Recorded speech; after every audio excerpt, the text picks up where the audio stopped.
Lin Ye unexpectedly traversed into the realm of devouring the starry sky, entering a world rife with calamity and bloodshed, teeming with mutated viruses, lurking monstrous beasts, and cosmic adventurers arriving from distant realms.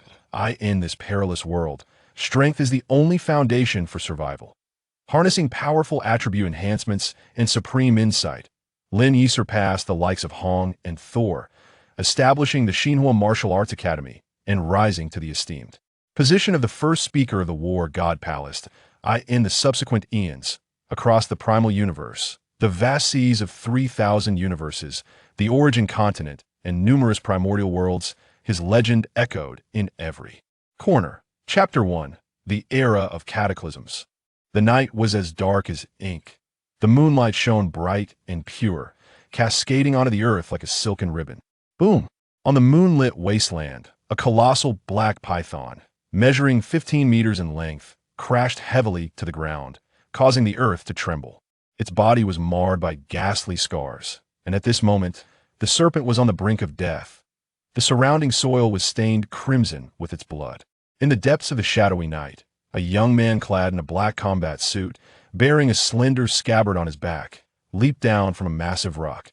His form was agile and nimble, gliding through the darkness. Lin Ye crouched down, his sharp battle blade piercing through the python's seemingly impenetrable skull, extinguishing the last remnants of its life. Only then did Lin Ye begin to breathe heavily, the profound sense of exhaustion rendering him reluctant to move. Simultaneously, a cool, electronic synthesized voice echoed in his mind.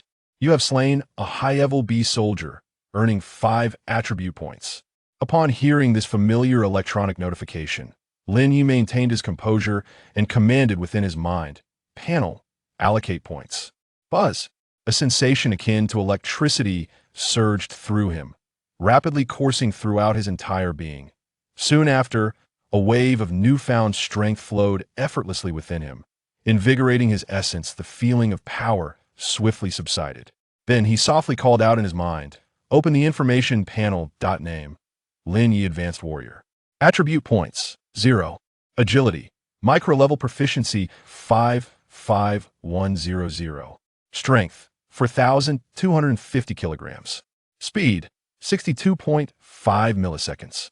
Mental power, unawakened. Gray. Domain, unawakened gray. Clone, unawakened gray. Memory, incomplete. Planetary level complete. Average strength of an adult male human, 100 kilograms. Speed, 9 milliseconds. As his thoughts traversed his strength and speed, a look of realization crossed Lin Ye's face. Point 1 attribute point has increased my strength by 50 kilograms and my speed by 0.5 milliseconds. That is quite commendable. Lin Ye pondered quietly, acutely aware that with the enhancement of his power, the attribute points gained from slaying monsters of the same level would correspondingly diminish. The next entry, mental power, was a feature of the panel itself. Upon first encountering it, Lin Ye felt an exhilarating thrill. From this information, he discerned that by expending a significant amount of attribute points, he could fully awaken his mental power, subsequently enhancing his level through attribute points or cultivation. When I have accumulated enough attribute points, I may venture into the realm of mental prowess. His consciousness delved deeper. The section labeled Domain remained in a state of unawakened, a feature inherent to the interface. Like mental prowess, it too was shrouded in a dormant gray hue. This time, Lin Ye discerned that the activation of the domain requires one to attain a certain level of strength before it could be spontaneously awakened. This notion he could accept. Every gain must come with a price to receive. Without cost would only breed his disquiet. In this life of rebirth, Lin Ye firmly believed in a fundamental truth. There is no such thing as a free lunch in this world. The so-called gifts of fate had long been marked with a hidden price. Perhaps the memories lost are but the cost of my traversal. Only by reaching a planetary level memory can I attain completeness. I wonder how long that will take. The evening breeze carried away his sighs, drifting into the depths of the wilderness. Lin Ye grasped his alloyed combat knife, observing the chilling gleam that flowed along the blade, his gaze resolute. Rather than idly waiting for fortune to bestow its gifts, I place my trust in the weapon in my hand, that I end this perilous era of cataclysm. I shall carve out a realm that belongs to me, safeguarding all that I hold dear. For now, I must slay more beasts and strive to ascend to the rank of a battle general. Ultimately, his focus settled on the clone section. From the information he had gathered, activating clones demanded a vast amount of attribute points. Yet the current cost for this clone was far beyond what Lin Ye could presently endure. If I possessed such an abundance of attribute points, it would be wiser to enhance my strength and speed. First, fortifying my power for survival is paramount. He remained unfazed by the information displayed, maintaining his clarity of mind. To survive in this age of catastrophe, strength is the very foundation of existence. A flicker of anticipation danced in his eyes. As for the mental prowess, domain, and clones behind the information panel, I shall contemplate them once my strength is sufficient. At present, he was a high-ranking warrior. The sultry night breeze swept across the wasteland, distant roars of beasts faintly echoing in the air. The wild winds interrupted Lin Ye's reverie. Standing beside the carcass of a colossal serpent, he swiftly withdrew a dagger from the straps of his combat suit and began to dissect it with precision. Thud! Swish! The unadorned sounds of cutting were dull, yet rapid, releasing a pungent stench. Lin Ye was undeterred, his technique clean and efficient. The task of dissection was one he had long mastered. Before long, the black-scaled serpent lay in disarray, its massive body reduced to a mere pile of flesh and blood. Every valuable part was meticulously collected. Serpent eyes, gallbladder, fangs, and even the tail was not spared. With the slightly heavy backpack slung over his shoulder, Lin Ye gazed into the distance, somewhat lost in thought. Today marked the 16th of September, 2019. In the blink of an eye, he had traversed into this world for 4 years. Gradually, he had grown fond of this new life, a family of 4 with parents and a younger sister. In stark contrast to his previous existence as a solitary worker, this life was undoubtedly filled with far more happiness, but he believed that this beautiful life could continue indefinitely. However, disaster soon struck. The rampant, mutated virus altered the genetic fabric of all living beings. Mountains, plains, oceans, deserts. Ferocious and terrifying monsters emerged across the globe. They assailed human settlements, feasting on flesh and blood, subsequently evolving to greater heights. Over the past 4 years, humanity has engaged in countless large-scale wars against these beasts. Bloodshed, darkness, madness, turmoil, despair, and a tempest of emotions rapidly proliferated across the world. Once proud weapons faltered time and again against these advanced monsters, suffering devastating defeats. This even propelled the monsters' mutations to unprecedented levels, giving rise to even more formidable beasts. Great metropolises fell, transforming into paradise and breeding grounds for monsters. Islands and isolated nations fought desperately, ultimately succumbing to despair and demise. Civilizations were trampled underfoot by monsters, subjected to merciless torment and degradation. For 4 years, humanity has endured monumental battles with these creatures. The global landscape has undergone a cataclysmic transformation. Yet, there remains a glimmer of hope. As the monsters mutated, humanity too evolved. The warrior class emerged amid this chaotic era, establishing its own system. Although this warrior framework is somewhat incomplete, the pioneers on the path of human evolution have tirelessly sought to refine it. Through relentless battles, they managed to stabilize a dire wartime situation. Nevertheless, the current circumstances for humanity remain grim. Beyond the sanctuaries and fortresses, various terrifying monsters lurked, poised to breach defenses and annihilate humanity. Humanity could only strive to enhance its strength, struggling to endure. In this world ravaged by monsters, where peril lurked at every turn, power was the fundamental essence of survival. Thus, the status of warriors in human society was exceedingly high. Lin Ye, who awakened his attribute panel a year prior, had grown into a senior warrior through countless life-and-death encounters with monsters, in a world besieged by monsters, where humanity teeters on the brink of extinction. Lacking power equates to a dead end. Recalling the tragic fate of his parents, who perished to divert monsters and secure a chance for him and his sister, a faint mist of sorrow welled in Lin Ye's eyes. He gently closed his eyes, and memories quietly resurfaced. Since the onset of the viral scourge and the ensuing catastrophe, Lin Ye had witnessed countless humans fall victim to the beast horde. In such a time of disaster, lacking power meant losing everything. After a brief moment, Lin Ye slowly opened his eyes, a flicker of determination shining within. Thus, finding ways to enhance my strength is the true path. Otherwise, survival in this world would be exceedingly difficult. The night deepened, and the moon was obscured by a thick layer of clouds. Mr. Lin Ye, traces of a group of pig-like monsters have been detected outside the canyon to the southwest of Refuge Zone 057, that among them are 2 suspected elite beast soldiers. Our manpower is currently insufficient. We kindly ask you to handle this matter. The sudden notification from the command center interrupted Lin Ye's contemplation. In the wake of the cataclysm, the war between humanity and monsters has intensified, resulting in the annihilation of numerous villages and cities by the monstrous tide. In desperation, the military and warriors have been compelled to establish shelters and fortresses to combat the beasts, providing a measure of refuge for the surviving humans. Nevertheless, these sanctuaries remain perpetually vulnerable to assault from the beast horde. Lin Ye is among the elite warriors contracted by the military from Mountain City, taking turns to guard the shelters. Understood, I shall take care of it. Lin Ye responded, his voice low as he adjusted his earpiece. Then, silence enveloped the air once more. .2 elite beast soldiers? Excellent. Behind Lin Ye's calm demeanor, his gaze began to blaze with intensity as he activated the all-terrain vehicle. With a firm press on the accelerator, the vehicle surged forward, leaving a trail of dust in its wake. Chapter 2. Slaying the elite beast soldiers. The thunderous roar of engines shattered the stillness of the wilderness as 2 brilliant beams of headlights pierced through the canyon like searchlights. Shortly thereafter, a military green off-road vehicle sped into view at the mouth of the gorge.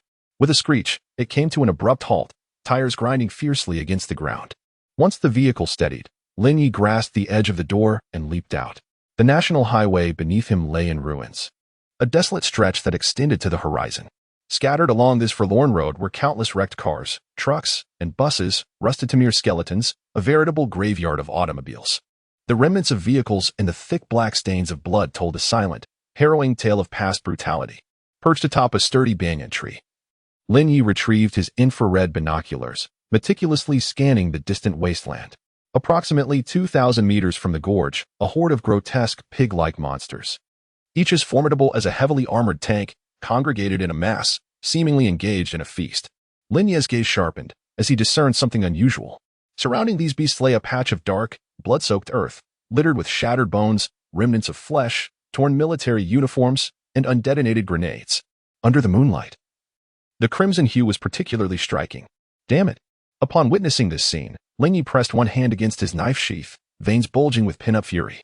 After their gluttonous meal, the pig-like monstrosities turned and ambled leisurely towards the gorge. I have arrived at my destination and discovered dozens of monsters.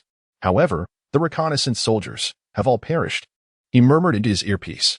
After a brief silence, the voice of the command center crackled through. Mr. Lin Ye, you are authorized to hunt the beasts at your discretion. All monsters slain will be recorded as achievements in battle. Remember to conserve your strength and await further orders. Taking 2 deep breaths, Lin Ye forcefully suppressed the rage boiling within him. Leaning against a tree trunk, his indifferent and piercing eyes fixed on the approaching pig-like monsters, he silently drew his battle knife. Outside the canyon, the grotesque creatures drew nearer. Just as they came within 20 meters of Lin Ye, he sprang into action. With a resounding thud, he leaped forward like an agile cheetah. On the cracked and battered roadway, he deftly vaulted onto an overturned bus, peering ahead. A mere 10 meters away, 17 massive unicorn wild boars advanced in a fan-shaped formation, their bloodthirsty eyes locking onto the human before them. With his right hand gripping the knife in a reverse hold, Lin Ye's gaze burned with intensity as he observed these formidable foes, a cruel smile curling at the corners of his lips. The unicorn wild boars boasted a coat of brown fur, their manes standing erect like steel spikes, instilling a sense of dread. The deep brown horns protruding from their heads resembled lethal blades, ready to strike. Under the moonlight, the sharp glint of the unique horned dagger reflected a chilling brilliance. The solitary horned wild boar was merely an appetizer. The true behemoths lay behind 2 monstrous bloodthirsty tanks, their entire bodies enveloped in a crimson hue, resembling creatures clad in heavy armor. As a veteran of the wilderness for over a year, Lin Ye could effortlessly ascertain from their size that they were two high-ranking beast soldiers, the most terrifying entities among the swine monstrosities, posing the greatest threat to him. With a howl, the two small leader-level bloodthirsty tanks charged directly at Lin Ye. They appeared rugged and slow, yet their speed when sprinting was astonishing. Even from a distance, Lin Ye felt the fierce wind rushing towards him. He did not flinch. Instead, he squinted slightly, silently observing the movements of the other horned wild boars, his right hand subtly tightening around the dagger. As the two bloodthirsty tanks charged, several horned wild boars quickly retreated, clearing a path for their leaders. Subsequently, they dispersed, forming a fan shape, aiming to sever Lin Ye's escape route. Is that all you've got? Lin Ye's gaze turned icy, his body tensed, poised to enter a state of peak readiness. Boom. One of the bloodthirsty tanks surged forward with incredible speed, akin to a racing tank, crashing into the bus beneath Lin Ye. He pushed off the bus door, narrowly evading the impact. Boom. With a thunderous roar, the bus was shattered into fragments, its wheels scattering in all directions. Just as Lin Ye landed, the assault from the other bloodthirsty tank followed swiftly, leaving him no respite. The gaping maw of the beast exhaled a foul stench, its fangs glinting ominously. In the split second before the razor-sharp teeth grazed his chest, Lin Ye executed an astonishing sidestep with remarkable speed. This was no ordinary evasion. The sheer explosiveness of his movement would leave any observer in awe. The sharp fangs nearly grazed his chest. In that fleeting moment, Lin Ye raised his right hand, and a flash of dark blade light shot toward the neck of the bloodthirsty tank. Clang! Sparks erupted as his dagger met the thick scales at its neck. Just then, a shadow lunged at Lin Ye and Apos' head. Clang! Reacting instinctively, he swung his dagger to block. The blade clashed violently with the shadow, producing a piercing sound of metal on metal. In the shower of sparks, Lin Ye countered the sneak attack, turning to discover it was a tail resembling an iron thorn. Without a moment's hesitation, Lin Ye reacted with lightning speed, applying force to his legs as he swung his dagger toward the neck of the bloodthirsty tank once more. Suddenly, Lin Ye's arm trembled with newfound power. A tremendous force erupted from within him, coursing through his arm and culminating in the battle blade. The dual force unleashed, a resounding explosion. A low, resonant roar reverberated through Lin Ye and Apos' heart. The already fierce blade light surged with renewed velocity, wielding an awe-inspiring might. With a swift motion, two successive strikes descended. The keen edge of the blade ruthlessly tore through the thick, bloodied scales of the tank-like beast, severing its neck almost entirely. With a sharp thrust, the blade plunged into the gaping wound, penetrating deep into its neck. As he twisted his wrist, the elongated weapon churned within the wound. Crack! Crack! The crisp sound of shattering echoed relentlessly. Withdrawing the blade, Lin Ye delivered a powerful kick straight to the creature's head. Thud! Struck by Lin Ye's forceful blow, the massive beast staggered backward, blood gushing from its wounds, as if a rain of crimson fell from the heavens. Ultimately, the eyes of this formidable beast lost their luster, reluctantly closing as it succumbed, slowly collapsing to the ground. Chapter 3. Fierce Battle. The night was tranquil, with unknown insects chirping in the wilderness. The moon had just slipped behind the clouds, casting a profound darkness over the desolate expanse. A gust of night wind swept through, intensifying the previously faint scent of blood.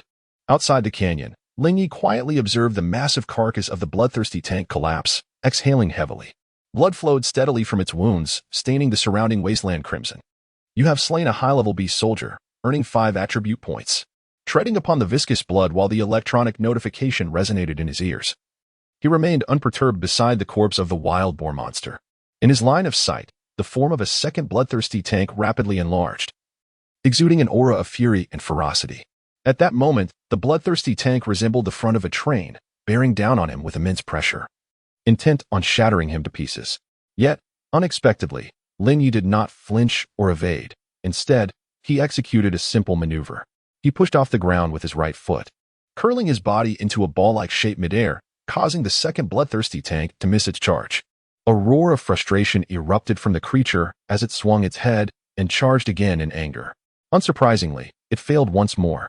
With his adept agility, Lin Ye deftly dodged the high-level beast soldier and Apos' assaults while inflicting numerous wounds upon it. His swift movements and rapid speed rendered his attacks relentless, leaving the bloodthirsty tank in a state of despair. Over the past year, he had faced countless brutal battles against monsters, making significant strides in mastering his agility. In stark contrast, the bloodthirsty tank found itself in a most uncomfortable predicament. The wild boar beast, massive and swift, struggled to halt its momentum after each powerful charge. A sudden sharp crack echoed as one of its front hooves stumbled into a small pit, causing it to stagger. Lin Ye seized this fleeting opportunity with keen perception. With a swift, delicate motion akin to a cicada and Apos' wings, he darted behind the bloodthirsty tank. Without hesitation, he raised his battle blade and struck down fiercely upon the creature's back. A flash of steel appeared as the sharp blade tore into its rear, sending a spray of foul blood into the air. In an instant, he delivered another brutal thrust, aiming directly at its vulnerable spot. The surrounding horned wild boars gasped in shock. With its vital area under assault, the bloodthirsty tank erupted in furious, agonized roars. In a fit of rage, it quickly pivoted, launching itself several meters high off the ground, hurtling directly toward Lin Ye. With the weight of a mountain crashing down, Lin Ye remained unfazed. His taut legs suddenly unleashed their power, propelling him forward in a sliding maneuver that narrowly evaded the bloodthirsty tank's belly. With a single strike, Lin Ye's battle blade sliced through the soft underbelly of the bloodthirsty tank, leaving a gruesome gash from which blood gushed forth. A mournful wail erupted from the creature, its once gentle abdomen now cruelly severed, crimson fluid spilling forth. In agony, the bloodthirsty tank raised its head to emit a harrowing cry, its bulging eyes growing increasingly crimson and feral. Yet, despite its condition, the beast limped forward, charging ferociously at Lin Ye. Unperturbed by the creature and Apos' lamentations, Lin Ye cast a cold glance at its blood-soaked rear, a sinister smile gracing his lips. The frenzied high-ranking beast no longer posed any threat to him. In a swift motion as they brushed past each other, Lin Ye seized the creature and Apos' tail with one hand and exerted force, somersaulting onto the flat back of the bloodthirsty tank. One hand gripped its coarse mane, while the other brandished the battle blade, striking downwards with precision. The target was unmistakably the monster and Apos' neck. The sound of the blade cutting through flesh was a sickening thud, and blood seeped from the wound. In response to the overwhelming pain, the bloodthirsty tank howled in terror, its massive body writhing and leaping in an attempt to dislodge its rider. Like a bull in a duel, it fought desperately to rid itself of its burden. However, Lin Ye clung tenaciously to the creature's bristles, relentless in his assault. Under the moonlight, the sharp blade glimmered with lethal intent, striking again and again at the neck's injury, exacerbating the damage. The blade sank deep, creating a horrific wound, and Lin Ye unleashed a surge of hidden strength. The ferocious power severed a significant portion of the creature's neck, blood gushing forth in torrents. Yet, he did not relent. Instead, his onslaught intensified, each blow echoing like the sound of bones shattering, sending chills through the spine. Ultimately, Lin Ye's blade pierced through the thick, resilient hide of the beast, plunging in at lightning speed. The entire 3-foot blade disappeared within, leaving only the hilt grasped firmly in his hand. With a flick of his wrist, he twisted the weapon, obliterating the creature and Apos' innards. In a thunderous crash, the bloodthirsty tank collapsed, its massive form crashing to the ground as life rapidly drained away amidst the flood of blood. Disregarding the still-twitching carcass, Lin Ye's frost-like gaze swept over a nearby herd of unicorn wild boars, a grim smile curling upon his lips. In the next instant, he surged forward like a flash of lightning, his blade targeting the remaining unicorn wild boars, determined to eradicate them completely. The elongated blade in Lin Ye's hand sparkled with a chilling brilliance, resembling the scythe of death as it relentlessly reaped the lives of these lesser monsters. With each strike, the blade flashed like lightning, inflicting fatal wounds upon the feeble creatures, a testament to Lin Ye's lethal prowess. Apart from 2 medium-sized beast soldiers that could withstand an additional strike from Lin Ye, all other swine-like monsters succumbed to a single blow, offering no chance for survival. Outside the canyon, a scene of overwhelming slaughter unfolded. Seemingly awed by Lin Ye and Apos' relentless killing, the remaining monsters fled in a panic, instinctively driven by fear.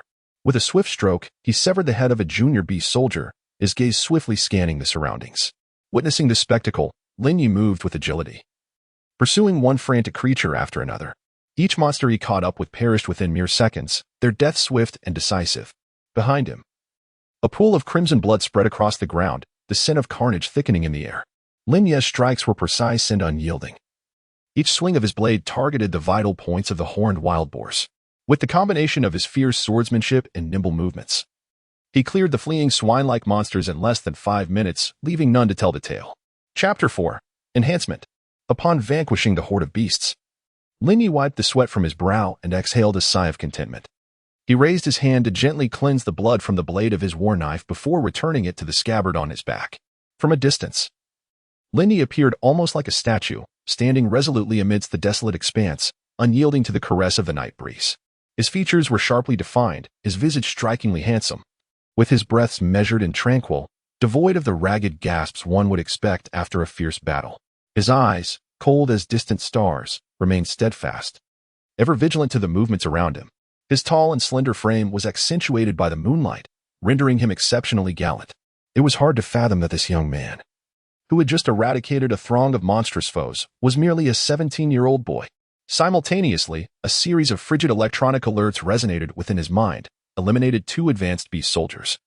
Gained 10 attribute points. Eliminated 4 intermediate beast soldiers. Gained 8 attribute points. Eliminated 10 primary beast soldiers. Gained 10 attribute points. Agility proficiency, 5. Listening to the chilling notifications echoing in his mind, a smile gradually formed at the corners of his mouth. Panel, allocate all these attribute points to me. Lin Ye commanded with a thought. Boom. A surge of refreshing energy, magnitudes greater than before, rushed forth from the void, instantly enveloping his body. As this invigorating essence coursed through him, he felt as though he were submerged in a warm spring. Every pore opened up, releasing a wave of comfort so profound it coaxed a hum from his lips. Moreover, this energy silently refined and transformed his physique, his skin, muscles, bones, and meridians. Simultaneously, powerful vigor surged within his limbs and bones, filling him with vitality. Lin Ye involuntarily closed his eyes, savoring this exquisite sensation. In the stillness of the wilderness, the only sounds accompanying the whispering humid night wind and the distant chirping of insects were the steady rhythm of his breathing and heartbeat. As the cooling energy permeated his entire being, he felt the strength within him rapidly escalating. This enhancement persisted for a full 10 seconds.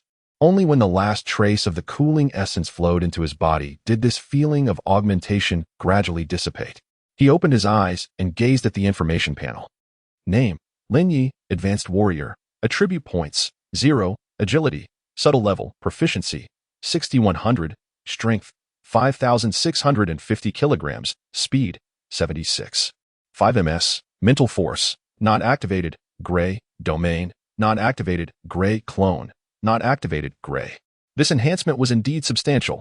As he keenly sensed the changes within his body, a deep joy illuminated Lin Ye's face. Each improvement signified his progression closer to the rank of a battle general. The most significant transformation lay in the newfound strength coursing through him. The simultaneous rise in speed and power afforded him greater assurance as he navigated the untamed wilderness. In a fleeting moment of awareness, Lin Ye discerned that he had augmented his strength by approximately 20% compared to before. Should other martial artists become privy to his transformation, envy would surely ignite in their eyes. The enhancement of an ordinary warrior typically emerges only through the crucible of life and death, coupled with arduous training, allowing for gradual progression. How could one compare to Lin Ye, whose mere allocation of attribute points engendered such a profound increase in power?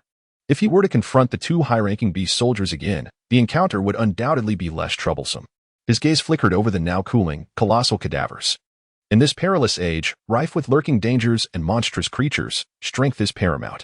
To survive in this world, his prowess as a high-ranking warrior remained woefully inadequate. As Lin Ye contemplated swiftly, a flame of determination surged within him, expanding rapidly. Suddenly, an epiphany struck him.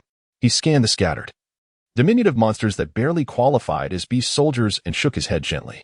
It became apparent that only by vanquishing monsters of beast soldier rank or higher could he continue to accrue attribute points.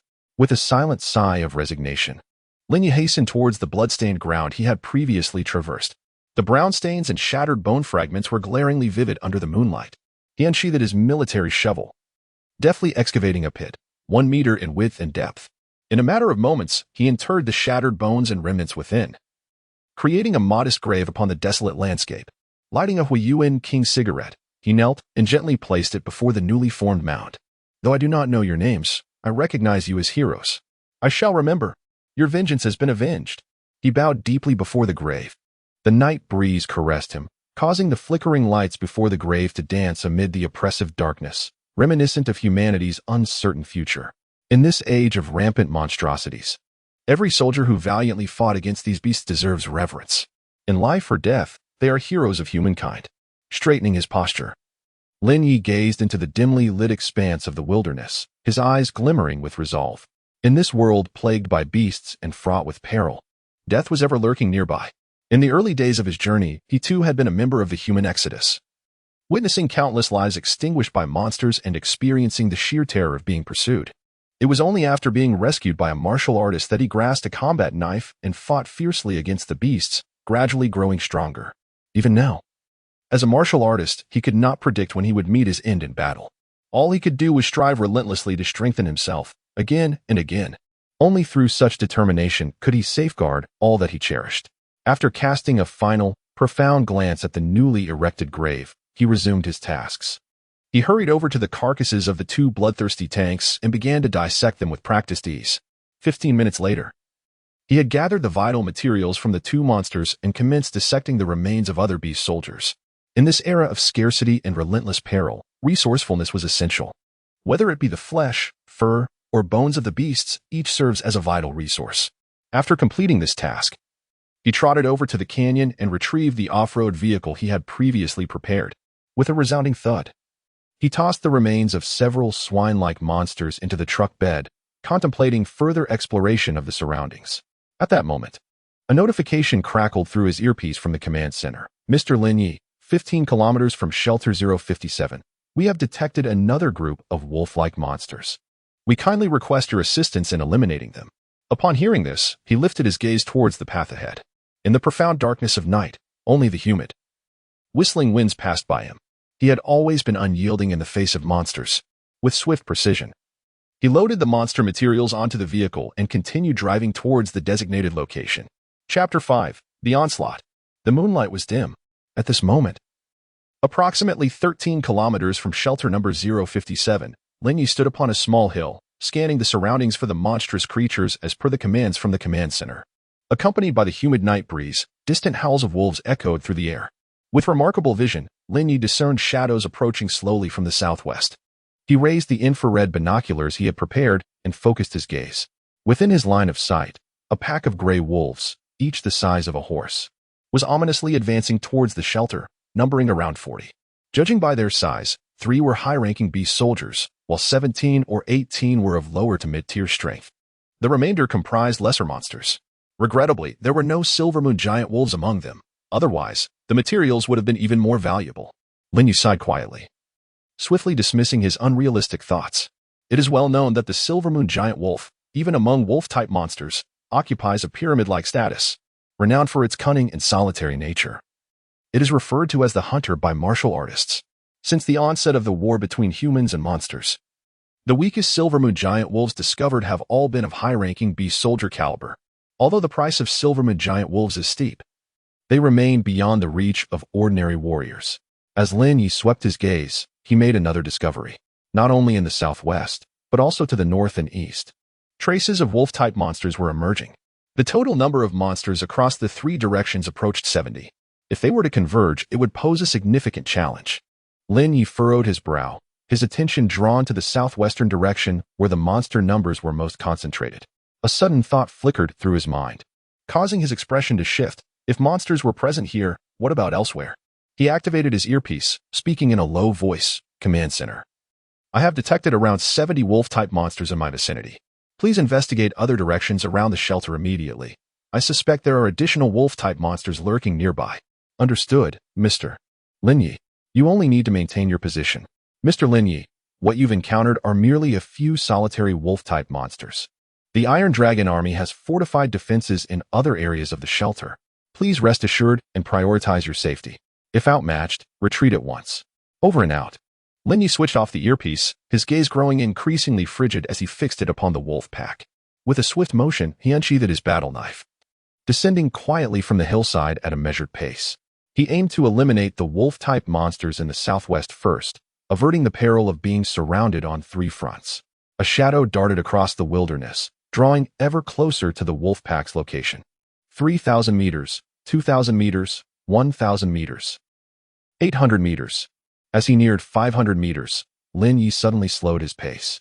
The keen senses of the wolf-type monsters enabled them to detect enemies from great distances and initiate an attack. 300 meters away, upon sensing Lin Ye, the ferocious and brutal nature inherent in the wolf-type monsters ignited instantaneously. Howl. A pack of gray direwolves howled at the heavens, their powerful limbs propelling them swiftly toward Lin Ye. Drawing his twin blades, he grasped them firmly in reverse, thus unleashing a surge of formidable strength and lethality. With a ferocious roar, 3 colossal, pitch-black elite beast soldiers charged at Lin Ye, resembling heavy armored warriors. Their razor-sharp claws glinted ominously in the moonlight. Without flinching, Lin Ye advanced directly toward the 3 elite wolves. At such a close range, he could discern their grotesque visages and the blood-red intensity of their eyes. The 3 wolves, locking their gaze onto Lin Ye, lunged at him with their gaping maws. Meanwhile, one of the elite beasts orchestrated the remaining wolves to encircle Lin Ye, lying in wait for the opportune moment to strike. Bending slightly, Lin Ye adopted a low stance, nearly grazing the ground, evading the bites of the 2 massive wolves. In that instant, he retaliated. With a swift flourish, his blades, gleaming with lethal brilliance, sliced toward the necks of the 2 wolves. With a decisive thrust, Lin Ye and Appo's twin blades, infused with an unstoppable force, severed a significant portion of one wolf and Appo's head. Blood gushed forth in a foul spray. Seizing the moment, Lin Ye propelled himself toward one of the remaining gray wolves with electrifying speed, his blade piercing through its resilient hide and directly into its heart.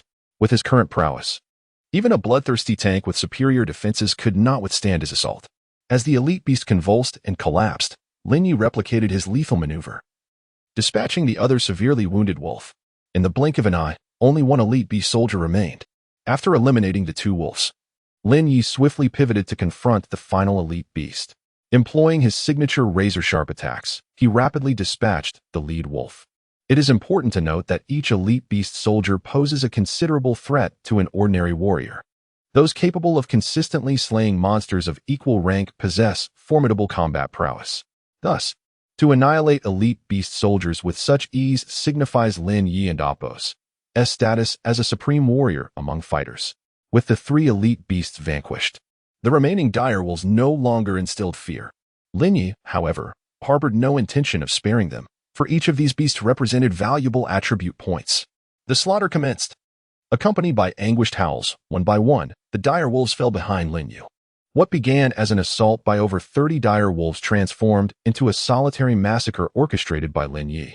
Across the desolate plains, a phantom-like figure surged forth, relentlessly pursuing the gray wolves. Each wolf that fell to his pursuit met a swift demise, their cries silenced before they could echo in the night. Slayed 3 elite beast soldiers, earning 12 attribute points.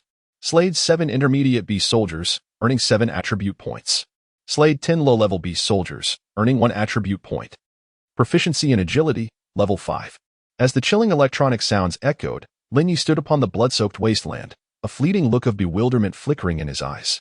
Indeed, with the enhancement of his strength, the attribute points acquired from slaying monsters of equal rank had diminished. To continue amassing a substantial number of attribute points to elevate his power, he had no choice but to target the mightier beast generals. The night breeze gently caressed him, gradually dissipating the acrid scent of blood in the air.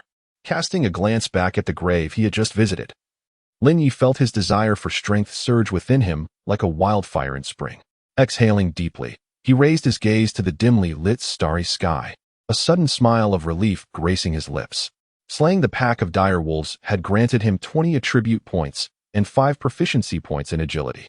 He found himself feeling somewhat ungrateful, realizing he should not be so overly ambitious. With a self-deprecating chuckle, Lin Ye opened his information interface, his brow furrowing slightly. The sensation of enhanced strength is truly exhilarating. I relish this feeling. Grant me more points. Chapter 6. The Beast Horde. System. Please allocate my points. As Lin Ye's thoughts echoed, a transformation occurred within him. The familiar cool aura enveloped him, emerging from the void, and he absorbed it entirely, refining his flesh and bones. Simultaneously, he experienced a tingling sensation akin to the healing of wounds, as if basking in the warmth of the winter sun. His entire body tingling with vitality. Approximately 10 seconds later, the enhancement abruptly ceased. At that moment, the information interface updated.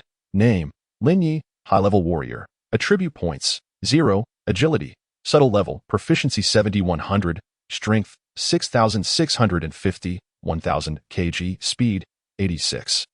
510, ms, mental power, not activated, gray, domain, not activated, gray, clone, not activated, gray. Quite impressive. The palpable surge of power instilled him with confidence. Among the myriad martial arts, there exists nothing unbreakable, only swiftness that remains undefeated. This meant that he could vanquish beasts with greater ease and accrue attribute points more readily. Next, it was time to reap the spoils of victory. Surveying the field littered with corpses, he first chose to dissect the 3 high-level beast soldiers. Roar, howl, as he commenced the dissection of the first beast. The distant howls of wolves grew closer. They are coming. Lin Ye's gaze swept across the surroundings, a sinister grin spreading across his face. With a flourish, his battle blade was unsheathed, and a massacre ensued once more. Drawn by the scent of blood, the pack of gray wolf beasts exhibited an unusually ferocious demeanor. However, they were utterly defeated when confronted by the newly empowered Lin Ye. In no time, over 30 beasts fell to his razor-sharp strikes, yielding him 15 attribute points. While their carcasses became his trophies. Panel, continue allocating my points. The familiar tingling sensation returned, and both his strength and speed surged yet again. The 2 rounds of enhancements resulted in a remarkable improvement, with his current strength equating to 1.6 times that of his former self. Excellent. Nodding in satisfaction, Lin Ye resumed his dissection. Soon, he had completely dismantled the high-level monster's materials. However, an unexpected turn of events unfolded. A piercing whistle of wind captured his attention. Upon looking up, he beheld bombs trailing white tails descending from the sky amidst the encroaching darkness. That is, DF rockets. His pupils constricted slightly as he gazed at the display of fireworks suspended in the night sky. The last time he encountered such rockets was a year ago during a small-scale beast tide. Back then, he was merely a novice warrior following a senior fighter into battle. Accompanying his elder on the battlefield, the young warrior absorbed various combat experiences, growing rapidly. That battle marked a pivotal turning point in his destiny. The awakened attribute panel and allocation of points became the foundation for his rapid ascent. That martial predecessor who once guided him, with a heart resigned to death, paid dearly, sacrificing an arm and a leg to vanquish a low-tier beast general. Ultimately, the elder fell grievously wounded and, despite 7 days and nights of desperate rescue efforts, could not be saved. Boom.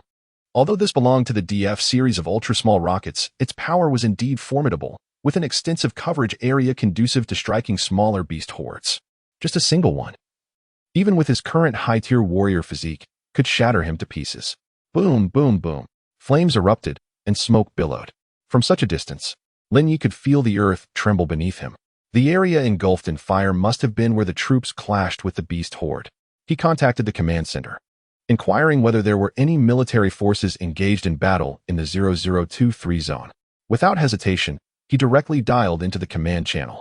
Yes, a battalion under the Iron Dragon Army had encountered a small-scale beast swarm, and if Mr. Lin could spare the time, he was welcome to join. Understood. Lin Ye nodded, a new idea forming in his mind. With the command center and Oppo's affirmation, a glint of sharpness flashed in his eyes. A small-scale beast horde presented an excellent opportunity for him to harvest monsters and enhance his attributes.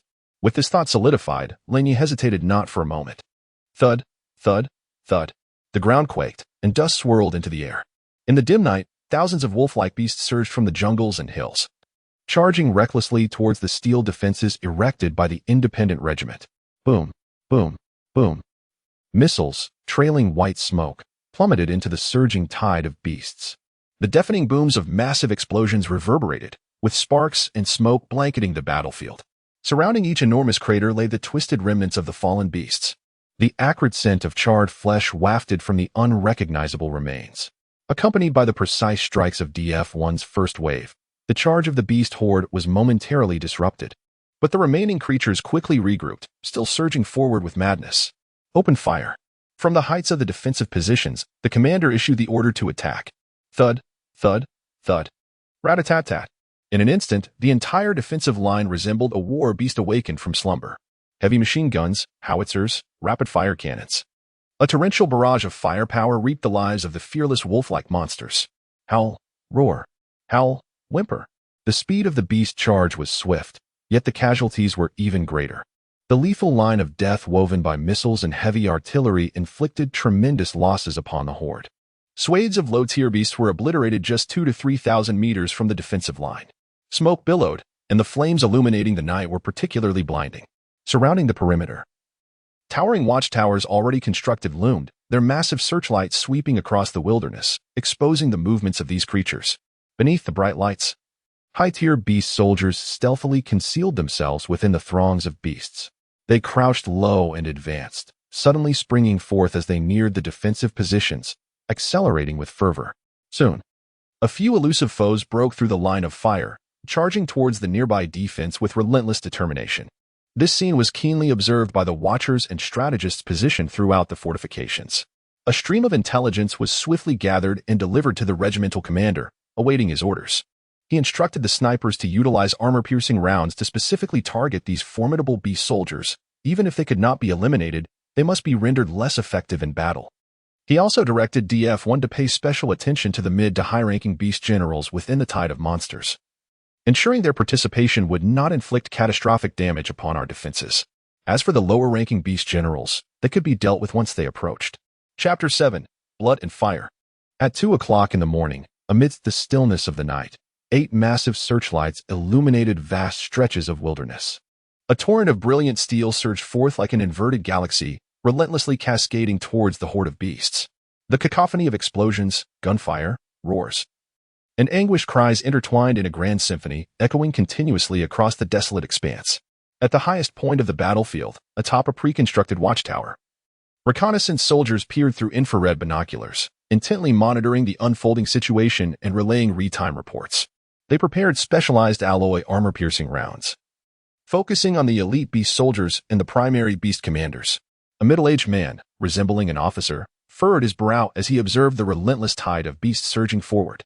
He lowered his binoculars and calmly issued orders to the soldiers nearby. Despite facing an onslaught of thousands of beasts, the independent regiment commander maintained his composure. However, the fleeting spark in his deep-set eyes revealed that he was far from calm beneath the surface. Such small-scale beast surges typically lasted only 3 to 4 waves before dissipating on their own. He instructed his troops to station 45 warriors at the weak points of the defensive line, emphasizing the importance of preventing the monsters from breaching their defenses and penetrating deeper into their territory. Understood, Commander. Gazing upon the colossal beast resembling heavy tanks, the middle-aged officer's expression turned grave. Over the course of the past year, since the emergence of the monsters, humanity had engaged in countless fierce battles against the beast hordes, suffering more defeats than victories. Consequently, the military had amassed considerable combat experience in counteracting the onslaught of creatures, enabling them to swiftly devise strategic responses. Yet, the ever-increasing numbers and rapidly evolving strength of the monstrous entities remained a colossal challenge. Despite heavy firepower being capable of annihilating some lower-tier beasts, it proved ineffective against the more formidable and exponentially growing hordes. The situation was dire when facing beast commanders and even stronger adversaries, as heavy weaponry posed little more than a mere nuisance to them, lacking any life-threatening impact. The only viable opposition against high-level monsters lay within the ranks of elite warriors. However, the number of such skilled fighters within the military was regrettably scarce. Aside from the main forces of the 7 secret divisions of the Great Xia, the remaining troops possessed but a handful of warriors. The searchlight swept across the barren landscape, revealing thousands of gray wolf monsters emerging from the distant woods, charging towards the shimmering fire lines akin to a galaxy. If only the entire battalion were composed of warriors, how splendid that would be. The middle-aged officer sighed inwardly, lifting his gaze towards the front. At the forefront of the defensive fortifications, all warriors stood ready, bracing for the moment the beasts might breach their lines. In a mere 2 minutes, a pivotal moment arrived. Roar. With the death toll of ordinary beasts mounting, the first high-ranking beast soldier, a crimson-eyed wolf, finally broke through the firepower blockade, roaring as it charged towards the defenses. At that moment, the 3 closest warriors exchanged glances and simultaneously gripped their sword hilts.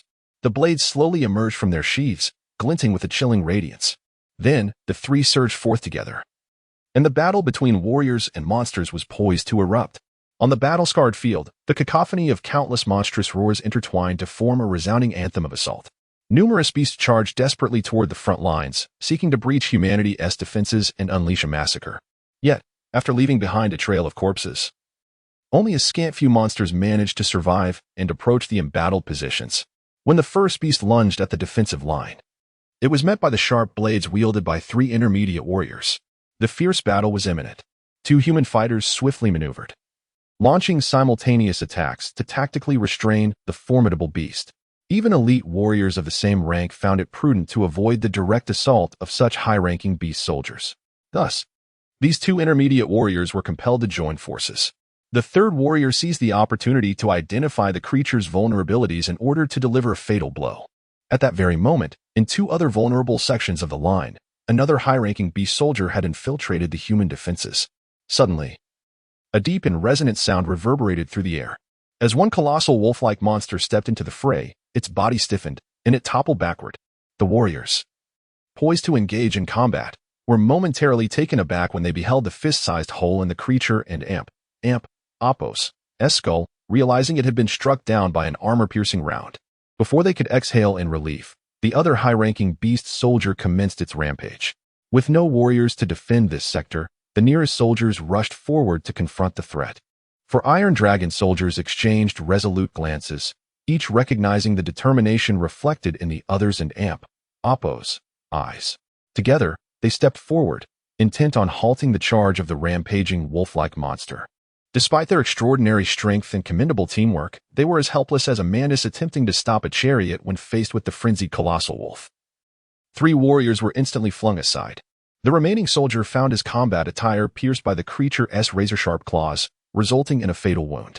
With a violent toss, the blood-soaked Iron Dragon warrior was cast aside, and the massive gray wolf fixed its savage gaze upon the three warriors it had just sent flying, roaring as it charged toward them. "Quick, evade!" shouted a soldier witnessing this horror, his voice strained with urgency. Yet, his warning came too late. With a series of piercing cracks, the wolf and Appos' claws effortlessly tore through one soldier and Appos' body, as if slicing through tofu. Blood gushed forth, mingling with shattered innards that fell like rain. Ordinary soldiers stood no chance against high-ranking beast soldiers. Their only recourse was to sacrifice their lives to delay the monsters and buy precious seconds for the warriors. In less than 5 breaths, four soldiers fell victim to the onslaught of the beast. With a chilling crunch, the giant gray wolf opened its gaping maw, seizing one of the fallen corpses and chewing it with a gruesome ferocity, dark red blood seeping from its jagged teeth, a sight both grotesque and terrifying. Around them, a group of ordinary soldiers witnessed this scene, and their fury erupted. They recklessly charged forward, determined to confront the formidable beast soldier. Bang, bang, bang. Sparks flew as bullets ricocheted off its fur, which was as impenetrable as steel. The creature, a terrifying giant wolf comparable in size to a rhinoceros, effortlessly barreled through two soldiers blocking its path, charging towards the gunfire. Realizing the imminent danger, the surrounding soldiers quickly regrouped and opened fire in unison. However, the vast disparity between the elite beast soldier and the ordinary troops was insurmountable by mere numbers.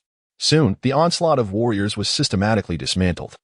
Some were crushed to a pulp, while others were trampled to death. Even more tragically, some were seized by the monstrous wolf and devoured alive. Amidst the chaos of blood and fire, soldiers surged forward one after another, striving to delay the inevitable for even a fleeting moment.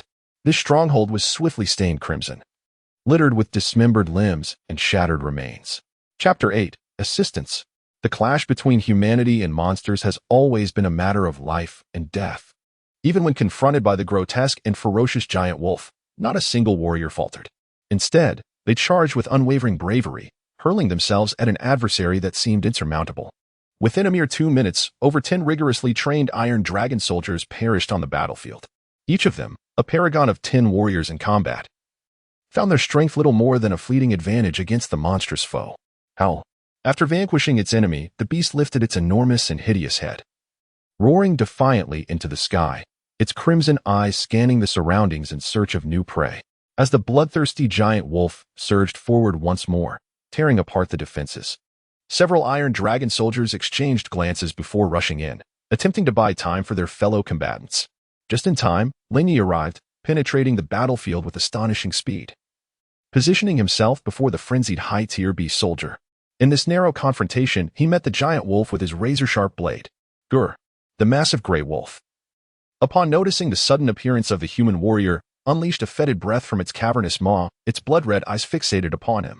It detected a familiar scent emanating from Lin Ye, an unusually potent aura of kinship. At such close proximity, Lin Ye could discern the sharp, bristling fur standing erect on the wolf's body. This was not his first encounter with a high-tier beast soldier, thus he remained remarkably composed. With 2 successive boosts to his strength, his combat prowess had surged. What once required significant effort to overcome in a high-tier beast soldier now seemed trivial. The 2 opponents locked eyes, Lin Ye's expression impassive as he swiftly scanned the vicinity for other high-tier beast soldiers breaching their defenses. Resolutely, he decided to take the initiative. The gray wolf hesitated momentarily, instinctively pausing at the sudden eruption of speed from its opponent. Then, with powerful limbs, it lunged at him.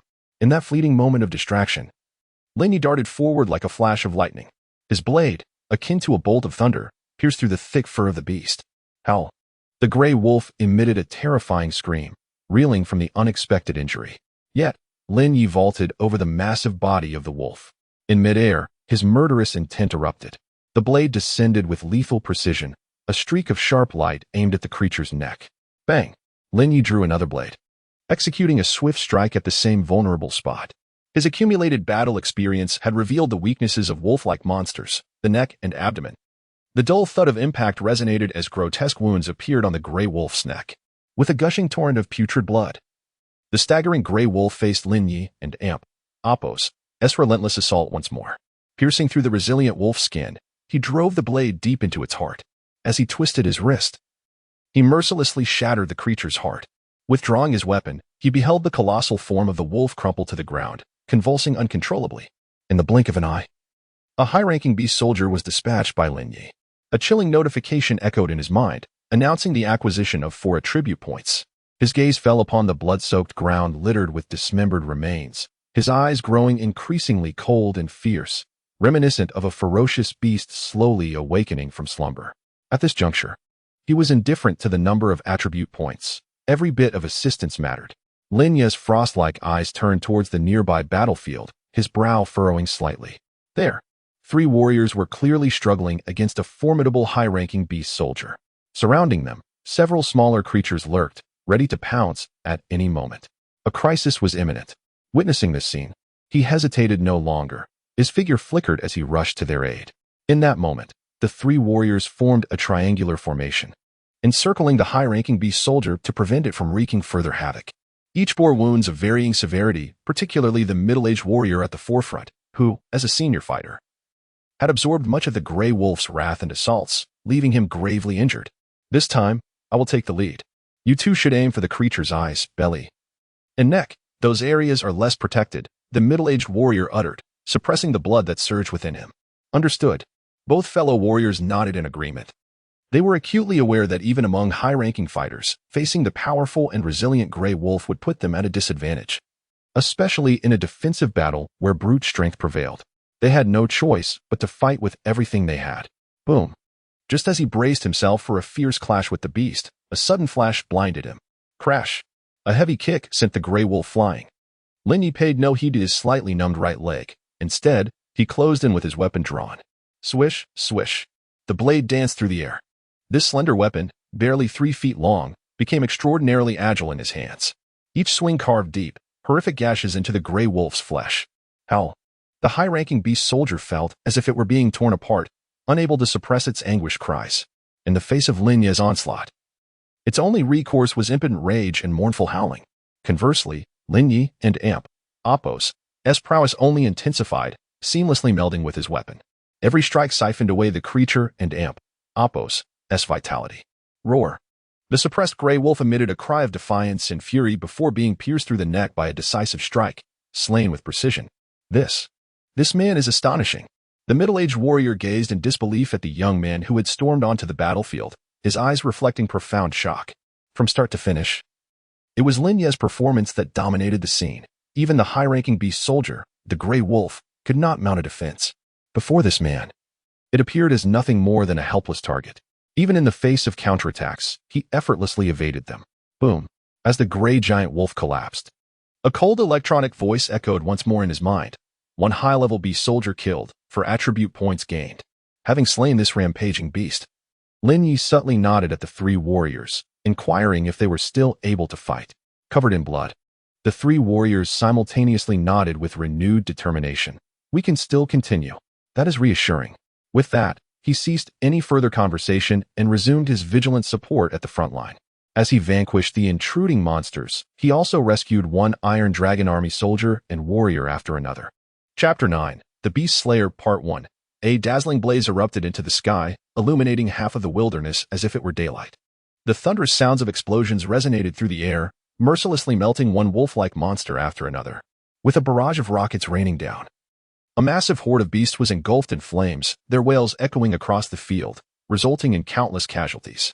Simultaneously, this provided the dragon warriors with a precious opportunity to regroup.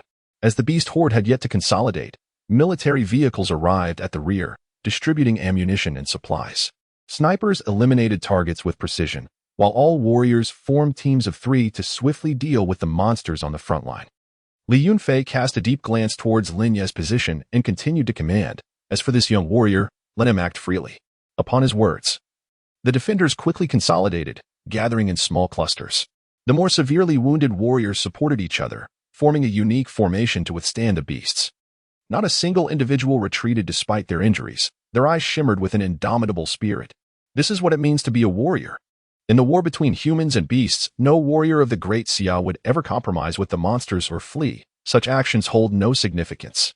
These warriors have enjoyed the status, fame, and wealth bestowed upon them by humanity, making them cherish above all the honor granted to warriors worldwide, as well as the integrity within their hearts. As the dragon warriors swiftly regrouped into battle formations, Lin Ye was mercilessly slaughtering the surrounding monsters.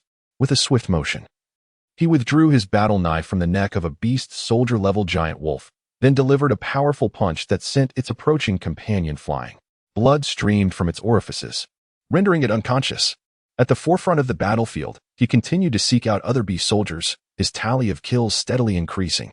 The scenes unfolding on the battlefield profoundly shocked the soldiers and warriors of the Dragon Warriors. It is well known that wolf-like monsters possess terrifying explosive power, coupled with their vicious and brutal attack methods, often leaving warriors in despair. However, now they appeared as feeble as sheep under Lin Ye's hands, offering no resistance whatsoever. At this moment, every gaze directed at Lin Ye was filled with disbelief. Could he truly be a high-ranking warrior? He had effortlessly dispatched so many elite beast soldiers in an instant. Not far away, an elite warrior stared at Lin Ye in astonishment, murmuring to himself.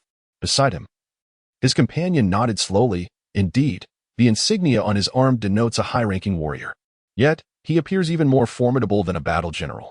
On the battlefield, some warriors who had found a moment to breathe formed small groups, whispering amongst themselves. Could it be that the commander has brought in a battle general from somewhere? He seems to possess the strength of a battle general, if not more. A middle-aged warrior struck down a beast with a heavy fist, asserting he must be a battle general. Otherwise, dealing with elite beast soldiers would not be so effortlessly accomplished. As Lin Ye swiftly eliminated several high-ranking beast soldiers, he disregarded the alert sounds echoing in his mind, his piercing gaze scanning the battlefield. Within a radius of 500 meters, he had vanquished a quarter of the giant wolves that had breached the defenses. The remaining 3/4 were eradicated by the Dragon Battle Corps. The battlefield resembled a meat grinder, relentlessly shredding the beast horde into fragments. Only those present could truly grasp the terror and bloodshed of the encounter with the monsters. The battle was gradually nearing its conclusion. Given the seemingly limitless fire support from the rear, the annihilation of this beast horde was merely a matter of time.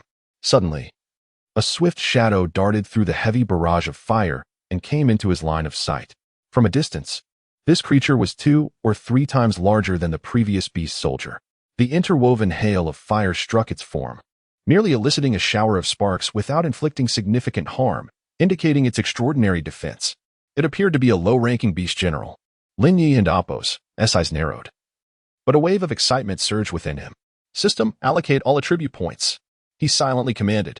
In the next instant, a surge of power manifested, filling Lin Ye with an inexhaustible vigor. After the allocation, he felt an unprecedented strength coursing through him. System, display my information panel, he willed. And lines of information flooded his mind.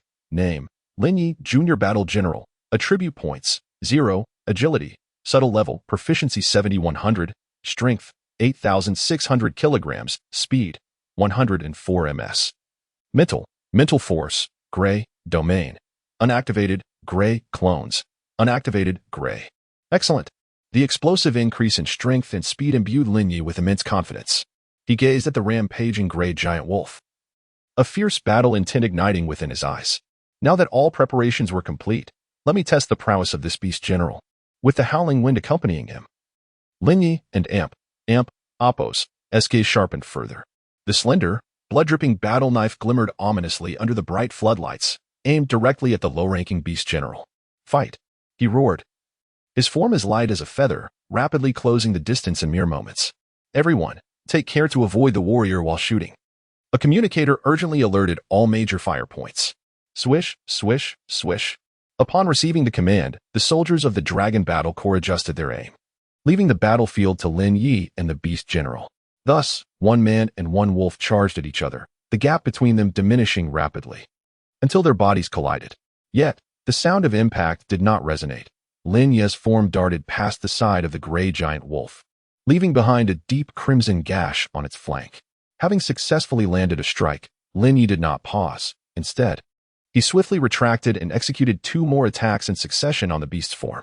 The battle blade sliced through the resilient wolf hide, leaving behind 3 gruesome gashes, each approximately an inch wide, from which blood began to seep forth. A low whimper escaped the throat of the formidable gray wolf, a beast of the initial beast general rank. As it suddenly found itself under such assault, its large crimson eyes fixated intently on Lin Ye. As the dominant creature of this territory, it sensed an immense threat emanating from him. The blood-red tongue delicately licked the wound, and the gray wolf's retaliation came swiftly, disregarding the streaming blood from its 3 wounds, as it lunged toward Lin Ye. Boom! The ground erupted in a cloud of dust as 4 powerful legs propelled the beast forward, aiming to sink its teeth into Lin Ye. The ferocity of the wolf and Oppos' charge nearly caught him off guard. He quickly retreated, executing a difficult sideways roll just in time to narrowly evade the gray wolf and Oppos' onslaught. Agility proficiency level 10. However, there was no respite for him. Another attack from the colossal wolf was imminent. Crash! Once again, Lin Ye found himself in a perilous situation, rolling low to the ground to escape the beast strike. Agility proficiency level 10. Despite the electronic synthesized voice echoing in his mind, there was no trace of joy in Lin Ye's heart.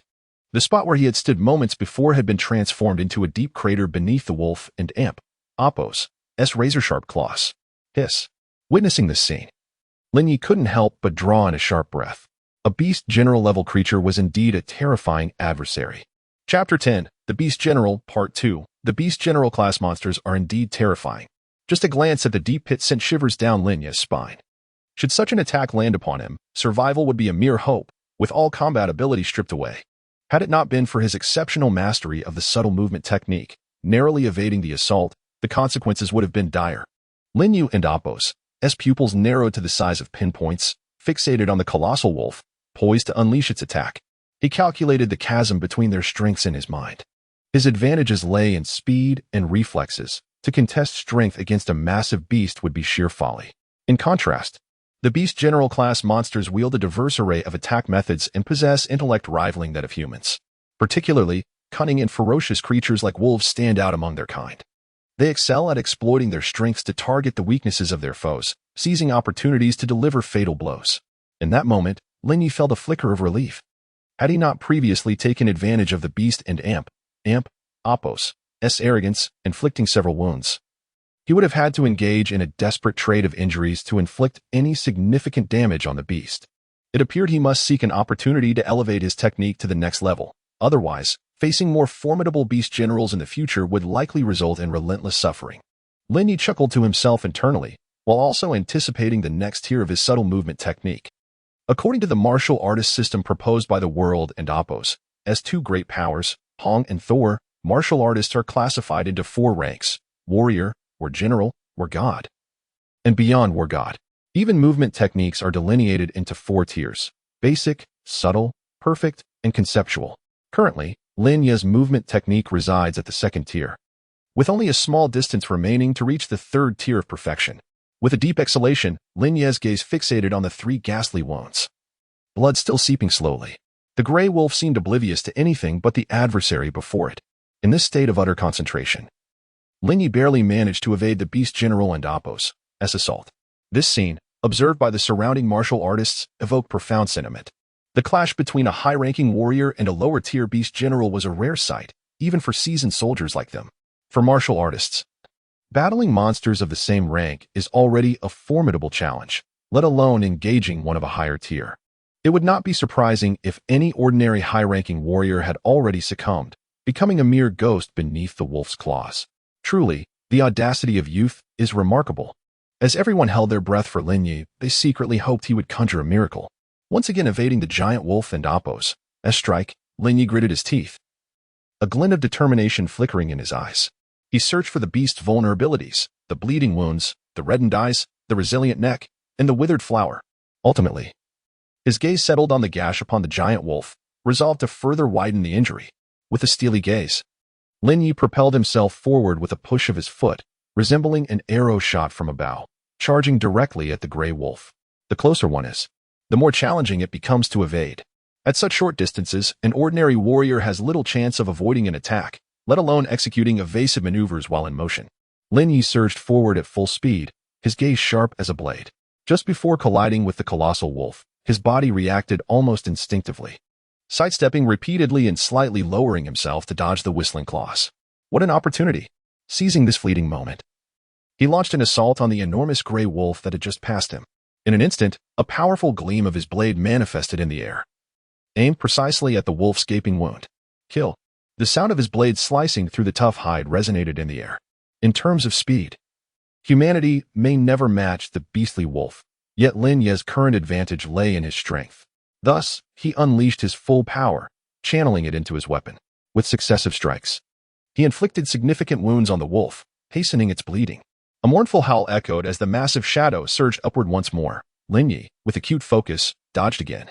Had his reactions been even slightly delayed, he would have met his end beneath the wolf and Oppos' claws. The ground trembled, sending dust into the air as the gray wolf shuddered. At this moment, Lin Ye's assault resumed. Such sharp agility and strength, engaging in combat with a beast general renowned for its swiftness and endurance for so long. Albeit slightly at a disadvantage, was and Oppos. This a form of battle in itself? The middle-aged captain, Li Yunfei, observed the bloody beast general with a sigh of admiration. With his keen eye, he could easily discern Lin Ye's intent to inflict wounds, waiting for the wolf's stamina to wane as it bled, then seeking an opportunity to deliver the final blow. The expressions of the surrounding communicators were peculiar. They had never witnessed their captain extolling someone's virtues so openly. Yet they had seen Lin Ye in combat and were profoundly impressed. Moreover, many of their brothers, who had fought valiantly alongside them, had been saved by Lin Ye. For these reasons alone, they could not help but harbor admiration for him. Such skill in battle, this young warrior is truly formidable. The middle-aged officer Li Yunfei fixed his gaze firmly on Lin Ye's vicinity. The area within a 50-meter radius had become a no-go zone. Even the low-level monsters that occasionally intruded fled for their lives. Amidst the swirling dust, Lin Ye and the beast general had engaged in dozens of exchanges. Relying on his agile positioning, swift reactions, and rich experience from battling wolf-like creatures, Lin Ye almost always anticipated the beast general's attacks. The wolf, with its eyes filled with resentment and fury, found its strikes increasingly futile, while it bore several new wounds. Blood trickled from its injuries, staining the ground crimson. As the scent of iron permeated the air, the beast general, once proud of its speed and strength, now realized with terror that these attributes were waning. Even its consciousness began to blur, fading into obscurity. At this moment, Lin Ye charged forward once more, brandishing his blade. Time slipped away, second by second. The ferocity of the beast horde had waned, and the colossal wolf engaged in combat with Lin Ye was equally fatigued, its strength diminished. Its body was adorned with numerous wounds. Initially, it had the upper hand, overpowering Lin Ye, but as the battle progressed, the tide turned to a stalemate, and eventually, it found itself desperately evading Lin Ye's onslaught. In the span of 10 minutes, the dynamics of the battle had undergone a complete transformation. Now, Lin Ye held an unequivocal advantage. The slaying of this initial grade beast general, the massive wolf, had become merely a matter of time. Chapter 11. The Beast General. On the battlefield, Lin Ye was locked in a fierce battle with a colossal wolf of beast general rank. Faced with such a formidable foe for the first time, Lin Ye immersed himself completely, not daring to let his guard down. He would not risk his life frivolously. This beast general's hide is truly tough. I hope it fetches a good price. Lin Ye narrowed his eyes, glancing at the war blade that had shattered in two. With dual blades in hand, he launched another assault. Roar. The massive creature, drenched in crimson, fixated its gaze on Lin Ye, emitting a hoarse, wrathful howl from its throat. It had leaped into the air, raising its war blade high, aiming a slash at the already battered giant wolf. Prepare to meet your end. This strike, a culmination of his conviction and all his strength, was nothing short of a peak attack. Slicing sound. Crack. The sounds of severing and breaking resonated simultaneously as the two broken blades plunged deep into the beast's flesh, following the trails of previous wounds. The beast general's enormous form appeared to freeze, rendered motionless. In the struggle with Lin Ye, it had lost a significant portion of its blood. Its speed, strength, and reflexes had all diminished to their nadir. In stark contrast, Lin Ye grew ever more valiant. It was as though boundless energy coursed through him, compelling him to launch relentless attacks, with each strike leaving deep gashes upon the towering wolf and Apos' body. Yet, every one of its counterattacks was narrowly evaded. Truly detestable. This human, the wolf and Apos' gray eyes gradually dulled, losing the initial terrifying brilliance. In its final moments, Lin Ye and Apos' visage remained reflected in its gaze, as if it yearned to imprint this image in its memory forever. Boom. Ultimately, the massive carcass of the gray wolf crashed to the ground. You have slain a junior beast general, earning 50 attribute points. A chill electronic voice echoed, and Lin Ye's heart surged with joy. A full 50 attribute points. That was equivalent to the annihilation of over 10 beast soldiers in one fell swoop. Panting deeply, Lin Ye steadied his racing heart, gently wiping the sweat from his brow. At this moment, he was completely drenched in perspiration, resembling someone who had just emerged from the depths of water. After casting a glance at the giant wolf and Apos' lifeless body, he promptly retrieved a pack of high-energy food and drink, consuming them rapidly. The recent intense battle had drained his stamina immensely. In his current state, even a high-ranking beast soldier would be no match for him. Name: Lin Ye, Junior War General. Attribute points: 50. Agility, subtle level, proficiency 95-100, strength 8,600 kilograms, speed 104 ms, mental, psychic power, gray, domain. Unactivated, gray, clone. Unactivated, gray. After reviewing his information panel, Lin Ye promptly allocated his points and embarked on a new round of support. Wherever he ventured, the encroaching monsters were swiftly dispatched with precision. The winds of slaughter swept across the battlefield once more. Simultaneously, the slaying at the beast general level drew the attention of surrounding warriors. Their anxious hearts finally found solace. Despite their extensive battle experience and having witnessed fierce confrontations between war generals and beast general level monsters, witnessing a weaker individual triumph over a stronger opponent, as was the case today, left them profoundly astonished. This young man possesses boundless potential. It is conceivable that he may one day reach the heights of figures like Hong and the Thunder God.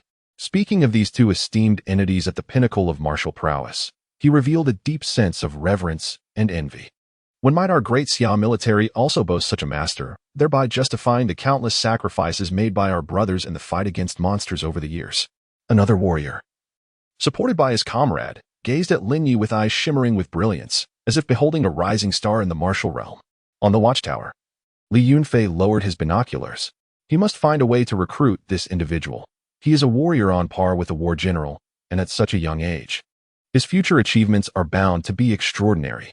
Years of battlefield experience allowed this discerning officer to instantly assess Lin Ye's combat capabilities. Such a talent is certainly worthy of the attention of his dragon battle group. He then raised his binoculars to survey the distance. 5 kilometers away, atop a hill overgrown with low shrubs, stood a colossal wolf, its size dwarfing that of ordinary wolves by 7 or 8 times, silently poised. From afar, it resembled a locomotive resting upon the slope. Surrounding it, 3 medium-sized beast general gray wolves flanked its sides, quietly observing the battlefield. Even at a distance of several thousand meters, he could still sense the brutal and ferocious aura emanating from it. This is a high-level beast general? The middle-aged officer uttered in surprise. Such a terrifying presence. Even this colonel, who had endured countless trials of blood and fire, felt a twinge of trepidation in the face of that high-level beast general. Observing this, his chief of staff, Zhang Biao, suggested, "Colonel, our DF ballistic missiles are ready. Shall we not fire upon them? Let us send them to their demise. I believe that is a prudent course of action." The middle-aged Colonel Li Yunfei nodded. "Then send a transmission to headquarters, requesting missile support." "No. Wait a moment." Suddenly, Li Yunfei's eyes widened in disbelief. The scene before him had shifted. Howling. As if sensing danger, the gray colossal wolf emitted a long, mournful cry. Like the sounding of a retreat call, the tide of monsters in the distance began to recede. Exhaling deeply as he watched the retreating horde, Li Yunfei felt a wave of relief wash over him. However, before he could fully relax, a shadow loomed once more. The earlier display indicated that this high-level beast general possessed an impressive level of intelligence. Does this not imply that future battles will become increasingly arduous? Xiao Sun. Within the hour, compile a summary of today's engagement with the monster horde, including the casualties among our warriors and soldiers, as well as the number of monsters slain. Li Yunfei instructed a young aide who resembled a clerk. Understood. The young advisor adjusted his glasses and nodded in agreement. Regarding the formidable beast commander, I recommend that the command center enhance reconnaissance and defensive measures around the major shelters. I harbor a foreboding sense. The thought of that astute high-ranking beast commander. The giant wolf tightened Li Yunfei's brow. Ever since he laid eyes on that creature, a persistent shroud of unease has enveloped his mind, refusing to dissipate. Captain, are you concerned it may evolve into a lord-level monster? Advisor Zhang inquired tentatively. Indeed. At this question, Li Yunfei's expression darkened further as he nodded. A horde led by a lord-level monster could obliterate several small to medium-sized shelters. A lord. I shall include this matter in the battle summary to alert the command center, Advisor Zhang declared, swiftly taking notes. Moreover, let us also document the performance of the warrior who joined the fray midway. He is a benefactor to our dragon squad. Zhang Biao nodded in agreement. Absolutely necessary. Chapter 12. The Eternal Flame. As the great battle came to a close, Lin Ye did not join the Iron Dragon soldiers in their pursuit of the retreating beast horde, but instead approached the monstrous creature he had slain. He had always been proactive and tireless in his quest to dissect monsters and gather materials. Standing before the formidable beast general, a colossal wolf, Lin Ye felt an immense sense of joy, for high-ranking monsters often commanded greater value. Moreover, this marked his very first kill of a beast general. With utmost seriousness, he meticulously dissected the creature, methodically collecting its vital parts. Observing the young warrior engrossed in his task, the captain finally managed to speak weakly.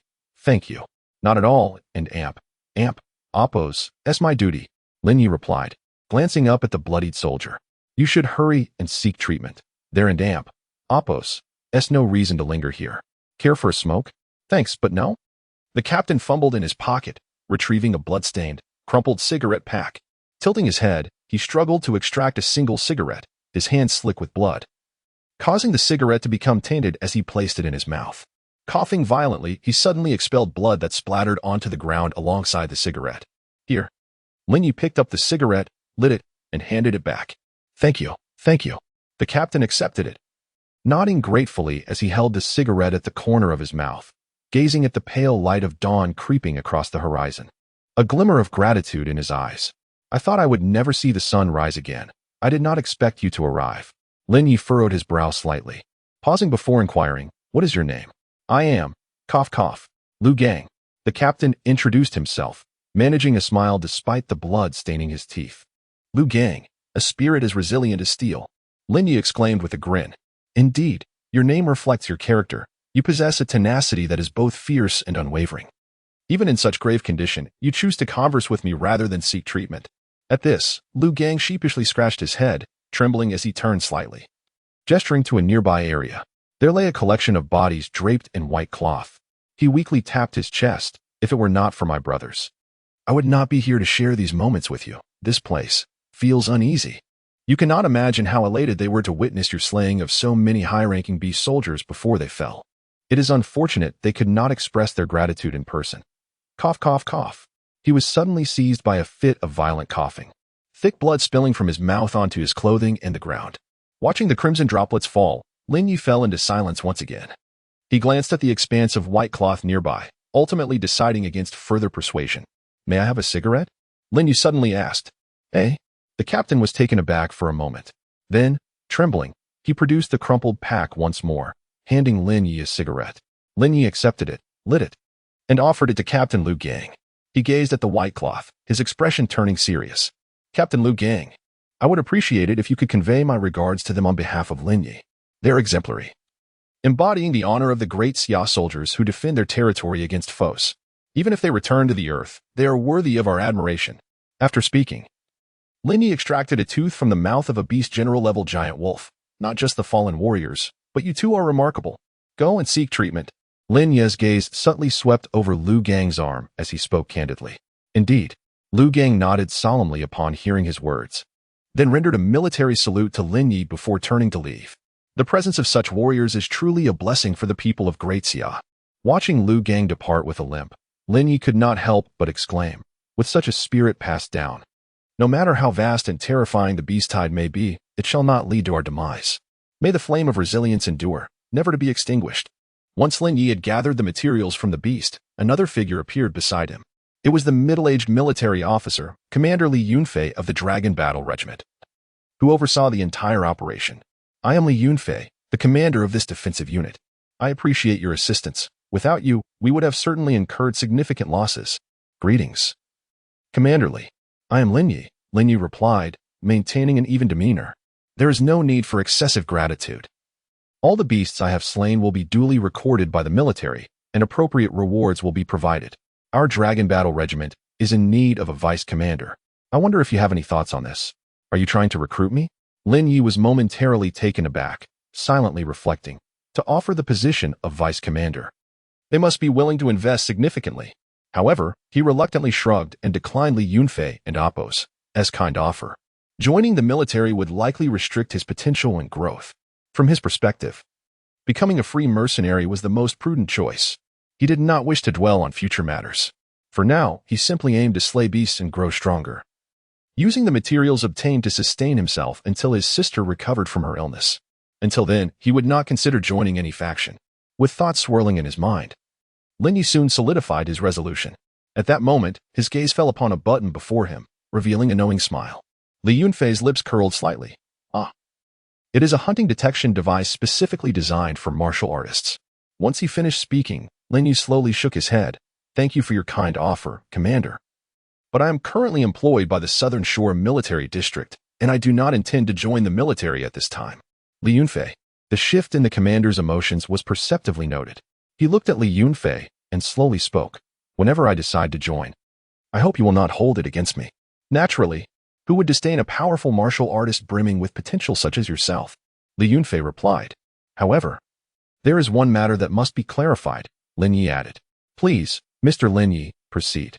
If your regiment has any significant operations in the future, I would be willing to assist on a compensated basis. Absolutely. The middle-aged officer nodded, feeling quite pleased at the prospect of befriending such a martial artist. Subsequently, the Dragon Battle Regiment indeed faced several fierce battles. The more formidable warriors required, the better. After exchanging contact information for future correspondence, he swiftly skinned the colossal wolf, a beast of the beast general rank, wrapping the valuable materials meticulously. Dragging the sizable wolf pelt, the young warrior headed towards his off-road vehicle, radiating immense satisfaction. Observing the direction of his departure, Li Yunfei's eyes ignited with fervor. This, indeed, epitomized the confidence of elite warriors, possessing strength, determination, and an indomitable spirit that grows bolder with each battle. His future is undoubtedly boundless. He summoned a messenger and began issuing commands. Urgently clear the battlefield, rebuild the defensive fortifications, and replenish ammunition supplies. Acknowledged. Chapter 13. The Sanctuary. As dawn approached, two distant points of light gradually drew near along a desolate, forsaken highway. Before long, the road was illuminated by the blinding beams of two headlights, the sound of tires crushing the asphalt heralding an approach to the human stronghold. Surrounding the sanctuary stood four towering iron spires, each soaring several dozen meters into the sky. As Lin Ye drew near, one of the colossal towers cast a powerful spotlight directly upon the vehicle. The license plate read UA 7007C. Indeed, it was Mr. Lin Ye. The lights flickered, and Lin Ye confirmed his identity with a signal in the language of illumination. With a resounding rumble, the massive alloy-forged gates swung open outward. The sound of combat boots echoed as a squad of 18 clad in black tactical uniforms surged forth from within the sanctuary, forming two neat lines. The squad leader, upon spotting the exceptionally handsome young man in the driver's seat, beamed with delight and rendered a precise military salute, exclaiming, "Welcome, Mr. Lin Ye." In the midst of fervent admiration from the assembled crowd, Lin Ye navigated his vehicle through the fortified steel walls bristling with artillery, entering Sanctuary 057. This was not Lin Ye's inaugural visit to the sanctuary. Following the loss of his parents, he had sought refuge in numerous sanctuaries. He had witnessed firsthand how some of these havens crumbled into ruins amidst monstrous onslaughts, where countless civilians, soldiers, and martial artists perished in the chaos. Sanctuary 057. A high-security refuge under the jurisdiction of the southern fortress of Shan City was once a thriving town located a mere 100 kilometers from the city center. However, following the abrupt onset of catastrophic changes, the land lay ravaged, and mutated beasts roamed freely, rendering the environment perilous for human survival. Civilization and order teetered on the brink of collapse under relentless threats. This once prosperous town had suffered repeated tramplings by beastly hordes. Together with the southern and northern fortresses, it played a crucial role in safeguarding the tranquility of Shan City. Yet, due to its unique geographical features, the region's survival conditions were far from accommodating compared to the more fertile plains. As Lin Ye drove along the rudimentary yet tidy streets, temporary wooden houses and tents lined either side, reminiscent of the aftermath he had encountered in his past life following a catastrophic earthquake and landslide. However, the current plight faced by the Great Xian nation and indeed the entire world was incomparably graver than mere natural disasters. Rows of makeshift dwellings and tents were interconnected, casting a rare glow in the area, illuminated only sporadically by flickering candles and the warmth of burning wood. During this time of disaster, electricity was exceedingly costly. All sanctuaries, fortresses, and the defensive systems of the main city relied on electrical power. As the number of sanctuaries and fortresses increased, the nation's demand for electricity surged dramatically. At that moment, heads cautiously peeked from windows and doorways, assessing the newcomer to the sanctuary. It's the martial artist, Big Brother. It's Brother Lin Ye. The cry of an unknown child ignited a fervor throughout the sanctuary, echoing with jubilant shouts, "Brother Lin Ye! Big Brother Lin Ye!" A chorus of youthful voices echoed, followed by a group of children aged between 3 and 12 emerging from the room, rushing towards the off-road vehicle. As Lin Ye stepped out, he gazed upon the innocent faces of these young ones, his eyes reflecting profound depths. "Brother Lin Ye, could you share with us tales of the wilderness today?" One child implored. "Indeed, what has become of our homeland?" Suddenly, Lin Ye felt a gentle tug at the hem of his garment. Lowering his gaze, he discovered 2 little girls, merely 3 or 4 years old, standing before him. "I wish I could grow up faster," one of the girls exclaimed in a soft voice, her eyes sparkling with hopeful anticipation as they met Lin Ye's. Lin Ye chuckled softly, shaking his head. "It is better not to grow up too quickly. Big Brother, do you believe that when I wake up tomorrow, I will be this tall?" One child said, tiptoeing and raising her hand above her head. Lin Ye smiled, remaining silent. The other child jumped up, raising her hand as well. "I can grow this tall too. Little ones grow slowly. There is no need to rush. One day, you will all reach such heights." He lifted his gaze, contemplating the innocent children before him, his heart swelling with myriad emotions. This, perhaps, encapsulated the essence of the frontline warriors and fighters who bravely battled against monstrous foes. At that moment, Lin Ye recalled a saying from a certain marshal in his previous life: "To be born in this era, sacrifice is the price we must inevitably pay. If we do not pay it, our sons and grandsons shall." A chorus of fervent nods surrounded him as the children clustered by his side. Without further thought, Lin Ye summoned several adults. He instructed them to bring down large chunks of monster flesh from the vehicle and to prepare a meal for the children. Observing their envious expressions, Lin Ye's gaze turned complex. The sudden onset of a virus had led to mutations among species, unleashing terrifying beasts that wreaked havoc on the established social order.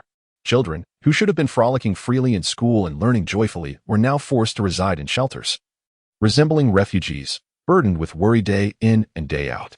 The threat of the mutated virus and the monstrous hordes had driven the existing social structure to the brink of collapse. Education, commerce, entertainment, and culture all suffered grievous blows under the onslaught of the beast tide. Aside from a few major cities like Kyoto that remained unscathed, the rest of the cities in the Great Xia were under siege from these monsters. At that moment, approximately 100 meters above the shelter, a swarm of enormous avian monsters hurtled towards them, each possessing a massive physique akin to small fighter jets, charging directly at the refuge. Suddenly, as they approached, blue arcs of electricity erupted. Brilliant bolts of lightning, surging with 100,000 volts, illuminated the air. In an instant, the avian beasts, intent on breaching the shelter, were engulfed in flames. The scene erupted into a fiery spectacle, as the creatures were seared to a crisp, plummeting to the ground like charred remnants. Lin Ye silently absorbed everything around him, choosing to say little. In this era of catastrophe, the shelters and fortresses stand as humanity and Oppos' final bastion. Should these sanctuaries fall, all hope for mankind would be irrevocably lost. After soothing the children's emotions, Lin Ye resumed driving, heading toward the military command headquarters. Chapter 14, Bounty. Inside the sanctuary, Lin Ye drove along the road for a moment until he arrived at the gate of a base encircled by iron fences. This was the defensive center of the entire sanctuary. Guarding the entrance were 2 rows of armed soldiers. Upon seeing Lin Ye, they immediately saluted and opened the gate. After entering the compound, Lin Ye continued driving for a few minutes, finally stopping in front of a 6-story building. This was his destination for the day. Standing beneath a large tree, Lin Ye quietly chewed his gum. A gust of autumn wind swept by, carrying a yellowed leaf that floated down from above. Landing on the ground, the sound of footsteps echoed, prompting Lin Ye to look up. He beheld a squad of soldiers marching in perfect unison, their disciplined demeanor evident. From their muscular physiques and piercing gazes, Lin Ye could instantly discern that this group of guards consisted entirely of junior soldiers. In the midst of the 2 rows stood a woman. Lin Ye squinted slightly. The woman appeared to be in her 20s, clad in a black professional outfit. Her fair and delicate face framed by a pair of gold-rimmed glasses, exuding an air of intellect and maturity. She clearly belonged to a secretarial profession. As the soldiers and the woman approached, Lin Ye promptly disposed of his gum residue and wrapped it up, stepping forward to speak. Secretary Su, I have completed my assignment at the sanctuary and have gathered a portion of monster materials. The beast materials are in the back of the off-road vehicle. Please verify them. He also handed over the recording device in front of him. This thumb-sized camera recorded the number of monsters Lin Ye had slain, facilitating the military's issuance of the bounty. Secretary Su nodded slightly, first glancing at Lin Ye before turning her attention to the off-road vehicle filled with monster materials, a smile breaking across her face. She took the recording device from Lin Ye and inserted it into a tablet to begin her analysis. Simultaneously, she commanded the soldiers behind her to begin counting the monster materials. Before long, the materials from the off-road vehicle were completely accounted for. Once the counting was finished, a soldier jogged over to the woman to report the quantity. The woman nodded, her gaze lingering on Lin Ye and Appo's face for a moment before she resumed her work on the tablet. Ding. Analysis complete. 3 minutes later, a series of data appeared on the tablet. 155 ordinary monsters slain, 40 junior beast soldiers slain, 29 intermediate beast soldiers slain, and 12 senior beast soldiers slain. When these figures were relayed from the tablet, not only did Secretary Su stand in stunned silence, but even the 2 rows of guards wore expressions of profound astonishment. Such an incredible number of monsters slain, one soldier exclaimed, unable to contain his excitement. And that and Appo's. Not all. There and Appo's. More, Secretary Su interjected, her face reflecting sheer disbelief. Upon witnessing these results, she truly could not fathom that this young senior soldier had single-handedly fought and defeated a beast general-grade monster. Even though this entity merely represents an initial beast commander, it is by no means a match for an ordinary warrior. The distinction between beast soldiers and beast commanders, though subtle in nomenclature, is vast in reality.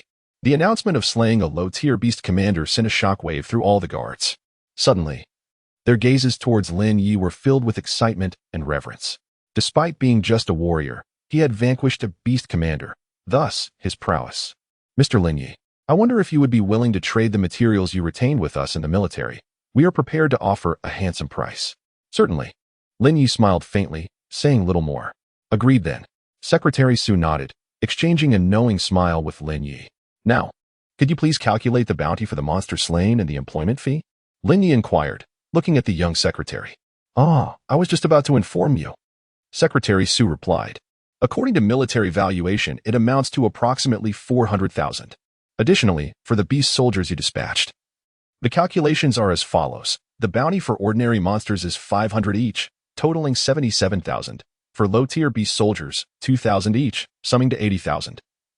For mid-tier beast soldiers, 5,000 each, culminating in 145,000. For high-tier beast soldiers, 15,000 each, amounting to 180,000. And finally, the bounty for this low-tier beast commander is 1 million, with materials calculated separately. The grand total is 1,877,000. Lastly, combined with your employment fee of 900,000, the total comes to 2,780,000. Lin Ye nodded in acknowledgement, retrieving a palm-sized square black card from his pocket, adorned with silk edges, signifying its exclusivity to warriors.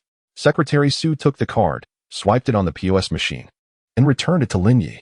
Thank you, Secretary Su. I look forward to collaborating again in the future, Lin Ye said, smiling as he accepted the card. Soon, a transaction notification arrived. Your card ending in 6848 received 2,780,000 yuan on October 17th at 6:48 a.m. Balance 10,826,374.37 yuan.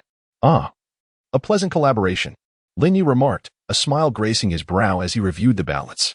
However, thoughts of his ailing sister momentarily dimmed his expression. This change did not escape Secretary Su's keen observation.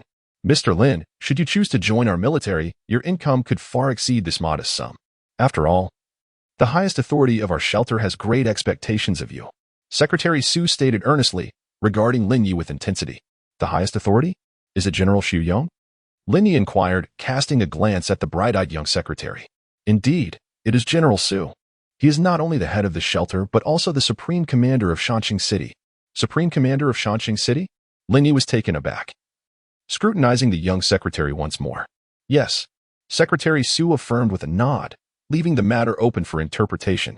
Could you perhaps divulge if the military has any significant operations underway that I might partake in?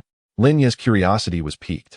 The presence of significant operations implies the existence of employment tasks, thereby allowing one to earn lucrative rewards from the military, which is indeed a fortuitous circumstance. Recently, there have been actions, albeit all classified missions. Unless you can join us, I shall not disclose any information to outsiders. Secretary Su smiled gently, politely declining Lin Ye and Oppo's inquiry. Should any thoughts arise in the future, I will be the first to contact you. Lin Ye replied with a beaming expression. Very well. The woman across from him also smiled slightly. Just as Lin Ye turned to leave, Secretary Su suddenly called out to him.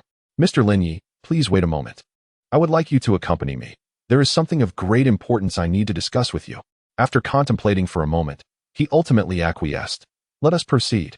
Chapter 15. Gene Primordial Energy. As dawn gradually broke, a man and a woman traversed the silent corridor of the military command center. The sunlight outside appeared somewhat muted, casting a soft halo upon the pristine porcelain-tiled floor.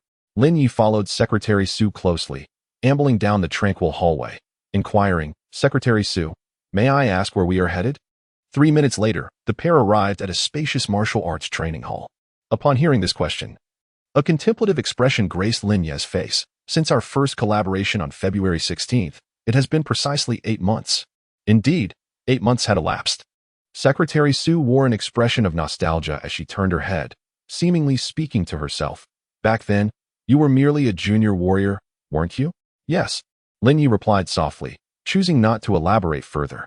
Little did he anticipate that the youthful warrior he once was had now acquired the prowess to slay junior beast generals. As they reached the end of the corridor, Lin Ye and Secretary Su paused before a doorway reminiscent of a training hall, standing face to face. The glint in Secretary Su and Oppo's eyes, behind her golden-rimmed glasses, shimmered with an unusual brilliance. Her crimson lips parted slightly, exhaling like orchids. What I am about to show you is of utmost importance. Please ensure it remains confidential. Lin Ye, taken aback by the sudden proclamation from the astute and captivating secretary, chuckled. Secretary Su, you need not worry about me. After all, our lives were saved by the military. He could hardly forget that if not for their timely rescue a year ago, when they saved him and his sister from the clutches of a pack of monstrous beasts, they would have long since become mere bones in the wilderness. Where would the current warrior Lin Ye be then? With a self-deprecating smile, a wave of bittersweetness washed over him. Had it not been for the valiant warriors and the rescue team, he and his sister would likely have met a gruesome fate within the bellies of those monsters. With a creak, Secretary Su pushed open the grand door to the expansive training hall, spanning thousands of square meters, which lay eerily empty. Come, let us discuss matters inside. At her invitation, Lin Ye stepped into the training hall, his gaze sweeping over the various weapons nestled in the corners. He jested. Are you hoping to further assess my abilities to determine if I am worth the price? Mr. Lin Ye, we hold unwavering confidence in your capabilities. Thus, there is no need for such an exercise, Secretary Su replied with a smile. The purpose of your visit today is to present you with something significant. Pay close attention, as what follows may prove vital for you. With that, Secretary Su approached a desk in the corner, retrieving a document from the drawer. However, before we proceed, we must sign a confidentiality agreement. It's a military protocol, you understand. Lin Ye accepted the contract, perusing its contents. The confidentiality agreement was a contract devised by the military for particularly sensitive information. A breach of this agreement would result in severe consequences, even for a warrior. It bore similarities to previous confidentiality agreements he had encountered. After perusing the content, he confidently inscribed his name at the end.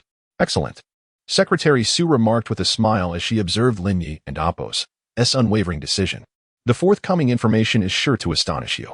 With that, her slender fingers danced swiftly across the keyboard. Genetic primordial energy cultivation method? Lin Ye furrowed his brow slightly upon seeing the golden lettering. An inexplicable sense of familiarity washed over him.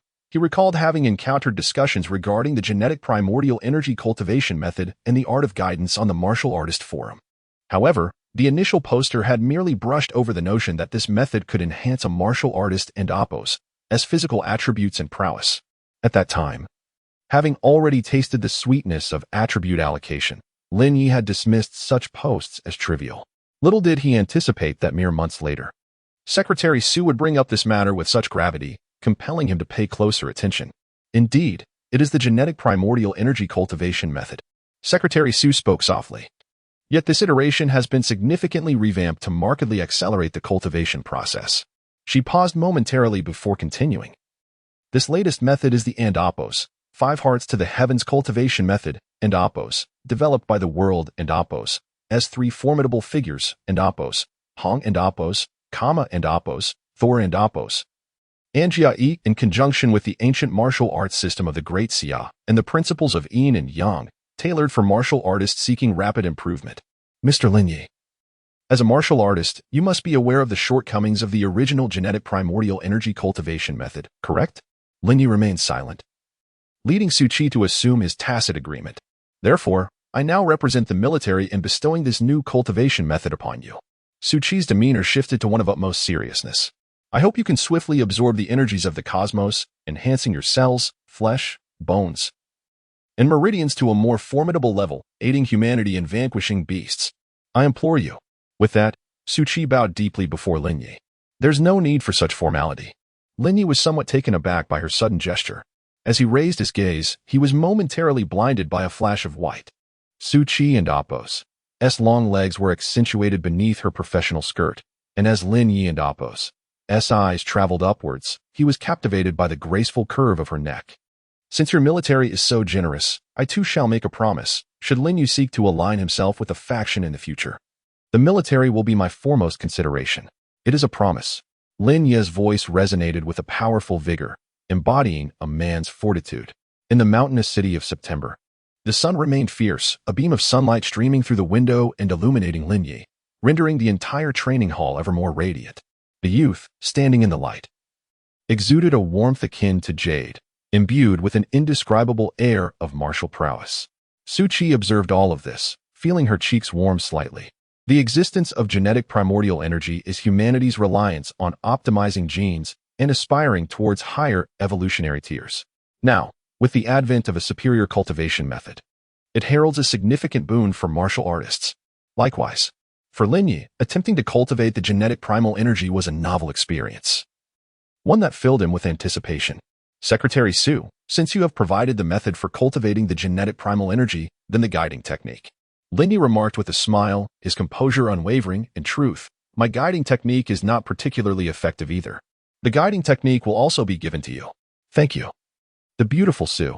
Chapter 16. The First Cultivation in Shelter Number 057. Within the martial artist community, the night outside was shrouded in a mysterious haze. Deep into the midnight hour, the sound of running water in the bathroom ceased, and a robust young man emerged, wrapped in a robe. While ordinary citizens were confined to makeshift shelters or tents, he relished the comfort of his own standalone house. Such was the privilege of a martial artist. Since the onset of large-scale battles between humanity and monstrous creatures, martial artists have stood as the vanguard, sacrificing immensely in the fight against these beasts. Consequently, society holds them in profound gratitude and reverence, endowing them with a transcendent status within the human realm. At this moment, Lin Ye lounged on the sofa, phone in hand, engaged in a video call with a middle-aged woman. "Auntie, how has you been this past week?" he inquired. "You has mostly been sleeping these days, waking infrequently." But each time she does, her appetite remains robust, Lin Ye's aunt replied, with a substantial sum of money at his disposal. Lin Ye's foremost thought was how to secure treatment for his sister, a most worthy endeavor. Lin Ye's aunt nodded slightly, adding, "You has been missing you dearly," even murmuring your name in her dreams. After a moment of contemplation, Lin Ye responded, "Soon, I will ensure that my sister fully recovers, freeing her from the clutches of that virus." "We believe in you," she said. Suddenly, a delicate, almost imperceptible voice emerged, unmistakably belonging to a fragile yet beautiful girl. "Xiaoyi, wait for me." Auntie's voice followed, and the screen went black. When Lin Ye's phone camera reactivated, it revealed a girl with an ethereal beauty. Reminiscent of a princess, around 14 or 15 years of age, her exquisite features captivating anyone who laid eyes upon her. Her blinking eyes sparkled like crystals. "I even have gifts for you," Lin Ye said mysteriously. Lin Xiyu, with a gentle pout, languidly replied, although they had been apart for merely a week. It felt to him like an eternity, prompting him to pour forth all his accumulated longing for Lin Ye. On the other end of the video call, Lin Ye listened intently to every word Lin Xiyu uttered, a smile gradually forming on his lips, an unrecognized curve of joy. "Brother, I want to hear you tell me a story. I miss Mom and Dad." In just a few moments, Lin Xiyu had nearly exhausted the strength she had mustered for so long, her eyelids growing heavy as she murmured, "I'm so sleepy. Brother, I want to sleep again." "Yu is the sweetest girl in the world. Just wait for me," Lin Ye said with a gentle smile, his gaze softening with warmth. No one could ever imagine that the martial artist, fierce and unyielding on the battlefield, could possess such a tender side. As they continued to converse, the delicate young girl, with the support of the middle-aged woman, slowly reclined. Lin and Appo's aunt lingered the camera on Lin Xiyu for a moment, allowing Lin Ye to gaze lovingly at his sister. As Lin Ye gazed at Lin Ye, who lay in a deep slumber, a sense of heaviness enveloped his heart. This serene visage was all too familiar to him. For over a year, his beloved Ye had spent the majority of her days in sleep, with only fleeting moments of wakefulness. During those rare instances, she would prepare meals for him and recount tales from her childhood. To restore her health, he fought valiantly, gathering monster materials and procuring medicines to prolong her life. However, in the face of the RT variant virus, the efficacy of the drugs had increasingly diminished. Consequently, Lin Ye found himself compelled to venture more frequently into the wilderness, battling ferocious creatures in a desperate bid to secure a glimmer of hope for Lin Ye. With this thought in mind, Lin Ye retrieved a small tome, approximately half a centimeter thick. It was a gift from Secretary Su, containing the military's latest gene original energy cultivation method, Jiuhuaju. This tome encompassed the essence of the 5 hearts toward heaven cultivation technique, and it was now being offered to Lin Ye as a gesture of goodwill from the military, which he readily accepted. Upon opening the first page of Jiuhuaju, Lin Ye felt as though he had entered an entirely new realm. The elegant calligraphy on the cover page proclaimed, "In the world of martial arts, no force is unbreakable. Only speed is invincible." Instead of overwhelming him, these words instilled a sense of calm within him, elevating his spirits.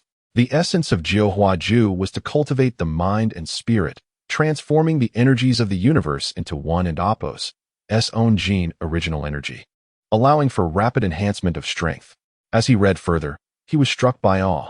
The teachings emphasized that martial arts rely on unyielding strength and unparalleled speed, while the true essence of Jiuhuaju lay in its ability to shatter all techniques with sheer force and outpace all adversaries. Lin Ye's eyes gleamed with excitement as he envisioned a confident mentor guiding him along his path. The guiding techniques within Jiuhuaju promised to endow warriors with formidable physiques and terrifying power. The sections on blade techniques and body movements awaited him in the latter part of the tome. Lin Ye mused. No wonder Secretary Su was so quick to bestow this gene original energy cultivation method upon me. It appears to be a trap laid for my benefit. Recalling Secretary Su's enigmatic smile at their parting, he finally understood. Thus, he resolved to practice according to the 5 hearts toward heaven cultivation technique and the guiding methods outlined in Jiuhuaju.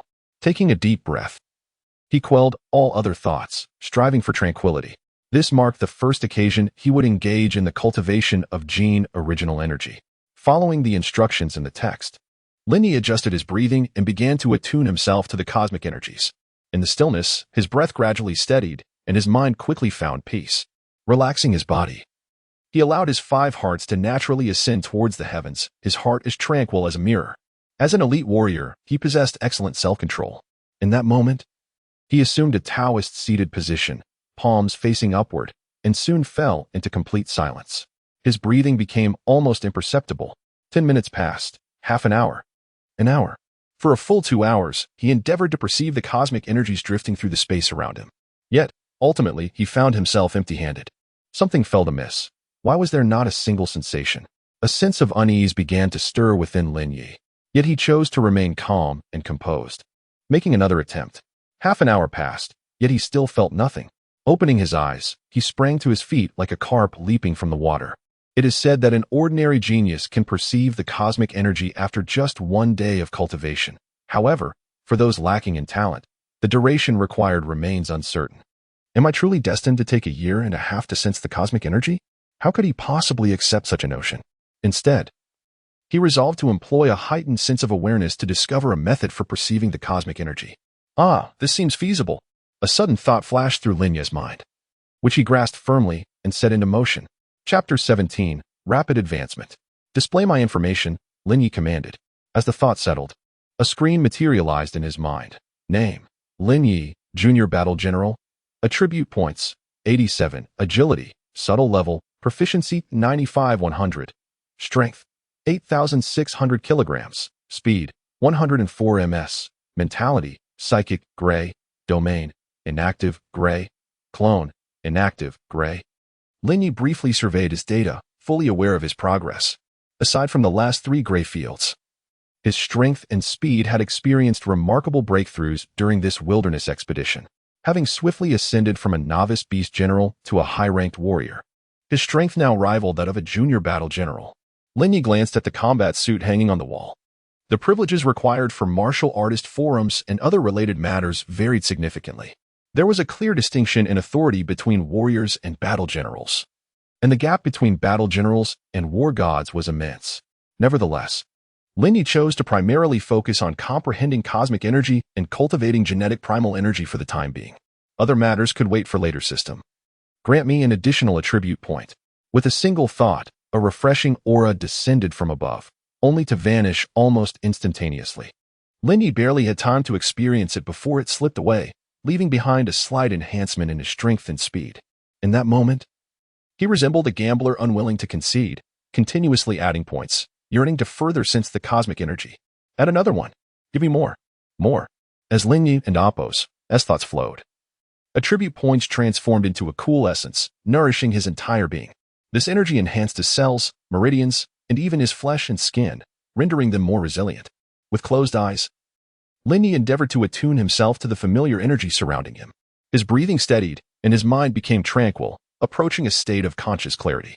Following the principles of the 5 hearts to the heavens cultivation method, Lin Ye divided his awareness into 5 parts. Concentrating on the Bai acupoint at the crown of his head, the palms of his hands, and the soles of his feet, striving to sense the energy. Under the influence of the added points, the refreshing essence continued to converge, flowing into Lin Ye like a mighty river.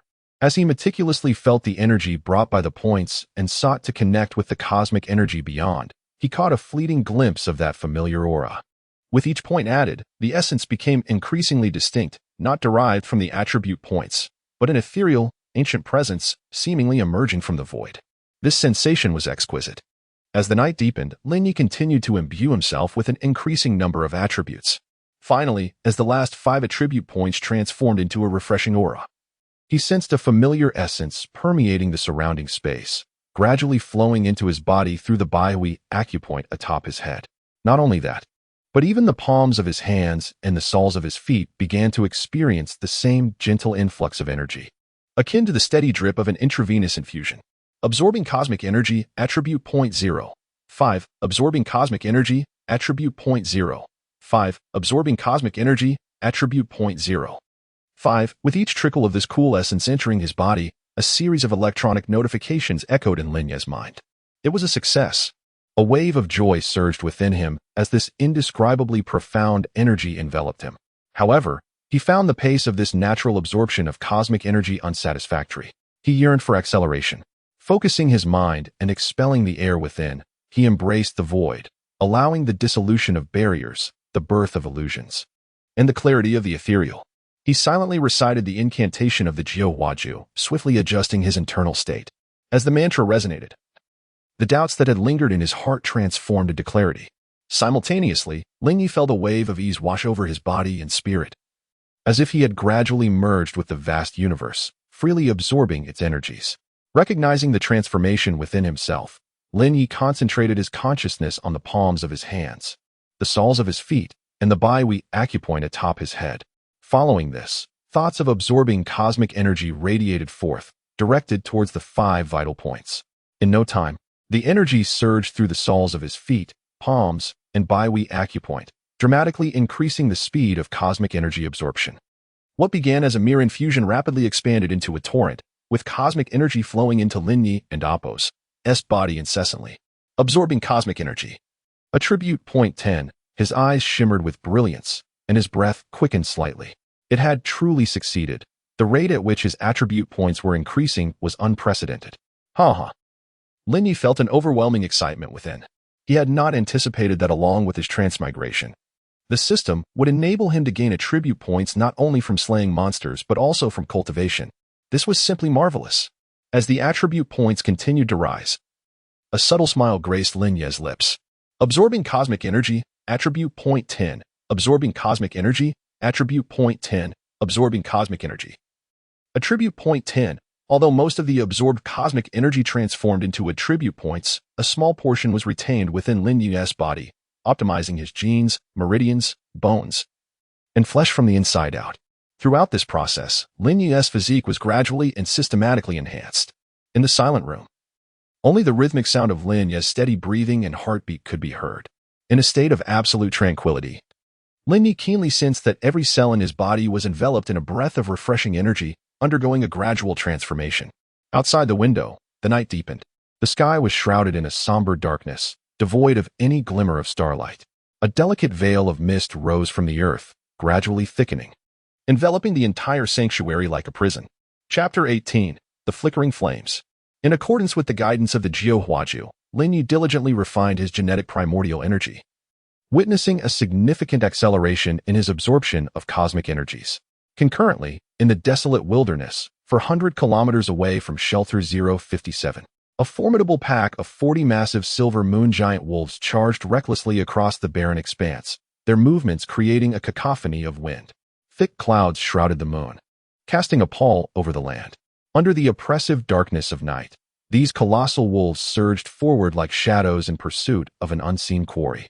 As dust swirled around them, each thunderous pawfall left deep impressions in the earth, trailing a sinuous line of gray behind.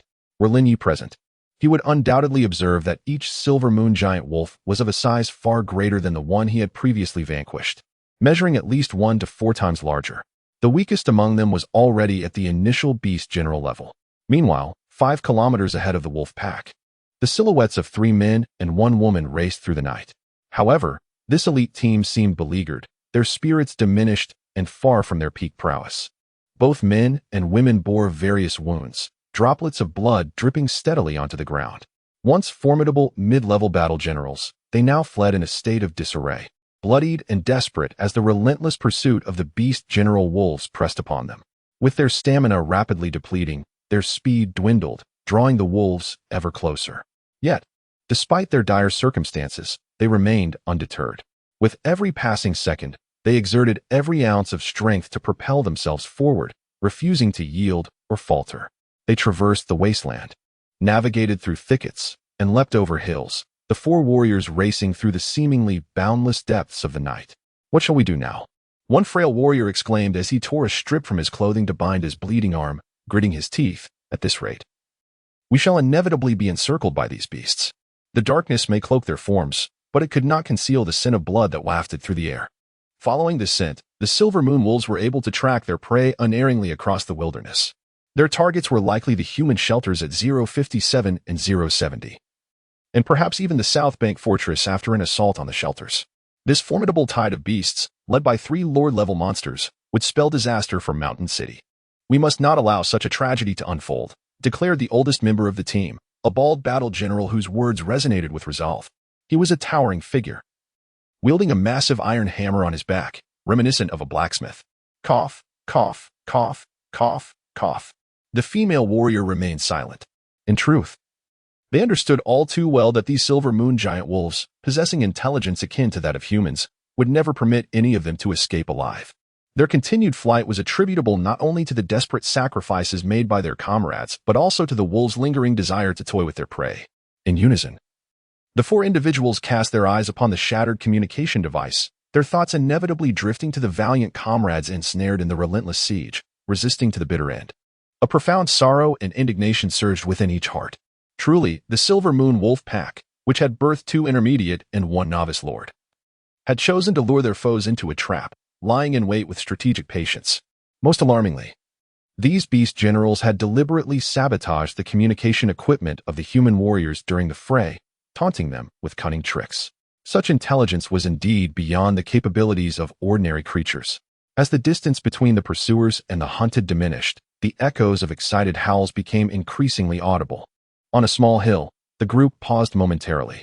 The leader, a bald man, exhibited a glimmer of resolute determination in his eyes, as if he had made a fateful decision. "Little sister, you must go ahead. I, along with your 2nd and 5th brothers, will hold off these beasts.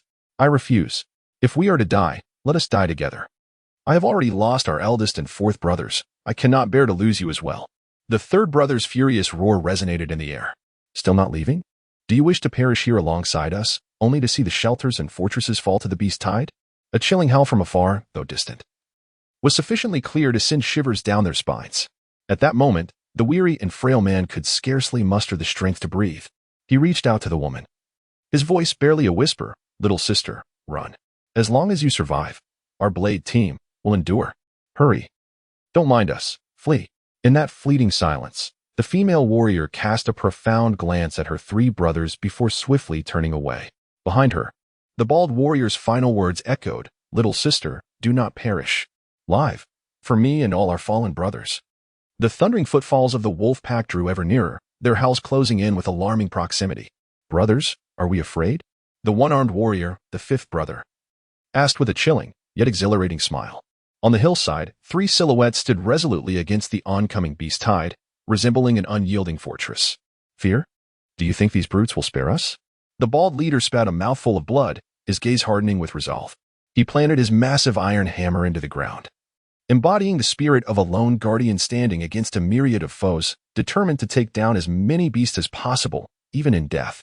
"I fear nothing. Having chosen the path of a warrior, we have long set aside the notions of life and death, especially since our blade team has kindled a flame that shall endure.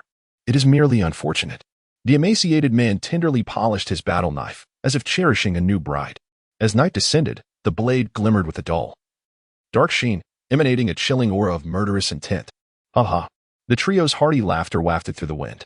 Once their mirth subsided, the 3 intermediate warriors turned their gaze towards the approaching beast generals, rapidly setting up a field of lethal traps around them. After burying all the high-explosive grenades, the 3 stood side by side, exchanging a resolute glance before boldly stepping into the heart of the minefield. The tremors of the giant wolf and Appo's footsteps reverberated in their ears, accompanied by the increasingly near sounds of its excited howls. "Kill! Kill! Kill!" Amidst the thunderous aura of slaughter, the 3 male warriors brandished their weapons towards the pack of wolves. Boom! Boom! Boom! The explosions erupted, flames soaring into the sky. As several giant wolves that had ventured into the minefield were toppled, their limbs severed or bodies grievously injured, many of the surrounding beast generals were momentarily stunned by the sudden shockwave of the blast. As anguished cries filled the air, the surrounding dry grass ignited rapidly, gradually engulfing everything in an ever-expanding inferno. The young woman showed no signs of hesitation. 2 long streaks of tears silently slid down her frostbitten face, which was usually devoid of emotion. Chapter 19. The Midnight Conference at the stroke of midnight, within the South Bank Fortress. An urgent meeting was convened at the Military Command Center. The Blade Squad had lost contact for an hour. All 23 warriors of the squad were untraceable, and efforts to re-establish communication were ongoing. In the conference room, an elder responsible for wilderness reconnaissance spoke. The Blade Squad comprises 6 intermediate battle generals, 4 junior battle generals, and 13 elite fighters. What shall we do? Maintain continuous communication and immediately deploy 40 armed helicopters, fully loaded with armor-piercing ammunition, to radiate outward from the mission site of the Blade Squad for search operations. Simultaneously, we must mobilize communication satellites to thoroughly scout the area. We must locate the Blade Squad, regardless of their fate. A voice, as solid as stone, resonated from the center of the meeting. The speaker was Xu Yang, a commanding officer from Shanxing City. This middle-aged leader, his brows sharp as swords and his uniform impeccably crisp, exuded an aura of iron and blood as he gazed straight ahead, embodying an unwavering presence akin to a mountain. As the deputy chief of staff of the 9 secret forces of the Great Xia, he was also the 8th intermediate war god of the current era. A pinnacle warrior ranked within the top 100 of the war god list. I concur. I agree. I too consent. The Blade Squad is the elite of the Iron Dragon Army and must not be easily abandoned. With Xu Yang's declaration, a chorus of agreement filled the room. Over the past year, their resilience against countless waves of beast assaults had been fueled by unity and unwavering spirit. Were it not for such conviction, these refuge fortresses and cities would not have survived to this day. Commander Su, should we mobilize rockets for a saturation bombardment of that area? A combat advisor inquired. No. Xu Yang firmly denied. Until we ascertain the whereabouts of the Blade Squad, no one is permitted to act rashly. What if there is a gathering of beasts? There is no what if. I have declared that no action shall be taken. A profound silence enveloped the conference room. All eyes turned towards the formidable intermediate war god. Fully aware of his domineering nature.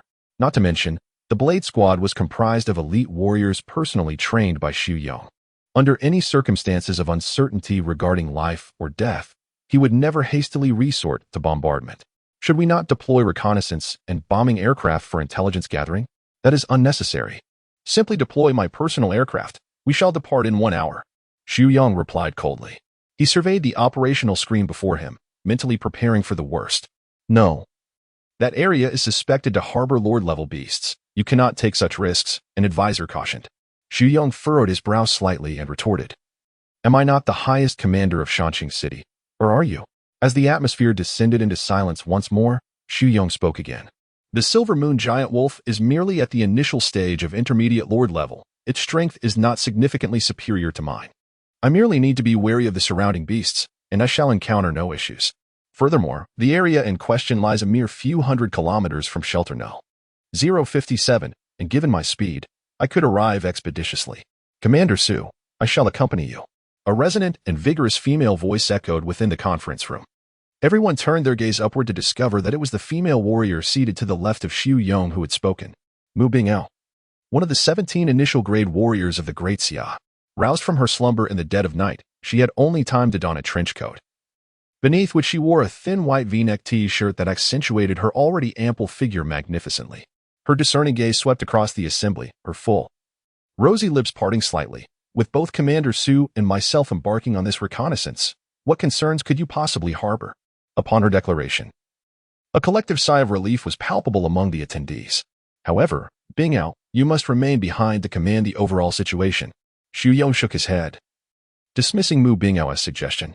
I shall venture into the wilderness alone. There is no peril to be found, and besides, our 9 clandestine divisions have several main regiments stationed there. Should we face adversity, we can retreat and defend. Very well, I shall not insist. A faint smile graced Mu Bingyao's lips, her voice resonant yet melodious, imbued with a harmonious beauty that conveyed strength and clarity, evoking a sense of vitality. Since there are no objections, allow me to present a few points. First, before my departure, all shelters and fortresses in Shanxing City must enter a state of alert. A middle-aged man rose, enunciating each word with precision. Commander Su, I request that all reconnaissance units under the Dark Eagle be mobilized. A middle-aged officer spoke, fulfilling his obligation as the deputy commander of the Dark Eagle Army. No need for that. Your reconnaissance units should continue monitoring the activities of the beast herds within a 300-kilometer radius of Shanxing City, providing real-time intelligence for the warriors. Xu Yang regarded the deputy commander earnestly. Your intelligence is crucial. Do not let it slip. Understood. The deputy commander nodded in acknowledgement. Seeing that no one else had anything to add, Xu Yang began issuing orders. The Blade team shall serve as the vanguard of our military district, followed closely by the Iron Dragon Army S Dragon Battalion, the Blood Wolf Army S Owl Wolf Battalion, and 6 armored battalions under the Dark Eagle. These 8 reinforced battalions are pivotal to establishing a defensive line deep within the wilderness, Crucial for alleviating the pressure on Shanxing City and its surrounding fortresses, absolutely no oversight is permissible. Lastly, it is imperative to construct steel barriers and high-voltage electric fences in front of our positions, along with specially designed steel anti-tank obstacles and trenches. All must be meticulously arranged. The rocket army, airborne corps, logistics, and medical units, all must be prepared for the imminent battle. In the silent hall, apart from Su Yong's voice, only the sound of pen scratching against paper remained. As Xu Yong spoke, the intelligence officers present scribbled furiously on their sheets. The others listened intently, for each command bore significant implications for the safety of Shanxing City. There was no room for negligence. That shall suffice for now. Understood.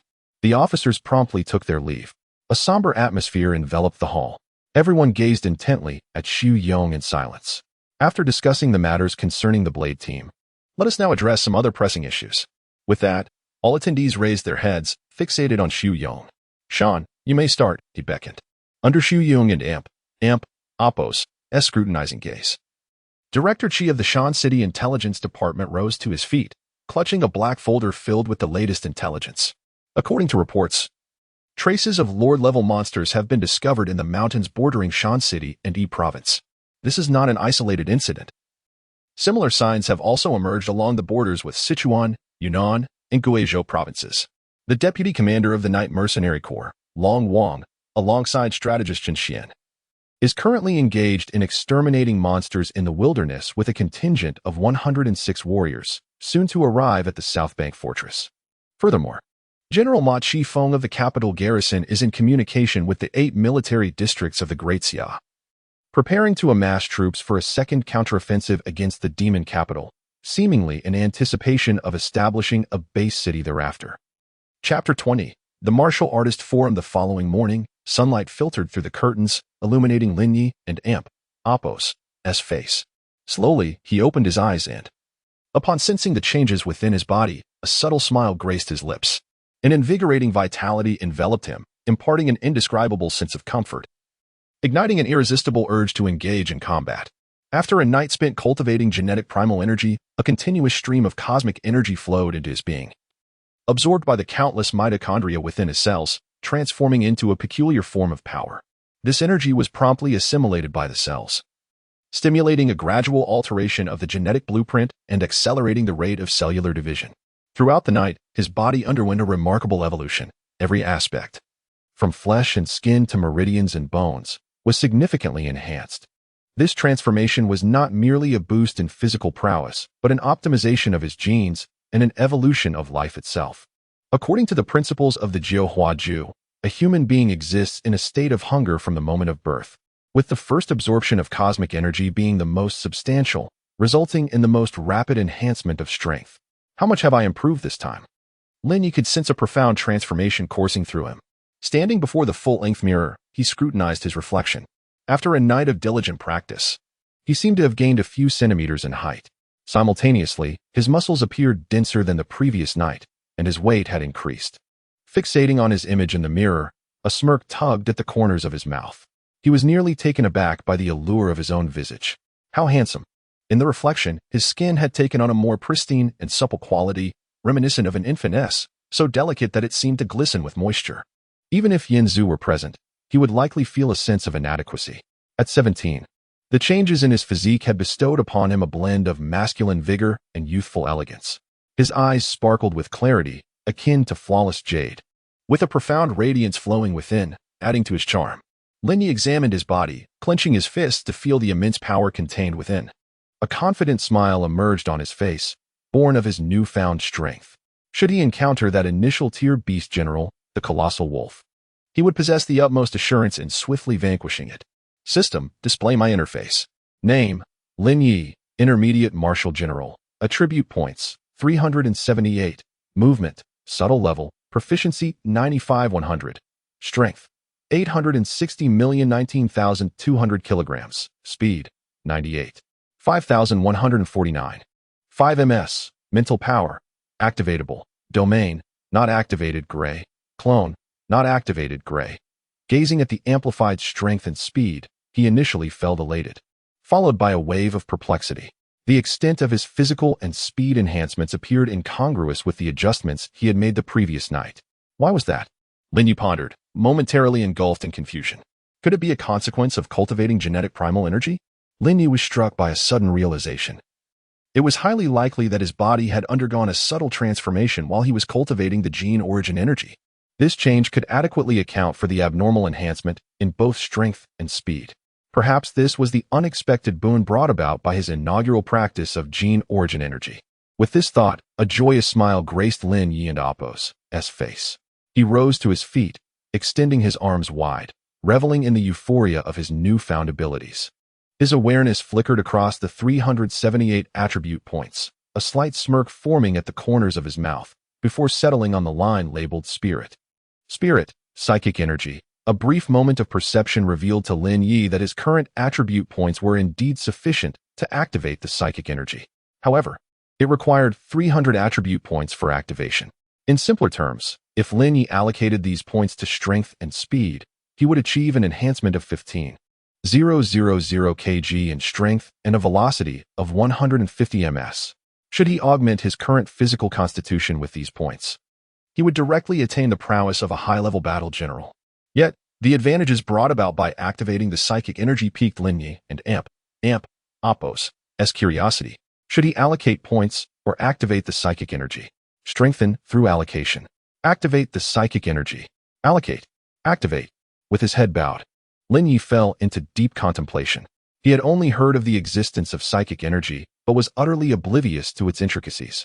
For a moment, he found himself at a loss regarding his choice. When faced with uncertainty, one turns to the martial artist forum. Promptly, Lin Ye retrieved his phone and accessed the forum, commencing his search for information on psychic energy. A plethora of posts sprang into view. Sufficiently powerful mental energy. Also known as psychic energy originates from the human spirit and soul. It can only flourish within the human body. Martial artists who activate psychic energy are referred to as psychic masters. Powerful psychic masters can manipulate various mediums, striking down enemies unexpectedly. The power of psychic energy increases within one's sea of consciousness, yet is suppressed when penetrating another's. Generally, the quantity of psychic energy exists in a liquid state within the sea of consciousness. A larger quantity exists as a solid-liquid mixture, with a higher solid ratio signifying greater potency. Lin Ye continued to scroll through his phone screen, increasingly engrossed in the content. Unlike the myriad of posts found on other forums, the martial artist forum was devoid of advertisements and frivolous news, brimming instead with substantial information. For a time, Lin Ye luxuriated in this ocean of knowledge. After browsing the psychic energy section for nearly 10 minutes, he had acquired a solid understanding of its functions. In summary, psychic energy serves two primary purposes. First, powerful psychic energy enables superior control over one's soul and consciousness. Second, it allows for the manipulation of various mediums to attack enemies. This effectively compels opponents to contend with assaults from all directions simultaneously. It is essential to recognize that encounters between experts often transpire in the blink of an eye. In a moment of unexpectedness, the psychic ability to manipulate objects can deliver a fatal blow to one's adversaries. Akin to the formidable Magneto from the films of a past life. No, it surpasses even Magneto's prowess. While Magneto can merely command magnetic fields, a psychic adept possesses the capability to manipulate a broader array of mediums. At this juncture, Lin Ye has become well-versed in the principles underlying the genesis and applications of psychic energy. What he now seeks to comprehend is the efficacy of psychic attacks, as this knowledge will determine the worthiness of activating such powers. The rationale is straightforward. Lin Ye's temperament is one of caution and meticulousness. In this perilous era of cataclysm, every attribute point holds immense significance for him.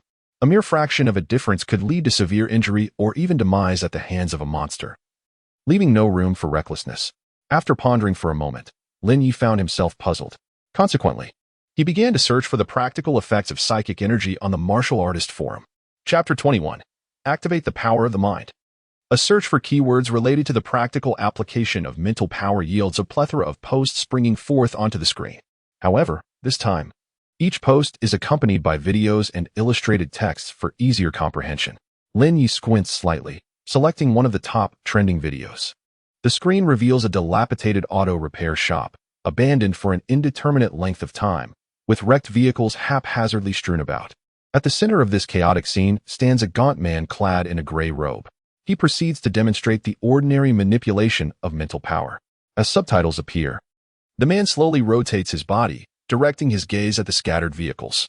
With a rush of wind, it appears as though an invisible force is at work, lifting the derelict cars off the ground, hovering 4 to 5 meters in the air. Over a dozen small automobiles float effortlessly, their combined weight exceeding 10 tons. The formidable mentalist exhibits no signs of strain while controlling these objects, akin to Lin Ye and Oppo's own relaxed demeanor. A gravelly voice begins to explain, and to Lin Ye and Oppo's amusement. The man pulls out a cigarette, lighting it and smoking nonchalantly. As he watches intently, the video shifts once more. The multitude of wrecked vehicles begins to orbit around the man, rising and falling rhythmically, reminiscent of the black and white keys of a piano.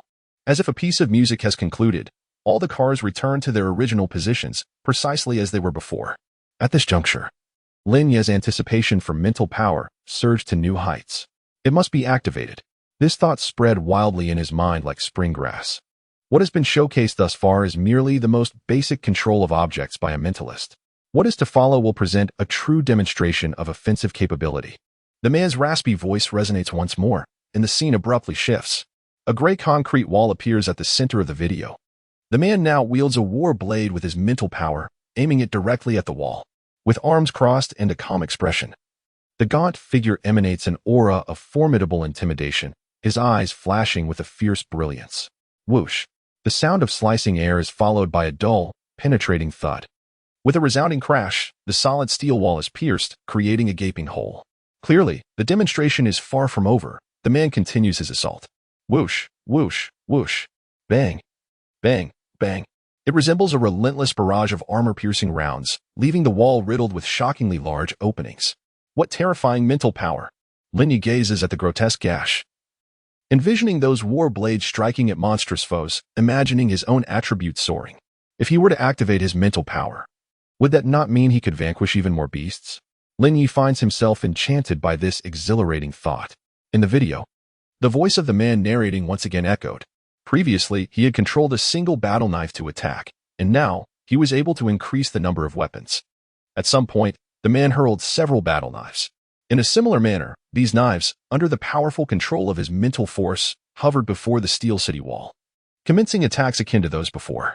With a series of sounds, large holes rapidly appeared on the steel wall, spreading outwards. A low rumble of an explosion resonated as a section of the wall shattered into countless fragments, while the battle knives remained unscathed.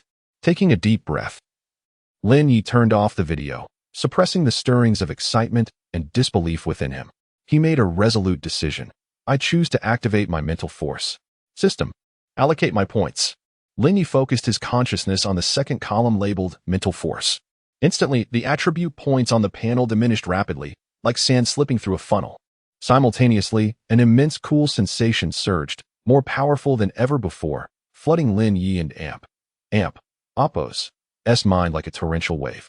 Countless sensations erupted in his consciousness like fireworks. How delightful!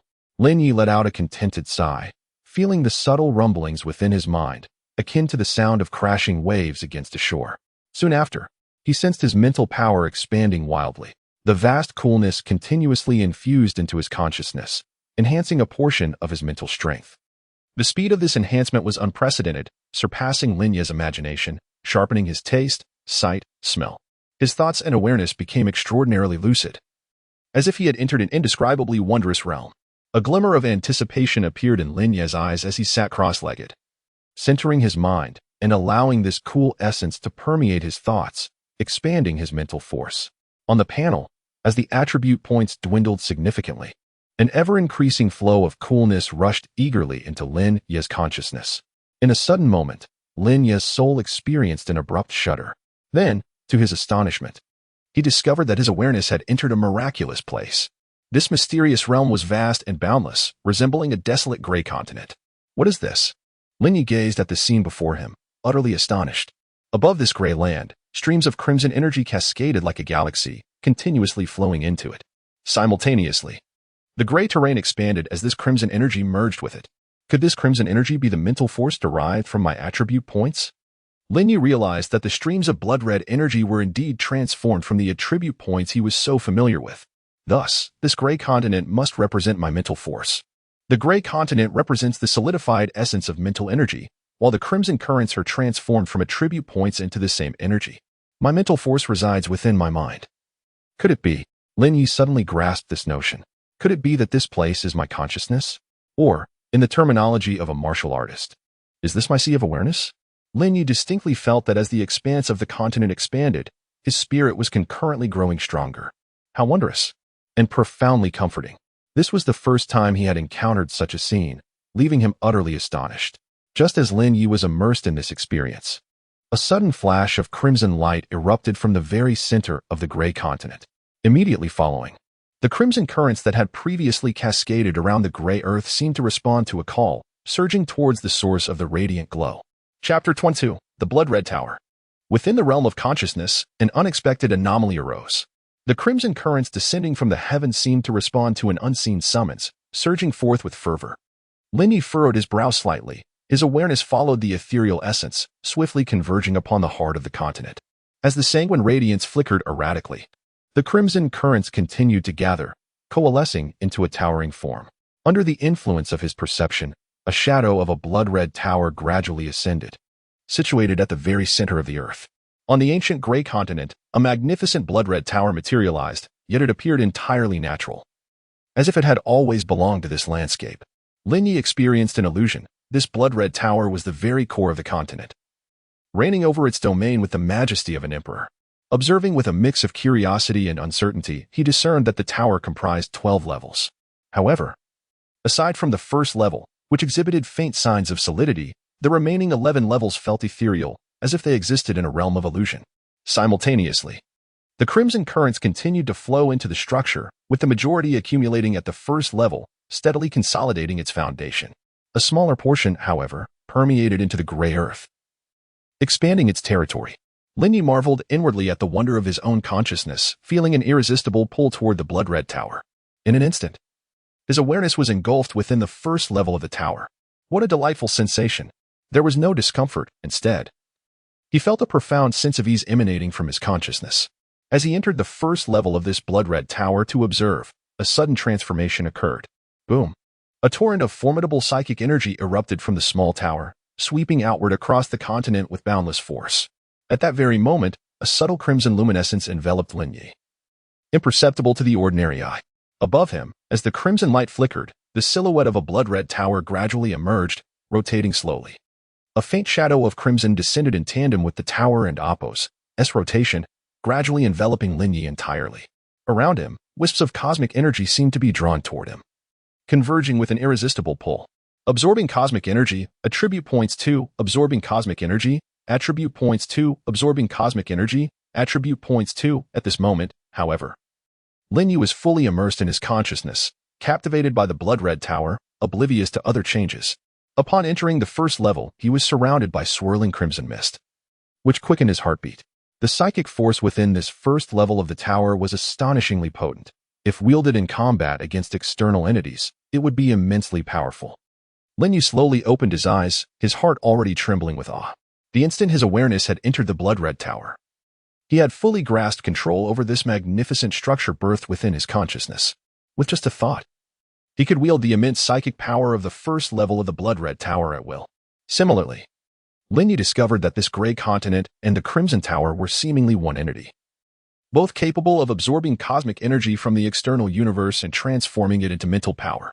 However, there remained a disparity between the rates of energy absorption and the conversion of attribute points. Lin Ye did not ponder the reasons behind this, but accepted the outcome.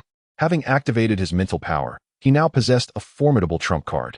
As for the mental power residing within the upper levels of the Crimson Tower, Lin Ye chose to set that consideration aside for the time being. Having come to this realization, Lin Ye's consciousness settled upon mental power. With a slight perception, a wry smile graced his lips. Activating what lay beyond would require a considerable number of attribute points, indicating that he must venture into the wilderness for further hunting. Lin Ye silently vowed, filled with anticipation regarding the manifestations of his mental power. According to the descriptions in the forum videos, Possessing robust mental power meant the ability to wield a greater array of weapons to vanquish monsters. The fact that he could successfully activate and hold such mysterious and formidable mental power was already a tremendous gain for Lin Ye. Now, his task was to thoroughly familiarize himself with and master this immense mental power, transforming it into his ultimate weapon. Unbeknownst to him, a faint light of dawn began to appear on the horizon. Within the small room, Lin Ye continued to revel in the joy of activating his mental power. Particularly, the Crimson Tower within his sea of consciousness had become his prized asset. Before delving into the use of mental power, Lin Ye resolved to check his information. He sensed that his physical attributes had subtly shifted since activating his mental power. In the next moment, he directly summoned his information interface. Name: Lin Ye, Intermediate Warlord. Attribute points: 97. Agility. Subtle level: Proficiency 95-100. Strength: 1,920,021,300 kilograms. Speed: 149. 5 to 163. 5 ms. Mental power: Elementary Warlord. Domain: Not activated, gray. Clone: Not activated, gray. Indeed, a look of realization spread across Lin Ye's face. With the activation of his mental power, he had simultaneously experienced an enhancement in both strength and speed. Even his attribute points had increased. At this juncture, Lin Ye felt no nostalgia for the vanished 300 attribute points. Instead, he was filled with immense joy. Activating such mysterious and formidable power with merely 300 attribute points was an extraordinary bargain. Lin Ye had a vague intuition that this activation of mental power would bring him immense benefits in the future. At an indeterminate moment, Lin Ye felt a warm sensation on his face. He opened his eyes to find a golden ray of sunlight streaming through the window, bathing him in an indescribable sense of bliss. Witnessing the dawn break forth from the depths of night, Lin Ye and Apos' heart brimmed with joy and anticipation. Residing in a 3-story abode, with ample food and comforts, in this era of catastrophe, such a leisurely life was indeed a rare treasure. Contemplating the many displaced individuals in the refuge, reliant on government aid, Lin Ye couldn't and Apos' help but exclaim in reflection. Though he is earnest, he finds himself powerless. Even if Lin Ye can assist 1, 10, or even 100 individuals, can he truly aid thousands? The answer is a resounding no. His current capabilities are limited, and he cannot provide shelter for countless souls, nor can he ensure that all the weary find solace. Given these constraints, Lin Ye is left with no choice but to protect himself and his nearest loved ones. Suddenly, a rumbling emerged from his stomach. After a night of rigorous training, he found himself ravenous. With that thought, Lin Ye made his way to the kitchen, opening the refrigerator to prepare a simple breakfast. As the door swung open, a dazzling array of food greeted his eyes: roast duck, pig trotters, pizza, cake, an assortment of meats, as well as fruits and vegetables. Everything was available. The refrigerator, with a capacity of 500 liters, was brimming with delectable offerings. Dedicated staff were on hand to maintain their living spaces and provide sustenance. They even offered personalized service to the warriors. Such luxuries were indeed privileges granted to those who faced monsters on the front lines, risking their lives without hesitation. Picking up his phone, he resolved to delve into the art of manipulating mental energy to launch attacks on objects. The demonstration by the Slender Man in the previous video had ignited a fervent curiosity within him. Now that he had activated his mental energy, he yearned to experiment with its application, rather than relying solely on his hands to vanquish foes. With eager anticipation, Lin Ye reopened the Warrior Forum to commence his search. Chapter 23, The Power of Mental Force. The content of the Warrior Forum is a tapestry of varied and intricate discussions, encompassing a vast array of topics from astronomy and geography to human relationships and worldly affairs, as well as information from both domestic and international sources, including martial arts and weapon trading. It even contains exclusive and confidential insights pertaining to warriors. However, with Lin Ye's current status as a high-ranking warrior, he can only access a fraction of the most fundamental posts. The forum's elite posts require at least the rank of a battle general for access. To attain higher privileges, one must diligently enhance their strength. Upon entering the forum, Lin Ye swiftly typed the keywords "how to become a powerful mentalist" and pressed search, resulting in a cascade of posts. However, the quantity of posts this time had decreased by more than half compared to before. It was evident that not everyone was an expert in mental force, thus refraining from posting misleading information that could misguide aspiring warriors. An adept mentalist fears no ambush. The striking red letters captivated Lin Ye, prompting him to click on the first post. This was authored by a warrior known as the World and Appos, as foremost mentalist. Even through the screen, Lin Ye could sense the imposing aura of this warrior. He clicked to play the video and became wholly engrossed, meticulously studying the content on how to manipulate mental force. From dawn until noon, Lin Ye devoted a substantial portion of the day to understanding the application of mental force. In his quest for mastery, he perused post after post. Aside from those premium posts requiring higher access, he had nearly scoured all available information regarding mental force application. Whether it was the world's leading mentalist or the masters Vladimir, Sonifit, and Castle Polienus, he diligently reviewed their tutorials on mental force repeatedly until he grasped the essence of their teachings. Finally, with a wealth of knowledge about the practical application of mental force swirling in his mind, Lin Ye took a deep breath, a subtle smile gracing his lips. He experienced an illusion that after activating his mental force, both his memory and sensory acuity had significantly heightened, compared to before. He felt as if he had ascended to an entirely new level. He could now distinctly observe the fine hairs on the legs of the two ants fighting at the entrance. The combat where beasts were manipulated by mentalists wielding blades from afar appeared as effortless as drinking water. In addition to employing mental force in combat, they also utilized it to control large objects such as shields, enabling their own flight. This innovation established a precedent for battle generals and war gods engaging in aerial warfare, thereby greatly enhancing the combat and survival capabilities of warriors. If they can do it, so can I. With this realization, Lin Ye brimmed with anticipation regarding the effects of his mental force. Thus began his practice of mental force.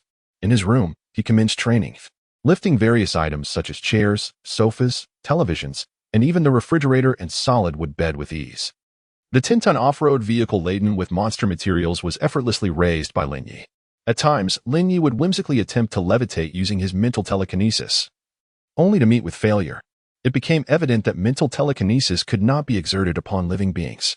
After encountering this obstacle, Lin Ye endeavored to alter his approach. While seated upon a couch controlled by his telekinetic abilities, he found that effortless flight was indeed achievable. Through relentless practice, Lin Ye grew increasingly adept at wielding his mental powers. In mid-September, during the autumn festival, the slanting sun descended in the west. The golden rays of the setting sun bathed the three-story building at the edge of the refuge in a warm, orange glow. As he pushed open the creaking wooden door, Lin Ye stood before it, gazing upward at the sunset. The crimson horizon appeared ablaze, casting a long shadow of Lin Ye's tall figure upon the ground. In the hazy backlight, his youthful visage, no older than 17 or 18, radiated a flawless pallor. His eyes, deep and profound like water, seemed to harbor the essence of a swirling galaxy. Clad in a black combat uniform, Lin Ye exuded an aura of vigor that elevated his attractiveness to remarkable heights. Momentarily, several young women, captivated by his presence, lost their bearings, colliding with one another like a string of candied hawthorns. Ahem, ahem.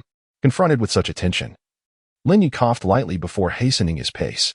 He remained an innocent youth, disinterested in any unscrupulous endeavors. Behind him, a chorus of tinkling laughter echoed. On the 6th floor of the military district and Appos, martial arts hall, Lin Ye swiftly completed tests for strength, speed, and neural response, achieving commendable results. Strength, 21. 300 kilograms. Speed, 163. 5 ms. Neural response, advanced battle general level. His strength and speed aligned with the panel and Appos' readings. Yet the speed of his neural response was an unexpected revelation. Perhaps his mental telekinesis had a hand in enhancing his neural reaction time. Next, Lin Ye approached the punching power testing apparatus once more. This time, he intended to gauge the intensity of his telekinetic force. As for the potential exposure of his abilities, Lin Ye harbored no concerns. His and his sister's lives had been saved by the military, and he held steadfast trust in them. Moreover, in these perilous times, the Great Xia required warriors who possessed both strength and promise, without succumbing to jealousy that could lead to self-sabotage. The wisdom of mutual reliance had long been ingrained in the upper echelons of the Great Xia military. In light of this environment, Lin Ye resolved to adopt a more conspicuous demeanor. The strength he displayed was a testament to his capabilities. He had always detested the notion of hiding one's prowess, pretending to be weak while harboring strength. With this thought in mind, Lin Ye stepped back 20 meters, fully concentrating as he maneuvered a metallic gauntlet towards the punching power tester. Under his intense mental focus, the gauntlet tightened as if ensnared in a state of high pressure. Simultaneously, within the realm of his mental sea, transformations unfolded. Wisps of translucent mist drifted forth from the blood-red tower, coalescing upon the gauntlet under Lin Ye's guidance. Gathering strength. Accumulating force. Go. A surge of silver light shot forth from him. Boom. Boom. Under the influence of mental telekinesis, the formidable gauntlet descended with tremendous force upon the punching bag, producing a resounding boom that reverberated throughout the training hall. The punching bag was propelled backward in a remarkable arc, only to rebound like a resilient roly-poly toy. Such astonishing strength. Without glancing at the figures, Lin Ye could sense an overwhelming might. If that punch were to land on him, considering his current physical condition, it would likely prove fatal. Upon casting his gaze towards the large screen, his eyes widened in astonishment. The testing device clearly displayed the value. Strength, 64,999 kilograms. Chapter 24, Hope. The training hall lay in a profound silence. Lin Ye gazed at the test results displayed on the large screen, his heartbeat momentarily faltering. After a brief pause of 5 seconds, comprehension gradually dawned upon him. Under the control of his mental power, he had astonishingly recorded a value approaching 65,000 kg. It is noteworthy that the threshold for a novice warrior's strength is merely 64,000 kg. To ensure accuracy, Lin Ye switched to another punching power tester and conducted 2 more trials. Yet, the results remained equally astounding. Strength, 65,120 kilograms. Strength, 65,430 kilograms. Having departed from the punching power tester, Lin Ye proceeded to the speed testing area. He wished to ascertain the velocity his gloves could attain under the guidance of his mental power. Whoosh, whoosh, whoosh. The results of 3 consecutive speed tests were remarkably consistent. Speed, 353 ms. Speed, 359 ms. Speed, 365 ms. Each test result surpassed the threshold for a novice warrior. Observing the crimson text on the screen, Lin Ye and Appo's heart surged with emotion, leaving him in a state of exhilaration. His level of mental power truly did not differ greatly from that of a novice warrior. Unbeknownst to him, Lin Ye and Appo's breathing had become increasingly rapid. These test results prompted reflections on his sister and Appo's illness. With these recent findings, a surge of confidence enveloped Lin Ye. He was convinced that no military force could resist the allure of a warrior possessing mental power akin to that of a demigod. Furthermore, at merely 17 years of age, his potential was immense. With this thought, Lin Ye clenched his fist tightly, his gaze fixated on the numbers on the screen, nodding resolutely. Yes, let us do it. He retrieved his phone, delicately wiping the dust off the screen to reveal the sweet, charming smile of Lin Ye. A tremor coursed through Lin Ye's body, his hands shaking uncontrollably. Since traversing into this world, the elements capable of stirring his heartstrings had been exceedingly few. Apart from the parents who sacrificed themselves to attract the beast tide for their children, only Lin Ye remained. The unexpected infection of the RT mutant virus had undoubtedly doused Lin Ye's hopes with a cold reality. As a mutated strain of the virus, the RT virus, while not possessing extreme toxicity, relied on consuming the vitality of its host for survival and evolution. Those afflicted with the RT virus, even with medicinal support, could survive at most 5 years. Yet now, hope had re-emerged, reigniting Lin Ye's confidence. See ya, wait for your brother. I will surely cure you and allow you to live joyously and freely under the sun, just like other girls. I promise. Lin Ye stood tall, his eyes filled with unwavering determination. Beneath the calm exterior, his heart raced with profound excitement. Healing his sister's ailment and basking in the warmth of sunlight together was his fervent desire. At last, this dream seemed within reach. Lin Ye settled onto a sofa in the training hall, his heart racing fervently. The surprise arrived with such swiftness as if orchestrated by fate. Lin Ye inhaled deeply, feeling the frigid air fill his lungs. The tumult within his chest had subsided significantly, and his state of mind gradually approached tranquility. In this moment, the sorrow and anxiety brought forth by the RT virus had dissipated considerably. Moving forward, it was merely a matter of communicating his intentions to the military, and all would be well. As he contemplated the testing data, a smile graced Lin Ye's lips, and his spirits began to uplift. With his mood now buoyant, the shadows in his mind dissipated, and his thoughts began to flourish. He gazed at the alloy gauntlets that had fallen at the end of the testing area, and an idea suddenly struck him. If he could wield such astonishing power and speed merely by controlling the gauntlets with his mental prowess, What devastation could he unleash by manipulating more lethal weapons, such as throwing knives or steel needles? The potential for catastrophic damage was staggering. He began to envision a scene where he would rampage through a herd of beasts, guided by his mental force. It would undoubtedly be a magnificent spectacle. Lin Ye could not help but dream, fully aware that he was merely at the beginning of his journey. He understood that his physical capabilities would enhance alongside his skill points and training, with both strength and speed continually improving. However, the acceleration of speed would become increasingly challenging as he progressed. After all, the faster one goes, the more formidable the air resistance becomes. Thus, each increment in speed would require exponentially greater effort. With this thought, a subtle smile appeared at the corners of Lin Ye's mouth. With a panel at his disposal, he had no cause for concern regarding his enhancements. As long as his attribute points were sufficient, there were virtually no bottlenecks, and his physical qualities would continue to ascend until his points reached 0. System, let's allocate points. Lin Ye silently commanded within. Suddenly, a long-lost coolness enveloped him, gradually refining and enhancing his physical attributes. 20 seconds later, the comforting sensation of reinforcement faded, as a thought crossed his mind. An information interface materialized in his consciousness. Name, Lin Ye. Attribute points, 0. Movement, subtle level, proficiency 99 100, strength, 24, 210 kilograms, speed, 192. 6 ms, mental, basic battle god, domain, unactivated gray, clone, unactivated gray, with a speed of 192. 6 meters per second and a strength of 24, 210 kilograms, both attributes had reached the standards of a mid-tier warrior. While his neural response tests indicated a level of high-tier warrior, however, something felt amiss. Lin Ye furrowed his brow as he scrutinized the enhanced strength and speed. After recalculating, he discovered that this time, each attribute point had only yielded an increase of 30 kilograms in strength and 0.3 ms in speed. Perhaps, as his strength had grown, the enhancements from each point had diminished in return. Lin Ye reassured himself with this thought. Presently, in terms of the overall prowess of a martial artist, he stood out even among the mid-tier warriors. Not to mention the explosive manifestation of my psychic power, which rivals that of a novice demigod. It is indeed unimaginable that a mid-tier warrior could wield such a formidable technique. Lin Ye was exceedingly pleased with the results of this test. Simultaneously, a sense of perplexity arose within him. With the physical prowess of a mid-tier warrior, how could he unleash the psychic strength akin to that of a novice demigod? Is there a unique correlation between the ranks of martial artists and the potency of psychic energy? I recall a post on the forum that stated the physical form is the foundation of psychic power, and that such energy can only gestate and strengthen within the body.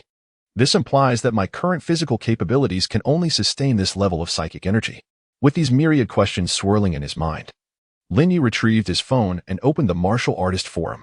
He swiftly typed in the search bar the relationship between psychic energy and martial artist levels. However, just as Lin Ye clicked on search, a line of red text unexpectedly appeared on his phone screen, alerting him, "Your forum access is insufficient. Please elevate your permissions before proceeding with the inquiry." Lin Ye. Chapter 25. Joining the military. Your permissions are insufficient. Please upgrade your martial artist privileges to proceed with the inquiry. Lin Ye. Upon encountering this glaring red notification, Lin Ye found himself momentarily speechless. However, with the enhancement of his abilities, it was only natural that his martial artist privileges should elevate accordingly. As this thought crossed his mind, a vivid image of a young woman in uniform abruptly flashed through his mind. "Secretary Su, it is time to discuss my aspirations to join the military." Lin Ye murmured softly and then gently closed his eyes, engaging in contemplative thought. After a prolonged moment, he opened his eyes, a sharp glint flickering momentarily within their depths. The recent results of his martial and mental power tests reignited within him a sense of anticipation and hope for the future.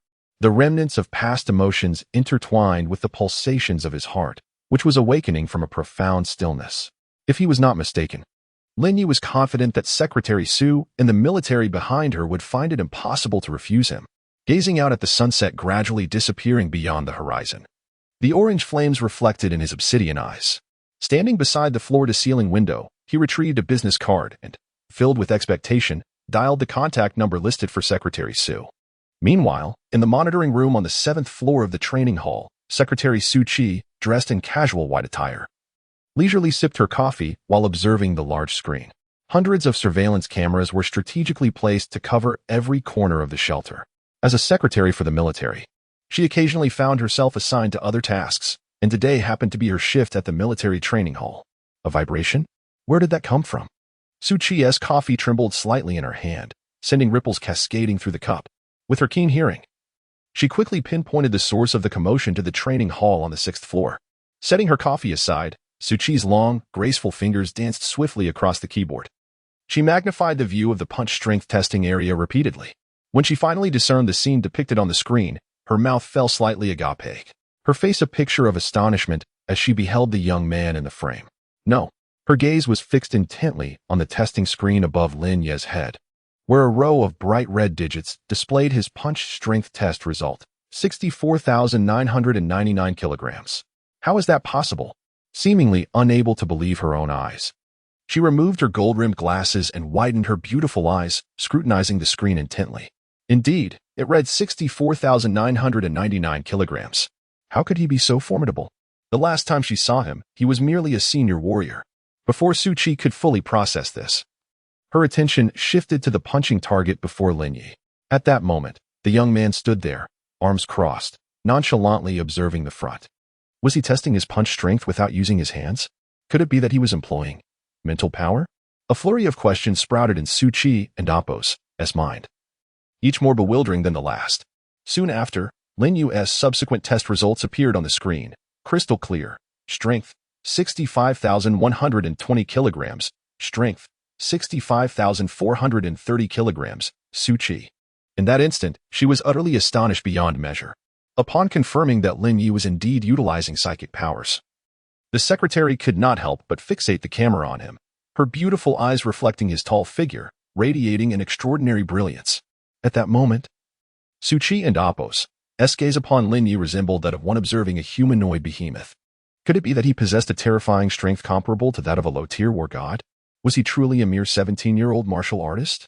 With nimble fingers, Su Chi quickly retrieved Lin Ye's previous test data. The results of 5 strength tests were recorded as 21,300 kilograms, 21,341 kilograms, 21,308 kilograms, 21,354 kilograms, and 21,304 kilograms, while the 3 speed tests yielded 162 ms, 163 ms, and 165 ms. Both strength and speed were within the range of a mid-tier warrior, which seemed rather ordinary. Seeing these figures, the secretary breathed a sigh of relief. However, upon examining Lin Ye's neural response speed, her eyes widened in astonishment. A reaction speed at the level of a high-tier warrior. Was this individual truly a monster? Setting down her coffee, Su Chi took a nearby tissue to wipe her forehead, her curiosity about Lin Ye escalating rapidly. With her hair neatly tied back, she sat upright, her gaze fixed unwaveringly on the central monitor. In the video, Lin Ye had already approached the speed testing zone, mirroring his earlier strength test. He continued to employ his psychic power to control the punching gloves, commencing the speed test. The outcomes of the 3 trials were astonishing. Speed, 353 ms. Speed, 359 ms. Speed, 365 ms. The vivid red data burned into Su Chi and Appo's mind like a branding iron. Her heart raced, and her breath quickened as this secretary, seasoned by numerous trials, felt a sudden jolt of excitement. Watching Lin Ye intently focus on the testing screen, she could not help but clench her fists, trembling slightly with joy. An unexpected thought surged through her mind. This is a man with a story.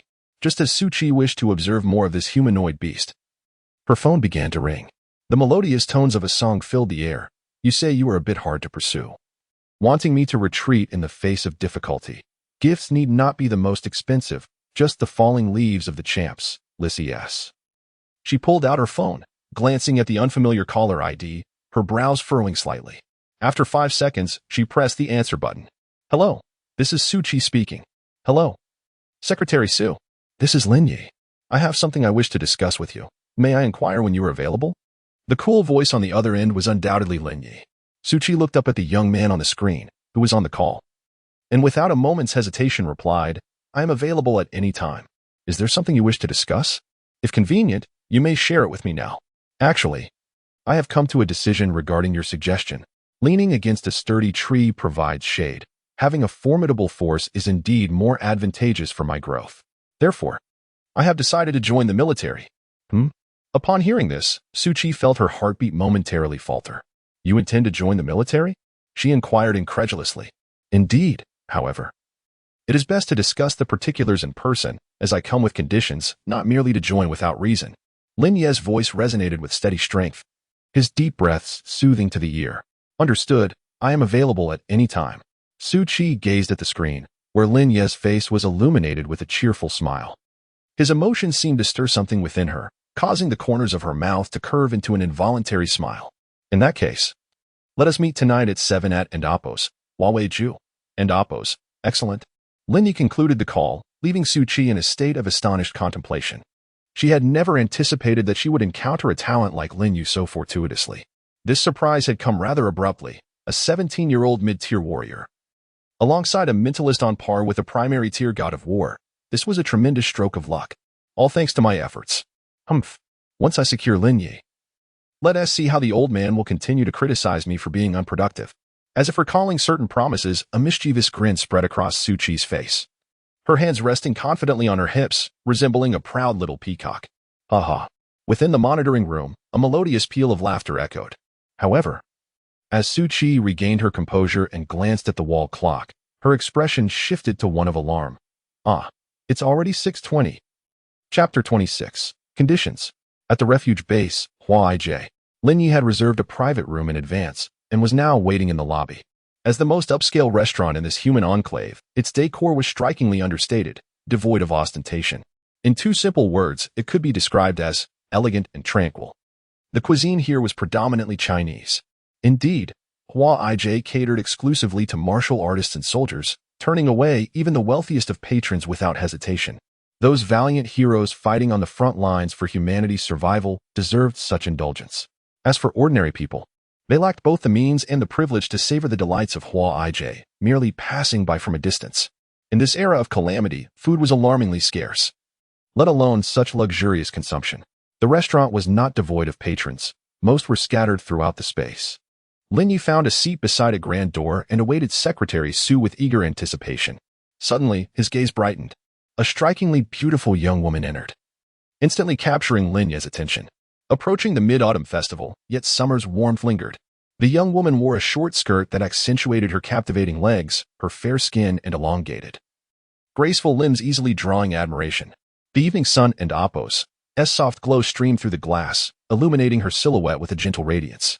Nearby men cast appreciative glances her way, their eyes sparkling with admiration.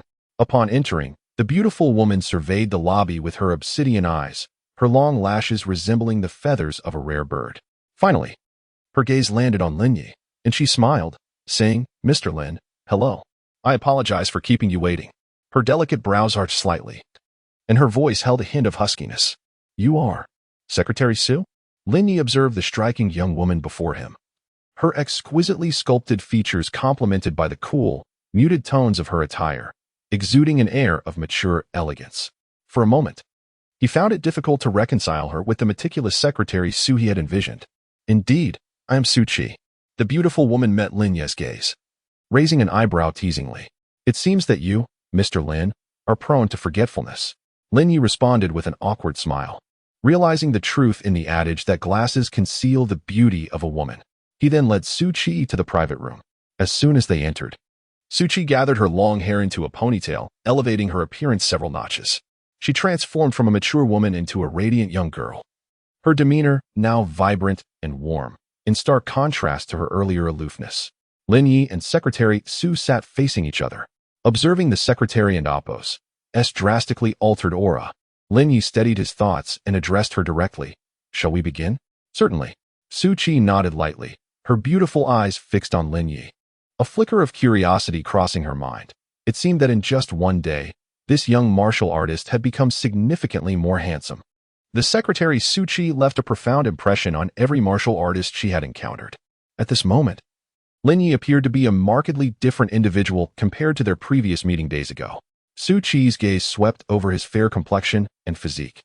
Beneath the youthful facade of 17 or 18 lay a face with striking contours.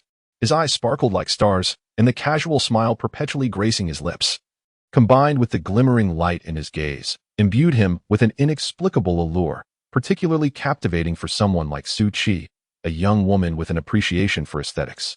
Secretary Su, is there something dirty on my face?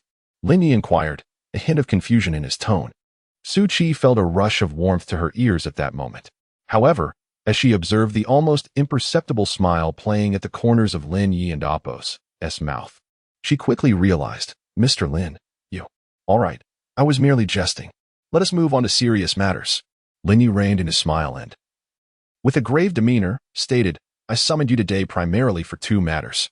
As he spoke, his gaze fell upon the emblem of a high-ranking warrior adorning his right arm. Of course, that is not an issue. Su Qi responded confidently.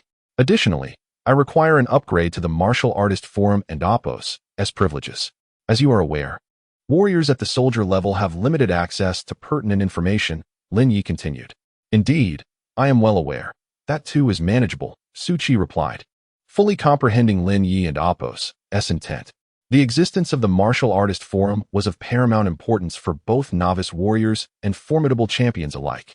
The privileges associated with this forum were predominantly held by the 5 major powers and a select few mercenary groups, such as Extreme and Thunder. Only by elevating 1 and Appo's privileges could one gain access to deeper secrets of martial arts, a pursuit that continually drives martial artists towards greater strength. As the saying goes, what level are you at? Don't expect to use the same plasma TV as me. Seeing her respond with such ease, Lin Ye felt a sense of relief. It seemed that Secretary Su wielded considerable influence. Casting a glance at the strikingly beautiful young woman, he couldn't help but ponder. These matters are but trifles for me. It is time to discuss the main issue, Su Qi said with a cheerful smile, though she was inwardly exhilarated. A young martial artist of Lin Ye and Appo's caliber, comparable to a lower-tier war god, was someone she must secure for the military. Trifles, indeed. It appears Secretary Su holds a significant position within the military district, Lin Ye remarked with keen interest. Certainly. No. I am merely a secretary with some authority, but not much, she clarified. Understood, Lin Ye nodded. His expression suddenly turning serious as he solemnly declared, what I just mentioned was merely the first matter. There is, in fact, an even more crucial issue at hand. An even more significant issue? Does it pertain to joining the military? Su Qi and Appo's eyes brightened, her heart racing slightly as she smiled. Having a powerhouse like you on board would be immensely desirable. A young warrior like Lin Ye, brimming with untapped potential, if acquired, would undoubtedly become a formidable asset to the military, adding another deity of war to the city of Shan. At that point, even his father would regard him with newfound respect. Contemplating this, Su Qi's eyes sparkled with an unmistakable sense of triumph, while a faint blush began to creep up her ears. Lin Ye, observing this subtle display, remarked, do not be so hasty in your agreement. First, allow me to present my terms. I come with conditions. Very well. Su Qi nodded, setting down her fiery cup, her expression transforming into one of earnest attention as she gazed at Lin Ye. Please, state your terms. Taking a deep breath, Lin Ye spoke with utmost gravity. The condition for my enlistment in the military is to secure a cure for my sister's illness. Your sister's illness? Su Qi, taken aback by Lin Ye's solemnity, could not restrain her curiosity. What affliction does she suffer from? RT virus. Lin Ye struggled to contain the turmoil within, revealing this distressing truth. What? The RT virus. The name echoed in her ears like a thunderclap, leaving Su Qi momentarily stunned, her expression vacant. In an instant, the atmosphere in the private room plummeted several degrees. Chapter 27. The dark night mercenary corps outside the window, the night deepened, with the moonlight casting a hazy glow. Inside the private room, silence reigned, broken only by the gentle breaths of 2 individuals. After a while, as the oppressive atmosphere in the room began to dissipate, Su Qi straightened her posture, still feeling a lingering sense of trepidation. As the secretary of the human base, Su Qi had honed her willpower effectively. Yet the terrifying RT virus still instilled a certain panic within her. The dampness of her clothes served as a stark reminder that what Mr. Lin had said was indeed true. Mr. Lin, I apologize for my earlier lapse in composure. Please continue, Su Qi said, offering a sheepish smile to the man across from her. No worries. When my sister was infected with the RT virus over a year ago, she underwent a mutation. Fortunately, this virus is not as aggressive as the formidable RR virus, and there are effective medications available to suppress it and slow its progression. However, The RT virus is characterized by its insidious consumption of human vitality to strengthen itself. Even with effective medication, its efficacy diminishes over time. This is why I am so eager to find a complete solution to this virus, I fear. Mr. Lin, may I interject? Suchi interjected, her brow slightly raised. Have you been administering antiviral medications to your sister consistently? Yes, Lin replied without hesitation. I see, Suchi responded, realizing the substantial cost involved. At that moment, Lin's furrowed brow began to relax. She finally understood why Lin was so meticulous about the pricing of monster materials. Moreover, she recalled that there had been numerous studies on the RT virus domestically, demonstrating that once it erupted, its potency far surpassed that of the RR virus. An ordinary person could sustain their life for at most 3 minutes, unless they had access to exorbitantly priced life-sustaining drugs or designated special medications. Those infected would rapidly deplete their vitality. Mr. Lin, I acknowledge the conditions you have proposed. However, regarding the complete eradication of the RT virus, my current authority is insufficient, and I will need to consult with my superiors. Suchi offered Lin an apologetic smile before stepping out of the private room to make a phone call. As Suchi's figure disappeared from view, Lin felt his heart race slightly. It must succeed. 10 minutes later, the door to the private room swung open, and Suchi entered with a radiant smile. How did it go? Lin stood up eagerly. Rest assured, I have successfully fulfilled the request. Suchi flashed a gesture of triumph. My superiors have agreed to your conditions and are already arranging for experts and specialized medications to be dispatched from Kyoto City. They are expected to arrive in Shansheng within the next couple of days. Your sister's condition will be resolved. Lin gently closed his eyes, striving to calm the tumult within his chest. After a while, he finally regained his composure. He gazed at Suchi, his eyes shimmering with gratitude. Secretary Su, I truly thank you. The virus afflicting his sister, Lin Ye, had always weighed heavily on his mind. Now, this burden had finally been lifted, allowing him to exhale in relief. Mr. Lin, there is no need for thanks. We are merely engaging in a fair exchange. You have joined the military to serve, and naturally, we shall acquiesce to your conditions. However, the treatment for the RT virus necessitates certain sacrifices on your part, and we must establish a contract before the specifics can be disclosed. Perhaps some benefits may be applied to offset the treatment costs. Suchi smiled faintly, her joy emanating from the depths of her being. Very well, let it be so, Lin Ye replied with a nod. Suddenly, he furrowed his brow and inquired, Secretary Su, have you informed the higher-ups about my testing situation? Of course I have, she responded. Otherwise, your conditions would not have been so readily accepted, after all. It pertains to the RT virus. Suchi chuckled. It was because I relayed your testing results from the training hall this afternoon, including some outcomes from your mental fortitude assessment, that they agreed so readily. Ah, I see. Lin Ye nodded, understanding dawning upon him. Do not presume I was monitoring you, Suchi exclaimed, shrugging with a wry smile. I merely happened to be on duty at the dojo and witnessed it. Given this, can we directly sign the agreement? Not so fast. Before we proceed with the agreement, we must conduct a detailed assessment of your capabilities to formulate the most suitable contract. The most suitable contract? Suchi explained. Indeed, the agreements between the military and martial artists come with various classifications. They range from E-level and D-level up to the highest S-level, tailored for martial artists of differing potentials. Additionally, we will assign each martial artist to an appropriate team to facilitate their swift development. Upon hearing this, Lin Ye frowned slightly. Assign a team? Yes. Do you have a problem with that? Suchi inquired, puzzled. Is it possible to choose not to join a team and venture into the wilderness alone?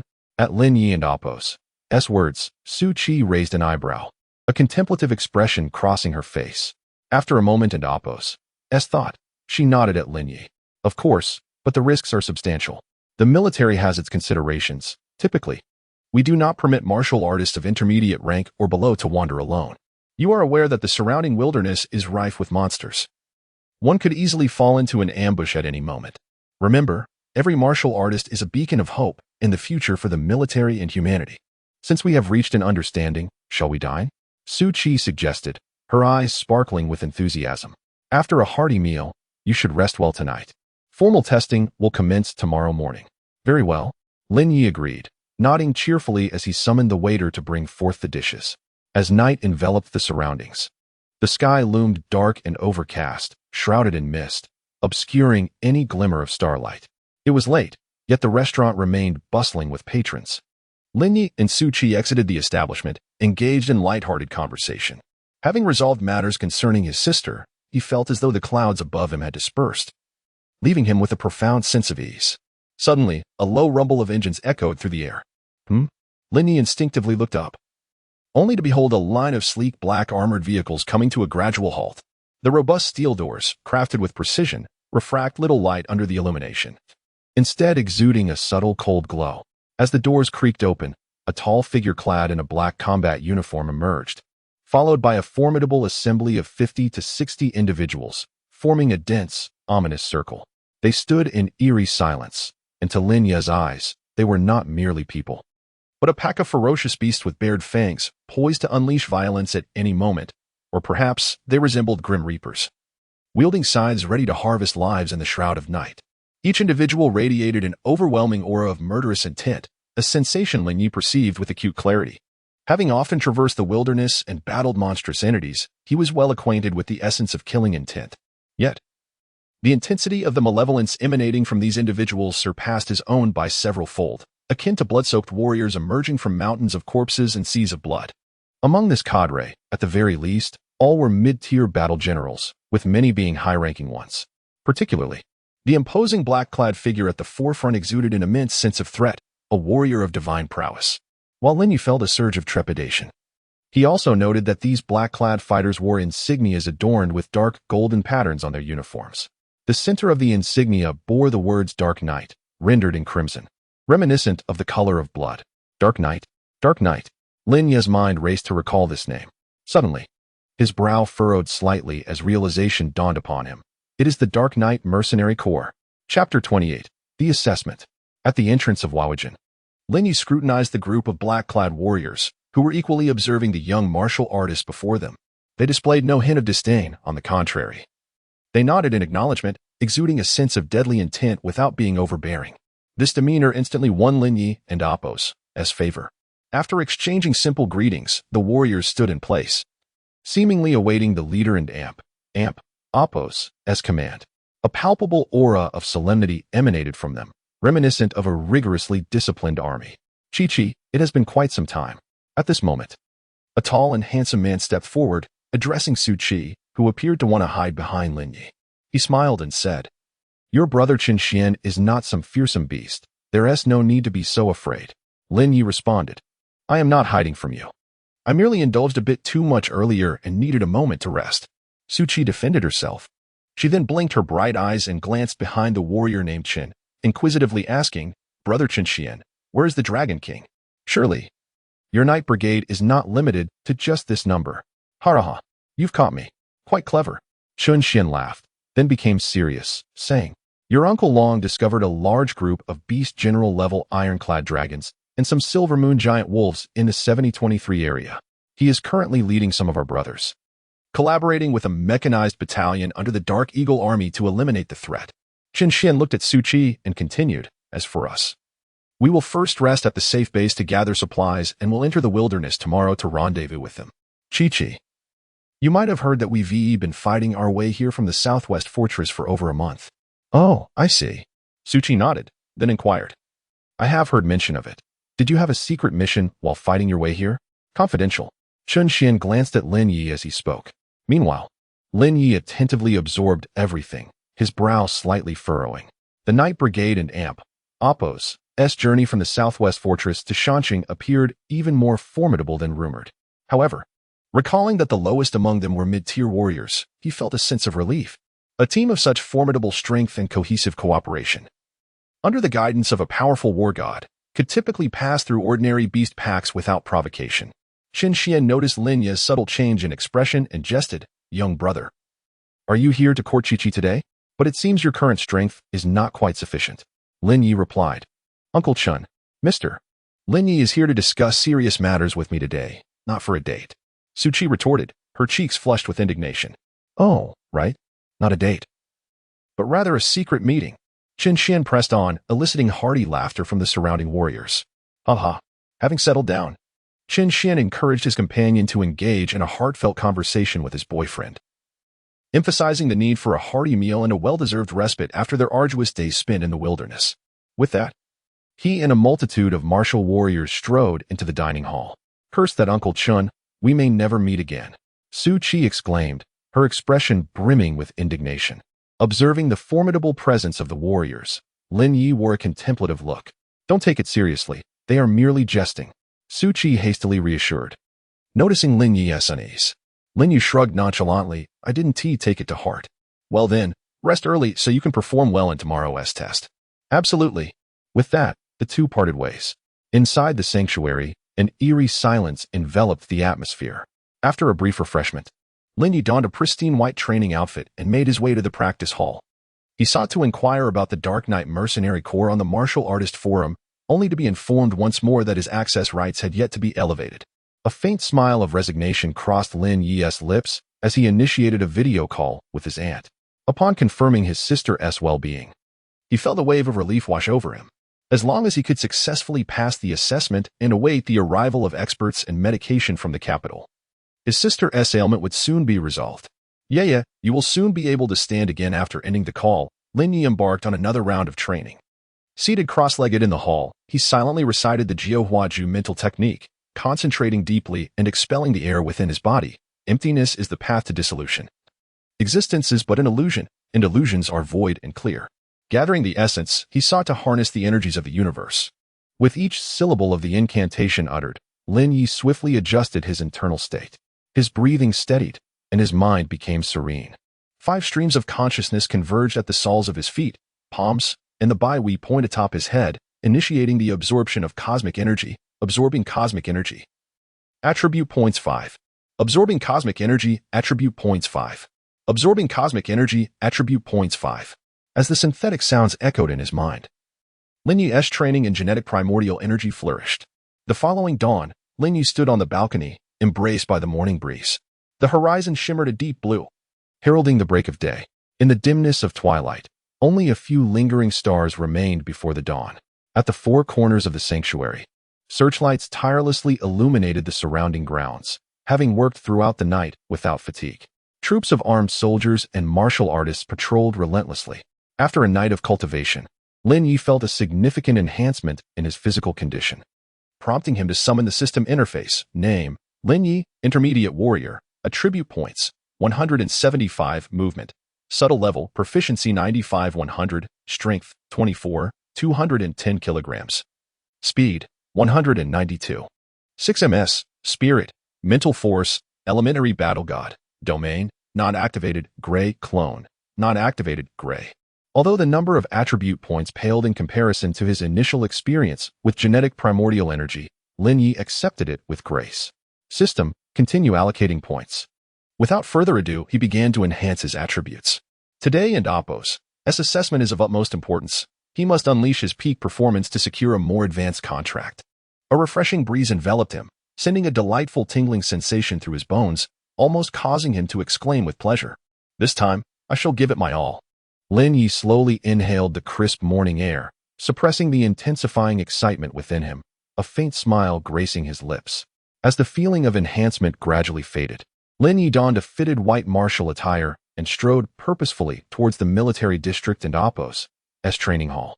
Inside the training hall, within less than 10 minutes, Lin Ye had completed tests for strength and speed. Upon the conclusion of the assessment, his results were as follows: punching power, 32, 710 kilograms, speed, 207, 6 ms. The hall resonated with a robust voice.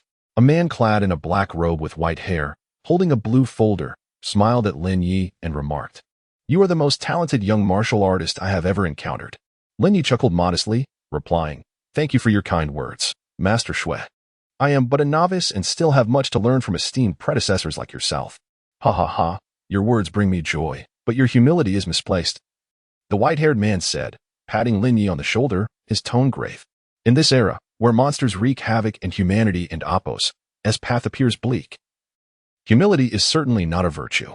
What you must do is to showcase your strength and potential to the fullest, fiercely compete for resources, and strive for growth. After all, those beasts will not relent in their attacks simply because of your talent.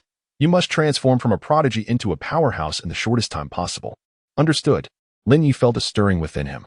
He nodded firmly, his eyes gleaming with determination. "I shall no longer be humble. Excellent, excellent, a promising pupil indeed. Master Xuan nodded in satisfaction once more. Of course, just look at who brought Lin Ye here. Su Qixio said with a playful lift of her brow and a cheerful smile. Lin Ye regarded the young secretary with the admiration one might reserve for a proud peacock. Chapter 29. Neuroresponse Testing. Ah, you little girl. The middle-aged man affectionately referred to as Amp, Appos, Uncle Shui and Amp, Appos, gazed at Su Qi with a hint of indulgence, unable to resist praising her. Xiaoqi, this time you have brought us a genius warrior. Indeed, he approached me first, she replied, turning to Lin Ye. Lin Ye merely shrugged noncommittally, choosing to overlook Su Qi's exuberant demeanor. Meanwhile, he felt a twinge of astonishment within. The Su Qi he encountered now was a stark contrast to the secretary Su he had met before. The former was a poised and mature woman, exuding an air of aloof sophistication, while the girl before him radiated an innocent and lively spirit. It was indeed rather peculiar. Next, we shall conduct a test of your mental prowess, followed by an assessment of your neural response speed. The silver-haired man looked towards Lin Ye. Are you ready? Yes. I am always prepared, Lin Ye nodded. However, as Lin Ye raised his gaze, their eyes met for an instant. But in that fleeting moment, the silver-haired man felt as if he were staring directly into an infinite expanse of moonlight, almost succumbing to its captivating allure, reluctant to awaken from such a reverie. Yet, abruptly, he jolted back to reality. Such a terrifying mental force. The silver-haired man was profoundly shaken. Though not a mentalist himself, he was a seasoned high-ranking warrior, possessing considerable mental strength. Yet, in the face of Lin Ye's mental prowess, he felt a staggering disparity akin to that of a firefly competing against the brilliance of the full moon. Had Lin Ye chosen to ambush him in that moment of confusion, he would likely have suffered grievous injuries, if not death. Director Shui, I apologize. Sensing the man's unusual reaction, Lin Ye offered an awkward smile. I have only recently activated my mental force and am still mastering its control. Very good, Director Shui remarked. Mastery of mental force requires not only disciplined practice, but also real-world combat experience. With diligent effort, perhaps our mountain city may yet produce the foremost mentalist of the Great Xia. His gaze towards Lin Ye grew increasingly fond. Clearly enamored by the powerful and gifted young man, let us proceed with the testing of your mental force. All right. Similarly, Lin Ye utilized his alloy gauntlets to conduct 3 tests measuring both strength and speed, yielding the following results. Strength, 66, 300 kilograms, 66, 534 kilograms, 66.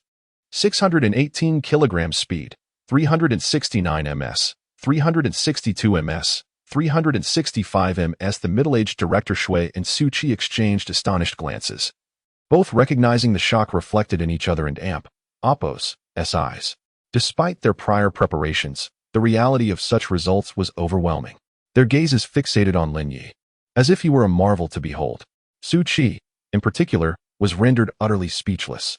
Just the previous afternoon, she had witnessed Lin Ye and Appos' mental force test, and now, nearly a night later, his mental prowess had surged so dramatically. Su Qi felt a surge of anxiety, her curiosity regarding Lin Ye intensifying. Indeed, your psychic abilities have already reached the level of a novice war god. Take some time to explore the elite threads on the Warrior Forum concerning the manipulation of psychic powers. It would expedite your progress, suggested Shuizhan. Elite threads? Lin Ye looked at Su Qi with confusion. This, Shui uncle, Lin Ye and Appos' forum privileges are still at the advanced warrior level, rendering him ineligible to access those elite threads. Su Qi hurriedly clarified. What nonsense! With Lin Ye and Appos' capabilities, how can he be limited to advanced warrior permissions? Immediately send the test results to the Warrior Forum staff and inform them to upgrade his privileges to high-ranking war general. Just say it's at my behest. Shuizhan exclaimed, visibly irritated by Su Qi's explanation. As a high-ranking war general, he often frequented the Warrior Forum, seeking valuable combat techniques, agility practices, and insights into various monsters' habits and weaknesses. His combat prowess had improved remarkably through the knowledge exchanged on the forum, making him acutely aware of its significance for any warrior. All right, I will call them right away, Su Qi responded, promptly contacting the Warrior Forum service team as instructed by Shuizhan. After sending over several of Lin Ye and Appos' test results, she urged them to expedite the privilege upgrade. The service personnel assured her they would complete it as soon as possible. Approximately 10 minutes later, Su Qi received a call from the Warrior Forum service team informing her that Lin Ye's forum permissions had been upgraded. Shortly thereafter, Lin Ye's phone buzzed with a message from the Warrior Forum. Dear Mr. Lin Ye, your Warrior Forum permissions have been upgraded from Advanced Warrior to High-Ranking War General. Wishing you a pleasant experience. Lin Ye felt a rush of joy as he read the message. With enhanced permissions, he could access a wealth of information on the Warrior Forum, further augmenting his combat capabilities. Observing Lin Ye's beaming smile, Shuizhan couldn't help but feel a sense of satisfaction. Talents emerge with each generation, and the future of the great Xia seems promising. Gazing at Lin Ye's youthful yet resolute visage, Shuizhan's eyes sparkled with a fierce hope. After a significant pause, Shuizhan gently spoke. Now that the forum permissions matter has been resolved, we shall proceed to the final test, neural reaction speed. Following Shuizhan, Lin Ye entered a room of approximately 100 square meters. The neural reaction testing chamber housed a singular, impressive piece of equipment positioned centrally, the neural reflex testing device. Lin Ye confidently approached the testing target area, grounding himself as he prepared. Before him stood the testing apparatus, reminiscent of a six-barreled Gatling gun, its numerous dark apertures staring back at him. Below his feet lay a circular testing zone with a diameter of roughly 3.6 meters. Are you ready? I will begin at a medium war general's intensity. Remember to stay within this circle and concentrate to minimize being hit by the red lights. With one hand on the activation button, Shuizhan imparted his final instructions to Lin Ye. Rest assured, Master, I am fully prepared. With a decisive press of the activation button, Shuizhan initiated the sequence. Beep, beep, beep. The colossal barrel of the neural response testing machine began to rotate, its dark muzzle abruptly erupting with streams of crimson light.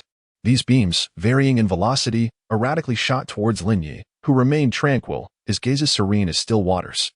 Swiftly adjusting his stance in response to the incoming red beams, he maintained a stable center of gravity with each movement of his feet, ready to pivot at a moment's notice. Intermediate Warrior Excellence. Intermediate Warrior Pinnacle. Advanced Warrior Ordinary. Lin Ye focused intently, his eyes fixed upon the multitude of gun barrels, instinctively predicting the trajectories of the crimson beams and reacting accordingly. To Su Qi and his companion, he appeared as a swift cheetah, deftly dodging back and forth, skillfully evading the rubber bullets. As time ticked away, the intensity of the test escalated from the initial intermediate warrior level to that of the advanced warrior. Chapter 30. The Art of Perfect Movement. Even when faced with the formidable intensity of a high-ranking warrior and Oppo's test, Lin Ye remained utterly composed, responding with grace and poise. With his masterful mastery of movement, he adeptly evaded attacks with the slightest of motions, achieving the utmost efficiency in his dodges. To the onlookers, his movements appeared remarkably fluid and natural as he consistently avoided the rubber bullets. Such impressive agility! Su Qi exclaimed, her gaze fixed on Lin Ye's reactions, unable to suppress her admiration. Though not a warrior herself and lacking experience with neurological response tests, she was nonetheless captivated. Shuizhan nodded with satisfaction, recognizing his judgment of the young man was indeed correct. Not only did Lin Ye possess great potential, but he also demonstrated formidable strength. Observing the constantly shifting patterns of Lin Ye's evasive maneuvers, it was evident he had emerged from numerous fierce battles. Otherwise, he could not have predicted the trajectory of the projectiles with such ease. Without countless life-and-death encounters, one could never develop such instinctual reflexes. Qi, how long have you known Lin Ye? Shuizhan inquired quietly, leaning closer to Su Qi. How long have I known him? Su Qi pondered momentarily, her beautiful eyes glimmering with thought. I suppose it was around last October when he and his sister were rescued from a pack of ferocious beasts by my team of warriors. To save his gravely ill sister, he ventured into the wilderness 3 times within a month. As if a floodgate had opened, Su Qi recounted stories of her past with Lin Ye while keeping her gaze fixed upon him. I see. Upon hearing Su Qi and Oppo's narrative, Shuizhan regarded Lin Ye with newfound respect. In just a year, he had transformed from an ordinary individual into a distinguished warrior of high rank. A journey perhaps only he truly comprehended. Shuizhan mused quietly. The neurological response test assessed not only reaction speed, but also instinctive bodily responses and muscle memory. In his observation, throughout the transition from intermediate to high-ranking warrior testing, Lin Ye had steadfastly maintained his position within a meter of the circle center. He remained balanced, his form light yet stable, akin to a cheetah sprinting at full speed. This lad possesses extraordinary movement. As a seasoned high-ranking warrior, Xuezhan immediately recognized Lin Ye's exceptional skills. This caliber of agility was not something even most high-ranking warriors could boast. It was at least at the level of nuanced mastery. This young man is quite intriguing, Xuezhan reflected, increasingly admiring the individual before him. Little did he know that since Lin Ye had entered the wilderness, he had always preferred to confront a swarm of beasts single-handedly, taking on many with few. Each time he fought on the precipice of life and death, his reactions and movements sharpened exponentially. Amidst the great terrors of survival, there lay unimaginable rewards. This relentless pursuit of pushing his own limits and enhancing his abilities was the very reason he had acquired such refined movement skills as a high-ranking warrior. However, the assessment at the entry level of high-ranking warriors clearly failed to reveal Lin Ye's true reflexes. This observation did not escape the keen eyes of the curator, Xuezhan. He approached the testing apparatus, pressing the button once more to elevate the intensity of the reaction test. Exceptional for a high-ranking warrior. The muzzle of the neural response testing machine suddenly accelerated. Just in time, Lin Ye's gaze fixed intently on the rubber bullets hurtling toward him, his mental focus razor-sharp. Since discovering that his sister's illness could be treated, Lin Ye had undergone a profound transformation within, perhaps liberated from pressure and trepidation. He found it easier to attain a state of inner stability. Simultaneously, a blood-red tower within his sea of consciousness unleashed a formidable mental force, flooding his mind and augmenting his psychic power. In an instant, Lin Ye and Appo's mental energy surged, his thoughts and awareness crystallizing, while his senses became increasingly acute. And his reaction speed quickened accordingly. Remarkable! At that moment, Xuezhan could not help but marvel, for the intensity of the reaction test had reached its zenith. Even he could not evade as nimbly as Lin Ye did. Meanwhile, Su Qi was utterly captivated, watching intently as figures danced within the red circle, striving with all their might to evade the onslaught. Go for it, she thought, clenching her fists and silently cheering him on. Keep going. Pinnacle of high-ranking warriors. The muzzle accelerated once more, emitting a stream of red light like a whirling firewheel. At this juncture, Lin Ye's formidable physical prowess, solid foundation and agility, vast mental energy, and extraordinary speed were all harnessed to their fullest potential, allowing him to deftly evade the barrage of rubber bullets. As Lin Ye excelled, an electronic synthesized voice resonated in his mind. Agility proficiency 10. Agility advanced to perfect level. The sudden announcement within his mind did not sway Lin Ye and Appo's movements in the slightest. At that moment, he was immersed in a peculiar state, evading the relentless red lines with utmost skill. The advancement in his agility opened a new door for him, enhancing his abilities further. To him, the rubber bullets became predictable, enabling him to anticipate their trajectories once again. Each of his evasions appeared to Xuezhan as a perilous near-miss, yet executed with effortless grace. Thus far, although the intensity of the neural response testing machine had escalated to the pinnacle of high-ranking warriors, Lin Ye had yet to be touched by a single bullet. Should the intensity increase further, it would reach the level of a war god and Appo's assessment. Xuezhan felt a twinge of hesitation, yet ultimately pressed the button once more. The rationale was simple. He too wished to test the limits of Lin Ye's neural responses. After a brief moment of contemplation, Xuezhan decisively pressed the acceleration button, raising the testing intensity to the level of a novice war god. Whoosh, whoosh, whoosh. The sound of slicing air filled the space, and Lin Ye could even feel the fierce onslaught approaching. Confronting the newly heightened intensity of the test, Lin Ye found evasion increasingly challenging. With each dodge, he had to exert every ounce of effort and reaction. Nevertheless, there remained rubber bullets that Lin Ye could not escape. Despite his awareness of the trajectory and his fervent attempts to evade it, his physical reflexes lagged ever so slightly. A mere fraction of a second made all the difference. Thud, thud, thud. With each resounding impact, rubber bullets struck Lin Ye one after another. Observing this, Xuezhan promptly pressed the stop button. This was sufficient. With a sound reminiscent of brakes screeching, the nerve reflex speed tester rapidly decelerated. At that moment, a cascade of text materialized on the screen. Nerve reaction speed. Peak of Advanced Warriors.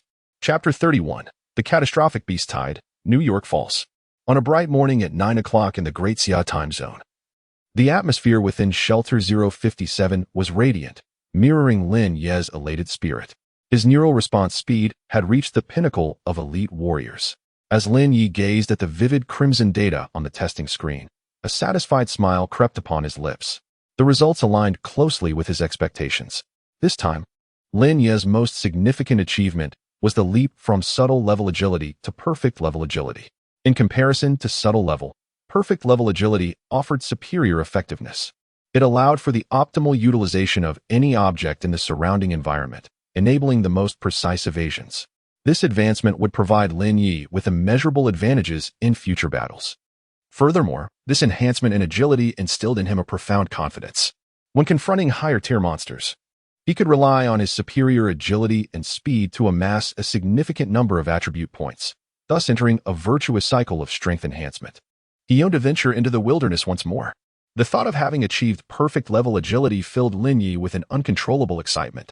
However, at present, he had matters of greater urgency than merely slaying monsters for attribute points. He needed to undergo assessments and finalize contracts with the military. Subsequently, he intended to leverage the military's resources to cure his sister's illness, alleviating his greatest burden. A wave of indescribable joy blossomed in Lin Ye's heart. Meanwhile, in another time zone, the international metropolis was destined for unrest. The night loomed ominously as the darkness enveloped the coastal giant, New York. Under the shroud of night, the towering city stood tall, adorned with flickering neon lights, while the sea breeze caressed the air, creating an illusion of a world woven with light and shadow. However, none could foresee the unprecedented calamity that was about to unfold. Attention all residents. Warning. The beast tide is approaching. The beast tide is upon us. The piercing sound of air raid sirens echoed, gripping fate like the cold hand of death. Military vehicles raced through the streets, rallying warriors and evacuating civilians. Attention all students. Warning. The beast tide is approaching. The beast tide is upon us. In a suburban high school, the elderly principal, holding a megaphone, shouted hoarsely. Attention all investors. Warning. The beast tide is approaching. The beast tide is upon us. Please seek refuge in the nearest underground shelter. I repeat, please seek refuge in the nearest underground shelter. On Wall Street, a broadcast vehicle equipped with dozens of loudspeakers roared at the highest decibel level. Times Square, Chinatown. Government buildings, business districts, and countless conglomerates and families witnessed a frantic exodus as people rushed from buildings, panic-stricken, toward the nearest underground shelters, awaiting the storm of beasts to pass. Inside a cinema, all films abruptly halted. In their place, glaring lines of vivid red text proclaimed, "The beast tide is approaching. All warriors assemble, and non-combatants must immediately seek refuge in the nearest underground shelter. As the tide of beasts descends upon us, warriors assemble, urging all non-combatants to seek refuge in the nearest underground shelters." This identical alarm reverberates through the streets and alleys of New York City.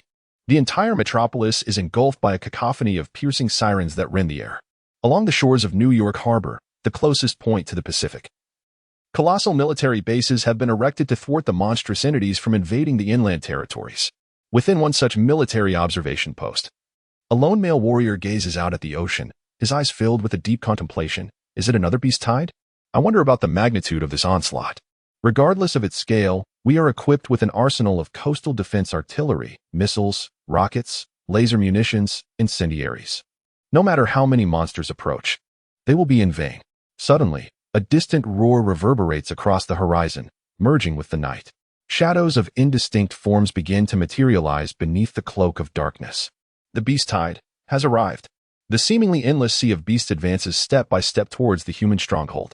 The first wave of bombardment commences. Whoosh, whoosh, whoosh, whoosh. Simultaneously, countless missiles launch into the sky from various artillery bases across America, a relentless barrage cascading down like comets, whistling as they descend into the vast expanse of monstrous waves. A brilliant light ignites silently, eclipsing even the moon, which dims in an instant. Boom, boom, boom, boom, boom, boom. Inside the underground shelter, the majority of citizens huddle on the ground, feeling the earth tremble violently beneath them, an oppressive weight settling in their chests. Some clasp their hands in prayer, beseeching for the beast tide to recede swiftly, yearning for the return of daylight. The second wave of bombardment launches. The third wave follows suit. The 25th wave is unleashed. For a full hour and a half, the explosions reverberate incessantly. Years of national resources are rapidly consumed in this moment. The night sky is shrouded in layers of gray smoke, a lingering remnant since the initial bombardment. Missiles, rockets, incendiaries, grenades, all relentlessly rain down upon the tide of beasts. The inferno on the ocean and Apos' surface is strewn with countless carcasses of the fallen monsters, densely packed. Amidst the crimson glow, Innumerable beasts are obliterated in the recent barrage. Yet, a greater horde merely arrives at the scene. Between heaven and earth, an almost infinite line of creatures continues to encroach upon the coastline. 10 minutes later, a video circulates on the Warrior Forum. A president stands at a podium, his expression grave and foreboding. Hurricanes, thunder gods, leaders from every nation, valiant warriors. A catastrophic beast tide has descended upon New York. He gazes into the camera, his voice heavy with sorrow. I must painfully inform everyone that New York is no more. New York is no more. As he weakly waved his arm, the scene abruptly shifted. The video vividly displayed the most harrowing and brutal moments facing New York City, accompanied by the thunderous cacophony of artillery fire, reminiscent of the heavens collapsing. A plethora of monstrous sea creatures surged forth from New York Harbor, either launching themselves or swiftly crawling out. The barrage from the Iron Fortress merely tickled the colossal sea beasts, akin to a mere scratch. For every batch eliminated, another would rush forward. Even the relentless onslaught of missiles failed to deter this terrifying tide of creatures, numbering in the billions.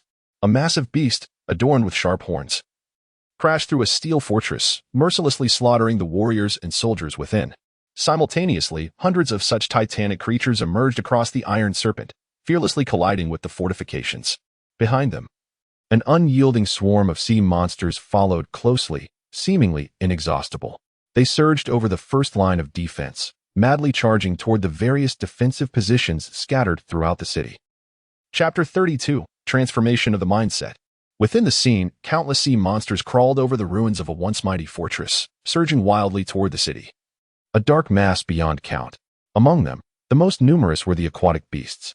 Giant white sharks exceeding 50 meters in length and colossal whale monsters over 100 meters loomed large, alongside an array of flounders and ribbonfish leaping from the water, recklessly rushing toward the shore.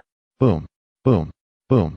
Furthermore, enormous octopus-like creatures, as vast as floating islands, approached from afar, creating an ominous sound as they swept past the Statue of Liberty. One of these tentacle behemoths ensnared the statue, hurling it violently into the distance, obliterating nearby skyscrapers in the process.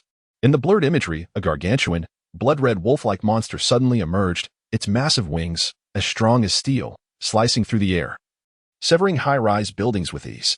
In the more distant waters, chaos erupted as countless sea monsters breached the surface, advancing rapidly toward the port, invading this international metropolis. New York had fallen. This news spread like a tempest across the globe. Upon hearing it, high-ranking officials from various nations, formidable warriors, and countless citizens lamented the fall of such a powerful city to the tide of beasts. Calamity had struck in an instant. What of their own cities? Which urban center would be next to face the onslaught? A profound gloom enveloped the world. As the videos circulated wildly, Lin Ye and his companions within the shelter became aware of the grim tidings. Having just concluded a neurological reaction test, Lin Ye, along with Shui Zhan and Su Qi, opened the martial artist forum to peruse the astonishing news. The footage largely comprised authentic scenes recorded by martial artists who perished in New York, depicting a harrowing and bloody reality that instilled boundless terror and dread, vividly illustrating the horror of a catastrophic beast tide. Even the planet and Oppo's most advanced technology seemed utterly futile before such monstrous foes. Farewell, surviving warriors. May you avenge us, echoed the translated voice from the footage. The image of an enormous manta ray monster magnified within the frame, growing larger until it dissolved into darkness. The fate of that martial artist was all too evident. Lin Ye clicked on another video concerning the beast tide in New York. In the murky visuals, countless sea monsters breached the steel fortifications, crawling over skyscrapers and occupying the streets. The once thriving vibrancy had been extinguished in an instant. The entire metropolis had transformed into a paradise for monsters. Rat-a-tat-tat. Boom. Boom. Sporadic explosions resonated throughout the city, both heroic and tragic. In some scenes, retreating American citizens, unable to escape in time, were cornered in various nooks, ultimately torn to shreds by the encroaching monsters, with not a drop of blood left behind. Thud. Thud. Thud. Even more alarming were the appearances of colossal beings, each at least 30 meters tall, manifesting within the frame. Thousands of terrifying beasts, with their sharp horns, relentlessly collide against the ground. Each impact pierces the reinforced concrete of the underground shelter to depths of 6 or 7 meters. These monsters seemed tireless, striking again and again. The three exchanged solemn glances, their expressions dark and grave.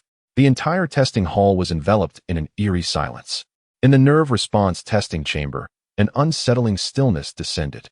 Lin Ye and his companions shared a serious look, their faces reflecting a profound weight of concern. New York, renowned as the world's premier city, boasts of formidable military and advanced technological defenses. Yet, despite these strengths, it succumbed to the relentless tide of beasts, reduced to ruins. With millions of lives lost in the chaos, this night was destined to be one of profound sorrow. Lin Ye stared at the now darkened screen, a crushing sense of oppression weighing heavily upon him. The beast tide had ravaged the international metropolis of New York, claiming the lives of millions of Americans. What would tomorrow bring? The thought of his fellow countrymen in the Great Xia being slaughtered by the millions, cities obliterated overnight. What a horrific scene that would be. He must strive to grow stronger and prevent this calamity. Lin Ye clenched his fists, emotion surging within him. A low, sorrowful sobbing echoed in the air. Lin Ye turned slightly, noticing Su Qi, her eyes already reddened, on the verge of breaking into tears. Dawn and Appos, Ti cry. Heaven will protect the Great Xia. Such disasters shall not befall us. Lacking the ability to comfort a girl, Lin Ye merely placed a gentle hand on Su Qi's shoulder. Feeling a pang of compassion, rising to his feet, he approached the floor-to-ceiling window, gazing quietly at the brilliant sun shining in the sky. It was truly unbearable for him to accept the city and Appos' breach by the beast tide and the slaughter of his compatriots. Anger, sorrow, and helplessness engulfed him. He had once believed himself to be exceptional, endowed with remarkable talent. Yet, in this moment, he realized how mistaken he was. No matter how high one and Appos' innate abilities, it would take a long time to possibly rival the likes of Hong or Thor. In the face of such a catastrophic beast tide, he remained but a pawn. Confronted with this overwhelming onslaught, he found himself utterly powerless to resist or impede its advance. The despair he felt, even through the screen, penetrated deep into his soul. Faced with such horrifying ferocity, he had no recourse. All he could do was watch as these beasts laid waste to city after city. A profound sense of helplessness enveloped him. In this era fraught with calamity, the strength of the individual felt tragically insignificant. Lin Ye gazed out at the lawn outside the martial arts hall, feeling akin to the blades of grass, trampled and destroyed by the relentless beast tide. Left with nothing but passive endurance. Suddenly, his mind began to drift into a haze. In a state of ethereal drifting, Lin Ye's heart ascended, rendering everything insubstantial, translucent, and elusive. Accompanying his heart and Appos' flight was his mental prowess, which endeavored to extend beyond its confines, reaching towards the dojo and Appos' exterior and soaring into the heavens. This emanated from a profound yearning within his soul, a yearning for expansion, a longing for the enhancement of his mental faculties. Having endured numerous tribulations, particularly the fall of New York, the impact on Lin Ye's state of mind was immeasurable. Yet, amidst such turmoil, he encountered a sensation of enlightenment, leading to a transformation in his inner realm. Chapter 33, Mental Prowess, Breakthrough. In the bright testing room, Shuizhan and Su Qi exchanged glances, each perceiving the other's underlying perplexity. However, they refrained from disturbing the moment, choosing instead to observe Lin Ye in silence. Standing by the window, Lin Ye basked in the sunlight, his figure enveloped in a golden glow, resembling an ethereal being, exuding an extraordinary aura. Moreover, to Su Qi's keen eyes, Lin Ye and Appos' energy was undergoing a transformation. From a previous state of nonchalance, it gradually began to coalesce, emanating a breathtakingly sharp intensity. Though Su Qi could not fathom the metamorphosis Lin Ye was experiencing, her womanly intuition whispered that this man before her was destined for greatness. As she sensed Lin Ye's evolution, an overwhelming anticipation welled up within her. At that moment, as Lin Ye's state of mind shifted, his mental prowess resembled a wild grass thriving amidst untamed wilderness. Even in the face of tempestuous storms, thunder, and lightning, it persevered, relentlessly reaching for the sun and rain. Unstoppable in its ascent, the power of the mind is extraordinarily wondrous. When mental strength is sufficiently formidable, even an ordinary person can achieve miracles, allowing the mundane to accomplish extraordinary feats. As a mental practitioner, the possibilities for creation are even more boundless. At present, I am akin to that humble wild grass, seemingly insignificant, confronting the onslaught of beasts and the might of gods. I am painfully weak. Suddenly, Lin Ye smiled. He pulled aside the curtains, allowing sunlight to flood over him, and gazed skyward, contemplating. In a lifetime, one experiences the seasons of nature. I yearn to ascend higher and journey further. To reach the realm of the thunder god and the flood god. No, I aspire to surpass them, to become an even stronger being. His mental strength was indeed amplifying. Shuizhan's eyes were fixed on Lin Ye as he murmured, "A person devoid of words is weightless. A person without spirit cannot stand. What defines a person is not merely their stature, but their spirit." Napoleon, at 5 feet 2 inches, rode forth with sword in hand to conquer the world. Becoming a legendary figure, Lin Ye, with his keen intellect and remarkable talent, after this transformation, his future is boundless. He may well stand shoulder to shoulder with the flood god and the thunder god. Su Qi gazed at the silver-haired middle-aged man with astonishment, her eyes reflecting confusion. Did he truly hold such a high opinion of Lin Ye? Let us not forget, he was not yet 18. From the time he became a warrior until now. Scarcely a year had passed, and he had already achieved so much. What could he accomplish in 3, 5, or even 10 years? Looking up at Lin Ye, Su Qi and Appo's beautiful eyes sparkled with excitement, her heart swelling with joy. If this were indeed the case, then Lin Ye was a great fortune for the city of Shan and the nation of Xia. Beside the floor-to-ceiling window, Lin Ye felt a stirring within him. The sensation of enlightenment was exquisite, buzzing. It seemed as if the core of his consciousness sensed his thoughts. The blood-red tower within his mind trembled slightly, emitting a resonating hum. Focusing inward, Lin Ye noticed the red tower shimmering with a faint radiance, the crimson hue deepening incessantly. Simultaneously, an unprecedented, overwhelming allure erupted forth from the blood-red tower, traversing through the sea of consciousness, emerging with fervor. In an instant, Lin Ye seemed to transform into the very epicenter of a vortex, drawing the cosmic energies from the surrounding universe towards his palms, heart, and the Baihui acupoint with astonishing swiftness.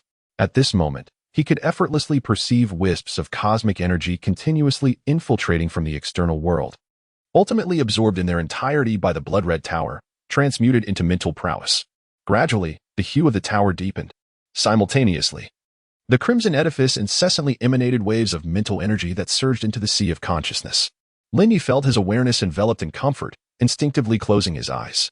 Time flowed steadily by. Bathed in sunlight, Lin Ye remained tranquil and serene, allowing his mental power to burgeon. Beside him, Shuizhan and Su Qi observed quietly, refraining from any disturbance. However, the former distinctly sensed an anomaly in the surrounding cosmic energy, though he could not articulate what was amiss. Thus, 10 minutes elapsed. When the blood-red tower within the sea of consciousness was thoroughly satisfied, the absorption of cosmic energy came to a halt. At this moment, Lin Ye could palpably feel a significant enhancement in his mental prowess. Bring forth my information panel. Name, Lin Ye, high-ranking battle general. Attribute points, 75. Agility, perfect level, proficiency 5/100, strength, 35, 710 kilograms, speed, 207. 6 ms, mental power, intermediate battle god, domain, unactivated, gray, clones, unactivated, gray. In the wake of this epiphany, his mental prowess had indeed undergone a substantial elevation, now equating to that of an intermediate battle god. Lin Ye smiled with satisfaction, reveling in this enhancement. The additional attribute points were merely a delightful embellishment. He recognized that the most significant aspect of this enlightening experience was the seed of a strong heart that had been planted within him, a heart that dares to ascend to the pinnacle, undeterred by peril. Upon glancing again at the test results displayed on the large screen, the smile on Lin Ye's lips transformed into a subtle yet formidable confidence. Yet he understood that this achievement was still far from sufficient. After a prolonged moment, Lin Ye finally drew the curtains, striding forward with the poise of a sovereign. Suddenly, he noticed Su Qi and Shuizhan gazing at him in a daze. "What's the matter with you?" Lin Ye raised an eyebrow, observing their expressions filled with hope, reminiscent of elders' expectations for their juniors. Shuizhan approached Lin Ye, gently patting him on the shoulder, and said, regardless of the circumstances, "You have surpassed me by leaps and bounds. However, you must not rest on your laurels, for the road ahead is still long. Not only the mountain city, but the other 7 major cities of the Great Xia are also besieged by formidable waves of beasts. The journey ahead is slow, fraught with obstacles." "I understand." Lin Ye glanced at Su Qi, then focused his gaze on Shuizhan, nodding earnestly. A resolute glimmer shone in his eyes, prompting a simultaneous thought in the hearts of the two. This individual is far from ordinary. Indeed, the loss of New York City is a dilemma that America must ponder. Our primary focus should remain on ourselves, Lin Ye remarked, a hint of delight unconsciously illuminating his visage. Having been abruptly interrupted moments ago, they could now proceed. Su Qi nodded in agreement. Xue Zhan remained silent, yet his gaze conveyed all that needed to be said. They were not the types to wallow in melancholy. In these times, it is essential to swiftly recalibrate one's emotions and regain composure. Moreover, the calamity befalling New York, thousands of miles away, does not warrant excessive concern, as it does not directly impact any city within the Great Xia. Soon, the attention within the testing chamber shifted back to Lin Ye. Chapter 34, The S-Class Contract. Suddenly, the crisp sound of applause echoed in the neural reaction testing room. Mr. Lin Ye, your performance today has been truly astonishing. Su Qi exclaimed, clapping her hands as she approached Lin Ye. You are destined to secure your place on the future War General rankings and even the War God rankings. War General rankings? War God rankings? Lin Ye furrowed his brow slightly, turning to Su Qi with curiosity. Secretary Su, what are these rankings? Are they a measure of the strength of War General and War God warriors? Essentially, yes, Su Qi replied. World-class war generals and war gods participate in a ranking based on their strength and combat achievements. The more formidable a war general, the higher the recruitment price from various factions. A mysterious smile graced Su Qi's lips as she added, of course, you will not be among those being recruited, as you are about to become an elite warrior of our great Xia military. Do you know the current standings of the top-ranked war generals? Lin Ye inquired. His curiosity piqued. Su Qi smiled enigmatically. That and AMP, Oppos, SA secret. Lin Ye raised an eyebrow. If you want an AMP, Oppos, tell me. I can simply check the warrior forum. Especially now that I possess the privileges of a senior war general. He cast a knowing glance at Su Qi, silently critiquing her secrecy. Hiki. Su Qi's face lit up with two adorable dimples, her composed and aloof demeanor momentarily forgotten, revealing the essence of a youthful girl. At that moment, Lin Ye sensed something peculiar in the way the beautiful secretary gazed at him. Cough, cough, cough. Feeling the shift in atmosphere, Su Qi lightly cleared her throat and awkwardly redirected the conversation. Mr. Lin Ye, I have sent the test results and your personal information to the senior review team. We should receive results shortly.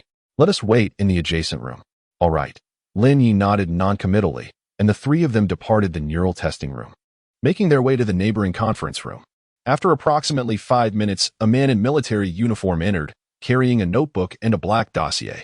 Secretary Su. Here are the final results from the review team, along with the printed agreement. Lin Ye observed the respect the lieutenant colonel displayed towards Su Qi in his tone. He cast a glance but chose not to delve deeper. Thank you for your hard work. Su Qi smiled graciously. After the man exited, she opened her laptop and checked her emails. True to her character, Su Qi didn't and AMP, Oppos, keep Lin Ye in suspense. With a direct gaze and a slight smile, she announced. Mr. Lin Ye, congratulations. You have been awarded an S-Class contract.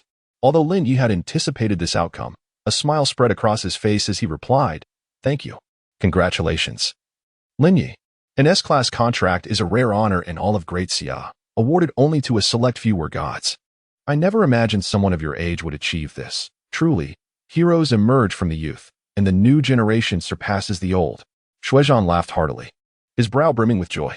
He realized he could not remember the last time he had felt such happiness. Half a year ago, during the fierce battle against the Beast Tide, he successfully defended a shelter base. Since taking on the role of the martial arts instructor in the military district, the most formidable warrior he had contracted was merely B grade, within the vast expanse of the numerous shelters and fortifications in the mountain city. A-grade contracts were already considered the pinnacle.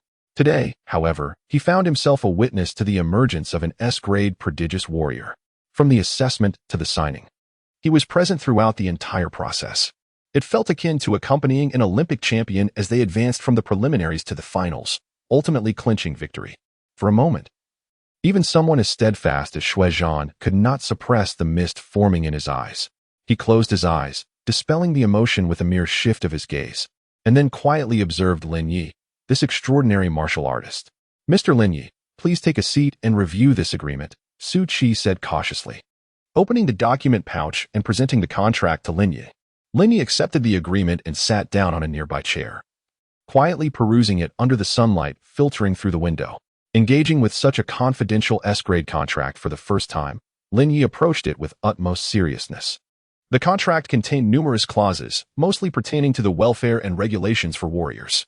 The most critical stipulation mandated that any warrior encountering a beast tied within a shelter, fortress, or city must unconditionally participate in defense.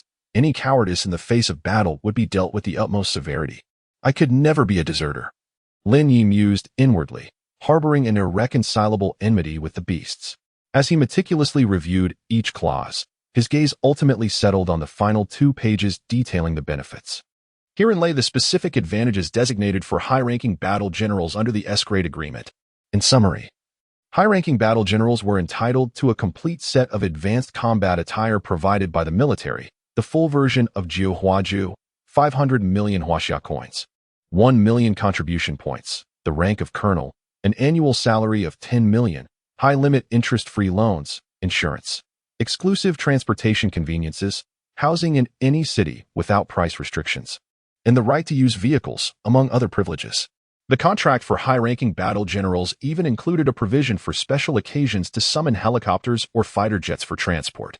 After thoroughly reading the document, Lin Ye's heart inevitably surged with waves of excitement. Currently, he was merely recognized as a high-ranking battle general based on his testing results, without any tangible achievements to his name, yet the benefits of this contract were remarkably generous. Beyond the 500 million huaxia coins, 1 million contribution points, and the military rank of colonel, there was also the complete version of Jiuhuaju. As for the rest, they held little allure for Lin Ye. Matters easily resolved with money were not significant concerns. Do all S-grade contract warriors enjoy these benefits? Lin Ye inquired, lifting his gaze to express his curiosity. Certainly. Su Qi replied with a smile. Only those like you, determined to be S-grade high-ranking battle generals, can avail themselves of these benefits. However, your advantages do not end here, she said with an air of mystery. Not just that? Lin Ye set the agreement down, looking quizzically at the young woman before him. As for the additional benefits, that shall remain confidential for now. Slaying a lord-level beast? A series of dark lines immediately appeared on Lin Ye's forehead. Possessing strength without combat experience is akin to mere theoretical discussions.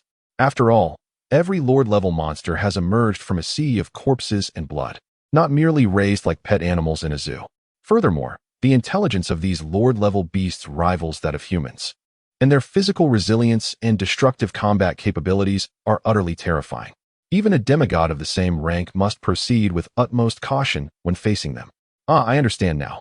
Lin Ye gazed at Su Qi and nodded slightly. If I sign this S-level contract, will the agreement between us be fulfilled, allowing you to cure my sister's ailment? Lin Ye lifted his head, revealing his rightful doubts. Or, in the pursuit of saving my sister, will certain benefits within this contract be forfeited? Naturally. The 500 million huaxia yuan benefit from this first clause will be directly removed, to be allocated for purchasing targeted medications that can entirely eradicate the RT virus. Do you accept this? I accept. Without a moment's hesitation, Lin Ye replied directly. If that is the case, let us proceed with the signing. Chapter 35, The Ember Medal in the Conference Room. Lin Ye said little, picking up the pen on the table and signing his name beneath the last page of the agreement. The process was completed swiftly, with 3 copies signed in quick succession. Su Qi presented a red seal, and Lin Ye pressed his thumb into it, subsequently imprinting all 3 agreements with his fingerprint. He then handed them to her. Mr. Lin, we are pleased to welcome you to the Great Xia military. Su Qi accepted the contract, extending her hand with a smile. From this moment forth, you shall be recognized as a senior combat general of the Great Xia and Colonel Lin Ye of our Shanxing military. I believe that in the near future, Great Xia will gain yet another peak powerhouse, who will cleanse the beast tide and pave the way for our nation's future. Lin Ye smiled in return and shook her hand. Although I do not harbor such grand ambitions, merely wishing to protect those closest to me, I shall dedicate myself wholeheartedly in gratitude for saving my sister's life. As Su Qi met his resolute gaze, she perceived the determination in his eyes, reflecting a promise of unwavering commitment. Welcome, Colonel Lin. Shuizhan also stood, a smile gracing his stern countenance as he extended a hand towards Lin Ye. Lin Ye shook hands with the seasoned general, curiosity getting the better of him. Master Shui, when might I expect to receive the benefits outlined in this contract? Regarding the fulfillment of benefits, you would need to consult Secretary Su, Shuizhan replied, his gaze shifting to Su Qi with a playful tone. She is responsible for the distribution of such rewards. Su Qi furrowed her brow slightly. I refer to the senior combat general's combat attire, the combat blade, and the complete Jiuhua decision, Lin Ye elaborated, his eyes gleaming with anticipation. Suchi nodded her understanding. She had anticipated this outcome since she had previously provided Lin Ye with the first part of the Xinhui decision. Ultimately, no martial artist could resist the allure of a superior guiding technique. I have already made the necessary arrangements. Please wait a moment. The items will be delivered shortly. Our human base is fortunate to have prepared a complete set of senior combat general equipment, along with the and Oppos, Xinhui decision, and Oppos, Suchi assured him, her gaze fixed on Lin Ye, revealing a knowing smile. He understood well that martial artists who had not joined the military could scarcely acquire even parts of the Xinhui decision training methods. As for the complete genetic original energy cultivation technique, it was reserved exclusively for military personnel and was not to be easily divulged. Thus, Lin Ye, Suchi, and Shuizhan engaged in casual conversation. As he embarked on his journey with the military, there remained much for him to learn, and he sought their guidance with humility. Just as their dialogue reached a comfortable flow, a gentle knock sounded at the door. In less than 5 minutes, 2 senior-ranking officers entered the conference room, carrying an aluminum box measuring 70 centimeters in all dimensions. Following them, a third officer entered, cradling a slender sword case in his hands. This is the combat attire prepared for you, capable of withstanding the weakened assaults of high-ranking beast generals, while the battle blade is designed to penetrate their defenses. As she spoke, Suchi paused momentarily, her beautiful eyes dimming slightly. Beside her, Shuizhan sighed softly. Taking over the conversation, due to the limited materials available to the military from the Lord-level monsters, the synthesis of Kuro alloy is also scarce. Consequently, the quantity of God of War-grade weapons and combat suits is barely sufficient for the current warriors, leaving no surplus reserves. I wish I could provide you with something better. But alas, my capabilities fall short. After saying this, Shuizhan cast a glance at Lin Ye, his eyes filled with profound helplessness and melancholy. It's all right. Lin Ye gently shook his head, smiling as he replied, the high-ranking warrior-esque combat suit I currently possess is more than adequate. Moreover, I am not foolish enough to engage in a life-and-death struggle with a Lord-level monster at this moment. A more advanced suit is not necessary for now. That is the best approach. What you need now is to focus on your growth. You will undoubtedly emerge as a distinguished warrior of the Great Xia in the future. And then you will not have to worry about facing Lord-level monsters. Shuizhan patted Lin Ye and Oppos' shoulder with his rough, calloused hand, a look of admiration on his face. Suchi also regarded Lin Ye with a smile. However, Lin Ye concealed the smile in his eyes, feeling a tinge of bitterness. Having spent years in the wilderness and frequently interacting with frontline forces, he was acutely aware of the current plight of the Great Xia military. Since the large-scale conflict between humanity and monsters erupted 4 years ago, the nation has been engulfed in continuous warfare. Countless waves of monsters have surged forth, leading to tremendous consumption of combat suits and various resources at the front lines. Even for a resource-rich nation like Great Xia, the situation regarding combat suits and weaponry is somewhat strained. Even the most skilled craftsmen cannot work miracles without materials. Lin Ye silently lamented as he opened the alloy box containing the combat suit.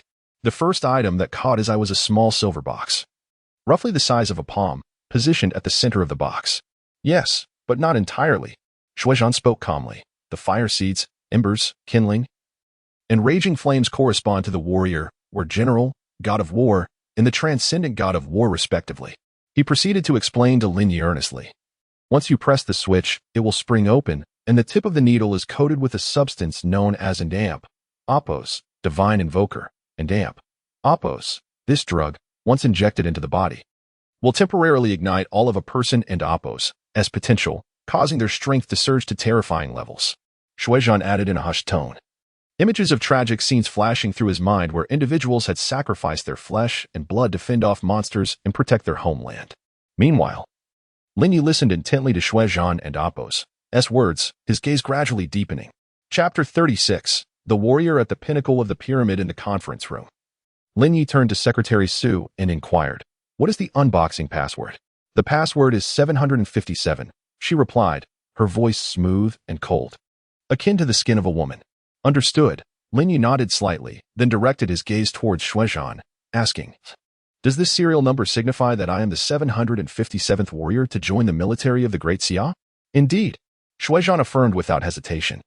Does this imply that there are 757 warriors within the military of the Great Xia? Lin Ye continued to probe.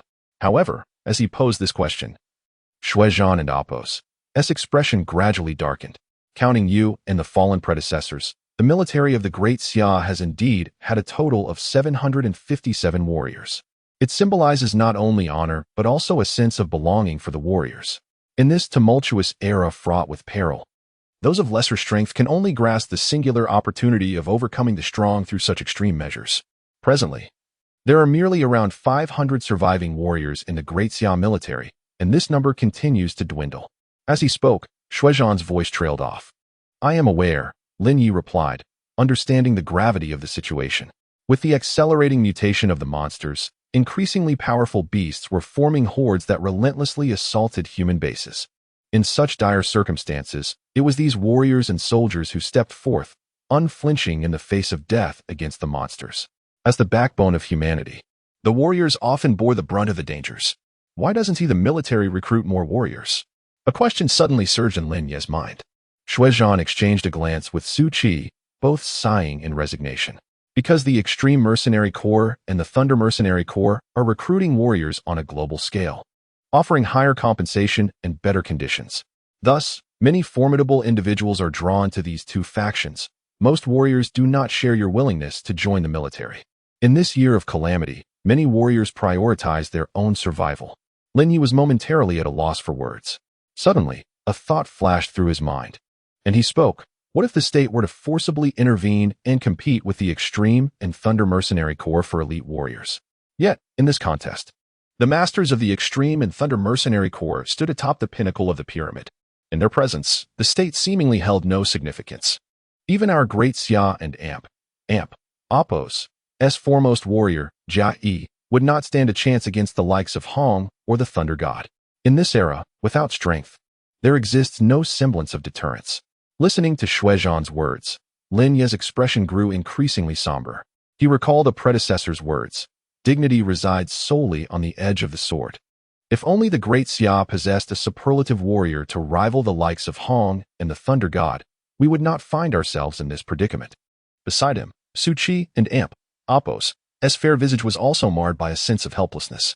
The conference room fell into a profound silence. Shuizhan seemed to recall certain events. A shadow of sorrow cast upon his countenance. Not only was Jia Yi the pinnacle of combat prowess in the Great Xia, but even the mightiest warriors from several other formidable nations could not stand against the likes of Hong and the Thunder God. The disparity between these two and the others was simply insurmountable. What if we were to deploy nuclear weapons? Lin Ye inquired. That is utterly unfathomable. Shuizhan replied with a resigned shake of his head. As a high-ranking official in the military of Shanqing City, he had been privy to certain secrets. His understanding of the two peak existences at the apex of the martial arts hierarchy surpassed Lin Ye's, allowing him a clearer insight into their terrifying capabilities. Only Hong and the Thunder God possessed the strength to suppress all 5 great nations single-handedly. The monumental gap in power rendered those who followed them as insignificant as dust. Noticing Lin Ye's confusion, Su Qi recounted a past event. You are unaware that even the nuclear bomb deployed in Nevada, America, failed to eliminate a high-ranking Lord-level monstrosity. Instead, it led to a further mutation, evolving into the flying blood demon wolf, resulting in millions of casualties. Ultimately, it was only through the intervention of the Thunder God that the beast was severely injured and forced to retreat. The remutation of a high-ranking Lord-level monster is akin to a human surpassing the god of war, Lin Ye mused, unable to fathom such a scene. This type of creature was referred to as a king-level monster by Hong and the Thunder God, a sovereign among beasts, whose call would summon countless creatures to heed its command. Lin Ye and Appo's expression shifted slightly. If a mere Lord-level monster is so fearsome, how much more terrifying is a king-level monster? Such a being would represent a colossal disaster for any nation. Yet, upon deeper reflection, Lin Ye could not help but feel a chill down his spine at the thought that even such an overwhelmingly powerful creature, surpassing the Lord level, had suffered a crushing defeat at the hands of the Thunder God, forcing it to retreat in disgrace. This merely underscored the Thunder God's terrifying prowess. Not to mention the existence of Hong, whose strength eclipsed even that of the Thunder God. These two individuals were undeniably towering figures overshadowing the world's martial artists, rendering them nearly unattainable. Additionally, this already remarkable visage drew Su Qi's gaze even more. Beneath the silver box lay 2 books and 2 discs, quietly resting atop the combat suit. A familiar sensation washed over Lin Ye, a subtle smile curling at the corners of his mouth. These were the middle and lower sections of the Jiuhuaju, containing the secrets of blade techniques and body movements, were they not? Lin Ye chuckled as he picked up the 2 volumes, identical to the ones Su Qi had previously given him, except that these were the middle and lower sections. The discs contained demonstrations by the founder. Should he encounter any unfamiliar aspects, he was advised to study them thoroughly. Thank you, Master Xue. Lin Ye smiled. After carefully placing the tomes aside, he took hold of the elongated sword sheath and drew forth the battle blade. The 4-foot-long blade weighed approximately 150 kilograms. Exquisitely crafted, its body reflecting a fierce gleam, Lin Ye was thoroughly enamored. Produced by the Great Xia military, it was precisely the type of weapon that offered a balanced weight, swift slicing speed, and devastating lethality. He moved to an open space in the conference room, poised with the sword, naturally slipping into practice. With a series of horizontal cuts, upward thrusts, sweeping slashes, and continuous strikes, Lin Ye and Appo's mastery of the fundamental knife techniques harmoniously intertwined with his agile movements, creating a seamless and natural display of skill. Gradually, Lin Ye accelerated, his figure shifting rapidly, the glint of his blade and the afterimages appearing in a mesmerizing dance. The grand display of his techniques conveyed an illusion of unstoppable momentum. Sharp, swift, and fierce. An unsettling thought involuntarily arose in Xue Zhan, the seasoned high-ranking warrior. Had the limitations of the venue not restricted Lin Ye's techniques and speed, the spectacle would have been even more terrifying. Lin Ye's impeccable agility and velocity amplified the ferocity of his strikes, evoking a tempestuous force akin to a fierce wind bending grass. With a resounding whoosh, the silver blade radiated brilliance as a streak of silver lightning descended, aimed at a corner where a lucky bamboo stood. Yet, just as the blade was about to graze the bamboo leaves, it abruptly halted. The pressure from the long blade bore down on the leaves, causing them to sway irregularly. Indeed, this was far superior to my previous broken blade. With this set of high-ranking warrior gear and combat knife, he felt a newfound confidence for his future forays into the wilderness. The efficiency of gaining attribute points would also see a marked improvement. Having acknowledged these benefits, let's discuss some daily tasks that lie beyond the agreements. Su Qi remarked cheerfully, her gaze toward Lin Ye reminiscent of a mischievous little fox. Lin Ye slightly raised an eyebrow, inquiring, what daily tasks?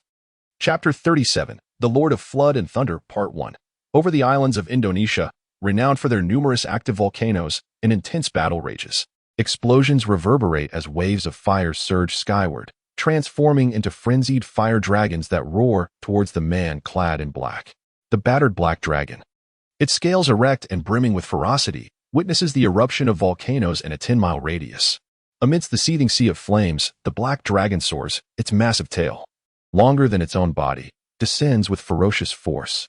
With a resounding clang, every fire dragon approaching the man in black halts abruptly 50 meters away, repelled by a faint golden aura, unflinching in the face of the colossal tail, capable of obliterating any high-ranking lord.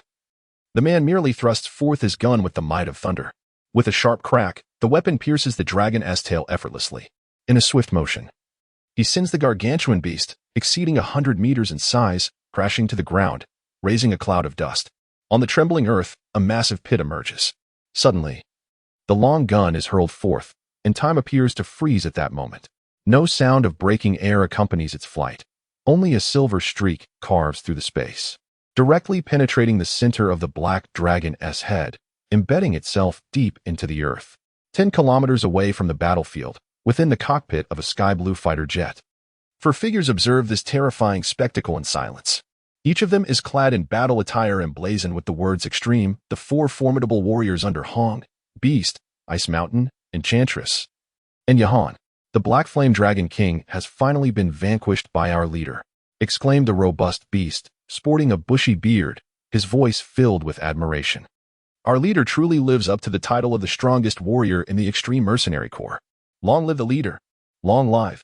The other 3 remain silent, their gazes fixed intently on the battlefield. Look, the leader is coming back, and it seems he is carrying something, Beast exclaimed with excitement. As he spoke, a streak of black light approached rapidly. The hatch opened with a whoosh, and the man in black materialized inside, his expression untroubled, as if the earlier fierce battle had been but a trivial skirmish. Yahan, take these black dragon eyes and preserve them. Once we establish our base, we shall hang them at the entrance of our headquarters to intimidate all. The man's voice was gentle yet resonated with authority. As he spoke, He casually tossed 2 fist-sized black crystal orbs to Jahan among the 4. "Commander, I will safeguard these well," Jahan replied with a grin as he received them. Instantly, a scorching sensation coursed through his gloves to his brain. "Oh no, they're so hot," Jahan exclaimed, his eyes involuntarily drawn to the 2 black dragon eyes. The vivid orbs flickered with traces of ferocity, as if they were alive once more. Jahan, a mid-tier warrior, was momentarily taken aback, his heart racing. Do not gaze directly at them. After all, the Black Dragon King is a being of an entirely higher echelon, belonging to a different realm. Upon witnessing the situation, the man in black offered a reminder. Thank you, instructor." You must not be so careless." The man in black, Hong, nodded discreetly and continued. "Jahan, remember this. Refrain from seizing the weapons of your comrades within the squad. If you desire something superior, strive to enhance your own abilities. Once your strength is sufficient, I shall naturally provide for you. Do you understand?" "Understood." Hong and Appo's stern tone caused the moderately skilled warrior to shudder. Jahan, somewhat embarrassed, scratched his head and vowed, "I will never again seize from my brothers, instructor. I shall simply take from others." He mused quietly. "Today, is there anything of particular significance?" Hong and Appo's gaze swept over the 3 enchanting warriors, softening at the sight. These 3 individuals had been nurtured by Hong since childhood, and he had meticulously guided them to their present state. For the captivating iceberg and beast, Hong was not merely an instructor, but a paternal figure, and their bond transcended familial ties. Suddenly, upon hearing Hong's words, the beast and the enchantress gently shook their heads, then turned in unison to look at the central figure. Iceberg. Observing their expressions, Hong instantly comprehended the situation. His gaze fell upon Iceberg as he spoke with a calm yet commanding voice. "Iceberg, do you have something to convey?" "Instructor Hong, there are indeed matters urgently requiring your intervention." The young man, his face concealed behind a golden mask, regarded the man in black with fervent and profound respect. "Instructor, the President of the United States has commissioned the foremost warrior of another nation, Mohanderson, to call for assistance. Is their plea for aid due to the beast tide following the fall of New York?" Hong's tone remained tranquil, devoid of any emotional inflection. "Indeed." Iceberg nodded. Articulating each word clearly, they stated over the phone that if you can lead the extreme mercenary corps to thwart the monstrous tide encroaching upon Scranton, they are willing to cover all expenses and materials necessary for constructing our base city. Furthermore, they will provide us with nuclear technology and laser cannon technology, along with experts to guide us until we achieve proficiency. Most crucially, they fully endorse your decision to establish the God of War Palace, with Mohanderson leading the American warriors in active support. Hong interjected. "This is an exceedingly generous offer. Should we not seize this opportunity?" Before Hong could ponder further, the robust beast eagerly inquired, his expression betraying urgency. "These terms alone are insufficient." The man in black cast a fleeting glance at the beast, his deep-set eyes now fixed on the young man in the golden mask. His voice resonated with authority. "Among that monstrous tide, in addition to the severely injured blood demon wolf, there exist 3 royal-class beasts of formidable prowess. We must insist that the American government send a set of life-creating equipment from Area 51. Otherwise, discussions of support are off the table. Moreover, we require the inclusion of Thor in the Thunder Mercenary Corps, for I alone cannot withstand the onslaught of 4 royal-class monsters." Hong's words were devoid of any semblance of politeness. Even in the face of the foremost among the 5 great powers, his demeanor remained resolutely unyielding. This confidence emanated from his formidable strength. At that moment, the beast inquired, "Boss, I fail to comprehend. You are undoubtedly so powerful that you could single-handedly subdue an entire nation. Why then engage them in such calm discourse? Shun and Appo's TR Extreme Mercenary Corps simply strike with our fists and compel them to submit?" The others fell silent. The beast's words echoed within the confines of the cabin, plunging it into an unsettling hush. While subduing nations through sheer force may yield immediate benefits, it would inevitably undermine the current united front against the monstrous threat. At that juncture, with every major power gripped by fear and unwilling to fully oppose the beasts, such a course of action would be utterly untenable. The man in black gently shook his head, casting a sidelong glance at the beast before directing his gaze towards the distant ocean, his tone laden with gravity. "The fall of New York is merely the beginning." Chapter 38, The Flood and the Thunder God, Part 2. Once the man in black concluded his words, a profound silence enveloped the cabin once more. "Boss, how can you be so certain that a beast tide will occur?" The beast inquired, a hint of reluctance evident in its tone. It is not merely my conviction, Hong replied, casting a glance at the beast, pausing momentarily before speaking with a grave demeanor, but rather, you have never witnessed the spectacle of countless monsters converging to greet their king across billions of oceanic realms. However, both Thunder God and I have personally encountered this scene over 15 times. A collective gasp resonated through the cabin, the temperature within dropping several degrees. 10, 15 king-level monsters? Iceberg exclaimed, visibly shaken. Even the cold beauty appeared somewhat perturbed. No, it is far beyond that. Hong shook his head, his brow furrowing as he gazed out the window. This only accounts for the beast kings we have encountered. There are at least 5 more king-level monsters in the oceanic realms that we have yet to face. The number of oceanic king-level monsters exceeds 20. In addition to those on land, in rainforests, and around several ancient civilization ruins that have been explored. After a rough calculation, Hong and Appo's expression grew increasingly somber. Despite his extraordinary prowess, capable of battling 2 foes simultaneously, the burgeoning strength of the monstrous kin filled him with a profound pessimism regarding humanity and Appo's future. This is precisely why I have relentlessly advocated for the establishment of the War God Palace and the Council. Only by consolidating the world's elite combat forces and cutting-edge technology can we hope to devise a unified strategy. By integrating the martial prowess, technological advancements, and military strength from across the globe, we may stand a chance against the looming terror of the beast tide.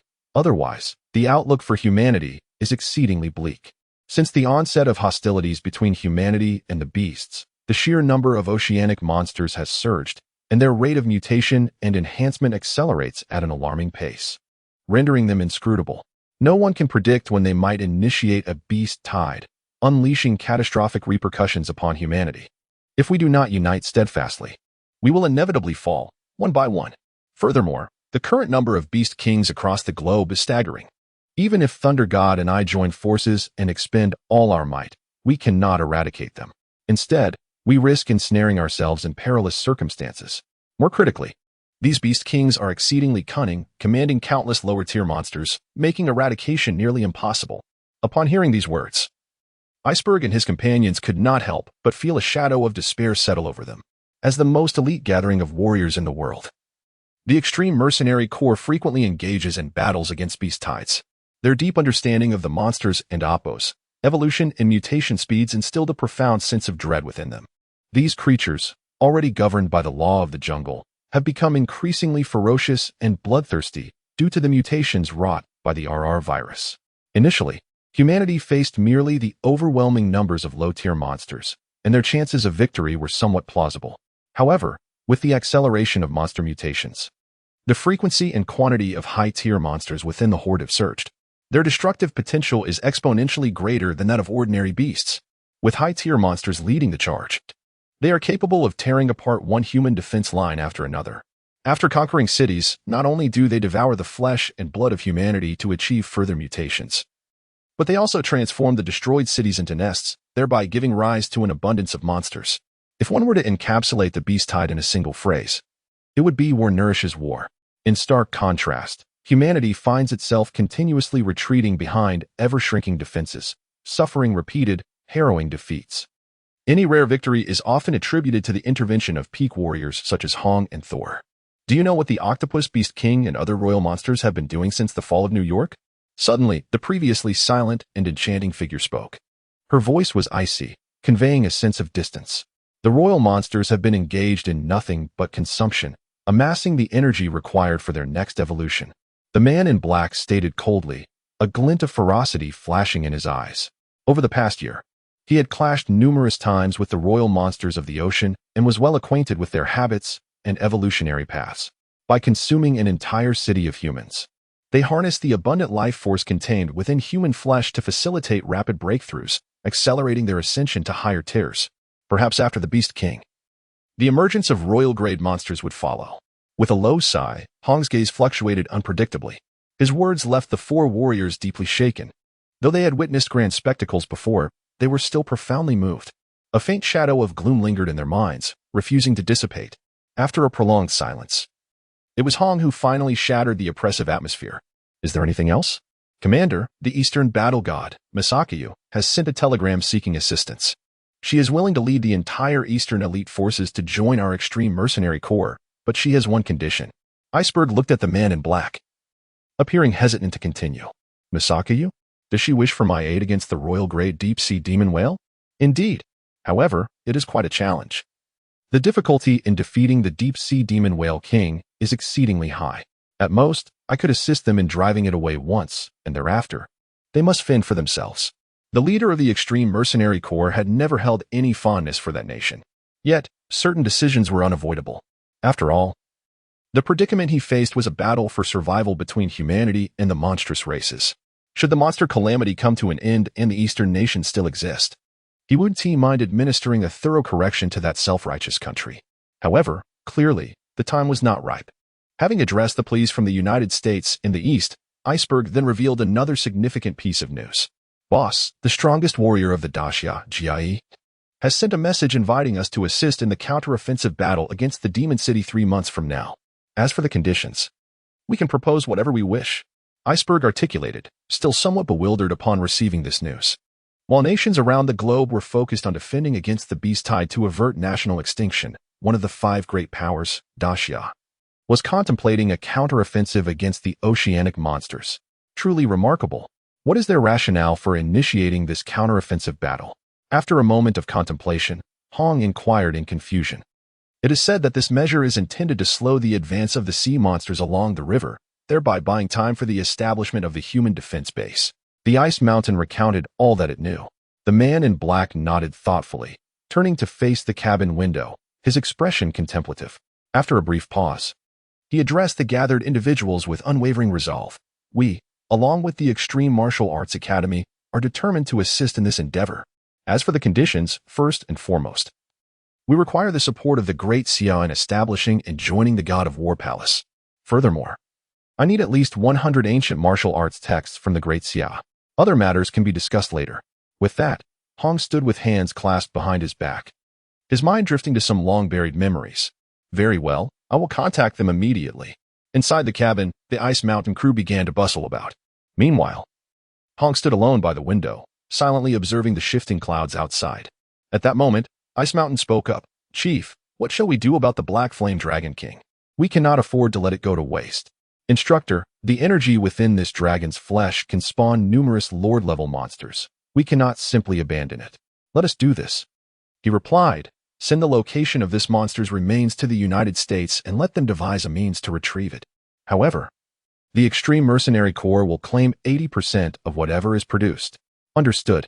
Simultaneously, the bald man still battling a crocodile king in the Bay of Bengal received a distress signal from the United States, which mirrored the conditions sent to Hong, albeit without the life water manufacturing apparatus. Damn it, these Americans think I am unaware of their schemes. I will add a life water production device to their conditions. If they wish for the world and AMP, Oppos, as second strongest to intervene, they must demonstrate sufficient sincerity. Otherwise, all discussions are off. Listening quietly to his subordinate and AMP, Oppos, S report, Thor exhibited signs of displeasure. With a sudden flash of lightning, he brandished his battle blade and charged directly at the severely weakened Crocodile King. 7th style of the Thunder Blade. He bellowed, his arm muscles bulging like a colossus. In an instant, Thor and AMP, Oppos, S aura surged dramatically, a terrifying killing intent enveloping him. The warrior under his command, resembling a servant, staggered back, his gaze towards Thor filled with reverence. Though he had recently ascended to a higher rank of warrior, even facing Thor and Oppos, S presence was daunting, let alone engaging in a life and death struggle. Boom. With a single strike, Thor unleashed a powerful blade of light that cleaved the Crocodile King's head in two, ending its life immediately. What news from the Great Xia? Have they anything to report? The bald man cast a casual glance at the corpse before turning away disinterestedly. He addressed his warriors, saying, Did not Jia mention that the Great Xia military was preparing for a counteroffensive at the Demon City Fortress? Why have we received no updates? Thor, they may still be preparing. After all, the difficulty of countering the tide of sea beasts is immense. The recent devastation in New York serves as a poignant example. His subordinate replied respectfully, Stay vigilant and inform me immediately of any news. I find myself deeply nostalgic for the 9-flower decision crafted by the formidable war god of the Great Xia, as well as those ancient martial arts. The eager expression on Thunder God and Oppos, face astonished his subordinates. Why does Thunder God hold such high hopes for the great Xia? A nation that lacks even a single superlative warrior beyond the realm of gods? It perplexes them that their master, already a pinnacle powerhouse in the world, would harbor such sentiments. You fail to comprehend. The great Xia boasts a rich history spanning 5 millennia, its profound heritage evident. Were it not for my father, a distinguished figure in great Xia martial arts, who guided my practice from a young age, I might still be an ordinary individual struggling for survival each day. A glance at the fallen king-level crocodile monster stirred a flicker of nostalgia in Thunder God's eyes. Drawing upon the deep martial heritage of the great Xia has enabled me to refine the subsequent layers of Thunder Blade, ultimately crafting a flawless martial art. Only then shall I be able to truly contend with Hong for the title of Earth's strongest. Indeed, you must promptly reach out to the United States. Adhering to the conditions I mentioned earlier, I trust Brother Hong shares the same sentiment. The rate of mutation and evolution among the beast tide accelerates, leading to increased casualties in battle. He too requires miraculous substances like the water of life. Thunder God gently wiped the blood from the blade. A glimmer of determination in his eyes. Yes, I will contact them at once. An hour later, dozens of fighter jets soared from the headquarters of the Thunder Mercenary Corps, heading directly to the United States for support. Within the cabin, a significant portion of Thunder God's elite was on board. Without exception, these elites were all god-level warriors, numbering nearly 50. A similar scene unfolded at the Hongning Fortress, located at the crossroads of the Eurasian continent. Boom, boom, boom. Numerous fighter jets swept across the sky as Hong, accompanied by his followers, rushed towards the United States. Chapter 39, The Decisive 10 Slashes. Upon exiting the martial arts hall, Lin Ye found himself in possession of a blade sheath and an alloy box. The tumultuous shifts in the global landscape could not possibly tarnish Lin Ye and Appo's buoyant spirits at this moment. Having finalized an S-level contract with Su Qi, not only did it assure him the means to cure his sister's ailment, alleviating a heavy burden from his heart, but it also provided him with a complete set of advanced protective gear and the full version of the Jiu Huaju, fulfilling all his current needs. Lin Ye had long been enamored with the sword techniques and agility found in the lower section of Jiu Huaju. Previously, while traversing the wilderness, he had relied on a few rudimentary sword techniques which proved less than effective. Now, with access to superior swordsmanship, he welcomed the opportunity with open arms. The same could be said for agility. As for the enigmatic daily tasks Su Qi mentioned, they merely entailed imparting knowledge regarding combat strategies and monster encounters in the wilderness to mitigate casualty rates. The role of a martial instructor was not difficult for Lin Ye to accept. In the training hall, clad in his combat attire, Lin Ye scrutinized his reflection in the floor-to-ceiling mirror. He wore alloy combat boots, a combat vest, and trousers crafted from Kalu alloy, wielding a battle knife in his right hand while holding a hexagonal shield in his left. Thud, thud. Lin Ye lightly jumped, feeling minimal encumbrance, which was quite impressive. Indeed, the official combat gear exuded an undeniable charm. With a satisfied smile gracing his face, Lin Ye admired his reflection, encapsulating his appearance in a single phrase, strikingly impressive. Were he to purchase this ensemble of combat attire and blade, it would likely cost no less than 70 million. He had previously researched the pricing of combat gear and was familiar with these figures. The military certainly displayed great generosity in such matters. After changing out of the combat suit into his training attire, Lin Ye prepared to practice the lower section of Jiu Huaju. The Jiu Huaju was divided into 3 components: the Jin original energy cultivation method, the agility technique Shattered Shadow, and the sword technique Decisive 10 Slashes. Its popularity among military warriors stemmed not only from the efficiency of its cultivation speed, but also from the immense power of its sword techniques. He retrieved the manuals for the agility and sword techniques, Shattered Shadow and Decisive 10 Slashes. It was said that the sword technique of Jiu Huaju possessed formidable power, though its cultivation difficulty was substantial, leaving Lin Ye uncertain of its veracity. Upon opening the manual, he was immediately enveloped by an overwhelming blade intent that quickened his heartbeat, akin to standing alone against 1,000 troops. The blade intent coursing through him rendered his body somewhat stiff. Truly, this sword technique, conceived by a great elder of the great Xia, was formidable. Perhaps, if fate allows, he might have the opportunity to meet this elder and engage in a discussion. Setting aside the sword technique manual, Lin Ye picked up the agility technique Shattered Shadow and began to peruse its contents. Once the Shattered Shadow technique is unleashed, it can result in an instantaneous burst of speed, as swift as lightning, leaving even the afterimages in its wake. Upon mastering the fundamentals, One can confront 3 or 4 opponents of equal standing without facing defeat. When perfected, even adversaries of superior strength would find it arduous to overcome you. Lin Ye gazed at the description on the page, his heart racing with excitement. If he could master the Shattered Shadow, combined with his flawless agility, it would elevate him to new heights. Surveying his techniques in both agility and swordplay, Lin Ye decided to focus on refining his swordsmanship. He turned the pages gently, scrutinizing each word with utmost seriousness. The martial arts of the world are indomitable, yet their true power lies in speed. Reaching the pinnacle of swiftness renders one invincible. Similarly, when one's sword strikes attain their utmost strength, they can shatter myriad techniques with sheer force.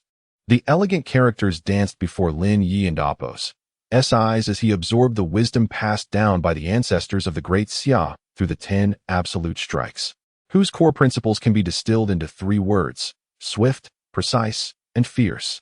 Lin Ye nodded in agreement. While this notion may appear simple for the majority of martial artists, grasping it is far easier than actualizing it.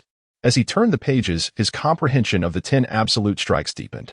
Outside the window, golden sunlight cascaded onto Lin Ye, brightening the entire room. It was truly astonishing. The martial arts of the great Xia are profound and extensive. Just having perused the initial pages, Lin Ye found himself captivated by the 10 absolute strikes. Comprising 10 techniques, each strike can unleash 6 layers of force. This implies that upon executing the first, the practitioner can manifest 16% of their strength, while the second layer would yield 22%. Ultimately, the last layer would unleash 70% of their power, equating to a full 7-fold increase in their original strength. Based on his current capabilities, if he successfully mastered the 10th strike, he would attain strength surpassing that of an average battle deity. A gasp escaped Lin Ye at this thought, yet he swiftly regained his composure. To unleash such formidable power, one must first master the fundamental techniques. After silently reciting the mental mantra several dozen times, Lin Ye rose to his feet. He mimicked the grip of a sword with his right hand, practicing the first strike of the 10 absolute strikes. He executed slashes, upward thrusts, cleaves, stabs, and sweeps. Armed with his newly acquired alloy blade, Lin Ye repeatedly practiced in the hall, embarking on the training of the first strike. After approximately 100 strikes, he became familiar with the dynamics of the first technique, unleashing a blow infused with 2 forms of energy. Following this sensation, Lin Ye continued to practice, gradually transforming this technique into muscle memory. While honing his swordsmanship, he was also subjecting his muscles and bones to greater strain. However, given Lin Ye's current physical aptitude, this was hardly a challenge. Time slipped away, and before long, it was noon. The blazing sun hung high, scorching the earth. Exhausted, after 3 continuous hours of sword training, Lin Ye collapsed onto the ground, utterly fatigued. At this moment, he practiced the guiding technique of the 9 Huashan method, hastening to induce a state of hunger within his body. Once he deemed it sufficient, Lin Ye continued practicing the method of 5 hearts facing heaven, commencing the absorption of cosmic energy. Streams of cosmic energy began to converge towards Lin Ye, permeating his body through the palms of his hands, the soles of his feet, and the Baihui acupoint atop his head. Like a long-awaited rain after a protracted drought, each thread of cosmic energy that entered his being was seized by various parts of his body, transforming into fuel to refine the strength of his physical form. Absorption of cosmic energy, attribute points 10. Absorption of cosmic energy, attribute points 10. Absorption of cosmic energy, attribute points 10. Chapter 40. Supreme Comprehension. An hour later, the cultivation session concluded.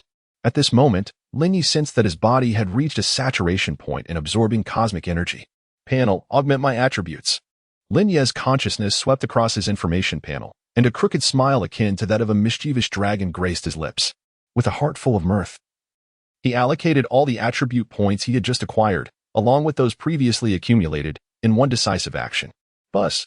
A sensation akin to electric currents surged through his body, silently fortifying his flesh and bones.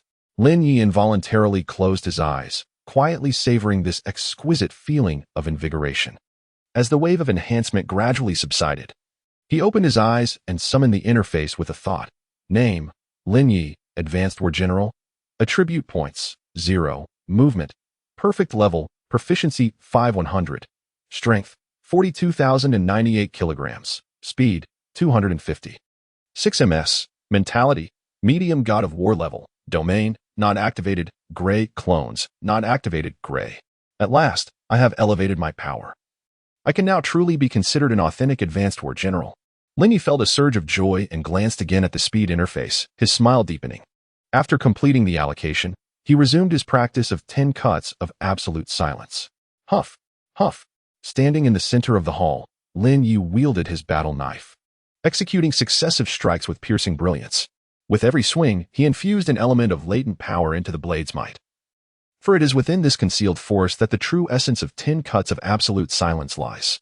Thus, he practiced tirelessly, one strike after another, 10 strikes, 100 strikes, 500 strikes. As the count increased, Lin Ye's mastery over 10 cuts of absolute silence grew ever more profound, as if he had entered a trance. His gaze was sharp, with determination burning in the depths of his pupils, leaving only the unwavering battle knife in his focus, his movements synchronizing perfectly with the blade. This was a manifestation of extraordinary speed and ferocity. All power coalesced at the edge of the knife, with not an ounce of force dissipating. Each strike unleashed an undeniable sharpness, instilling an overwhelming sense of dread in his opponents. Swoosh! As the battle knife sliced through the air, it was as if the atmosphere were being rent asunder by an invisible edge. With a single stroke, Lin Ye's muscle memory activated instantaneously, the latent force erupting forth. The keen blade cleaving through the air. Whoosh! The sound of wind being severed resounded. A slender black figure danced and weaved within the training hall, the 4-foot-long knife shimmering with cold light, executing the first cut of 10 cuts of absolute silence. On the marble floor, Lin Ye moved with fluidity, maintaining his center of gravity flawlessly, exuding an effortless grace. The first cut achieved, Lin Ye felt a surge of elation, centering his mind as the image of the second cut of 10 cuts of absolute silence unfolded in his thoughts. As if guided by an unseen force, Lin Ye followed the intricate principles of his technique, practicing the second strike of the secret manual with precision. With each swing of his blade, the energy within him surged, flowing like a gentle stream that coalesced into a mighty river, ultimately converging into Lin Ye's hands as a potent undercurrent, ready to be unleashed. Heat radiated from his body, enveloped in a delicate mist. Simultaneously, the crimson tower within his consciousness emitted faint, cicada-like chirps, as waves of sanguine mental energy seeped through its structure, fortifying his mental prowess. With a quiet rumble, Lin Ye felt a subtle resonance in his mind, clarity flooding his thoughts at an astounding velocity. The confusions he had previously encountered while studying the 10 strikes of absolute silence vanished in an instant, transporting him into a profound state of understanding. It was as though the meridians of his body had been unblocked, deepening his comprehension of the technique. A wave of comfort washed over him. He wielded his blade with increasing speed, becoming entranced by his own state of being. No longer content with merely practicing the second strike, he shifted his focus to the subsequent ones. Adjusting his breath slightly, he commenced the practice of the third strike. The air was filled with the sound of slicing as his speed escalated. The rapid, explosive motions tensed the muscles in his right arm. Yet an inexhaustible force surged from his entire being, enabling him to continue swinging the blade time and again. He entered a state of transcendence, losing all sense of time. In that moment, his sole focus was the battle blade. He wielded it with such fluidity, as if it were an extension of himself, each thought manifesting in a flash of blinding brilliance. In the heart of the training hall, the wind howled, and the atmosphere became chaotic. Shadowy afterimages emerging as relentless arcs of light sliced through the air. The overwhelming force and pressure radiated from Lin Ye, sweeping outward in all directions. Had Shuizhan been present, he would undoubtedly have been astounded, for Lin Ye was executing the 6th strike of the 10 strikes of absolute silence. Even the most formidable warrior of the great Jia Yi, had taken 6 months to master this technique, while Lin Ye astonishingly accomplished it in merely 6 hours. As time passed, the golden sunlight transitioned to a warm orange hue, filtering through the windows. Since mastering the first strike, Lin Ye had entered a state of heightened awareness, his comprehension of the 10 strikes of absolute silence accelerating rapidly. Over the span of 6 hours, he swung his blade thousands of times. Despite the excruciating soreness in his arms, he persevered, gritting his teeth and continuing relentlessly. Only when he had fully grasped the first 6 strikes did he finally pause. It was not a matter of capability, but rather a recognition of his current physical limitations. Forcing himself to practice the remaining 4 strikes could result in debilitating injuries, something Lin Ye wished to avoid at all costs. Sheathing his blade, he stood still and exhaled deeply, releasing a breath laden with exhaustion. His body was drenched in sweat, his training attire completely soaked. However, his complexion grew increasingly rosy, his skin fair and dewy, radiating an unparalleled state of vitality. Glancing at the ever-deepening orange sun outside the window, Lin Ye felt a surge of joy within. Although his arms ached and swelled from the rigorous sword practice, Lin Ye found serenity in his training, reaping immense rewards. He had grasped the sixth strike of Jiueshi Shizhan, enabling him to unleash 6 layers of hidden strength. Calculating that each layer would exert 60% of its full power, Lin Ye could potentially unleash a staggering 46% of his strength. This amounted to over 4 times his original physical prowess. Lin Ye cast a satisfied glance at the power displayed on the panel, pondering whether, with his current capabilities, he could deliver a single fatal blow to a high-ranking beast of the same level. He eagerly anticipated the outcome. Just how would his abilities rank on the God of War leaderboard? Chapter 41. The Mission. Never mind. I'll think about it later. Lin Ye chuckled softly, shaking his head as he swiftly dispelled those thoughts. After properly placing his battle knife, he headed straight to the bathroom. The sound of rushing water filled the air. 15 minutes later, Lin Ye emerged wearing a set of black casual attire. After organizing the necessary items and having a light snack, he set off. He had arranged to meet Su Qi in the afternoon to discuss matters regarding treatment. 50 and AMP, Oppos, clock in the afternoon. In the dining hall of the Military District and Oppos, S Martial Arts Center, Lin Ye sat across from Su Qi. Lin Ye, here is your sister and Oppos' treatment plan. There are 2 main components to address. Su Qi waved 2 blue folders in front of Lin Ye. First, your sister needs to be hospitalized at the affiliated hospital of Shanqing University for about a month to completely eradicate the RT virus. Rest assured, I will arrange a special care ward and ensure she is looked after by familiar faces. Su Qi casually handed one of the folders to Lin Ye. Preparing to eat while conversing. That sounds fine. Lin Ye pondered for a moment before nodding. Make sure to take good care of my sister. Don and Amp, Oppos, worry. I will look after your sister until she is fully recovered. Su Qi assured, patting her chest. Lin Ye. It seemed Su Qi sensed something amiss in Lin Ye's gaze. She tightened her chest slightly and quietly shifted the topic. The treatment plan for your sister is all inside. You should take a look. All right. Lin Ye opened the folder and began to read attentively. If everything is in order, we will proceed with the targeted therapy. Su Qi tied her hair back neatly, wiped her hands with a nearby tissue, and then picked up a tea egg from her bowl to peel. Regarding the treatment of the RT virus, I trust your professional medical team. Lin Ye closed the treatment plan and gently handed it back to Su Qi. Thank you for your trust. After elegantly finishing the tea egg, she took a sip of soup before continuing. That was just the first matter. There is actually a more significant issue. Lin Ye and Oppos' brow furrowed slightly as his gaze fell upon her other folder. What is it? The command has appointed you as the vice captain of Team Lingxiao to head to the wilderness area near Jinyan Mountain, assisting Team Longxi and the Shaolin Corps in establishing a temporary refuge. It seems there are still some surviving civilians in that area. You are a psychic, which should facilitate your cooperation with them. As Su Qi spoke, Lin Ye pulled out the map from the back of the document and examined it intently. Jinyan Mountain lies 400 kilometers southwest of refuge number 057, where there is a large lake. Both aquatic and terrestrial monsters are abundant there, indicating a likely fierce battle ahead. Lin Ye scrutinized the markers on the map, his eyes growing increasingly fervent. He was indeed in need of a place teeming with monsters. Then, his gaze continued to roam over the map, absorbing the entire terrain of Shanqing City. Suddenly, Lin Ye and Oppos' eyes narrowed slightly. He spotted a familiar unit on the map, the Battle Dragon Corps. Lin Ye and Oppos' attention was drawn to the designated target area, and his expression shifted slightly. ISN and Oppos, your arrangement a bit too forward for the Dragon Battle Group? They might venture too deep and encounter danger. Observing the Dragon Battle Group, which seemed like a sharp blade embedded deep within the wilderness, Lin Ye furrowed his brows and inquired of Su Qi. This appears rather perilous.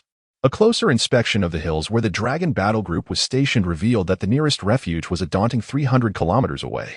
Behind the Dragon Battle Group lay an expansive plain, an ideal setting for a monstrous tide to encircle them from all sides. In the face of a large-scale beast wave, the human warriors would stand little chance against the monsters. We have scouted the surrounding area, and there are no significant beast tides present. This time, Li Yunfei volunteered to clear the path for the other units. Su Qi contemplated before responding. There should be no issues. After a moment of silence, Lin Ye nodded. Perhaps I was overthinking it. Having clarified these 2 matters, Lin Ye and Su Qi concluded their meeting. At the entrance of the Martial Arts Center, Amidst the roar of engines, a sturdy military off-road vehicle approached and stopped before them, with several team members following behind. Mr. Lin, Suchi introduced. This is Colonel Lu Ming, the chief officer responsible for supplying the Wolf Squadron from the Armed Transport Department of Shanxing. Colonel Lu, around 30 years of age, bore a dark complexion and bright, spirited eyes, exuding an air of vigor.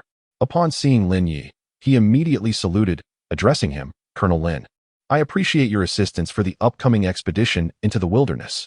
The Armed Transport Department operates directly under the military. Thus, it is customary for officers of the rank of major and below to salute when encountering a high-ranking combat martial artist like Lin Ye, who holds the rank of colonel. That's quite unnecessary. Lin Ye gently shook his head and turned to Su Qi, saying, I entrust my sister to your care.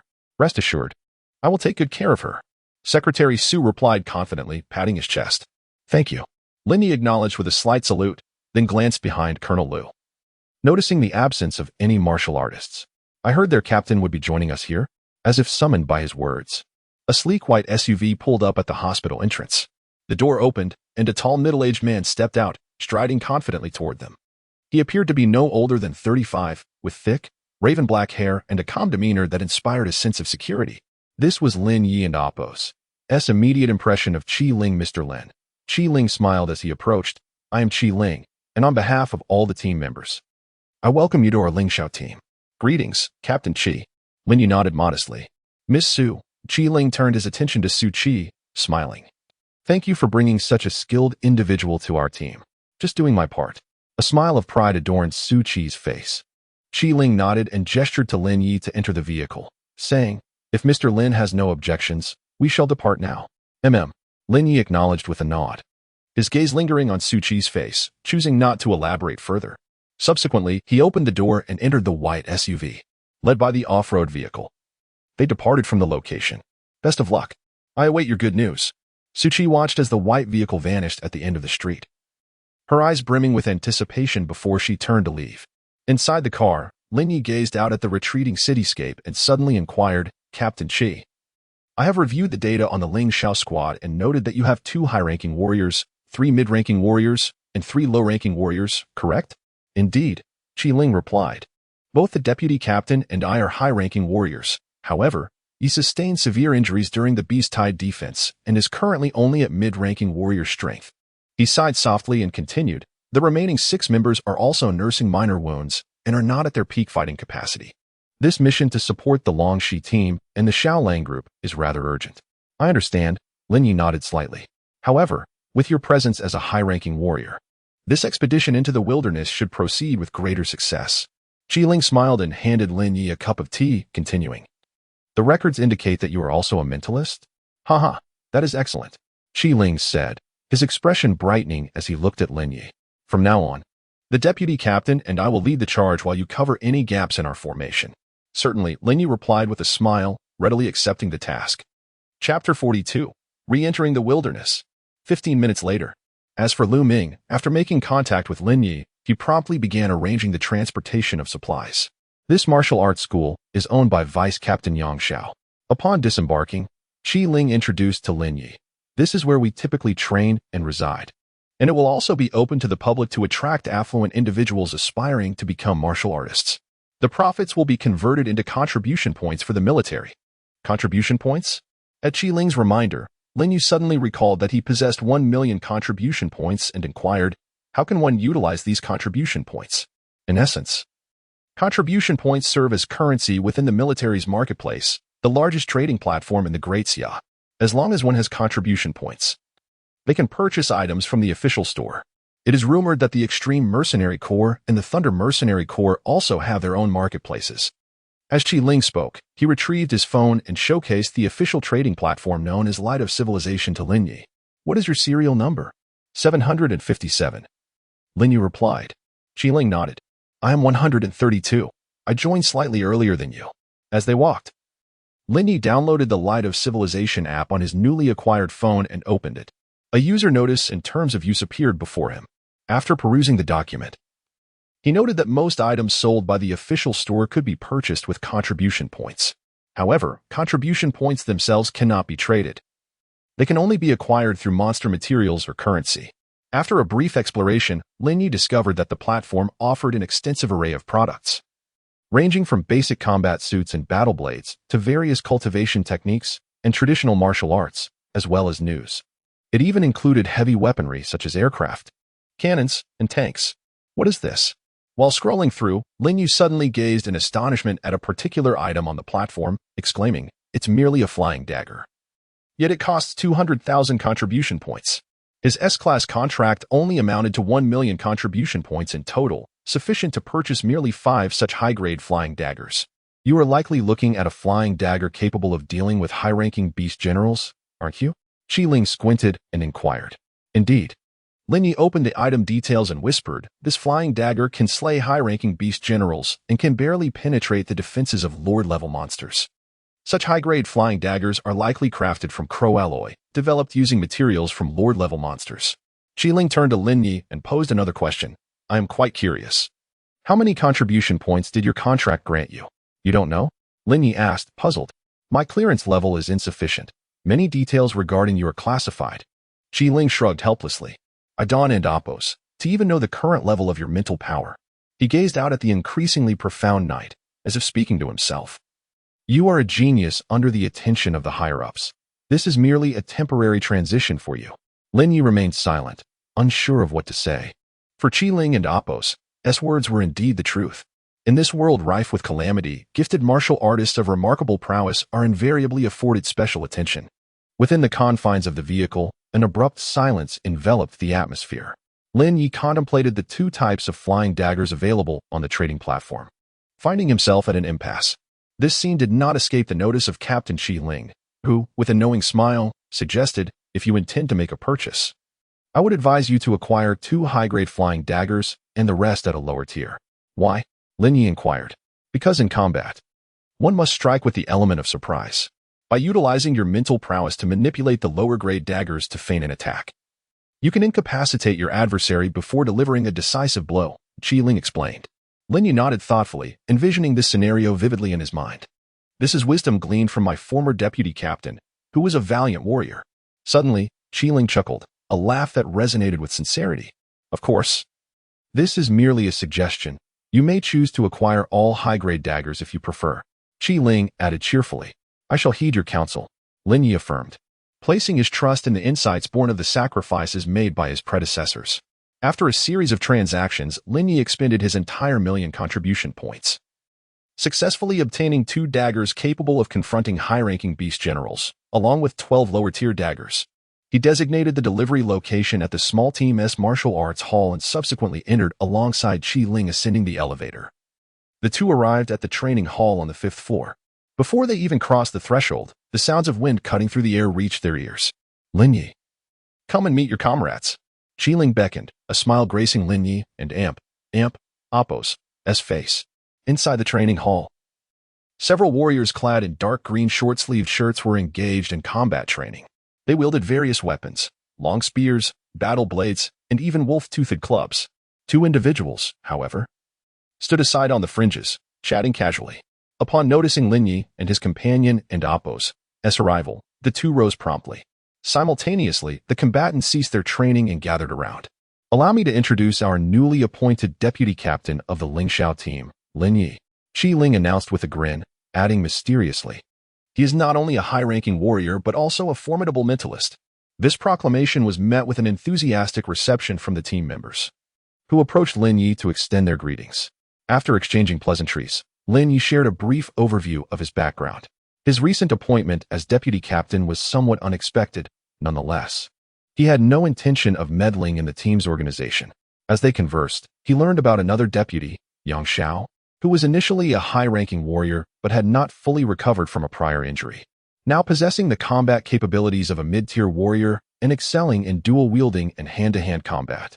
Qiling also introduced Lin Ye to the remaining 3 mid-tier warriors and 3 junior warriors, all of whom were skilled in the art of cold weaponry. Among them, for wielded blades, one handled a spear, and the final junior warrior was a young woman, approximately 26 or 27 years of age. As the sole female member of the team, she assumed the role of sniper and scout, adept at long-range extermination of beasts. Having familiarized himself with his new companions, Lin Ye quickly established camaraderie with them. Everyone shares a common goal, fighting for survival against monsters in the wilderness, hence the necessity to become acquainted with one another. At 8 in the evening, Lin Ye received a package containing the weapons he had purchased on the platform. After signing for it, he briefly familiarized himself with the operation of the throwing knives before stowing them in his combat attire. The other team members busied themselves gathering their resources. As midnight approached, the Ling Xiao team finally received the command to embark. Fully armed, they traversed the dilapidated highway, advancing through the darkness. As an elite squad of all-out warriors, Lin Ye and his comrades would assume the role of vanguards. Their mission was to eliminate any monsters posing a threat to the transport convoy, ensuring a smooth passage. Half an hour after Lin Ye and his team set off, hundreds of transport vehicles departed from the base, following the route previously taken by the squad. This time, their objective was to delve deep into the wilderness to deliver supplies for the Owl Wolf Brigade. Simultaneously, at the 057 shelter, the spirit wall welcomed a visitor. Under the bright moonlight, the moon in the wilderness appeared particularly radiant. Amidst this luminescence, a figure clad in a crisp military uniform approached the entrance and made his way to a secluded corner. Shuizhan carried several bottles of aged liquor and some dishes to pay respects to his fallen brothers. The entire heroic cemetery was enveloped in lush green pines. Wiping, arranging the dishes, pouring the wine. Everything felt so familiar. After filling 12 cups with liquor, he carried them one by one to several tombstones. Once he completed this ritual, he found the central tombstone. Gazing at the familiar gray-white visage etched upon it, he sighed, "Captain Liu, you always said humanity is hope. And now, you are absolutely right. Just for that statement, one of us should take a step forward." Shuizhan, brimming with bravado, raised his cup. His right hand trembling slightly with excitement. Cheers.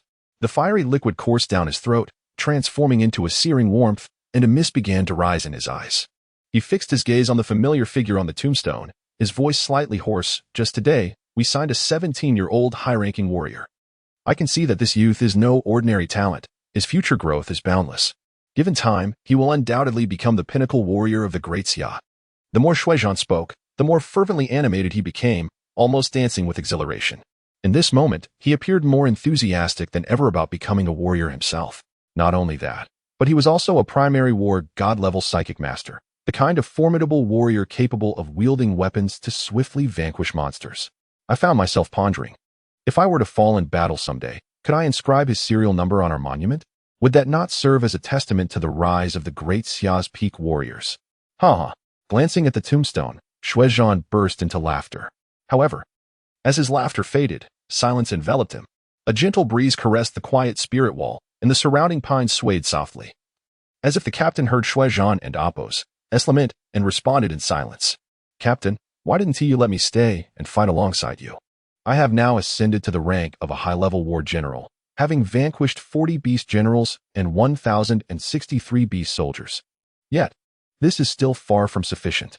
I shall continue my relentless pursuit of battle until the very last moment of my life." Shuizhan raised his head, his eyes, bloodshot and weary, scanning the 12 stone tablets. He gazed upon his comrades, standing resolutely alongside him, and drank cup after cup. Ultimately, tears streamed uncontrollably from the eyes of this high-ranking general, his body trembling with emotion. Shuizhan slowly crouched beside the tombstone. Beneath his neatly arranged hair lay a pair of eyes filled with profound sorrow and mourning. "Captain, I miss you all." In the monitoring room, Suchi silently observed this scene, her eyes reddened with emotion. Chapter 43, Annihilating the High-Class Beast General. At 2:13 a.m., in the desolate wilderness, only a faint moonlight illuminated the ground. The fully armed Ling Xiao squad, consisting of 9 members, advanced along an abandoned highway. "Momo, please hand me your ammunition box," the captain, Qi Ling, commanded. "Thank you, Captain," replied Momo, a bashful female warrior, as she shyly smiled and passed over a metal box hanging from her chest. "No need for thanks. We are all part of the same team." Qi Ling received the box and casually handed it to another male team member. Under the captain and Appo's cold gaze, the male member looked as pitiful as a young bride. The rest of the team stifled their laughter. "At our current pace, we should reach the location of the Wolf Hawk Brigade and rendezvous with the Dragon Breath Squad in approximately 2.5 days. "All right," echoed the group. Lin Ye continued to survey the surroundings, remaining vigilant for any potential beasts. "Captain, why not let Xiao Qi and Appo's drone take to the skies for reconnaissance? We can rest for a bit before continuing our journey." suggested Vice Captain Yang Xiao, assessing the group and Oppos as condition. Generally, warriors traveling through the wilderness would take a brief respite after 5 or 6 hours to ensure they were in peak fighting form. Upon hearing this, Qiling nodded slightly and spoke softly. Xiao Qi, launch the reconnaissance drone and report any developments immediately. Understood, Captain. From within the team, a young warrior named Xiao Qi opened a box on his back and retrieved a basketball-sized drone. After a brief calibration, the drone ascended into the air, glowing with a red light. Captain, there are no beasts within a radius of 1,500 meters. We can rest. I will continue my surveillance. Xiao Qi relayed in real time. Very well, let us rest on that small hill for 20 minutes before resuming our journey. All right, echoed the group, including Lin Ye, who nodded in agreement. However, not long after they began to rest, urgent roars of beasts echoed from the wilderness on both sides, and the sounds were growing closer. There is more than one type of beast. Upon hearing the roars, Qiling and Oppos' expression shifted. This is bad. They are tracking the drone and Oppos' light. He looked up at the drone, which was flashing a rhythmic red light. With a furrowed brow, he commanded, Xiao Qi, continue to expand the reconnaissance range and report the number of beasts in real time. Brothers, prepare for battle. Qiling placed his right hand on the knife sheath at his back. Yes, Captain, approximately 2,500 meters to our left. A herd of wild boar beasts is charging towards us. Their numbers are around 90, led by a mid-level beast general and 4 low-level beast generals. 1,100 meters behind the boar beasts is a wolf-type creature. No, it is a saber-toothed giant wolf. As the report continued, Xiao Qi and Oppos' voice suddenly escalated. Captain, it is a high-level beast general hunting the boar beasts. What? Qiling and Yang Xiao were taken aback, then exchanged glances. With the latter jesting, who would have thought that we would encounter a high-ranking beast commander so soon after entering the wilderness? It seems fortune is on our side. Everyone, prepare for battle. The saber-toothed giant wolf ranks among the top 3 formidable beasts within the wolf family, rivaling the silver moon giant wolf. Upon hearing this, the group swiftly drew their weapons, focusing intently. Even the sole female warrior in the team found a suitable position, loading her high-precision sniper rifle with specially crafted armor-piercing rounds. Captain, I have a request. Lin Ye spoke up. What is it? Qiling inquired, casting a glance at Lin Ye. I wish to take on that saber-toothed giant wolf. Lin Ye and Oppos' confident and composed voice resonated. This will be my first battle since joining the team, and I hope the captain will grant me this chance. Lin Ye, do you have the confidence? Qiling hesitated slightly. Captain, let us not forget that I am not only a high-ranking warrior, but my mental prowess is also formidable. Lin Ye chuckled, continuing, if I cannot defeat it, surely I can outrun it? With that declaration, the remaining team members turned to Lin Ye, the temporary vice-captain. Their faces filled with doubt. Could such a young high-ranking warrior truly contend with a saber-toothed giant wolf of the same rank? Everyone harbored skepticism, but concern prevailed. Lin Ye could discern their unspoken worries from their expressions. Very well. You shall take on this high-ranking beast commander, but do exercise caution and do not overestimate your abilities. Qiling warned earnestly, the saber-toothed giant wolf excels in strength and biting, though it is somewhat lacking in speed and endurance. Do not engage it head-on. It is cunning and possesses immense power. Vice Captain Yang Xiao added, indeed. Understood, both captains. I will act within my limits, Lin Ye replied with a smile, offering a confident gesture. The other team members remained silent, yet Lin Ye could sense their concern through their gazes. This is what a warrior team is. Quite impressive. Lin Ye unsheathed his alloy combat knife, gripping it firmly with his right hand while holding a shield in his left, smiling slightly. Everyone, focus on exterminating these wild boar monsters. Leave the beast commander to me. His smile radiated profound confidence, a tranquility born from formidable strength that quickly spread to the others. Despite being but a youth, he exuded an air of calmness akin to that of a seasoned warrior. At that moment, even the female warrior could not help but glance at Lin Ye with renewed interest. With that, Lin Ye advanced swiftly, followed closely by Qiling and Yang Xiao. Meanwhile, the female warrior positioned herself atop a large rock, expertly adjusting her rifle's aim and deftly loading armor-piercing rounds. Loading, chambering, aiming, firing, each action flowed seamlessly. With the first armor-piercing rounds launched, the encounter had begun. Boom, boom, boom. In the distance, several rampaging boar-like monsters suddenly erupted in showers of blood, collapsing to the ground with anguished cries. A howl pierced the air. As the night wind swept past, the scent of blood quickly spread, further inciting the frenzied boar monsters, causing their speed to surge dramatically. Amidst the swirling dust, a gray dragon-like silhouette rose behind. In the distant wilderness, a high-ranking beast general galloped wildly. Reveling in the thrill of the midnight hunt, Lin Ye and his companions surged down the slope, penetrating the battlefield with astonishing speed. Under the dim moonlight, 8 indistinct shadows swiftly approached the horde of swine-like monsters. In that moment, Lin Ye, positioned at the forefront of the group, abruptly accelerated. In the span of a breath, he created a considerable gap between him and his companions, leading the charge. To the astonishment of Qi Ling and the others, Lin Ye was the first to collide with the boar swarm. With a swift flick of his blade, shadows of steel sliced through the air, targeting the vital points of the beasts. In mere flashes, several beast soldiers fell lifeless before him.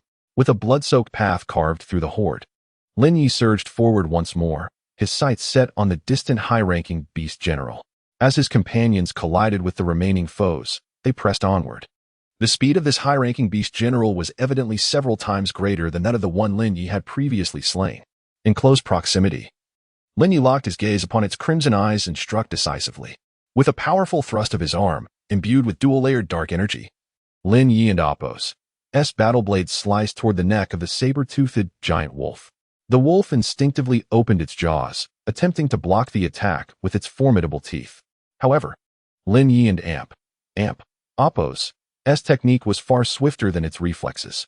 With a resounding crack, a single stroke severed 2 of the beast general and Apos' sharp fangs.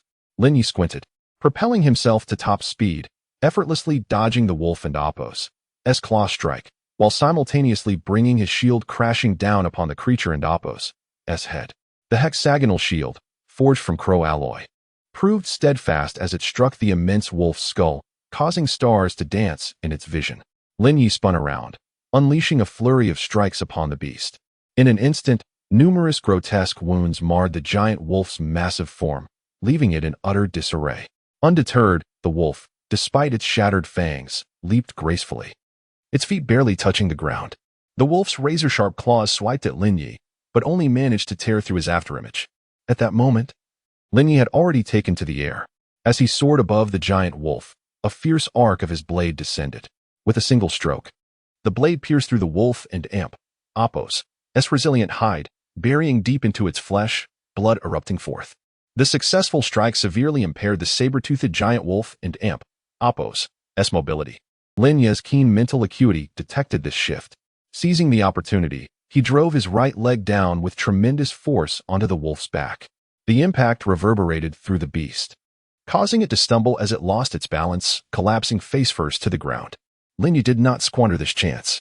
Propelling himself forward amidst the tempest of unleashed power, he charged toward the saber-toothed giant wolf like a cannonball. Chapter 44. The Bloodthirsty Ant Swarm. With a swift motion, Qi Ling dispatched the high-ranking beast soldier before him, his gaze turning anxiously towards Lin Ye. Before him stood a sword-toothed giant wolf of the beast general rank, a foe far beyond the capacity of a warrior of equal standing. Yet, upon observing Lin Ye, he was utterly astonished. The colossal wolf seemed to be toyed with by Lin Ye, its fierce assaults appearing as nothing more than futile displays. Despite the ferocity of each strike, Lin Ye's agility allowed him to effortlessly evade every attack. Time and again, the sword-toothed giant wolf struck at nothing but air. In stark contrast, Lin Ye and Apos' eyes were devoid of emotion, emanating a chilling aura of lethal intent. A sudden thought crossed Qi Ling and Apos' mind, causing his pupils to constrict, his heart racing as he regarded Lin Ye. The fluidity of Lin Ye and Apos' movements rendered the formidable beast general and Apos' every attempt at offense ineffectual. Although the sword-toothed giant wolf was not particularly swift, its agility surpassed that of ordinary warriors of its caliber. Yet, in this confrontation, it resembled a circus animal, repeatedly humiliated. Meanwhile, Yang Xiao also took note of Lin Ye and Apos' extraordinary agility. Exchanging a glance with Qi Ling, they both simultaneously pondered, a flawless mastery of movement. With a resounding roar, a brilliant flash of a blade sliced towards the wolf's throat.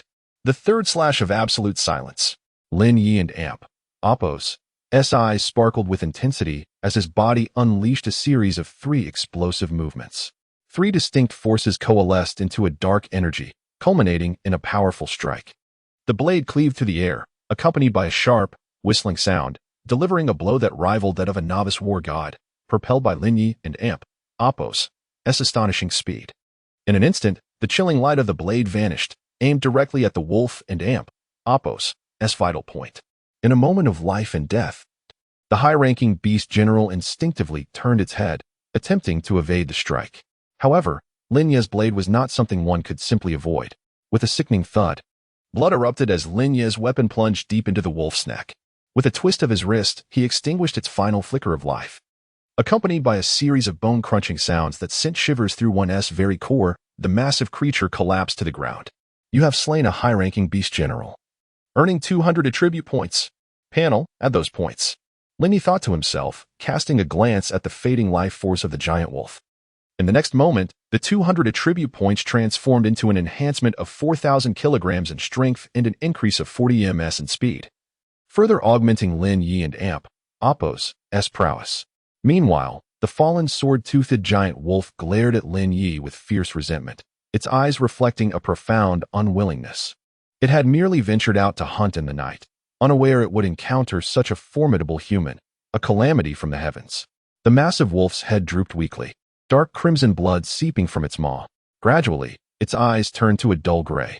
Lin Ye withdrew his blade, standing tall as he surveyed the ongoing battle amongst the beast horde, gently wiping the blood from his weapon. In a flash, he transformed into a fleeting shadow, charging towards the herd of wild boars. With Lin Ye and Apos' involvement, the onslaught swiftly decimated the swine-like creatures. Captain, this time we have slain a high-ranking beast general, a mid-ranking beast general, 3 low-ranking beast generals, and 30 beast soldiers. Shaoqi exclaimed with excitement, her gaze occasionally drifting to the towering high-ranking beast general, her eyes sparkling with eagerness. Can I taste its meat? Help yourself. We only have 10 minutes to rest. Qi Ling glanced at the exuberant team member Shaoqi, responding with a hint of exasperation. Subsequently, Qi Ling retrieved a pack of cigarettes from his pocket, extracting one to offer to Lin Ye. Care for a smoke? I am merely 17. Minors are prohibited from smoking. Lin Ye cast a glance at the cigarette in Qi Ling and Apos' hand, chuckling softly and shaking his head. Just moments ago, during the battle with the saber-toothed giant wolf, I couldn't and Apos' tell you were underage. Young Shou teased, I and Apos' grown accustomed to it. Lin Ye joined in the laughter. Deputy Lin, your speed and agility are remarkable. Could you teach me? A young woman, carrying a metal case containing a sniper rifle, quietly approached. Lin Ye appraised the young woman and nodded gently. Practice the Apos' shadow fragment and Apos' technique from the Jiu Huaju and pay attention to maintaining your center of gravity while shifting positions. Just like that giant wolf earlier, had my sudden attack not disrupted its balance, the difficulty in slaying it would have increased significantly, Lin Ye remarked with a smile. It seemed that defeating a high-ranking beast general was a trivial matter for him. To take down a fully energized saber-toothed giant wolf like that, only a true warrior could achieve such precision. Truly impressive. Yang Shao approached and clapped Lin Ye on the shoulder, filled with admiration. Of course, we must seize the opportunity. The materials from high-ranking beast generals are a veritable fortune. Lin Ye jested in return, surveying the corpses scattered around. He inquired, how shall we handle these monster materials? Just mark them properly. There are individuals in the transport team who specialize in collection. We only need to focus on slaying the beasts, and military achievements will be recorded. When the time comes, you can exchange them for money or contribution points, as you wish. I understand. Lin Ye nodded. The 10 minutes passed swiftly. After the brief respite, Yang Shao left a special mark on the monster carcasses and resumed their journey. Time flew by as they traveled. Gradually, the horizon began to blush with the dawn. At this moment, Lin Ye and his companions left the highway, running along a national road. Towering cliffs, around 100 meters high, flanked them, adorned with dense trees and picturesque scenery.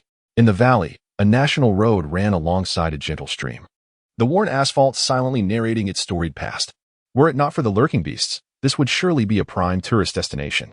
Gazing at the majestic landscape, the spirits of all members of the Ling Shao team soared, even quickening their pace. Along the way, they encountered several beast hordes, yet they overcame each one with ease.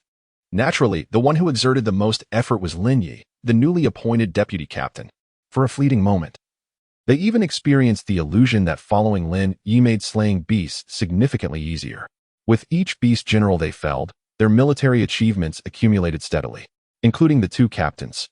All the team members harbored a sense of admiration for Lin Ye, seemingly regarding him as the leader of the group. "Let us rest here for a moment," Lin Ye announced, finding a mountain spring by the roadside where he instructed everyone to halt and recuperate. However, just as they set down their gear, a subtle tremor began to resonate through the earth. Lin Ye was the first to sense this anomaly, feeling an unsettling foreboding. Raising his gaze, he observed several figures sprinting desperately along the national road to the southwest, moving with an extraordinary velocity, as if pushing themselves to their limits. What could be the matter? Why were they fleeing? Just as Shaoqi pondered the situation, his mouth fell agape in shock. Not far behind these individuals loomed a horde of dark red ant-like monsters. Each creature measuring approximately 40 centimeters in size, slightly larger than a laptop. Yet it was this vast swarm of thousands of these diminutive beasts that drove the warriors to flee for their lives. A cacophony of heart-wrenching screams erupted as the last two warriors were swallowed by the monstrous tide. Boom, boom. Two violent explosions rang out in quick succession, obliterating and injuring a multitude of the surrounding creatures. Nevertheless, this did little to impede the relentless pursuit of the swarm. Instead, the sight of their fallen comrades only seemed to heighten the ferocity of the beasts. Could it be a bloodthirsty ant swarm? Qi Ling gazed at the monstrous tide of crimson with an involuntary shiver coursing through his spine. Chapter 45. One against the beast horde. The bloodthirsty ant swarm. Upon hearing this name, Lin Ye's heart sank. He had once come across a post on the warrior forum detailing how millions of bloodthirsty ants had banded together, mercilessly annihilating a squad of 12 seasoned warriors. He understood that once surrounded by a massive swarm of bloodthirsty ants, even the most elite warriors would have no hope of escape. Certain death awaited them. Currently, the swarm was already numbering in the tens of thousands. As the horde drew ever closer to the three warriors, he could clearly see their menacing mandibles. Lin Ye spoke up urgently. "Captain, listen to me. You must immediately establish a defensive line here, while I rush to their aid." With a swift motion, Lin Ye vanished from his spot, sprinting towards the three beleaguered warriors. With a few leaps, he covered a distance of over a kilometer in an instant. The rustling sound echoed across the mountains and valleys. The fleeing warriors felt an overwhelming sense of despair as they sensed the bloodthirsty ants closing in upon them. Death was but a breath away. However, at that crucial moment, a shadow darted past them, creating a rush of wind. Before they could react, they heard the voices of Qi Ling and others calling out, "Come here quickly." After exchanging a glance with the vigilant team members, Qi Ling and Yang Xiao dashed out from their makeshift fortifications to rescue the three. With their superior speed as high-ranking warriors, they far surpassed the near-exhausted trio. Thus, a rather peculiar sight unfolded in the canyon.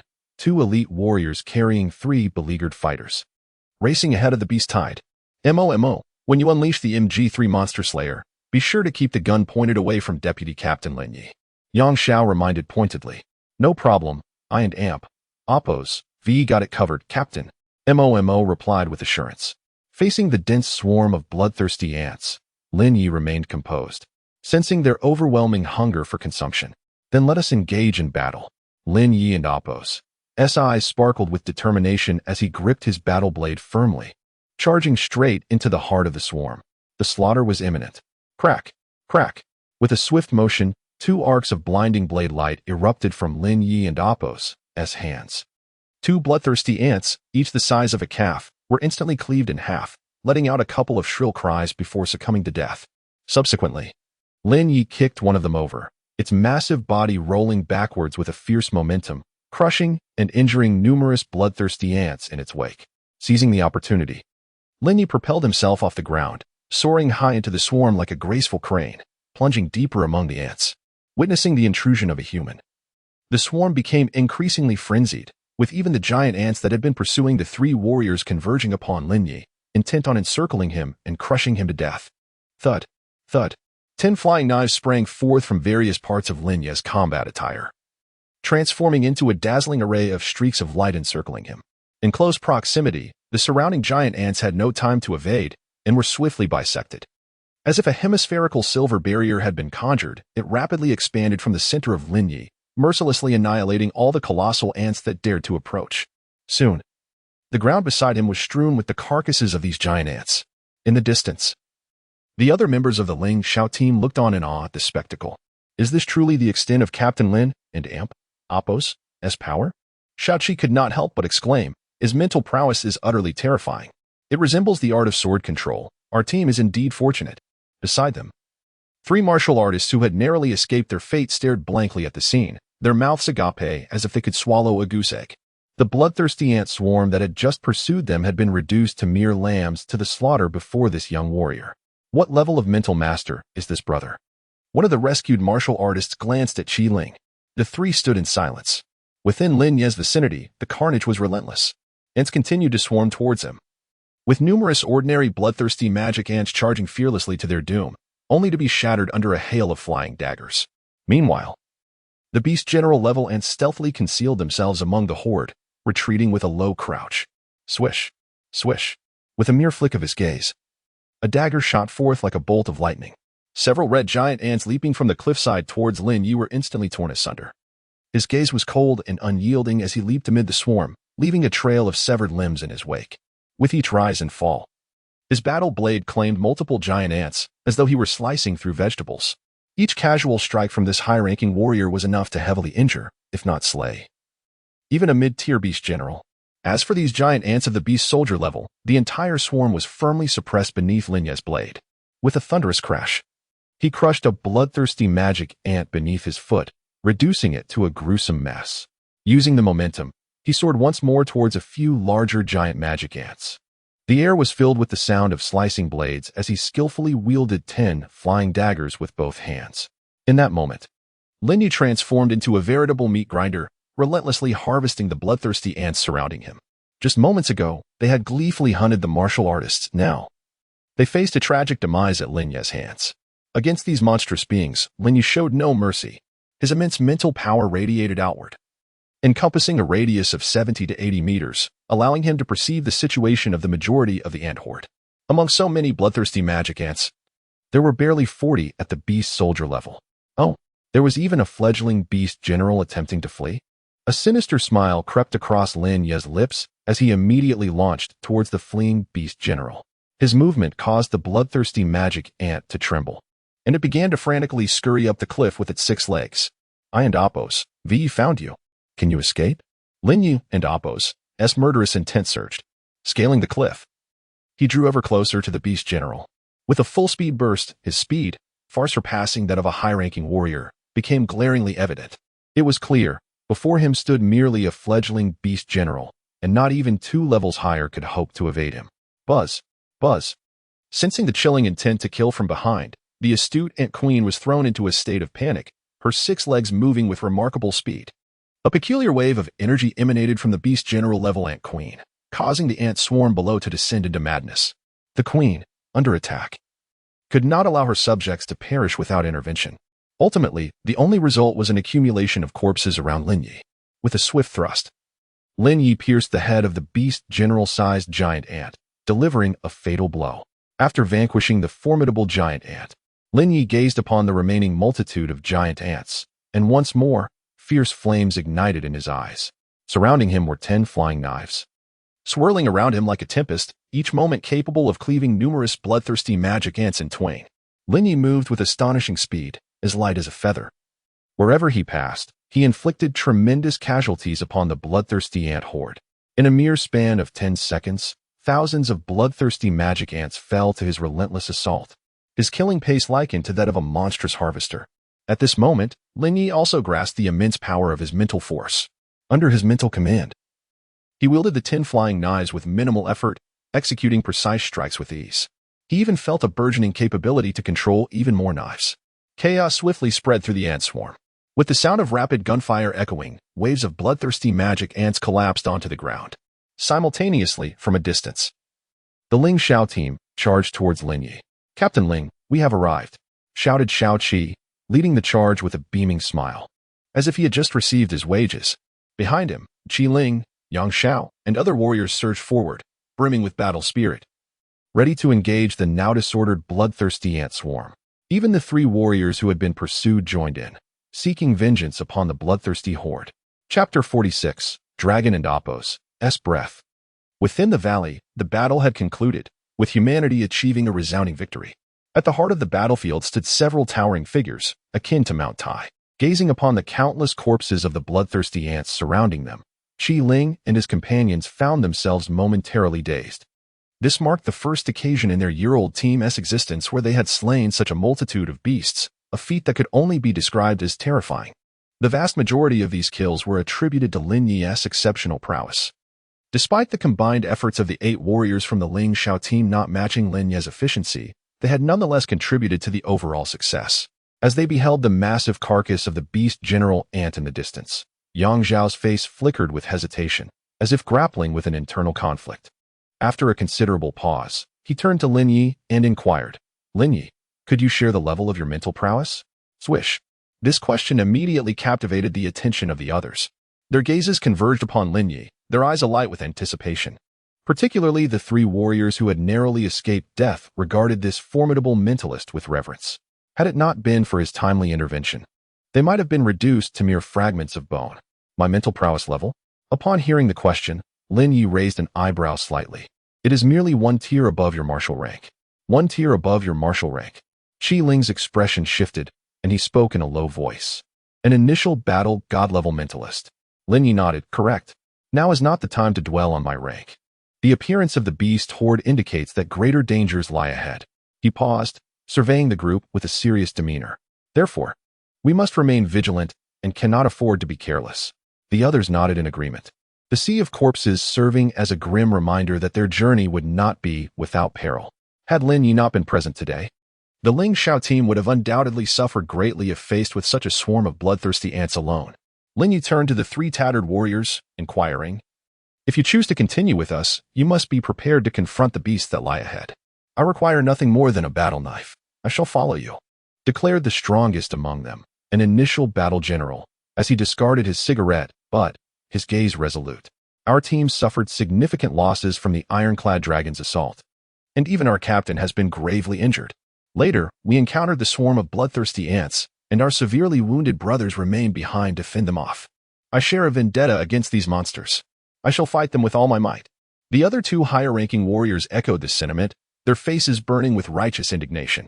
Very well, it is encouraging to see such determination. Lin Ye nodded and then turned to Qi Ling, saying, "Qi, would you mind if our team welcomed 3 additional companions? The more, the merrier. Warriors in the wilderness should indeed band together for warmth." As he spoke, Qi Ling retrieved a spare battle knife from his backpack and handed it to the warrior, along with an extra tactical vest. "I shall also lend you my spare battle knife." Yang Xiao chimed in as he produced his own spare weapon. "Here, take this, and slay more beasts." Little Seven similarly presented his spare battle knife. "Great gratitude is unspoken. My 3 brothers will undoubtedly live up to the expectations. There is no need for that. Slaying monsters is commendable, yet preserving one's health is of utmost importance." Qi Ling waved his hand, his gaze sweeping over everyone, and inquired, "Have you all rested well? Good. Then let us set forth to the Jinyun mountain region to rendezvous with the Shaolin Corps and the Longxi squad." Indeed. Thus, the Lingxiao squad, now bolstered by 3 new members, continued their advance. As evening approached, the twilight deepened. The afterglow of the setting sun gradually faded from the horizon. In the Jinyun mountain area, surrounding the Shaolin Corps and Appo's encampment, squads of soldiers conducted routine patrols around steel structures and roadblocks. Through the trials of battling monsters, humanity has gleaned numerous lessons, prompting a complete overhaul of traditional defensive fortifications. Consequently, specialized defenses tailored to combat the monstrous threat emerged. At the forefront of the position, a vast array of landmines had been meticulously laid out as the primary line of defense. These high-explosive mines, while possessing limited lethality against beast generals, could inflict substantial damage upon lesser creatures. Following this, a second line of defense comprised of barbed wire, roadblocks, and high-voltage electrified fences was established. Behind them lay the formidable third line of defense, formed by hundreds of main battle tanks, brimming with ammunition. These steel behemoths could unleash devastating firepower during a beast-tide assault and could also impede and segment the monstrous ranks through tactical formations. Moreover, tanks filled with shells and diesel fuel essentially constituted colossal bombs. The fourth line of defense consisted of elite warrior squads and ordinary fighters. They were tasked with neutralizing any perilous creatures that breached the first 3 lines, preventing them from endangering the soldiers wielding conventional firearms. Consequently, This line of warriors was colloquially referred to by the soldiers as the lifeline. Should this fourth line also fall, the only fate awaiting this battalion would be total annihilation. As the night deepened, powerful searchlights ignited atop the defensive towers, signaling the commencement of nocturnal operations. The chilling night wind howled desolately across the barren and silent wilderness. On several hastily constructed lookout towers, groups of 3 sentinels vigilantly scanned their surroundings. The searchlight swept over the desolate expanse, revealing a profound silence. This tranquil wilderness sparked unease among the scouts, for their position was near the mountains and adjacent to a large lake, leading them to expect a considerable number of monsters. Based on past experiences, they anticipated that numerous creatures would soon begin their assaults. Yet, tonight, an unusual stillness enveloped the area. The wilderness, home to countless beasts, seemed far too quiet. With suspicion and caution, one scout raised a thermal imaging binocular to peer into the distance, meticulously searching for any signs of movement. For the first half-minute, all remained calm. However, suddenly, the scout's expression shifted dramatically. His eyes widened in disbelief as he fixated on the lens. Within the binocular's view, 5 colossal swine-like monsters emerged slowly. Their entire bodies were adorned with red and black scales, and atop their massive heads, 3 long, curved, razor-sharp horns jutted forward. The fire scale, trident bore. The pinnacle of the swine-like monsters, each one possesses formidable strength. Through the eyes of the scout, the 5 fireland 3-pronged boars, judged by their size, are evidently of the high beast general rank. The binoculars continue to zoom in on the distance. Behind them, there are more than 20 slightly smaller wild boar shadows. Colonel Lu Qin, the situation appears dire, 6 kilometers to the right, by the riverbank. 5 high-ranking fireland 3-pronged boars are leading a troop of beast general wild boars, seemingly intent on breaching the first line of defense. The message relayed through the earpiece left Captain Longshi of the Dragon Breath Squad momentarily stunned, as he was discussing battle strategies.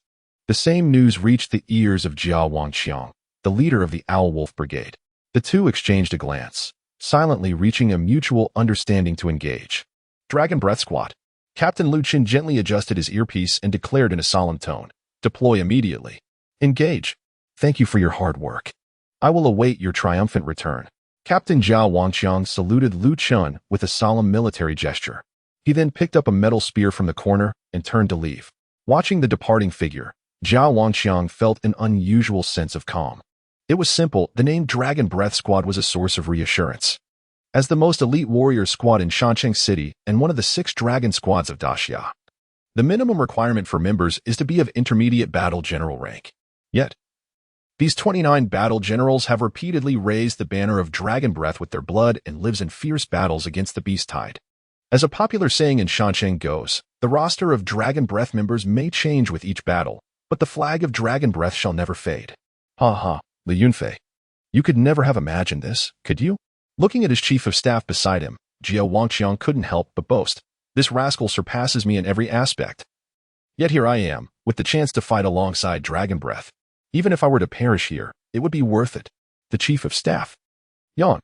Hundreds of kilometers away, Li Yunfei stifled a yawn, rubbed his nose, and gazed at the crescent moon in the sky. His voice booming through the loudspeaker. Continue constructing defensive fortifications. We are the vanguard this time. Make sure to give it your all. Commander, could you share your past exploits in courting your sister-in-law? We would like to learn. Another veteran chimed in, a glimmer of mischief in his eyes. Reminiscent of a seasoned bachelor. Go away. A bunch of old and young bachelors. How naive. Commander, would you like a smoke? A new recruit scampered over, pulling a Red Tower Mountain cigarette from his pocket, lighting it, and offering it to Li Yunfei. How considerate. I shall divulge a little then. After taking a deep drag from the cigarette, Li Yunfei patted the recruit and Appo's head with satisfaction. Back then, I had just enlisted. And your sister-in-law was the belle of the cultural troupe. The soldiers erupted in laughter. Commander, does that mean your child and Appo's name would be and Appo's, Lisa and Appo's? Li Yunfei puffed out his chest. If it's a son, he'll be named Li Wei Guo, and if it's a daughter, she'll be named Li. Ha ha. The night was tranquil. In the depths of the wilderness, the Dragon Legion, comprising 7,000 to 8,000 individuals, was diligently constructing their defenses. The robust searchlights of the watchtower swept slowly across the surrounding area, as usual. A cool evening breeze carried the scent of humanity deeper into the wild. At 11:00 and Appo's clock at night, under the sparse moonlight in the wilderness, Lu Qin sat on the cold ground, gritting his teeth while tending to his wounds. Not far before him, the corpses of colossal beasts, resembling small mountains, continuously bled, saturating the air with a pungent odor of blood. Their deaths were horrific, their forms varied: wolves, rodents, ants, centipedes, representing different monstrous tribes. How many waves of beasts have we just faced? Including the first wave of fire-liner trident boars, the second wave of silver moon giant wolves, the third wave of black-toothed rodent generals, the fourth wave of bloodthirsty demonic ants, and the recent burrowing centipedes. We had repelled the charge of the beast generals 5 times in total. Altogether, we had slain approximately 27 high-ranking beast generals, over 50 mid-ranking ones, and more than 100 low-ranking beasts. After enduring 5 waves of relentless beast charges, the Dragon Breath Squad, comprising 29 members, bore numerous wounds, many of which had pierced through their combat suits, dangerously close to vital areas. The majority of these grievous injuries were inflicted during the latter 2 waves of the beast tide. In the heat of battle, no matter how severe the wounds, they disregarded their pain. Once the beast generals were repelled, they were left nearly devoid of strength, overwhelmed by agony. Crimson stains spread across the ground, revealing the brutality of the recent skirmishes. Even the strongest among them, Captain Lu Chen, along with his 2 lieutenants, Qin Luo and Wang Teng, had suffered severely at the hands of the high-ranking beasts. Captain, the frequency of these beast charges is becoming increasingly bizarre. Remaining here is perilous. A bandaged man, staggering towards Lu Chen, insisted on not resting despite being battered, for the danger had not yet passed. The forces they had just repelled were merely the probing attacks of the beast tide's vanguard. The true battle lay ahead. Wave after wave of beast generals continued to emerge. Seemingly endless, those damned creatures. Li slammed his fist into the ground, exhaling a heavy breath. Moreover, these monsters, upon sensing the blood and flesh of high-ranking warriors, react like ravenous wolves. If this continues, our Dragon Breath Squad and Amp, Appo's situation will be dire. The others, seemingly accustomed to Li and Amp, Appo's incessant mutterings, focused on bandaging their wounds and replenishing their strength, preparing for the next confrontation. Captain, let and Appo's lift our spirits. Wang Teng sat beside Lu Chen, pulling a crumpled pack of cigarettes from his blood-soaked pocket, offering one to Lu Chen. Thank you. Accepting the cigarette, Lu Chen lit it up. Wang Teng did the same for himself. Exhaling a puff of smoke, he gazed at the massive corpses of the beast generals, his expression slightly peculiar. Captain, don't you find this beast tide rather strange? Lu Chen, how can one articulate this? These beasts seem to act with a terrifying organization, surging forth in relentless waves, leaving us scarcely a moment to breathe. It resembles an unending war of attrition that gradually depletes our strength. Is there a deeper scheme at play? Upon hearing these words, Lu Chen lifted his gaze toward the distant darkness, his brow furrowing tightly as a sense of impending crisis surged from within. The battle this evening was exceptionally arduous, presenting a hellish ordeal unlike anything they had ever encountered. After Wang Teng spoke, the rest of the team awakened to the gravity of the situation, turning their attention toward their leader, Lu Chen.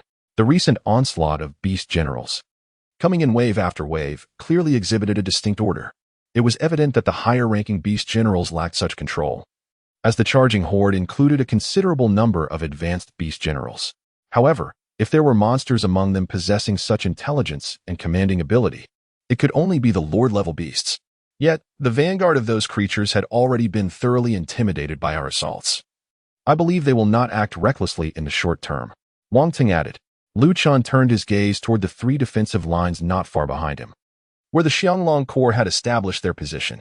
The wilderness lay in eerie silence, a growing sense of unease enveloping Lu Chen's heart. Just to be safe, I shall now request support from the command center. There may be more than one Lord-level monster lurking in the shadows. As Lu Chen and Amp, Appo's swept over the corpses of the beast generals, his expression grew grave. At least 4 Lord-level beasts. Without the slightest hesitation, he directly accessed the command channel for the Southern Shore Fortress. Dragon Breath Lu Chen reporting to the command center. Suspected Lord-level monsters sighted in the Jinyan Mountain area, 1167. With his rank and prowess, Captain Longshi had the authority to communicate directly with the command, reporting urgent military matters. Lin Ye possessed this power as well. The command center acknowledged the report immediately, initiating investigations and arrangements. The military operated with remarkable efficiency, swiftly dispatching orders from the Mountain City Command to the surrounding areas of the Xianglong Corps, rallying nearby martial artists. The closest martial artists to the Xionglang were precisely Lin Ye's team, located 100 kilometers away. In the 1167 area, Wang Teng gritted his teeth, resolutely stating, "Captain, should we not contact Commander Jiao Wangqiang and request heavy artillery support? If we can just repel one more wave of beast generals, just one. If we are granted a moment's respite, we can take down 2 additional waves of beast generals. If that proves impossible, we still have the divine seal. Do we not? Lu Qin, if we were to deploy strategic support now, it would likely trigger a massive beast tide.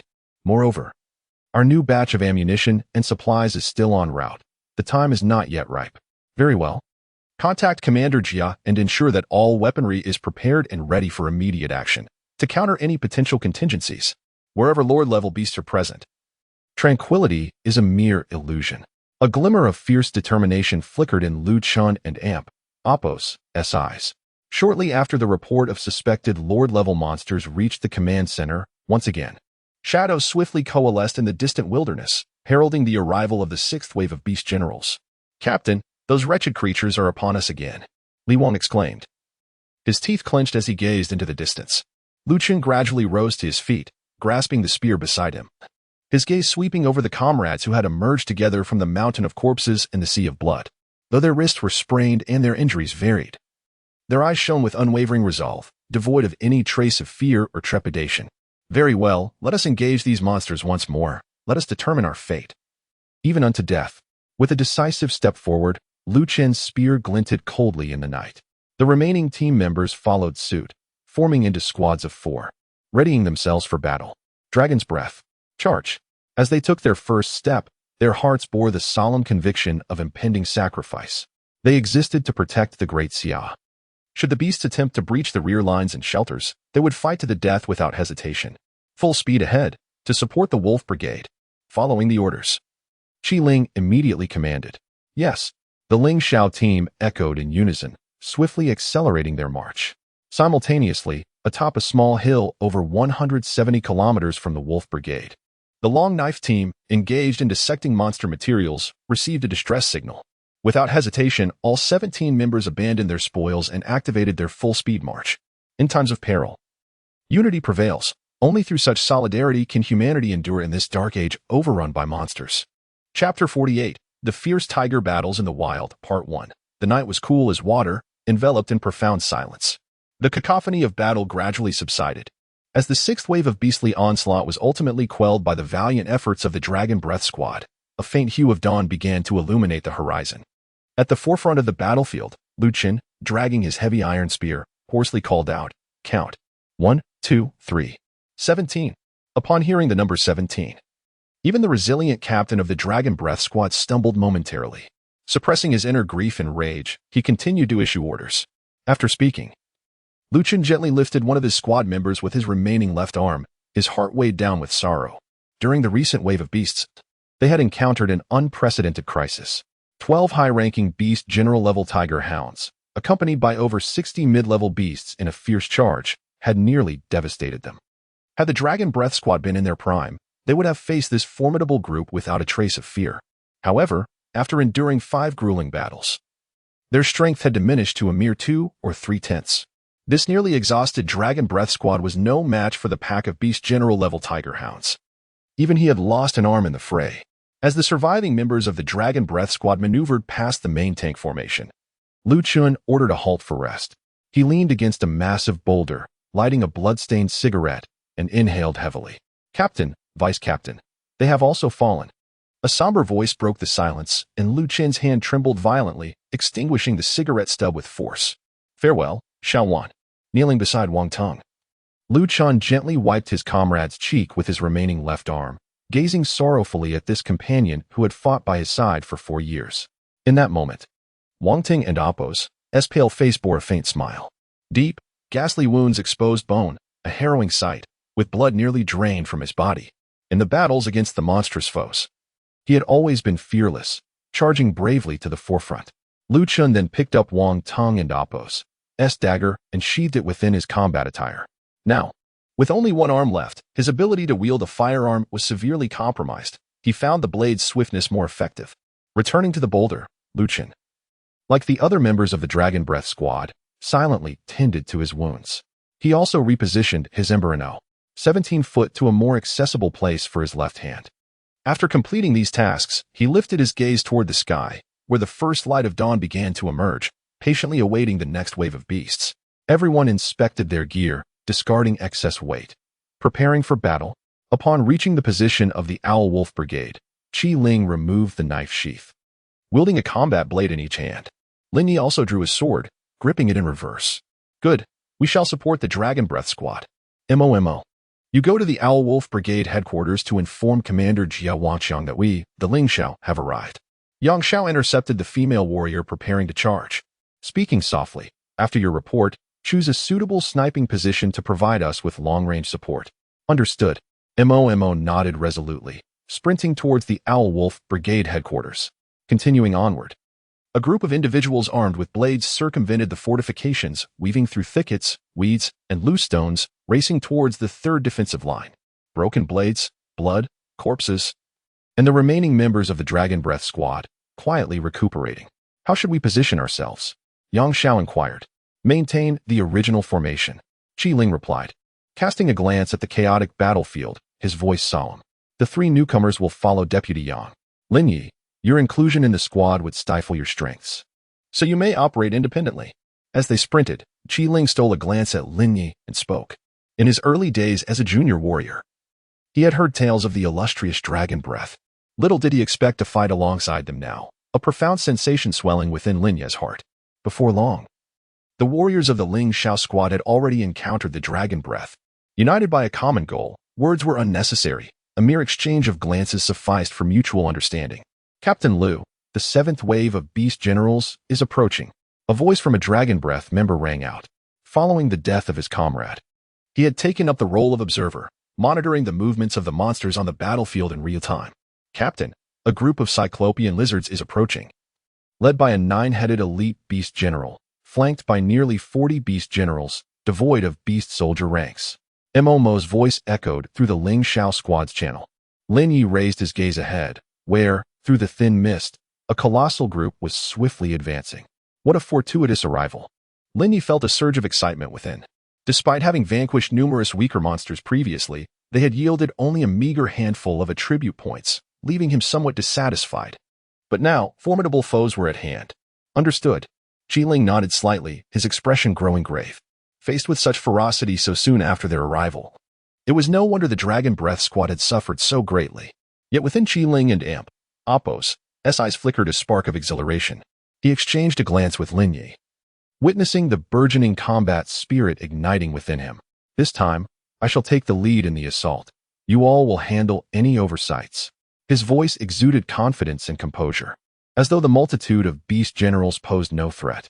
As for Captain Lu Chun, you Dragon Breath members may rest momentarily. A fierce battle lies ahead.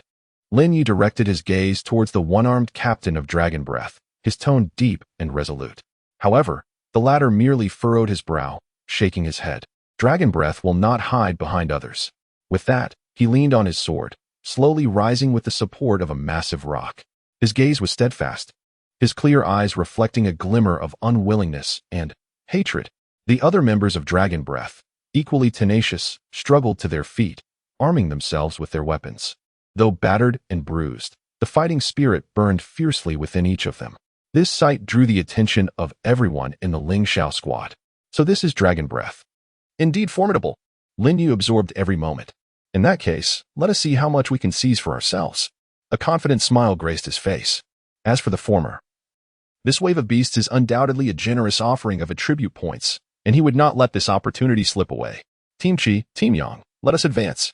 Lin Ye exchanged a glance with Qi Ling and Yang Xiao, both nodding slightly in agreement.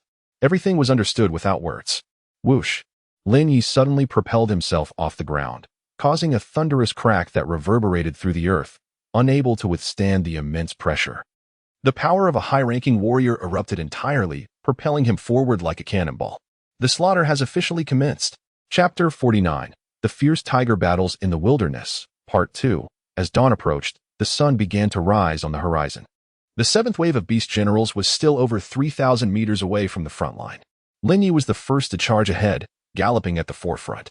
With each stride, he covered hundreds of meters, surpassing even the speed of high-ranking warriors. a fact that became increasingly evident at this moment. In a surge of determination, Lin Ye expended all his accumulated attribute points. In an instant, his attribute points dwindled to 0. A brief glance at the speed section revealed a hint of satisfaction on his lips. His previous speed of 290 ms had now surpassed the 300 mark. Even his strength had surged dramatically. With a thunderous energy, Lin Ye propelled himself towards the one-eyed giant lizard. The distance of 3,000 meters was traversed in mere moments as both parties raced at near full speed. Lin Ye looked up, finally discerning the true form of these monstrous creatures. Towering over 10 meters, each step of the giant lizard sent tremors through the earth, its lengthy tail thrashing behind, kicking up clouds of dust. Aside from its underdeveloped lizard-like head, its body stood upright like a human, with short, curved forelimbs crossed before its chest and robust hind limbs planted firmly on the ground. From a distance, it resembled a terrifying theropod crowned with a singular, monstrous eye. At that moment, their iconic eye glinted with a chilling, murderous intent. A shiver ran down Lin Ye's spine, prompting him to grip his battle knife tightly.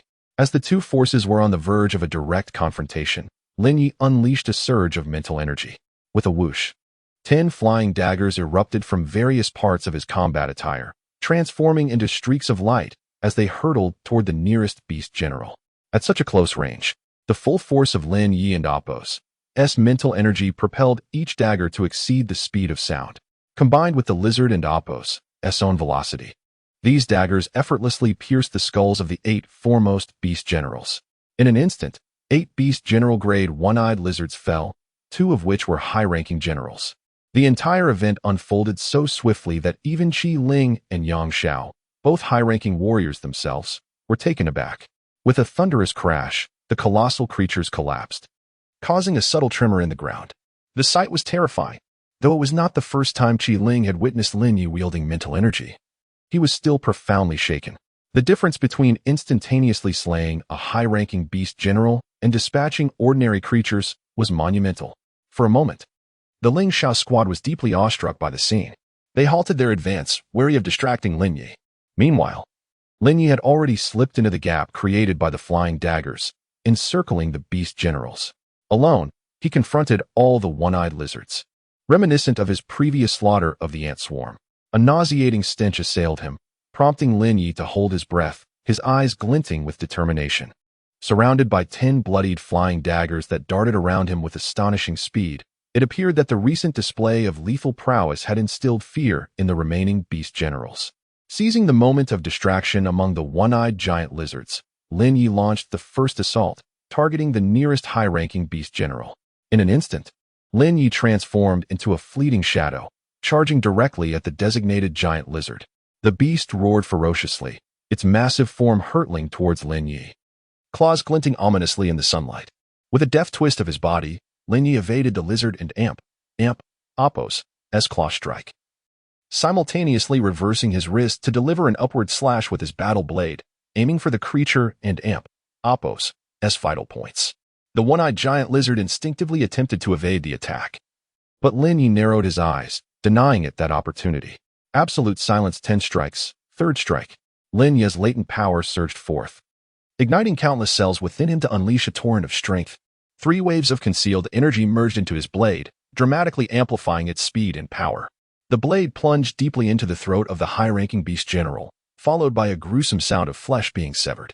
The one-eyed giant lizard emitted a chilling scream, frantically snapping at Lin Ye. With a crisp crack, the creature and Apos' wail seemed to be abruptly halted as it collapsed lifelessly to the ground. In less than 3 seconds of combat, a high-ranking beast general had met its demise. Lin Ye delivered a kick to the lizard's head, using the momentum to leap high and evade the attacks from other beast generals. Next target, it and Apos' Lin Ye and Apos' pupils reflected yet another high-ranking beast general. Like a flash of lightning, the sharp arc of his blade expanded within the one-eyed giant lizard's gaze. With a swift crack, yet another high-ranking beast general fell easily to Lin Ye and Apos' onslaught. With his impressive strength and speed, coupled with the explosive power of absolute silence 10 strikes, enhanced by his impeccable agility, Lin Ye was more than a match for ordinary initial-level lords.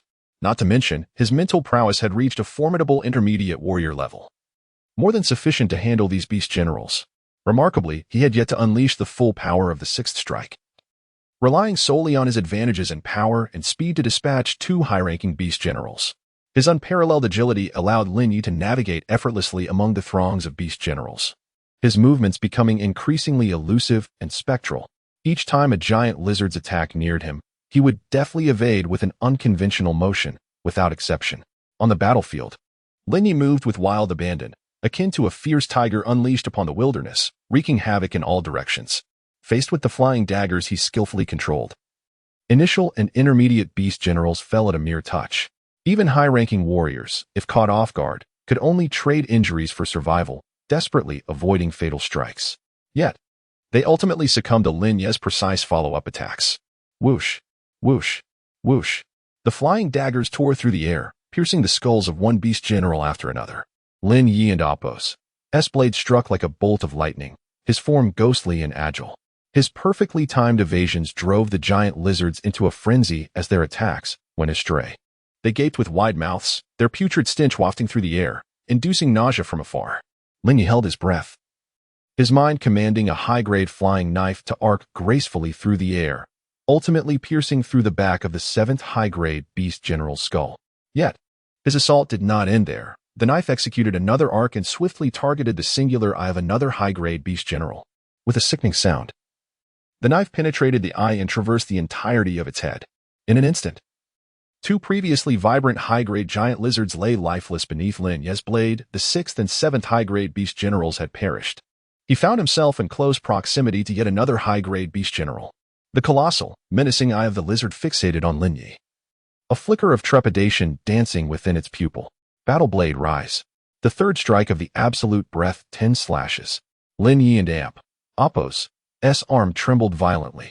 The blade and Apos' light surging dramatically as it hastened towards the giant lizard and Apos' neck. With a swift motion, the formidable blade, imbued with immense power, severed a significant portion of the lizard's neck. A deluge of foul blood erupted, raining down crimson droplets from the sky. With a light step, Lin Ye pivoted to evade the torrential downpour of blood. Simultaneously, another flying knife shot towards the giant lizard, completely decapitating it. The 8th high-grade beast general fell at Lin Ye and Apos' hands. As this giant lizard collapsed, the surrounding beast generals had already been decimated by the whirling knives. Corpses littered the ground, blood flowing profusely. Ignoring the persistent notifications echoing in his mind, Lin Ye turned to gaze at the final high-grade beast general, his eyes glinting with a chilling resolve. Chapter 50, The Newly Ascended God of War, Lin Ye. As the 9th high-ranking beast general collapsed to the ground, Lin Ye successfully thwarted this wave of onslaught. In other words, he single-handedly annihilated an entire battalion of beast generals. Standing amidst the pool of blood, Lin Ye felt a profound sense of relief upon confirming that no living giant lizard remained. Swish, swish, swish. Following this, he swiftly departed from the gruesome scene of carnage. The sky gradually brightened. At dawn, as the sun ascended in the east, the thin mist enveloping the wilderness began to dissipate, revealing its true form. Lin Ye stood at the edge of the battlefield, stretching languidly towards the overcast sky, savoring the refreshing morning breeze that embraced him, his spirits soaring. The recent bloodshed had bestowed upon Lin Ye the exhilarating sensation of wielding immense power over life and death. In that moment, he felt like the sovereign of the entire battlefield, the arbiter of life and demise. It was precisely during that fleeting instant that his yearning for greater strength took root deeply within him. Desire surged like wild grass in spring, spiraling uncontrollably. With anticipation and longing, he accessed his information panel. Name: Lin Ye, high-ranking war general. Attribute points: 1000, movement, perfect level, proficiency 5100, strength 49,065 kilograms, speed 301 ms, mentality, psychic force. Medium God of War level, domain, not activated, gray, clone, not activated, gray, a full 1000 attribute points, truly splendid. As he beheld the attribute points acquired from vanquishing the Cyclopean lizard, Lin Ye could not help but feel a surge of joy, his consciousness sweeping across the information panel. However, just as he was about to upgrade psychic force, with glee, he was met with a notification of insufficient attribute points. Undeterred, Lin Ye scrolled down, eager to attempt the activation of domain. Yet, he faced the same disheartening defeat. With that, he resolved to convert all attribute points into strength and speed. Lin Ye made up his mind and prepared to elevate his abilities. Let us begin. With a thought, he directed his consciousness over the attribute points. Whoosh, whoosh, whoosh. A sound akin to flowing water resonated in Lin Ye and Appo's mind as his attribute points swiftly diminished. Simultaneously, a tremendous and refreshing current surged from the void, permeating every part of his body. In that moment, Lin Ye experienced a profound transformation from within, as if every cell and sinew was undergoing a process of refinement and metamorphosis. A warm and comforting sensation enveloped him entirely. Within this exquisite feeling, Lin Ye distinctly perceived his flesh becoming denser, his bones growing more resilient. Even his heart, refined by the influx of energy, grew increasingly robust. With each heartbeat, it resonated like a drum, propelling more blood throughout his body. This sensation was nothing short of sublime. Lin Ye comfortably closed his eyes, immersing himself in the experience. Across the battlefield, onlookers gazed in awe and delight at the youthful figure standing resolutely at the forefront of their defenses. The reason was simple. The swiftness with which Lin Ye obliterated the battalion of beast generals had left them profoundly astonished.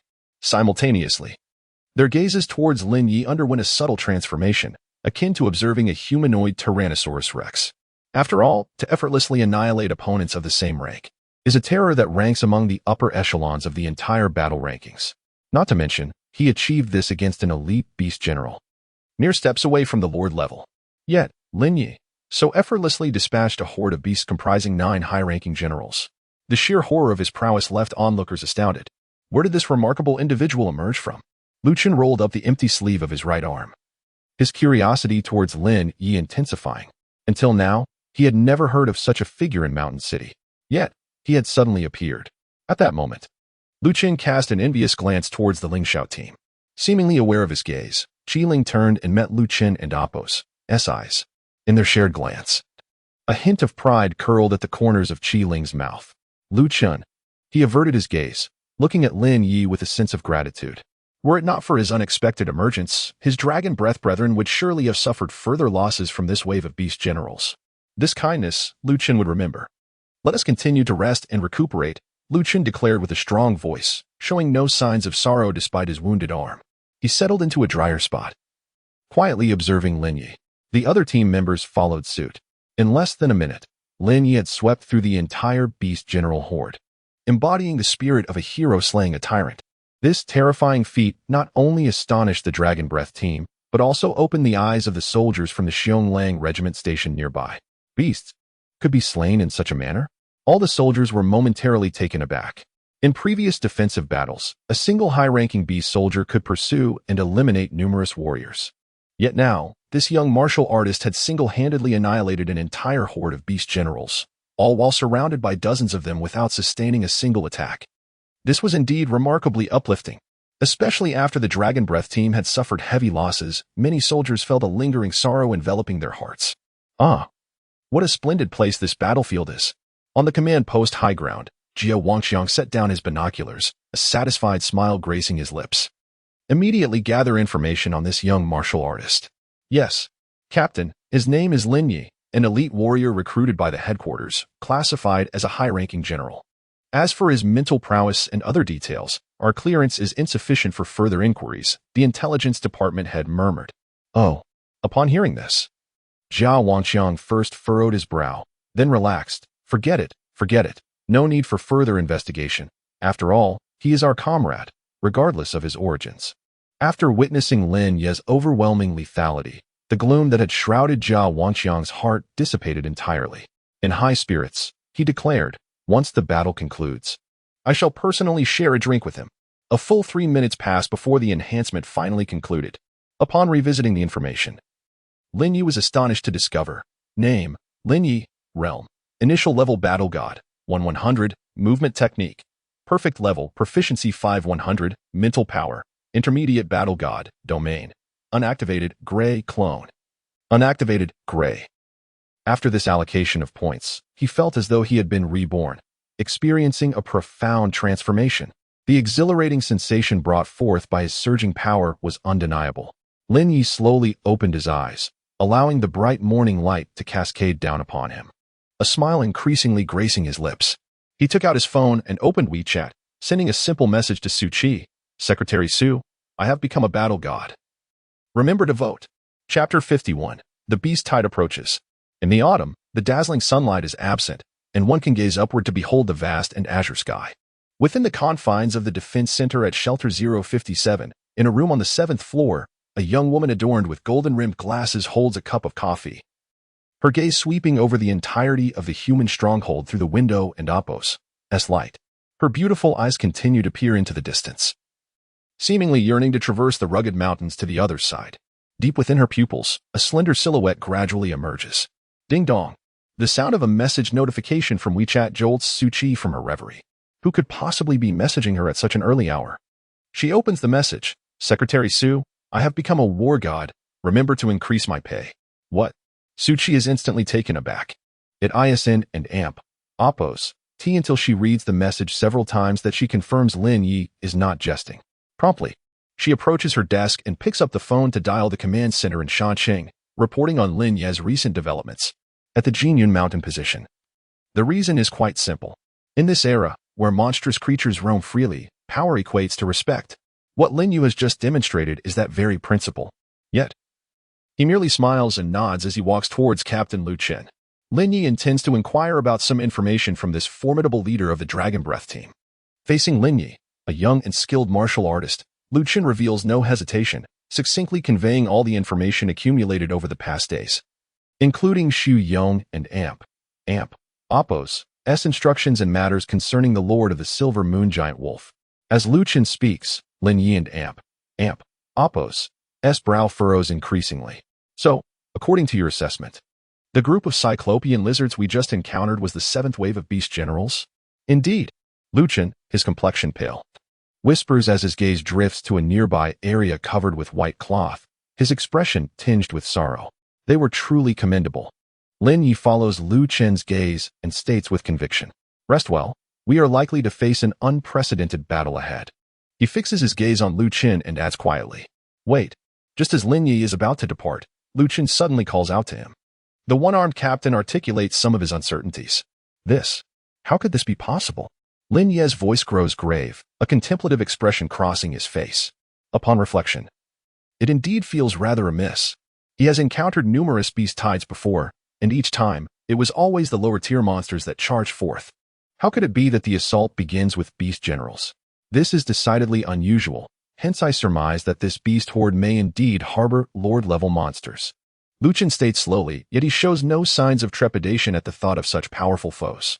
Lin Ye shares this sentiment, a flicker of eagerness igniting within his gaze as he yearns for a confrontation with a lord-level beast. Colonel Lin, there is one more thing. Lu Chen adds, Please proceed. Lin Ye replies, Based on the probing charge of these 7 waves of beast generals, the scale of this beast tide will undoubtedly be substantial. It is likely that we will face more than just one lord-level monster. Lin Ye remains silent, contemplating the weight of this revelation. The sky brightens completely, unbeknownst to anyone. The ground began to tremble ever so slightly, and the intensity of the quake gradually escalated. Lin Ye and all present rose abruptly, their gazes drawn toward the distant wasteland. There, on the horizon, a thick black mist rolled in, extending endlessly into the far reaches of vision. A tide of beasts, stretching several kilometers, surged forth, numbering at least in the millions. Lin Ye, possessing exceptional eyesight, discerned several colossal creatures exceeding 100 meters in length amidst the throng. An inexplicable aura of menace charged toward them. In the face of such a massive wave of beasts, every warrior on the battleground, whether soldier or martial artist, felt an overwhelming sense of their own insignificance. At that moment, Lin Ye summoned the members of the Lingxiao squad, the Longxi squad, and the recently arrived Changdao squad, who had not even had time to rest, gathering them all together in quiet anticipation. Open fire, the commander on the watchtower bellowed, and every artillery piece on the front lines unleashed a cacophony of thunderous roars. The air was filled with the sharp whistle of countless shells soaring through the sky, crashing into the horde of beasts below. The clash between humanity and monstrosity was imminent. At the 3rd defensive line, behind the main battle tank battalion, the Lingxiao, Changdao, and Longxi squads had assembled completely, alongside dozens of warriors from the Owl Wolf Regiment itself, standing in formation. Faced with a beast tide of at least 10 million, silence enveloped them. Everyone awaited the moment when the artillery fire would cease. As the foremost figure of strength on the battlefield, Lin Ye assumed the role of commander for these martial artists. Without further ado, he outlined the strategy. Each squad would adopt their customary formation of 5, aligning in a V-shape at his flanks. As the beast tide drew nearer, he would handle the high-ranking beast generals, utilizing his psychic abilities to eliminate any threatening creatures, ensuring their safety as much as possible. However, one crucial point must be remembered. Lin Ye and Appo's tone suddenly intensified, causing everyone to stiffen and turn their attention toward him. Your task is to manage the weaker beasts. Conserve your strength as much as possible. This is a war of attrition. In unison, they nodded silently, accepting Lin Ye's command. As for the Lord-level beasts, breaching the DF-3 series high-yield warheads, we possess 17, along with 7,000 rockets and 19,000 howitzer shells, and 25,000 mountain artillery shells. Let us direct the high-yield warheads and rockets at those massive creatures. The remainder, I shall handle. Lin Ye and Appo's voice resonated with firmness, devoid of any emotion. At the Owl Wolf Regiment's position, they stood ready. Within the makeshift command post, Commander Jia Wangxiang ordered the swift reporting of this information. Report to command. A beast tide is gathering in the Xinhui Mountain area, at least of level 3, including several Lord-level beasts. Command, repeat that. In the Xinhui Mountain area, the Owl Wolf Regiment and Appo's defense line has detected a beast tide of at least level 3. Battle is imminent. Command, received. Report immediately. 1 minute later. This message reached Xu Yong. He uttered a single phrase: convene all available forces and firepower near the Xianglong area to combat this beast tide. Having spoken, Xu Yong arranged for the aircraft and prepared to head to the front lines himself, the southern fortress. Soon, a sleek silhouette accompanied by a brilliant white tail flame soared into the sky. Inside the cabin stood 3 figures: Xu Yong, Mu Bingyao, and a middle-aged man clad in crimson combat attire. At the same moment, the night strategist Chen Xian, who was slaughtering wild boar monsters in the wilderness, also received the order to assemble. Brothers, it's time to act. With a rallying cry, Chen Xian gathered around 60 warriors from the vicinity. A massive beast tide was emerging in the Xianglong Regiment's defense zone at the Xinhui Mountain Range, where the teams Longxi, Lingxiao, and Changdao were resolutely resisting. What shall we, the knight, do? The entire assembly of warriors erupted in a resounding cheer. Fight. With a smile, Chen Xian declared. Everyone knows that other nations tremble in fear before the beast tide, awaiting their doom. But our great Xia dares to take the initiative and strike hard against the horde, keeping the monsters at bay beyond the fortress. Suddenly, his voice escalated several octaves. This time shall be no exception. I must remind you, this beast tide is at least level 3 in scale. With several leaders absent, we are but 64 men. What shall we do? A solemn silence enveloped the room. Chen Xian then clasped his fist and boldly proclaimed, I invite all brothers to accompany me, Chen Xian, back into the meat grinder. In the wilderness, the air was charged with movement. With the exception of the far-off Xianglong Regiment, the remaining main forces and martial teams hastened their march toward the Xinhui Mountain Range. Not only were the warriors in the wilderness mobilized, but even the artillery units from all the fortresses under Shanxing City were activated. A multitude of bombers, fighter jets, and attack aircraft descended from various shelters, converging on the Xinhui Mountain area, each loaded with munitions. As they took to the skies, armed helicopters filled with warriors also rose aloft. Within the spacious cabin, the fully equipped warriors wore solemn expressions, closing their eyes in meditation, awaiting the impending battle. The same was true for Shelter 057, where 7 helicopters brimming with warriors rapidly ascended. As the master of the Martial Arts Academy, Shuizhan led a group of warrior instructors, racing toward the Xinhui Mountain Range at full speed. Chapter 52. The Beast Tide. Boom, boom, boom. The first wave of thousands of shells descended upon the beast tide 7 kilometers away, exploding into vast sheets of fire. Amidst the thunderous detonations, countless monsters were obliterated into fragments. Many more were engulfed by the spreading flames, igniting rapidly. The cacophony of explosions, the roar of flames, and the wails of the beasts intertwined to form a harrowing battle song of blood and fire. Lin Ye and his companions silently absorbed the spectacle, their gazes sweeping across the tide of beasts. They sought and locked onto the high-tier monsters that had narrowly escaped the explosions. Open fire. At the 3rd defensive line, under the command of the tank commander, hundreds of main battle tanks elevated their gun barrels in unison, recklessly unleashing a barrage of armor-piercing rounds. Whoosh, whoosh, whoosh. The sound of slicing wind erupted as each armor-piercing round shot forth, resembling streaks of black light, relentlessly targeting the beast tide. Any monster that stood in their path was ruthlessly pierced. Almost every fired round claimed the lives of dozens, if not hundreds, of beasts. Occasionally, a single round would exceed expectations. Crack! A beast-class fire Lin trident pig was pierced through the chest, leaving a gaping hole as it let out a dying wail. The spurt of foul blood intensified the surrounding monsters and Appo's ferocity. Boom! Yet another solid incendiary shell fell, transforming the area into an inferno. Open fire! With this command from Captain Jiachong, the hill occupied by the Wolf Brigade resembled a waking fortress of war. Fire god cannons, rapid-fire guns, mountain artillery, field guns, and mortars erupted simultaneously, roaring as they unleashed a torrent of fiery projectiles. Tat-tat-tat. Dong-dong-dong. Boom-boom-boom. An endless barrage of artillery rained down upon the beast tied thousands of meters away. At this moment, a series of sharp whistling sounds pierced the air from above. Lin Ye looked up to see countless arcs of light descending. Are these short-range ballistic missiles? Alongside Lin Ye, other warriors also gazed upward. This is support from the southern shore fortress. Hold your ground. The majority of the mountain city and Appo's combat power is en route at full speed. I, Xu Yong, am on my way. All elite warriors, please hold on.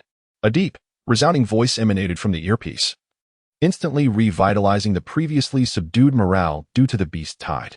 Lin Ye and Appo's eyes sparkled with newfound vigor, his earlier hesitance swiftly replenished. Cheers erupted from the warrior squad. The god of war Xu Yong is coming to our aid. The god of war Xu Yong, the strongest in Mountain City. Oh ho ho ho. Lin Ye, I hereby appoint you as the first commander of the Jinyun Mountain Defense Position, with the authority to direct and mobilize all firepower and forces on site. Xu Yong and Appo's tone brooked no dissent, as if he were certain Lin Ye would accept. I cannot guarantee success, but I will strive with all my might. Swish, swish, swish. On the battlefield, the gaze of hundreds of warriors suddenly turned to Lin Ye, their eyes filled with a mixture of reverence and bewilderment. It dawned upon them that this young man was a martial deity, which explained his effortless slaughter of high-ranking beast generals. They connected Lin Ye to the earlier scene of him swiftly annihilating the beast horde, and everything began to make sense. Commander Lin, please lay out your plans. I, Jia Wangqiang, along with the entire Wolf Brigade, will follow your orders. Jia Wangqiang declared resolutely, without a hint of hesitation.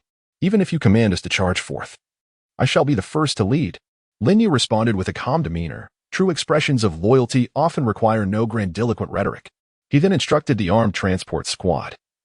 Notify Lu Ming to advance at full speed. It is imperative that you arrive before your ammunition is exhausted. A thunderous roar erupted as explosions lit the sky, sending shockwaves throughout the ground.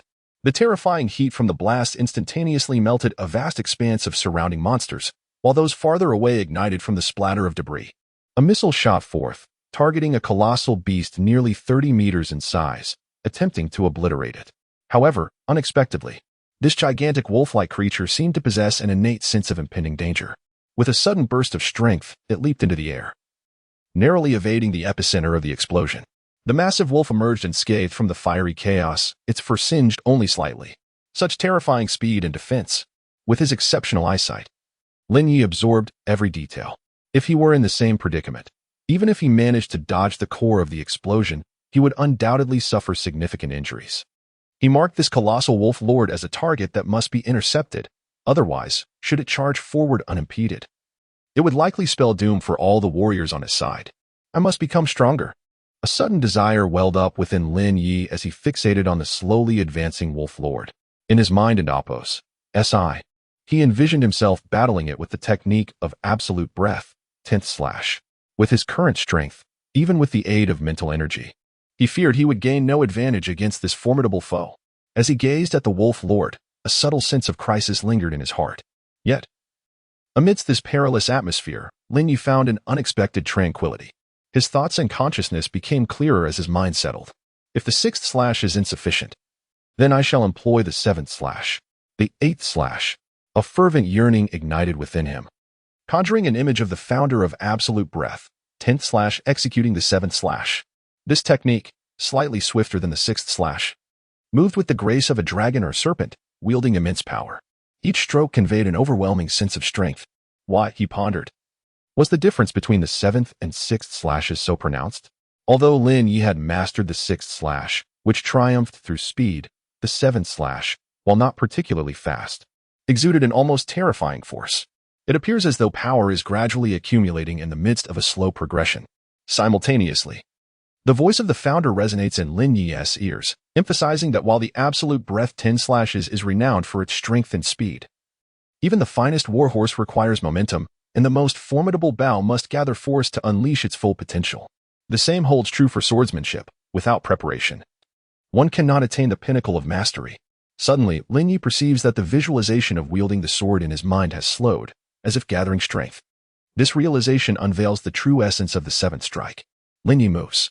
He raises his battle blade high, channeling the power within him, mimicking the motions of the shadowy figure before him. With a thunderous crack, a flash of lightning emerges, and Lin Ye and Apos' blade cleaves the air, descending with ferocity.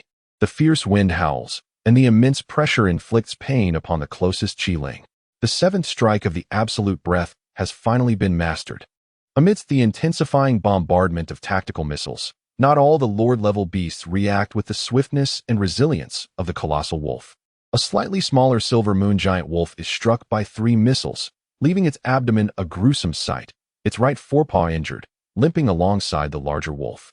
An opportunity arises. Lin Ye fixates on this giant wolf, a glimmer of determination flashing in his eyes. As the artillery fire spreads, Lin Ye observes a significant reduction in the number of beasts charging at the forefront, with perhaps only 2 or 3 remaining. Even when a few larger beasts manage to breach the fire line, they are battered and bloodied. As a warrior who has faced numerous beast tides, Lin Ye possesses a degree of experience. Rather than focusing on the injured beast generals, he prioritizes the few Lord-level monsters within this tide. Preventing their advance is crucial to maintaining the integrity of their defense. Should any of these beasts approach, the entire formation of the Raven Wolves would be at risk of collapse. Therefore, it is imperative to lure these Lord monsters away to mitigate the impact of the ensuing battle on their defenses. However, the warriors behind him. Lin Ye glances back at his comrades, then redirects his attention to the advancing horde, his brow furrowed in concern. Commander Lin, pursue your intentions freely. We shall not hinder you, Luchin declares, gripping his blade with a resolute smile. Behind him, Qi Ling, the captain of the Lingxiao squad, and Yu Qiu, the captain of the Long Blade squad, nod in unison, their gazes unwavering. Indeed, Commander Lin, act without restraint, even at the cost of our lives. We shall hold the monsters at bay. The youthful Yu Qiu exclaims, do not underestimate our Long Blade squad. While we may not match your prowess, we remain among the elite in the city when it comes to slaying beasts. Right, brothers? Absolutely. The entire Long Blade squad erupts with fierce battle spirit. The Lingxiao squad stands resolute as well. The vice captain, Yang Xiao, steps forward, his eyes filled with a fearless resolve. Isen and Apos, it merely a beast tide? Even if we perish, we shall ensure we take enough monsters with us. Dragon and Apos, breath, likewise. Excellent. I have faith in you all. Lin Ye nodded repeatedly, his chest brimming with fervent blood. What defines an elite? This is the embodiment of the indomitable spirit and vigor of the elite warriors of the Great Xia. Chapter 53, The 7 Great Lords. Very well. I have faith in you. However, there is no need for such urgency at the moment. These lordly beasts harbor their own schemes. Lin Ye slightly raised his gaze, his eyes fixating on the 7 lordly monsters several thousand meters away, his expression tinged with gravity. Approximately 8,000 meters distant, 7 pairs of menacing eyes, akin to the blood-red gaze of death, scan the battlefield, steadily advancing towards this position. It is likely they will only make their move once the beast tide crashes upon us. Lin Ye's eyes narrowed slightly, his demeanor serious. He understood all too well that each lordly beast possessed intelligence far surpassing that of ordinary creatures. To have fought through countless monsters to ultimately ascend to the rank of lord, they were not only cunning but also remarkably cautious of their own lives. Presently, the best strategy for these lords was to seize this position under the guise of the beast tide, entering last to reap the rewards of victory. After all, the principle of better the death of a friend than the death of oneself holds true in the realm of monsters as well. However, as the appointed commander of the front lines, Lin Ye would not allow them to achieve their goals so easily. He adjusted his earpiece and spoke in a deep voice. War God Su, please issue orders to the artillery units. All missiles should avoid the central lord-class giant wolf, focusing instead on the other lords to diminish their combat strength as much as possible. This is our best chance. Whoosh, whoosh, whoosh. In the air, 3 blazing streaks of light altered their trajectories, briefly tracing an arc before hurtling towards the battlefield at speeds exceeding the sound barrier. There, amidst the chaos, was a dark red ant, its size dwarfed by that of the giant wolf, although its bulk comparable to that of a bus rendered it seemingly insignificant among the other 6 lords. A single one of these creatures posed an immense threat to the human position, for it commanded legions of bloodthirsty ants, capable of launching coordinated assaults on a single target. The lord-class bloodthirsty ant queen. Lin Ye's eyes contracted slightly. In the wasteland, there existed a saying: it is preferable to encounter wolf-like monsters than to confront rodent or ant-like beasts. The reason was simple. Their overwhelming numbers could instill despair in even the bravest warriors. During the last encounter with the bloodthirsty ant swarm, had it not been for Lin Ye, a psychic master, aiding the remaining 3 warrior generals, the seemingly weak and inconsequential ant-like creatures could pose a lethal threat to even the generals and war gods when their numbers surged to a significant scale. Boom, boom, boom. Sensing the impending danger, the lord-class bloodthirsty ant queen, with legs as thick as pillars, frantically dodged missile after missile. Just as it began to relax, a hypersonic missile, traveling at several times the speed of sound, struck directly at its location. Boom. The violent explosion sent the initial lord tumbling, a significant gash opening in its abdomen. Amidst the fierce flames, its entire body was singed. Following the silver moonwolf, the second injured lord-class beast emerged. Lin Ye silently noted this in his mind. If war were to break out, he would find a way to send them away first. Subsequently, Lin Ye and Appos' gaze swiftly scanned the battlefield, continuing his search. As the commander here, it was imperative for him to have a clear understanding of the enemy and Appos' strength. Otherwise, he could easily lead himself, the warrior squad, and the entire Xinhui Corps into peril. At this moment, Lin Ye's attention was entirely focused on the monstrous beings that were larger than the usual beast generals. Mentally cataloging them: 1 lord-level burrowing centipede, 1 intact lord-level silvermoon giant wolf, 1 lord-level fireland trident pig, and 1 lord-level cyclopean lizard. Furthermore, there was a lord-level black-toothed giant rat. Lin Ye squinted slightly, looking to the left front. At a distance of 7,000 meters, a rodent creature, twice the size of an ant queen and adorned with massive black teeth, trailed the giant wolf, resembling a devoted follower. This giant wolf might indeed be the medium lord-level silvermoon giant wolf that Lu Chun had mentioned. Lin Ye mused, promptly elevating its danger level by several tiers. Perhaps only a lord of such caliber could forcibly rally other lower-tier lords to join forces and launch an offensive. The silvermoon giant wolf, deserving of its title as the king of wolf-like beasts, possessed a terrifyingly intricate intellect. Lin Ye secretly lamented, his desire to slay it growing ever stronger. As the first wave of fortunate monsters that had crossed the line of fire drew closer, now within a kilometer of the first defense line, Lin Ye waved his right hand downward. The warriors behind him immediately understood, stealthily advancing in groups of 5. Meanwhile, he charged ahead, leading from the left front. Simultaneously, at the headquarters of the garrison troops in Kyoto, the city of Mountain encountered a level 3 large-scale beast tide.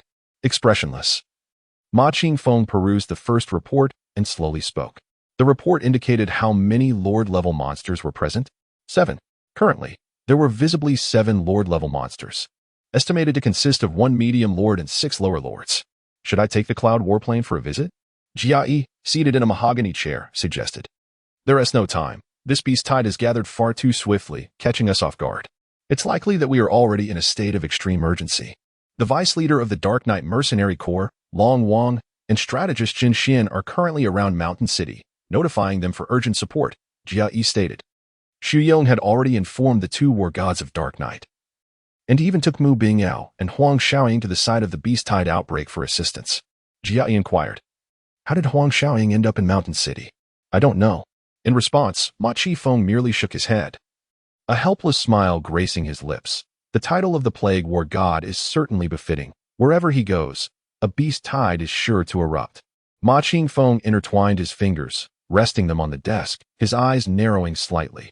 The frequency of large-scale beast tides has been increasing over the past 2 years. It appears that the construction plan for the base city must be expedited. Upon hearing this, Jia leaned back in his chair, contemplating for a prolonged moment before responding. However, the monstrous entities in the coastal waters of the Magic City have become increasingly rampant. If we do not seal off this area completely, even if we establish base cities in the interior, safety will remain elusive. Jia turned his gaze towards the window, where the shifting clouds gradually dimmed the sunlight. The Master of the Night still lingered outside the Chang'an fortress. It was said that he had discovered traces of the spirit of flora and fauna around Mount Li and was delving deeper into his investigation. Having spoken, Ma Qifeng produced a letter and handed it to Jia. What? The spirit of flora and fauna. Upon receiving the letter, Jia read it intently. When his eyes fell upon the phrase spirit of flora and fauna, his pupils dilated suddenly before constricting swiftly. Was the information credible? Ma Qifeng took a sip of strong tea and continued. He has already acquired 2 spirits of flora and fauna, but he is still searching in that region. The effects of these 2 spirits could elevate 2 battle gods by an entire rank. Let him continue his search. Perhaps there are even more surprises in store. Jia and Apos' voice brimmed with excitement as he urged Ma Qifeng, if we can assist the great Xia in creating 2 or even more battle gods, it would be simply marvelous. Indeed, our number of battle gods is woefully insufficient, and the emergence of lord-level monsters is alarmingly swift. It truly is a daunting predicament. Ma Qifeng sighed, and, after a moment and Apos' pause, remarked, since the appearance of these monsters, humanity has faced utter defeat. Indeed. Jia nodded gently. For the Great Xia, pivotal cities such as Bei, South, Guangdong, and the Magic City had consecutively fallen. Across the globe, cities like Paris, Berlin, Athens, and Rome, not to mention New York, which had recently succumbed to the beast tide. Yes, Ma Qifeng said, clasping his hands behind his back as he strolled to the floor-to-ceiling window, his thoughts drifting. Thus, we must devise a strategy to break this disadvantage. Concentrating our efforts to win a significant battle, tearing apart the gloom that shrouds the Great Xia and even the entire world. If we can achieve a resounding victory, the precarious state of human civilization will receive a much-needed jolt of vitality. Before the window, the middle-aged man gazed at the swirling clouds, his eyes growing increasingly bright. To win this battle, we are willing to sacrifice everything. This price must be paid. Jia nodded solemnly, stating in a grave tone, sacrifice is the price our generation must pay. If we do not, our sons will bear the burden. Our grandchildren will bear it. We, who have endured blood and mud, should bear it ourselves. Ma Qifeng nodded, his voice hoarse. For the future of the Great Xia, this price is worth it. Suddenly, a smile of contentment spread across his face. Old Jia, if I fall in battle, when the Great Xia flourishes once more, remember to come and chat with me. Jia replied, you'd better go and see for yourself. I have no time to chat.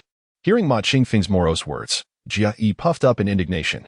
He approached his desk and picked up the second report, beginning to read. Old Ma, this second report bears good news. Ma Qifeng turned around, his brow slightly furrowed. What good news is this? In the mountain city, a new god of war has emerged. What? The foremost warrior of the Great Xia waved the report in his hand with a hint of excitement. Can you guess how old he is? 30? Or perhaps 40? As Ma Qifeng pondered, he noticed the smile playing at the corners of Jia and Apos' mouth, and he realized he had miscalculated. Stop keeping it under wraps. Just speak plainly. To be honest, he is a 17-year-old junior god of war, and a formidable psychic practitioner to boot. Jia replied with a beaming smile. Crack, with a sharp sound. The esteemed warrior of Great Xia unexpectedly crushed a piece of the window pane. Where is this prodigious god of war? Ma Qifeng inquired, his impatience evident. In the Jinyan mountain range, the epicenter of the beast tide.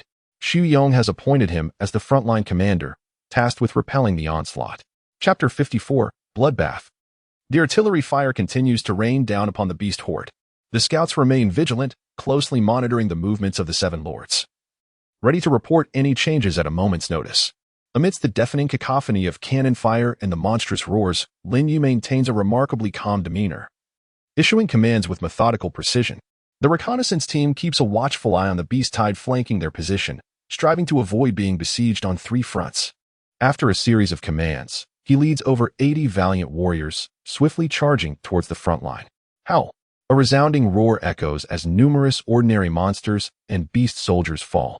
At last, 2 mid-tier beast lords, the Silver Moon giant wolves, break through the blockade, charging towards the defensive position with ferocious cries. Rushing from a distance, Lin Ye hastens toward the 2 beasts with utmost speed.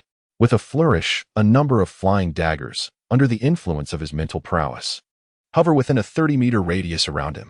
14 daggers launch forth. In such a battlefield, holding back even a fraction of effort would be a grave disrespect to the vast horde of beasts. Kill. Whoosh. 2 daggers soar forth at astonishing speed, transforming into silver streaks of lightning aimed directly at the two beast lords.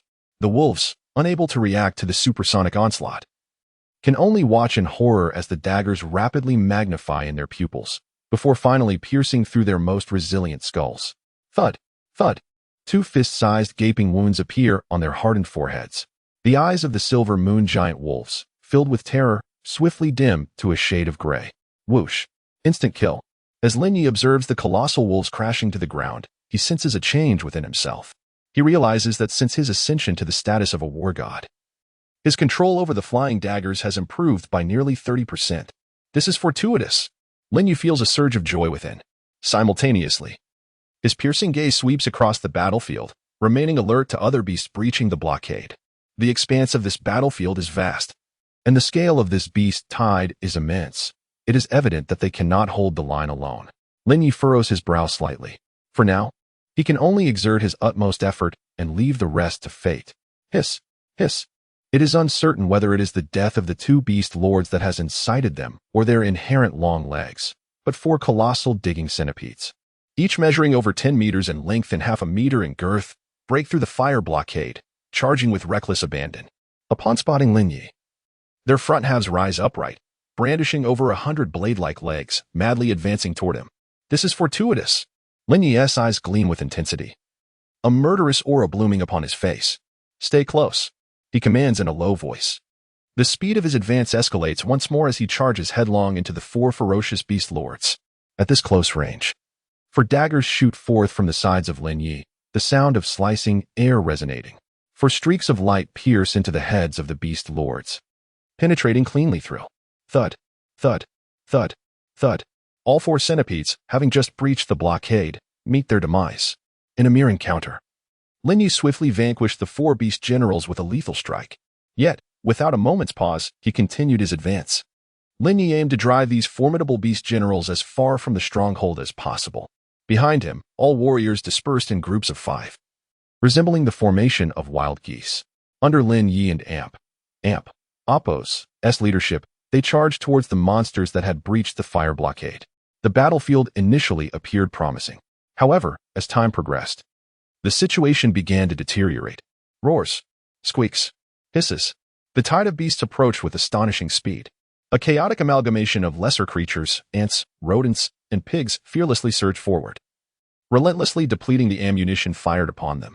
Despite the heavy casualties inflicted by concentrated fire, many beast generals managed to break through the lines, perhaps due to prolonged firing. The firepower density of certain lines visibly weakened.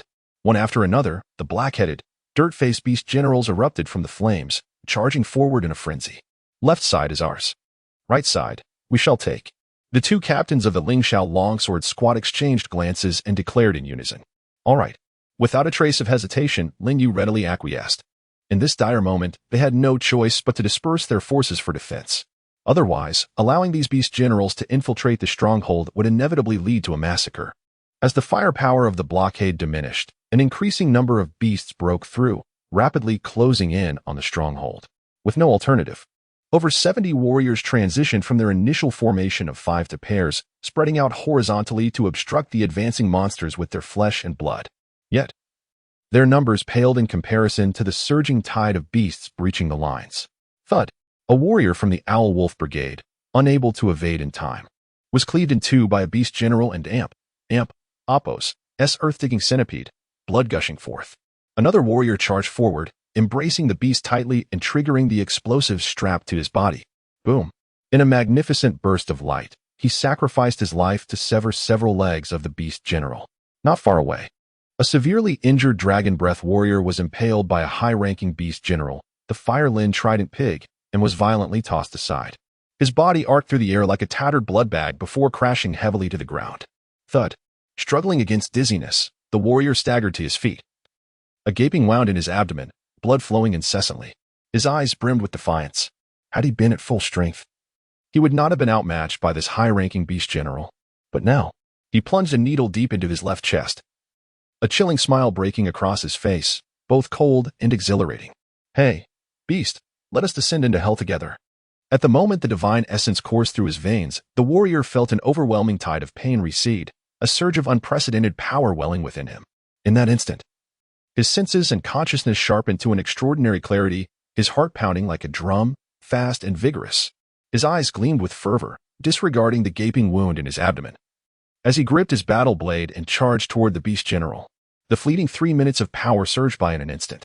After exchanging his life for that of a high-ranking beast general and 2 mid-tier beasts, a satisfied smile graced his pallid face before he succumbed to the void. Before him, an unrelenting tide of beast generals surged forth, trampling his lifeless body mercilessly. Such scenes unfolded across the battlefield, without exception. These warriors, faced with monstrous foes far superior to themselves, resolutely injected the divine essence, unleashing formidable strength at the cost of their own lives. They fought with unyielding valor. Drenched in blood.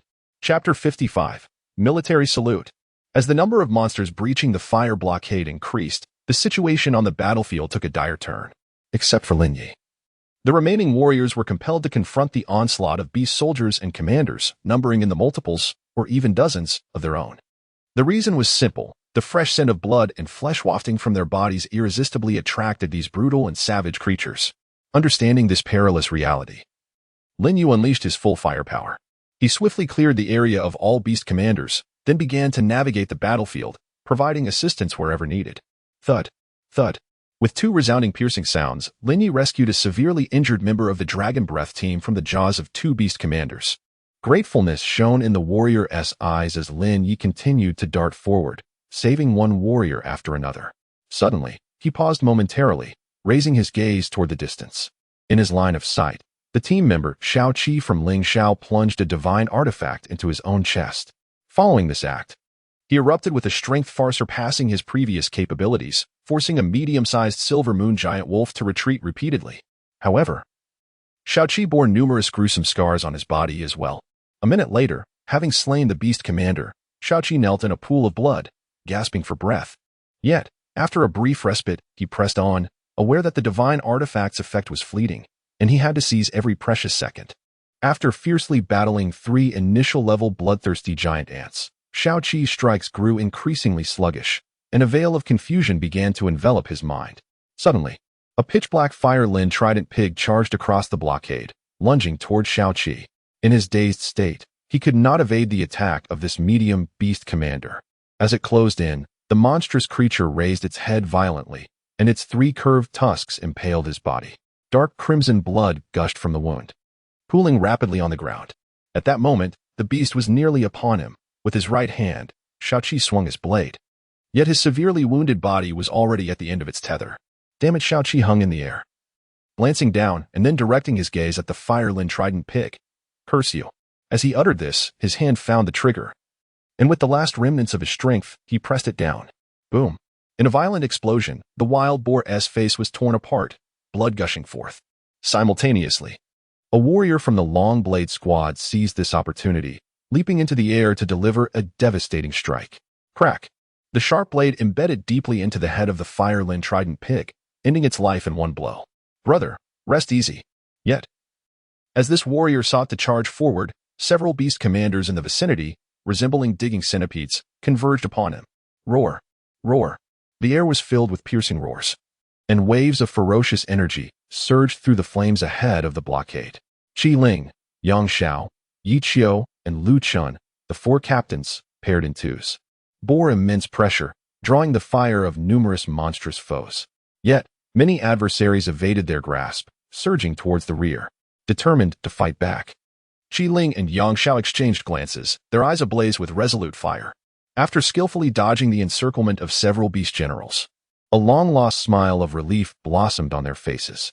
They surrendered to the overwhelming power coursing through their veins, targeting the area with the highest concentration of beast generals, and charged forward with unbridled speed. Crack, crack. The formidable power unleashed from their battle blades reverberated through the battlefield, manifesting as 2 swirling tempests. Being inherently powerful high-ranking warriors, they now traded their very lives for strength that transcended their original realms. Wherever they passed, neither the low-ranking nor the mid-ranking beast generals could withstand even a single strike, all succumbing to fatal blows. In a fleeting alliance, they even felled a lightly wounded high-ranking beast general. Each slash was a testament to the life force they willingly incinerated.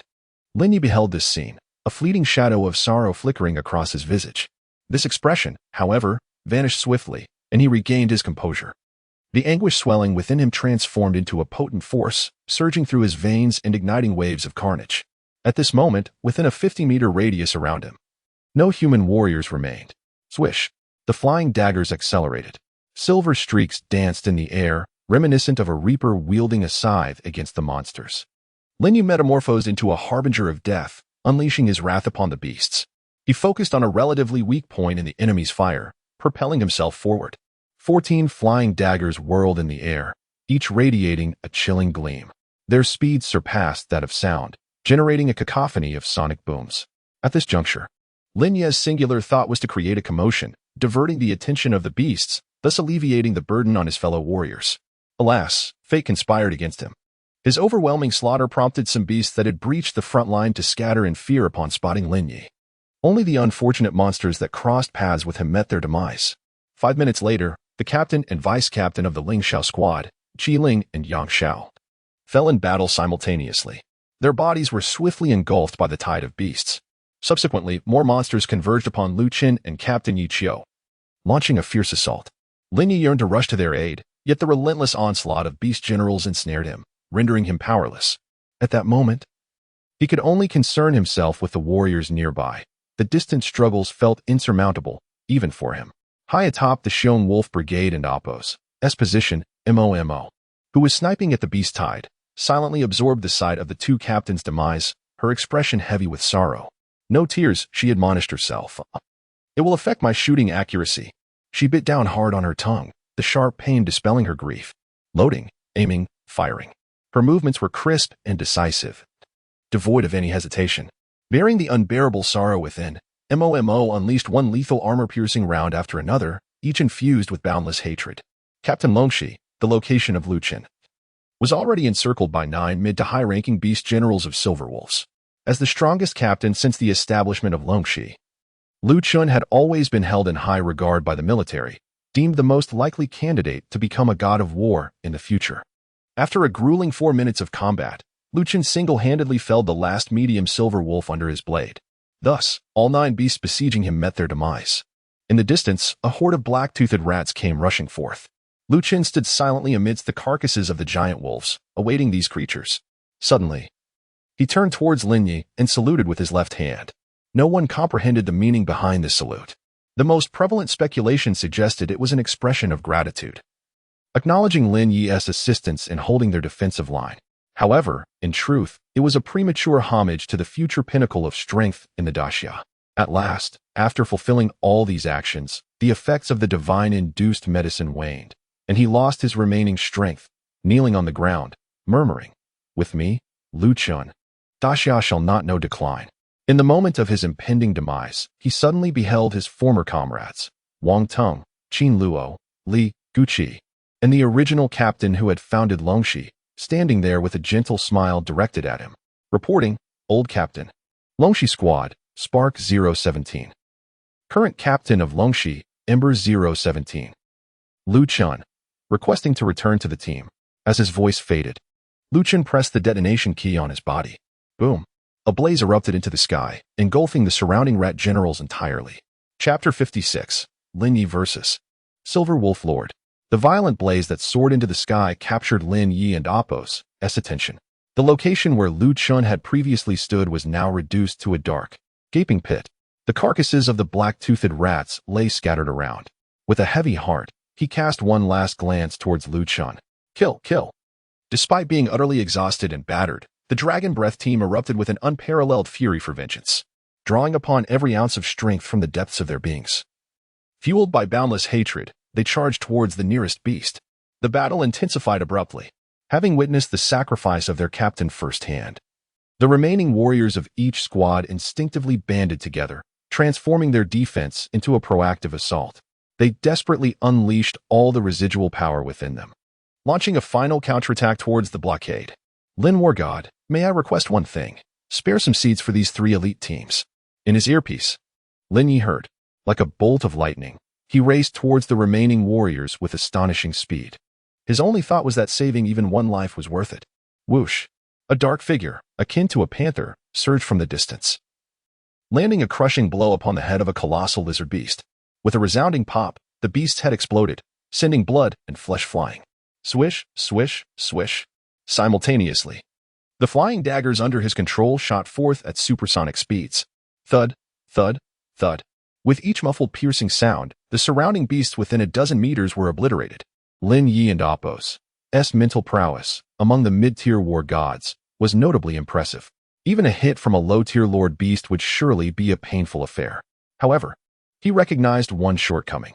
The resilience of these flying daggers was not as formidable as he had anticipated. Previously, he thought they would suffice.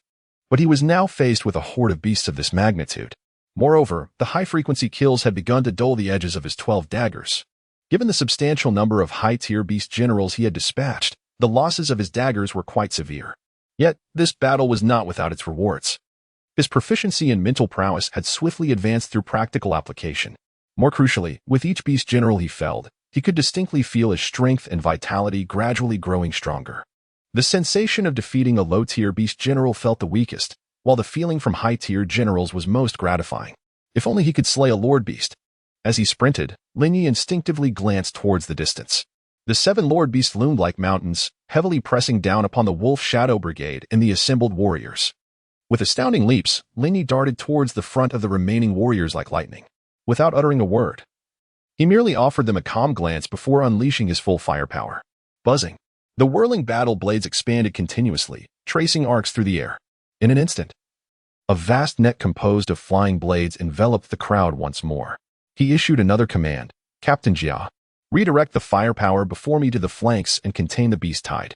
Outside the command post, Captain Jia Wangxiang seemed to have exhausted all his strength. Leaning against a support pillar, gasping for air, his eyes were bloodshot, fixated on the blood-soaked battlefield where humans clashed with beasts, veins throbbing on his forehead. The leaders of the Lingxiao team had fallen. The captains of the Chongdao team had perished. Now, even the last remaining captain of the Longxi team, Lu Chun, had bravely met his demise. In a mere moment, 3 elite team leaders had been slain.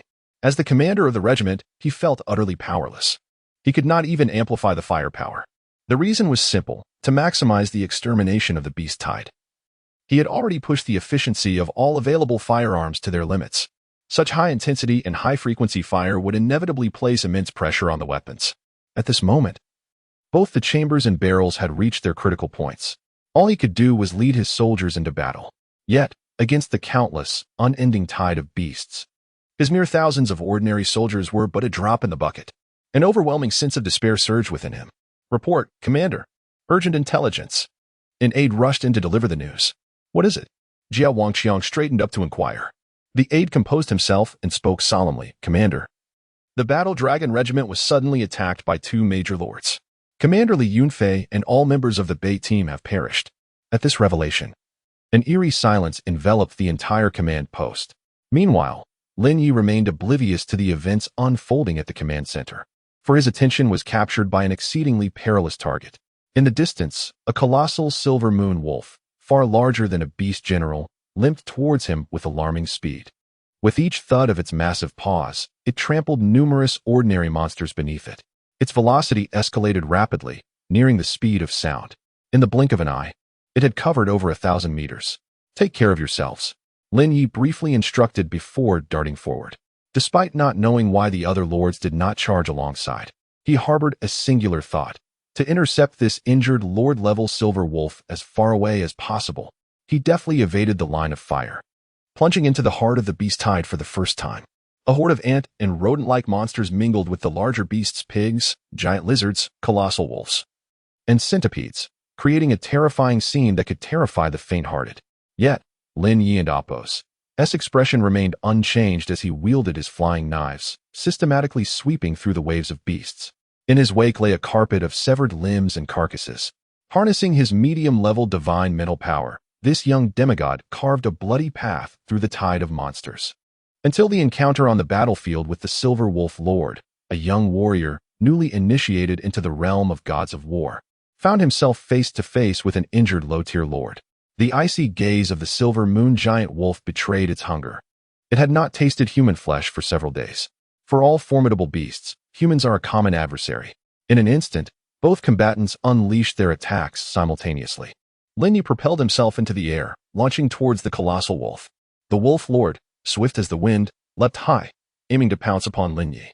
However, its injuries impeded its speed. With a swipe of its claws, it lunged forward. Lin Ye deftly dodged, drawing his blade in a fluid motion. He exhibited a mastery of movement that resembled a wisp of smoke, evading the wolf's razor-sharp talons. At the same time, his battle knife cleaved through the air with precision. The fourth slash of the absolute breath. With all distractions cast aside, his mind and spirit converged in unity, unleashing the full potential of the fourth slash. In that fleeting moment, four waves of power erupted from within him. These four new forces fused into his strike, amplifying the dark blade's energy threefold and enhancing its speed. With a resounding slice, the blade, imbued with terrifying might and velocity, carved through the wolf's flank, leaving a deep gash approximately 3 fingers wide. Chapter 57. Slaying the Wolf. Lin Ye has ascended to the rank of a novice battle god, his strength and speed far surpassing his former self. Under the enhancement of the absolute silence fourth slash at 20% dark energy, his explosive power has transcended that of an intermediate battle god, easily shattering the defenses of a primary lord. With a swift slash, Lin Ye seemed insatiable, delivering another fierce blow to the silver wolf's waist. Blood splattered forth. A howl of fury erupted from the silver moon giant wolf, its vital points continuously assailed. As it lashed out at Lin Ye with its razor-sharp claws, intent on tearing him apart, a massive claw shadow sliced through the air. Yet it only met the remnants of Lin Ye's afterimage. He lightly touched the ground, swiftly retreating. The silver wolf's attacks trailed closely behind him. Each time it seemed poised to rend Lin Ye, he adeptly evaded, his agility rendering its strikes futile. As Lin Ye withdrew, he did not cease his assault. A series of whistling winds surged towards the silver wolf lord. With his full mental prowess unleashed, he commanded 12 flying daggers to relentlessly assault various parts of the wolf's body, impeding its movements while inflicting deep, grotesque wounds. Though the control of these flying daggers by an intermediate battle god was slightly inferior to Lin Ye's absolute silence fourth slash, it was sufficient. In such a deadly duel, Lin Ye would not adhere to the slightest martial ethics. Instead, he would maximize his advantages. Thus, he aimed to harass the silver wolf with the daggers, compelling it to divide its attention and exhaust itself, thereby creating more opportunities for a kill. As anticipated, under the relentless barrage of flying daggers, the silver wolf lord was in distress, forced to swipe at these pesky daggers like swatting flies. A prime opportunity arose. In that moment, Lin Ye struck. The blade of light surged forth, followed by the crashing of his shield. He swung his metallic shield down with tremendous force, striking the wolf and Apos' massive head. A resounding thud echoed as the silver wolf's eyes filled with stars, its body staggering from the impact. Yet, the recovery speed of the Lord Beast was astonishingly swift, surpassing Lin Ye's imagination. With a furious shake of its head, the silver wolf charged at Lin Ye, seething with rage. To its surprise, the flying dagger attacks from Lin Ye arrived instantaneously. Clang, clang, clang. Only 2 high-grade flying daggers managed to pierce its fur, leaving behind 2 deep, gruesome gashes on the giant wolf's side. Before it could react, the daggers arced through the air, hurtling towards its head with even greater speed than before. The giant wolf attempted to evade, but Lin Ye had already closed in, engaging it in a desperate struggle. With no other choice, the Lord Silver Wolf braced itself. Enduring the onslaught as deep, bloody gashes were carved into its flesh, blood gushing forth. The 2 flying daggers grazed the wolf's neck, creating 2 enormous gashes from which blood sprayed like a ruptured pipe. Underneath the sky, a rain of blood began to fall. The silver wolf lord's eyes flared with fury as its form darted like lightning, desperately attempting to evade the onslaught of flying daggers. Yet, all was in vain. Thud. Thud, thud. For daggers pierced through the silver wolf and Apos' resilient fur, embedding themselves halfway before snapping in two, unable to delve deeper. The strength of the weapon limited the full manifestation of my mental prowess. Lin Ye beheld this scene, letting out a quiet sigh. Before him, the Silver Wolf Lord was already battered and bruised, each new wound compounding its suffering. Under the control of mid-tier divine mental energy, the daggers inflicted relentless torment upon this low-tier lord. Simultaneously, Lin Ye's lightning-fast swordplay and ghostly agility instilled profound dread in the silver moon giant wolf. Even its gaze towards Lin Ye was tinged with terror. It had never encountered such a formidable human. In the span of a mere moment, it had sustained significant injuries. The war blade in its grasp perfectly complemented the flying daggers, unleashing a flurry of assaults akin to Mercury cascading forth toward its vital points. Faced with Lin Ye's close-quarters combat and the even more daunting threat of the daggers, this Silver Moon Giant Wolf Lord, once invincible in the wilderness for years, found itself at a disadvantage. Whoosh, whoosh, whoosh. The remaining 10 daggers transformed into 10 streaks of black light, all aimed at the Wolf Lord's neck, where 2 enormous wounds lay. A howl of fury erupted from the Silver Wolf Lord, yet the daggers, each following erratic trajectories, swiftly surpassed twice the speed of sound. It had no time to escape, barely managing to attempt to evade. Thud, thud, crack, accompanied by the sounds of piercing and snapping. The Silver Wolf Lord leaped, only to crash down a few dozen meters away. It was dead. The Silver Wolf Lord was indeed dead. The entire battlefield seemed to freeze, the assault of the beast horde slowing to a crawl. All the monsters stared at the fallen colossal figure, one of their leaders, Lin Ye, the unrivaled warrior of the realm, imposing and majestic. Lin Ye, the invincible warrior. Oh ho ho. It was uncertain who roared first, but the remaining warriors erupted in cheers, their faces flushed with exhilaration. In an instant, morale surged exponentially. After such a prolonged battle, with even the 3 captains having fallen heroically, it was unimaginable that Lin Ye could turn the tide and slay a lordly silver wolf. This victory served as a powerful tonic, piercing through the hearts of all defenders, slowly reviving their once dormant spirits. There was hope in this battle. Ignoring the jubilant cheers of the crowd, Lin Ye's gaze remained solemn as he observed the remaining 6 Lord-level beasts lurking in the distance. And here he stood, alone. Even though he had felled the first lordly giant wolf, Lin Ye himself was not unscathed. 14 daggers had been unleashed, 12 of which had been destroyed. Only 2 high-grade daggers remained, still bearing the marks of their use. Thus, as he prepared to confront the next wave of lordly monsters, Lin Ye's eyes dimmed slightly. Yet, he had not emerged empty-handed.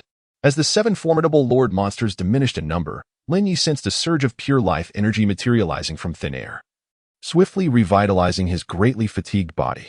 Engaging in battle with a lord-level beast for the first time, Lin Ye profoundly grasped its terrifying nature. If the high-ranking beast generals he had previously encountered could be likened to infants, then the lord-level beasts were akin to the legendary heavyweight champion, Mike Tyson. The disparity between the two was so vast that they existed in entirely different realms. With a thunderous roar, the colossal Silver Moon Wolf King fixed its blood-red gaze upon Lin Ye. A chilling sense of peril enveloped him, sending a bone-deep cold creeping up his spine, rapidly spreading throughout his entire being. Lin Ye intensely focused on the Silver Wolf King, initially believing it would personally engage in the fray. To his astonishment, it merely dispatched a burrowing centipede and a cyclopean lizard to battle. Lin Ye couldn't shake the feeling that the Silver Moon Wolf King was somewhat unusual. Though he couldn't quite articulate why, it seemed to be observing the unfolding skirmishes, as if eager to learn something. Learning improvement? Lin Ye felt he had grasped a potential insight, yet when he sought to delve deeper into this notion, the 2 lords were already charging towards him. The ground trembled slightly beneath him, and Lin Ye and Apos' expression darkened further. This situation was becoming increasingly dire. The absence of flying daggers meant a significant reduction in his mental prowess, a self-inflicted handicap. However, Lin Ye was not one to sit idly by. As long as his resolve remained steadfast, solutions would always outweigh the challenges. Chapter 58. The 5 War Gods. Even in the face of the 2 approaching lords, Lin Ye maintained an air of tranquility. He understood well that panic would only hasten his demise. His calm, water-like gaze swiftly scanned the surroundings in search of suitable weapons. A glimmer of realization sparked within him. A surge of formidable mental energy was unleashed, lifting the shards of flying daggers into the air, forming a menacing display around him. Although the fragments could not inflict lethal harm, they were sufficient to create distraction and confusion. At the heart of the battlefield, Lin Ye employed every strategy to enhance his chances of victory. In this brutal contest where the outcome dictated life or death, he was unafraid of death. Yet he cherished his life even more. Kill, Lin Ye bellowed, propelling himself into the fray. Thus, he engaged in fierce combat with the 2 lords. To evade encirclement, he exerted his mental force to control the last 2 daggers along with the shards, forcefully restraining the centipede lord. Meanwhile, he clashed with the giant lizard lord. With a swift thrust, Lin Ye's blade, infused with the essence of his 5th strike, pierced directly into the forelimb of the colossal lizard lord. His weapon danced through the air, slicing through its impervious skin, and a torrential spray of crimson erupted, resembling a rain of blood. Then, Lin Ye deftly dodged the giant lizard's counterattack and targeted another vulnerable area. Witnessing Lin Ye's ferocious assault, the onlookers were stirred to fervor. This primal melee ignited the wild spirit within every man present. As time elapsed, Lin Ye found himself depleting vast amounts of stamina and mental focus with each passing second. Dividing his attention made it impossible for him to confront the giant lizard lord with full force. Moreover, he had never before faced a lord-level beast, and its cunning tactics were unexpectedly shrewd. Engaging with such formidable foes, the lizard's feints and deceptive maneuvers were relentless. Had it not been for Lin Ye's agile footwork, he might have already sustained injuries. Utilizing his impeccable agility and the devastating power of his seventh strike, Lin Ye ultimately felled the giant lizard. A wave of refreshing coolness enveloped him, instantly revitalizing his entire being. He felt a tingling warmth, akin to being immersed in a tranquil mountain hot spring. An indescribable sensation of relief and comfort. The energy he had expended was replenished, elevating his condition to its zenith. What delighted Lin Ye the most was the advancement of his strength. This time, he did not need to consult his status panel to recognize his significant improvement. His experience in battling lords was still limited. Had he not relied on his skills and agility, it would have taken much more effort to achieve victory. Gazing upon the fallen giant lizard, Lin Ye and Apos' eyes flickered with contemplation, seemingly pondering something profound. After a moment, he resolved that once this battle concluded, he would venture into the wilderness for rigorous training. He would discard his previous experiences with beast soldiers and start anew. With this thought, Lin Ye's eyes gleamed brightly. He turned his gaze towards the nearby burrowing centipede lord, determined to seize the momentum and bring it to an end. At this juncture, the only weapons capable of restraining the burrowing centipede were a solitary flying dagger and a shield. The remnants of the flying daggers had long since shattered beyond recognition. In the next instant, a shadowy figure darted forth like lightning, charging towards the burrowing centipede. With a fierce grip, phantoms trailed behind Lin Ye as his battle blade unleashed a dazzling display of lethal light, penetrating the gaps in the centipede's exoskeleton in an attempt to exploit its vulnerabilities. Crack! Crack! Faced with an exoskeleton as sturdy as tempered steel and hundreds of long, blade-like legs, each swing unleashed tremendous destructive power. Lin Ye dared not slacken his efforts. Merely moments into their exchange, he understood that this formidable centipede surpassed the might of the giant lizard. It presented him with the sensation akin to confronting hundreds of masters of the blade. Lin Ye was compelled to proceed with utmost caution, refusing to underestimate his opponent. The battlefield was engulfed in a fervent intensity. Lin Ye maneuvered with agility, his form shifting fluidly. With each deft movement, he severed the centipede's elongated legs, reminiscent of a torturous execution. At times, he transformed into a swift cheetah, launching a sudden assault on the centipede. At others, he became an elusive specter, evading its vicious bites and sweeping strikes, seizing the opportunity to counterattack. All eyes were glued to Lin Ye, collectively holding their breath. Such a young martial artist, facing 3 formidable lords alone, having already slain 2, was nothing short of terrifying. Yet, concerns for Lin Ye and Apos' stamina loomed in the background. Outside the command center, King Jia raised his binoculars, fixated on Lin Ye's position. Although only able to discern fleeting shadows, he strained to widen his gaze. Suddenly, he glanced upward. In the distance, several black-armed helicopters traversed the sky, swiftly decelerating to hover a mere dozen meters above the ground. At last, they had arrived. A robust man with sharply defined features leaned out of the cockpit and leaped down like a great rock, descending with an imposing presence.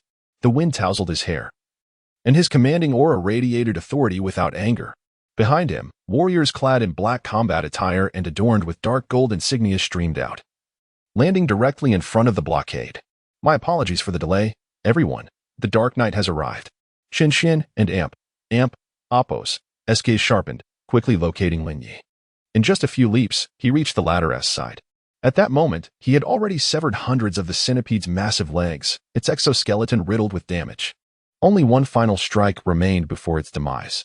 Without a moment's hesitation, Lin Ye drove the remaining flying dagger directly into the centipede lord's head, plunging it into the wound. As the dagger whirled violently, the enormous centipede met its end. With a haunting howl echoing through the air, the Silver Moon Wolf King finally stirred. Thud, thud, thud. The ground resonated with the thunderous beats of its powerful limbs. A silver flash streaked across the battlefield, charging towards Lin Ye and his companion. Following closely behind were the bloodthirsty Ant Queen, the Silver Moon Giant Wolf, and the Fire Chelan Trident Pig. three initial lords in tight formation. Now is not the time for idle chatter. I can only delay you for a moment. The longer we prolong this, the sooner Xu Yong and his companions will arrive. Standing side by side, Qin Xin gazed solemnly into the distance. The four great lords emerged, their overwhelming presence palpable even from thousands of meters away. The four formidable lords had indeed assembled. These beasts truly regard us highly, sending one intermediate lord and three primary lords to confront us. Qin Xin felt no fear. Instead, a subtle excitement coursed through him as he unsheathed a battle blade. With dual blades in hand, this night warlord tensed his entire being, proudly lifting his chin. Beasts, come forth. Clearly, a seasoned warrior of his caliber was not to be compared with a fledgling like Lin Ye, a novice divine warrior. Just the initial confrontation revealed the disparity in their prowess. How about you handle the two giant wolves while I take on the other two? Lin Ye stated without turning his head, his tone imbued with a sense of impending slaughter. What do you think? That might work just fine. Kill. A thunderous roar erupted as Qin Xin transformed into a fleeting shadow, darting forward. Kill. Lin Ye followed closely behind. The remaining dark warriors formed battle arrays, standing resolutely in front of the scant three small squads of warriors. On their way, they had already learned of the impending threat. Thus, they sought to channel their grief and indignation into the force of slaughter, determined to crush the ferocity of this beast tide. Boom. A missile struck the ground before the four lordly beasts, erupting in a thunderous explosion. Fiery orbs rolled and expanded with ferocity. The terrifying heat forced the Silver Moon Wolf King and the three primary lords back several paces. Then, three figures leaped from a height of 100 meters, slightly bending their bodies as they neared the ground. The rebound propelled them back to a height of another 100 meters. The duo of men and one woman seemed to glide through the air, adjusting their trajectory, thunderously heading towards Lin Ye and Qin Xian. The intermediate warrior, Xu Yong. The primary warrior, Mu Bingao. The plague warlord, Huang Xiaoying. With their arrival, the tide of battle shifted instantaneously. 5 human divine warriors against 4 lords. Tap, tap, tap, tap, tap, tap. Numerous helicopters from various mountain cities hovered before the front line. Warriors streamed out, leaping into the heart of the battlefield. Upon landing, they wasted no time charging forward. In their frantic rush, they instinctively grouped into fives, a plan established well before boarding the aircraft. In an instant, hundreds of battle-hardened warriors formed their ranks, standing ready for the confrontation. At last, it was time. Lu Ming cast a glance at the nearby position of the Owl Wolf Regiment, roaring back to his team with fervor. Soon, vehicles laden with weapons and ammunition would arrive at the defensive position, beginning the distribution of supplies. Simultaneously, the accompanying armed convoy sought optimal positions, preparing to join the fray. Chapter 59, Carnage. This may be the first time that all the warriors of the Wolf Brigade have witnessed the 5 war gods unleashing their might together. Although the battle unfolded at a speed so rapid that even seasoned combatants struggled to comprehend it, they remained wide-eyed and transfixed, fearful of missing even a fleeting moment. Throughout the encounter, the earth trembled violently. Led by Xu Yong, the 5 war gods encircled the 4 lord-level Silver Moon Wolf Kings. In less than 10 minutes, the 4 monstrous leaders were brutally slain. The one who exerted the most effort was the plague war god, Huang Xiaoying. As a warrior of notable strength among the mid-tier war gods, he relentlessly pummeled the bloodthirsty Ant Queen with his fists, rendering her utterly incapacitated. Just when everyone presumed he would deliver the finishing blow with his fists, he unexpectedly drew a long knife from beneath his cloak and pierced the queen's skull, ending her life. Suddenly, 2 voices crackled through Xu Yong's earpiece.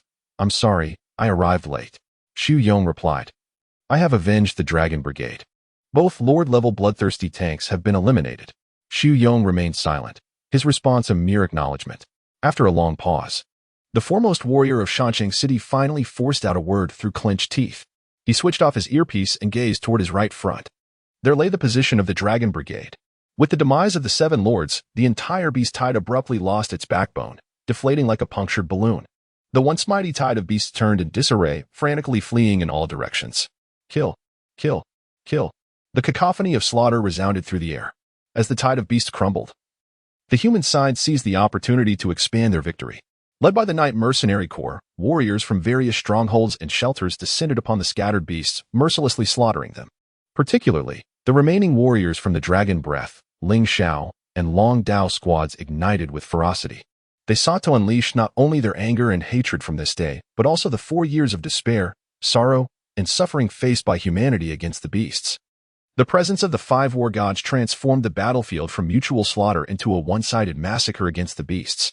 Lin Ye stood beside the Silver Moon Wolf King, silently observing the frenzied warriors who resembled feral beasts, his gaze flickering with indecision as if contemplating something profound. His eyes sparkled with clarity, akin to 2 shimmering black crystals. With sincerity woven into his words, he simply stated, Without inquiring further, Xu Yang directly handed over his battle knife. Subsequently, Huang Xiaoying relinquished his 2 alloy battle knives and 16 concealed throwing knives to Lin Ye.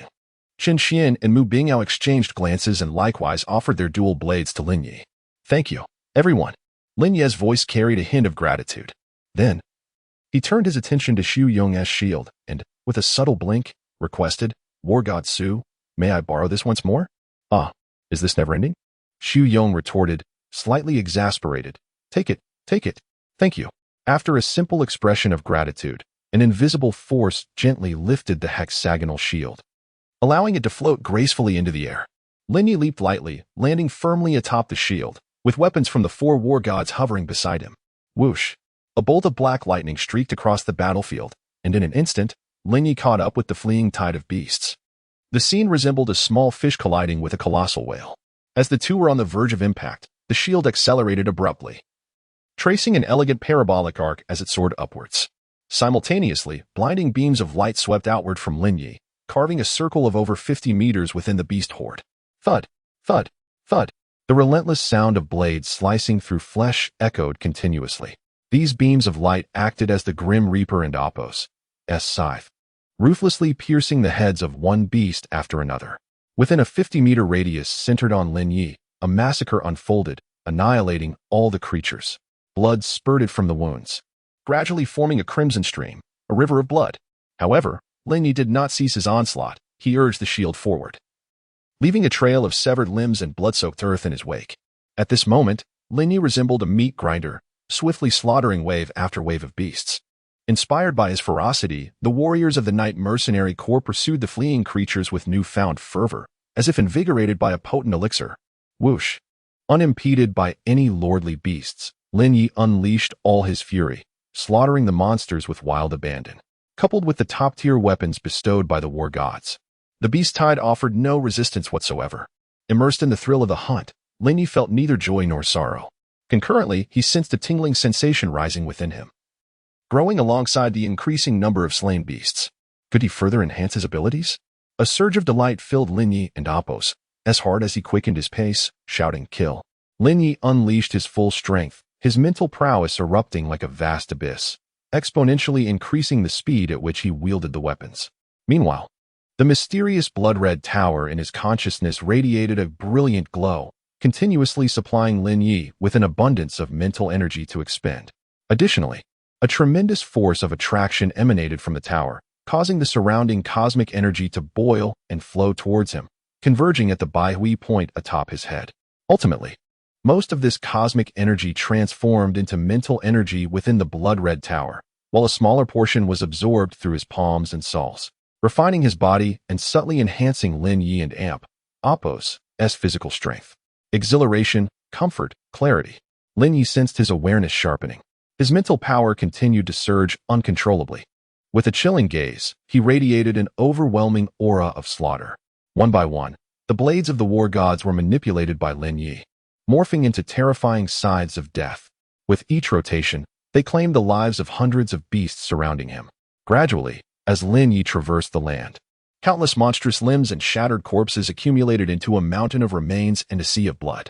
In the plains before the Jinyan mountain range, a scene of brutality unfolded. Ahead, a vast horde of beasts was fleeing in a frantic rush, while behind, Lin Ye, accompanied by numerous warriors, relentlessly pursued the tidal wave of creatures numbering in the millions. With each strike, hundreds and thousands of monsters were reaped, for their 7 formidable leaders had already been slain on the spot. In the absence of their leaders, the army crumbled like a house of cards. Chapter 60. It's time to return. This young man, such a heavy aura of killing intent. Huang Xiaoying, with his arms crossed, gazed leisurely at the rampaging Lin Ye, unable to suppress a sigh. If you were to witness your comrades falling one after another before your eyes, while feeling utterly powerless, I believe your own killing intent would surpass his. Mu Bingyao spoke coldly. You must understand that before our arrival, Lin Ye, armed with dragon breath and a long blade, held the line against the beast tide for a full half-hour alongside the Ling Xiao team. Not only that, but he single-handedly vanquished 3 Lord-level beasts. Upon hearing this, a profound silence enveloped the group. They silently observed the figure of the young man, who resembled a god of slaughter, their expressions intricate and contemplative. Mu Bingyao's brows slightly furrowed. The icy demeanor she wore finally revealed a flicker of emotion. It must be noted that Lin Ye was merely a young warrior, while his adversaries were veritable Lord-level beasts. At this moment, her beautiful eyes reflected the fierce image of the youth ahead, and a hint of curiosity gradually blossomed from the depths of her gaze. Huang Xiaoying thought to himself, his mental prowess is astonishingly formidable. He inhaled sharply, attempting to steer the conversation elsewhere. No, his mental prowess is still far from perfect. Xu Yong gently shook his head, yet a glimmer of anticipation surfaced in his eyes. The three exchanged puzzled looks, turning towards the warrior Xu Yong, hoping he would provide clarification. You are all warriors, with the authority to access secret-level posts on the warrior forum, correct? I have seen them, they replied. Good. In the encrypted posts, it is said that East's mastery of mental prowess is unparalleled. He can effortlessly slay monsters even one tier above himself. In contrast, Lin Ye and Appos, as control over mental energy appears riddled with flaws. He is merely on the threshold of initiation, barely grasping its use. If he were to master it completely and wield adequate weaponry, not only would we 4 be no match for him, but even if 4 more warriors were to join us, they would still be unable to contend with him. Su Yong's tone was resolute. Upon hearing this, the group nodded, their faces revealing contemplative expressions. The sheer exhilaration of such ruthless slaughter felt akin to watching an epic cinematic spectacle. Perhaps you have heard a saying, Xu Yong suddenly interjected. What saying? Huang Xiaoying inquired. Puzzled. A powerful mentalist is never afraid of being besieged. As Xu Yong uttered these words, Huang Xiaoying and the others subtly trembled. This was not a quiver born of fear, but rather an excited reaction. They all turned their gazes towards Lin Ye, as if beholding a rising star destined for greatness.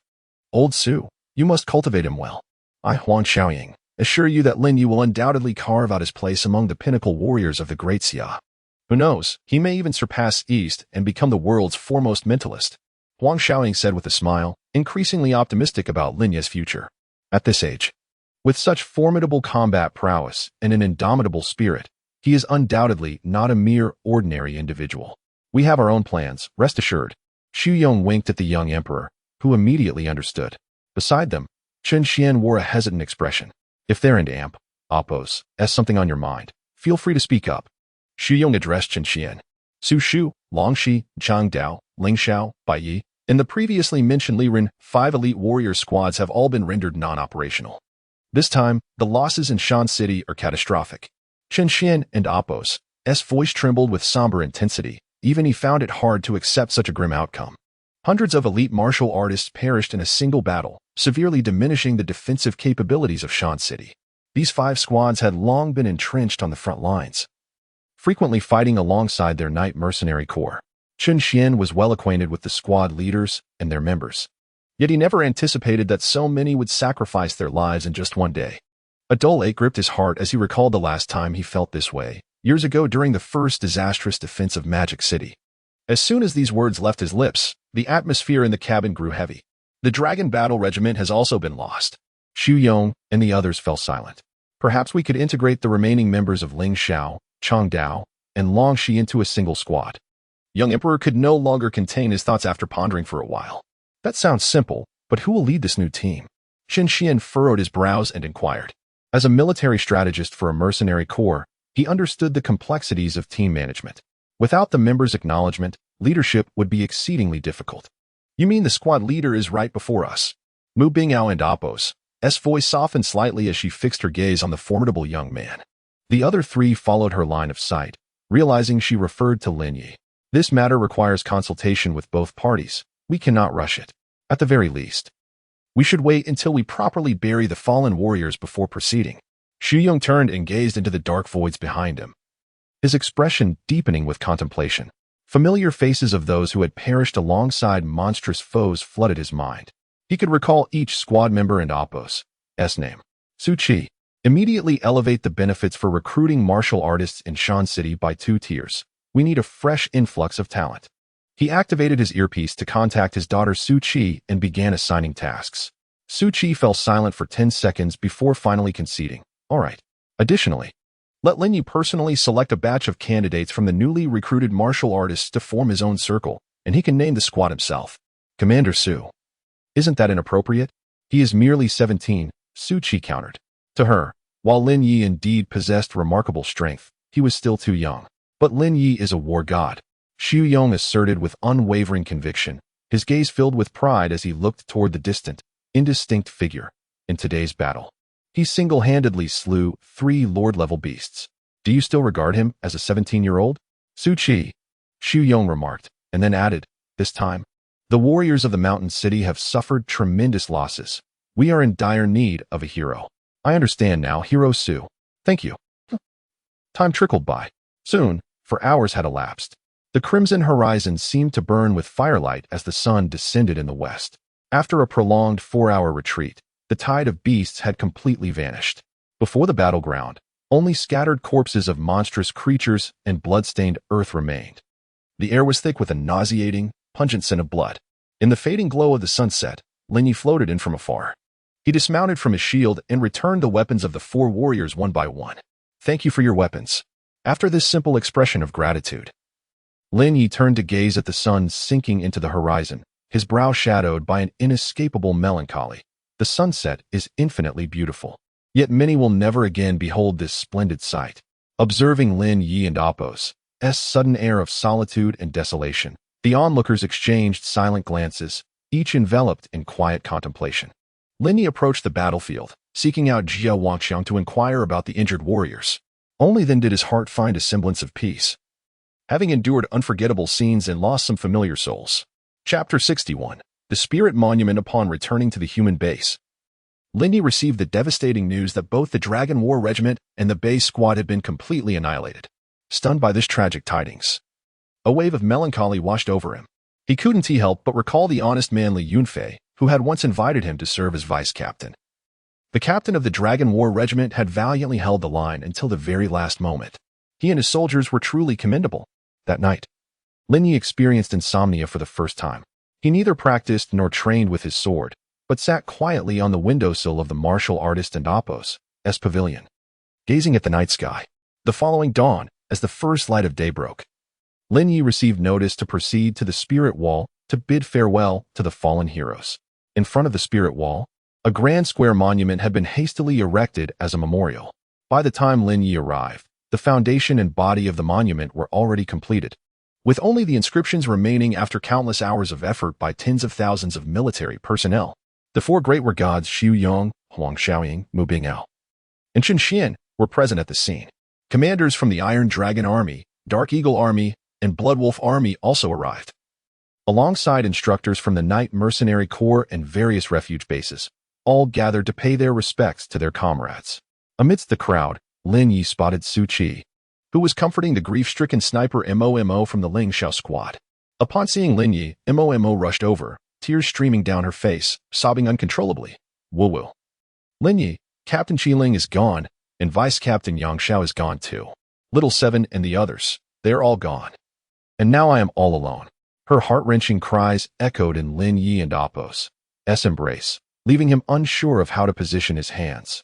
Su Qi, upon witnessing Lin Ye holding Mo, momentarily found herself in a daze. She wished to say something, but found herself at a loss for words. Merely casting a deep gaze at Lin Ye, he gently patted her shoulder, offering comfort. As long as you are here, the Ling Xiao squad shall endure. But both the captain and vice-captain are no longer with us. Next to her, the remaining 8 warriors from the Longxi and Changdao squad stood in solemn silence. Particularly for the Longxi squad, only 3 of the 29 warriors had survived, thanks to Lin Ye's protection.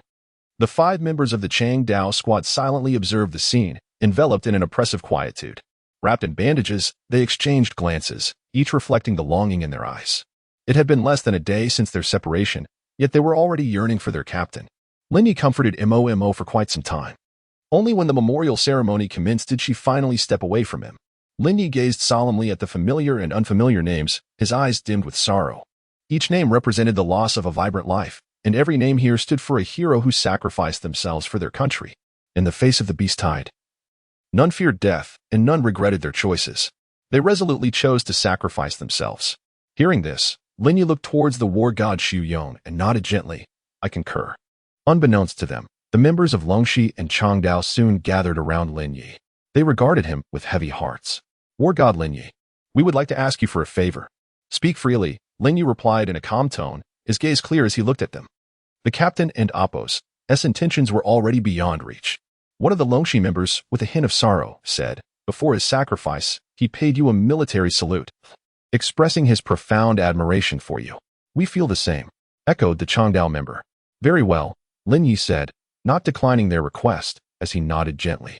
He gazed at the team, momentarily lost in thought. In that instant, their faces seemed to merge with those of the steadfast captains. This, perhaps, was a legacy passed down through generations. The continuation of spirit is what ensures the enduring prosperity of a nation and its people. Thus, even in the face of insurmountable challenges, one can ultimately prevail, Lin Ye mused quietly. His mood gradually lifted, as if the clouds had parted to reveal the sun. To walk alongside these warriors was indeed a privilege. As the engraving progressed, a gentle autumn rain began to fall from the heavens. The carving came to an end. Shuizhan stood for a moment, retrieving a bottle of Erguo from his pocket and placing it before the heroic spirit monument. Lin Ye took out a cigarette from his pocket, lit it, and silently placed it as well. Su Qi and Mo produced white chrysanthemums they had prepared in advance and laid them down with reverence. An increasing number of soldiers, holding white chrysanthemums or cigarettes, gathered to honor their fallen comrades. From ordinary soldiers, martial artists, to the three commanding generals of Dark Eagle, Iron Blood Wolf, and to powerful warriors like Xu Yong. Without exception, everyone paid their respects to the sacrifice soldiers. Throughout this solemn process, not a word was spoken. The atmosphere was enveloped in silence. Before the heroic spirit monument, small clusters gathered in quietude. Amidst the gentle breeze and light rain, all stood in silence to bid farewell to these heroes. The fallen soldiers were not only the guardians of Mountain City, but also the backbone of the great Siam military. As they sent the heroes on their final journey, the war god Xu Yong bellowed, summoning all his strength. Attention, everyone, salute. Swish, swish, swish, swish, swish. In synchronized motion. All present honor the heroes with the utmost reverence on their final journey. Lin Ye was called away by Su Qi, her expression tinged with a subtle sadness. My father. The war god Xu Yong wishes to meet you, Su Qi spoke softly. It concerns the arrangements for the remaining members of Longxi, Changdao, Lingxiao, and Li Jin squads. My father wishes to discuss his thoughts with you. Understood. Lin Ye glanced at Su Qi and nodded gently in acknowledgement. Command Center, Office Number 1. Upon the closing of the door, only Lin Ye, Su Qi, and war god Xu Yong remained in the office. Xu Yong, who had been scribbling notes at his desk, lifted his head and scrutinized Lin Ye from top to bottom, saying, Please, take a seat. I wanted Apos, trouble you with tea this time. A 17-year-old war god, TSK. To think you could slay 3 Lord-class monsters without batting an eye. Remarkable, far surpassing my prowess at that age. Lin Ye, observing the war god seemingly engaged in a soliloquy, remained silent, listening intently. You are the prodigious war god recruited by Chi-Chi, and she is my daughter. Here, we dispense with formalities. Therefore, I shall speak plainly. Upon finishing, Xu Yong cast a glance at his beloved daughter, who cheekily blinked at him, revealing 2 delicate dimples. Lin Ye, the reason for your summons today is twofold. Please, speak candidly, Su war god. Lin Ye nodded slightly. You are aware of the recent beast tide.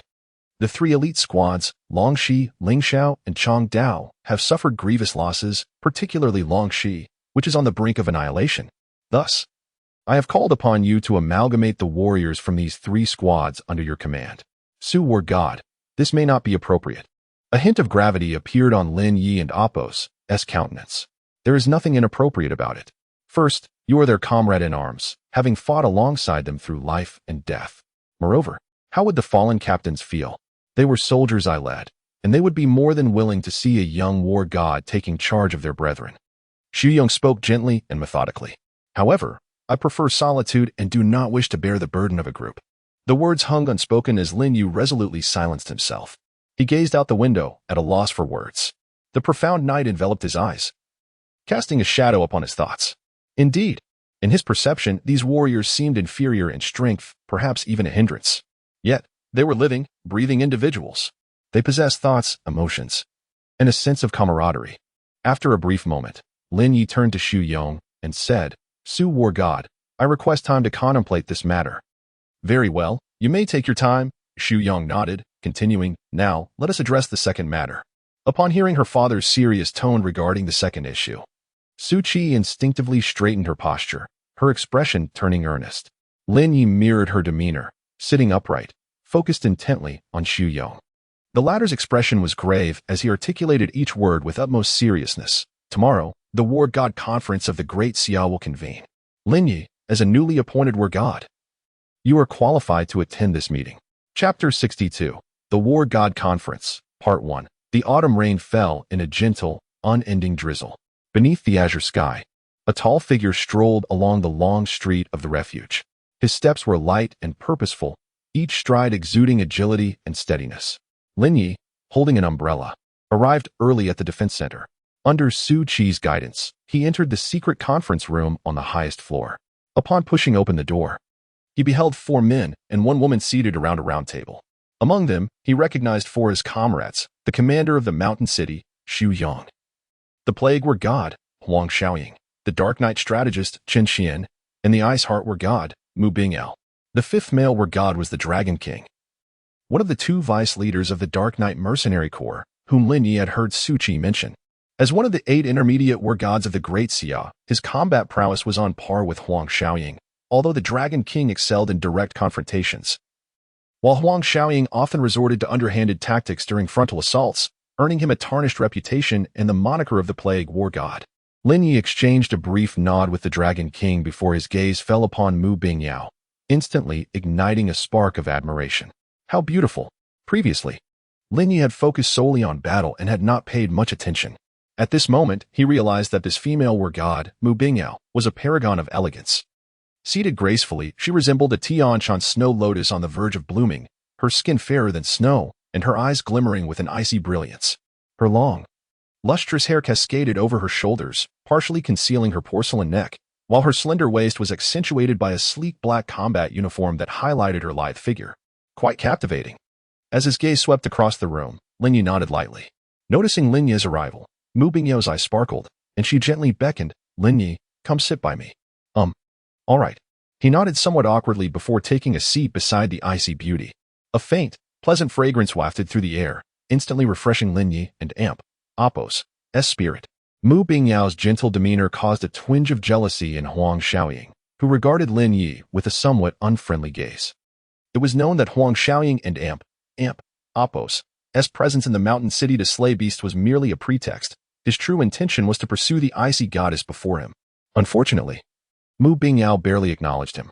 "Everyone, we have 5 minutes until the meeting begins, so please prepare yourselves," Xu Yong remarked, glancing at his communication watch. "Lin Ye, this is your first time attending a conference of this level, so be mindful of your words." "Understood, War God Su," Lin Ye replied with a slight nod, although his heart began to race. The War God Conference. This was the highest level assembly in the Great Xia, exclusively for war gods. Suddenly, Lin Ye found this moment surreal. Just a year ago, he had been a novice warrior, aspiring to become a general, merely awakening his attribute panel. Lin Ye shook his head with a smile, reflecting on how, in the span of a year, he had transformed into a formidable war god capable of defeating 3 major lords. Life is indeed unpredictable. Last year, he had been so weak that any beast general could easily vanquish him. This year, I have the privilege to attend the War God Conference of the Great Xia. Lin Ye and Apos' gaze swept across the 5 war gods present, a surge of ambition swelling within him. "I am still young. I shall surely surpass them." Time passed quietly. In just 5 minutes, the projection screen opposite the round table flickered to life. A dignified middle-aged man, appearing to be in his 30s, materialized at the center of the screen. This man was none other than Ma Qifeng, one of the 3 esteemed war gods of the Great Xia. Shortly thereafter, several smaller images illuminated around him. Lin Ye counted. There were exactly 28 participants, including himself. "First and foremost, let us welcome our new member, War God Lin Ye," Ma Qifeng announced with a smile. Applause erupted from the video. In response, Lin Ye stood and slightly bowed towards the camera. "Greetings, esteemed seniors. I am Lin Ye. Hello. I heard about you yesterday. You are an impressive young man who single-handedly defeated 3 Lord-level monsters. Should you ever visit the Far East Fortress, I, Xinhui Dao, would be delighted to treat you to drinks and grilled meat. Boomed a voice from the video. Lin Ye turned to see a burly man with a full beard. Thank you, War God Xinhui. Lin Ye replied with a smile. Old Dao, keep your voice down, you might frighten the child. Chimed a charming female voice. Lin Ye, when will you come to the Central Plains Fortress? Sister will treat you to spicy soup. Fu Hongxue interjected. Aren't you just an old coot yourself? The other war gods silently observed the banter between the two adversaries, secretly amused. Lin Ye took note of everything with a slight smile. Lin Ye, these two were once romantic partners, but after their breakup, they became rivals, murmured Mu Bingyao. However, her soft voice did not escape the notice of Fu Hongxue and Xinhui Dao, who turned to her in unison. Mu Bingyao. Silence. Ma Qingfeng's stern command instantly hushed the entire conference hall. Xu Yong, ensure that all formalities and equipment for War God Lin Ye are completed as soon as possible. Ma Qingfeng's tone was authoritative and brooked no dissent. Understood, War God Qingfeng. Xu Yong replied with a firm nod. Xu Yong, your mountain city suffered significant losses this time. The 5 elite warrior squads have nearly been decimated. What is most urgently needed now is to intensify the recruitment of warriors to quickly fill this void and provide sufficient combat power to resist the monsters. A resonant voice echoed as the screen shifted from Ma Qingfeng to a middle-aged man with a square jaw. Lin Ye focused intently. It was Jia Yi, the foremost war god of the Great Xia. This formidable figure was well known throughout the nation, having repeatedly stood against the tide of monstrous hordes, saving countless lives in the process. For this alone, Lin Ye felt compelled to pay him his respects. Report to General Jia Yi. I have already begun organizing the recruitment of warriors, and the corresponding improvements in welfare and benefits are underway. Excellent. Jia Yi, with his square face, nodded in satisfaction and continued. Furthermore, the arrangements for the compensation of injured and fallen warriors, as well as the care for their families, are of paramount importance and must not be overlooked. Finally, Jia Yi emphasized, we must never allow our heroes to bleed and then weep. Should I discover any mistreatment of the families or widows of our martyrs, rest assured, I will show no mercy to those responsible. As he spoke, Jia Yi and Appo's tone escalated sharply. The atmosphere in the conference room instantly dropped several degrees, leaving everyone in silence. Chapter 63, The War God Conference, Part 2. All right, everyone. Please lend me your ears. The silence, which lasted a full 30 seconds, was finally shattered by a man's voice. As the screen shifted, a young man clad in black combat attire and sporting a neatly cropped hairstyle appeared before the assembly. It was Lin Ye, the leader of the night mercenaries. Lin Ye murmured under his breath. Not long ago, he had familiarized himself with the exploits of this master of the night and had taken special note of him. From the visual backdrop, it was evident that this master resided in an abandoned villa. Beside him sat Shura, one of the vice captains of the night mercenaries. Silently perched on a chair, his gaze fixed on the screen, exuding an overwhelming aura of lethal intent. Even through the screen, Lin Ye could distinctly perceive it. Truly impressive. No wonder he is known as the master of the night. Shura's prowess is indeed formidable. I have but one thing to mention. There have been numerous sightings of the spirit of flora and fauna near the Chang'an Fortress, which is situated close to the Qinling Mountains. However, the guardian beasts are exceedingly powerful. Shura and I risked our lives and only managed to acquire 3. Long Tianya spoke in a measured tone, as if recounting an inconsequential matter.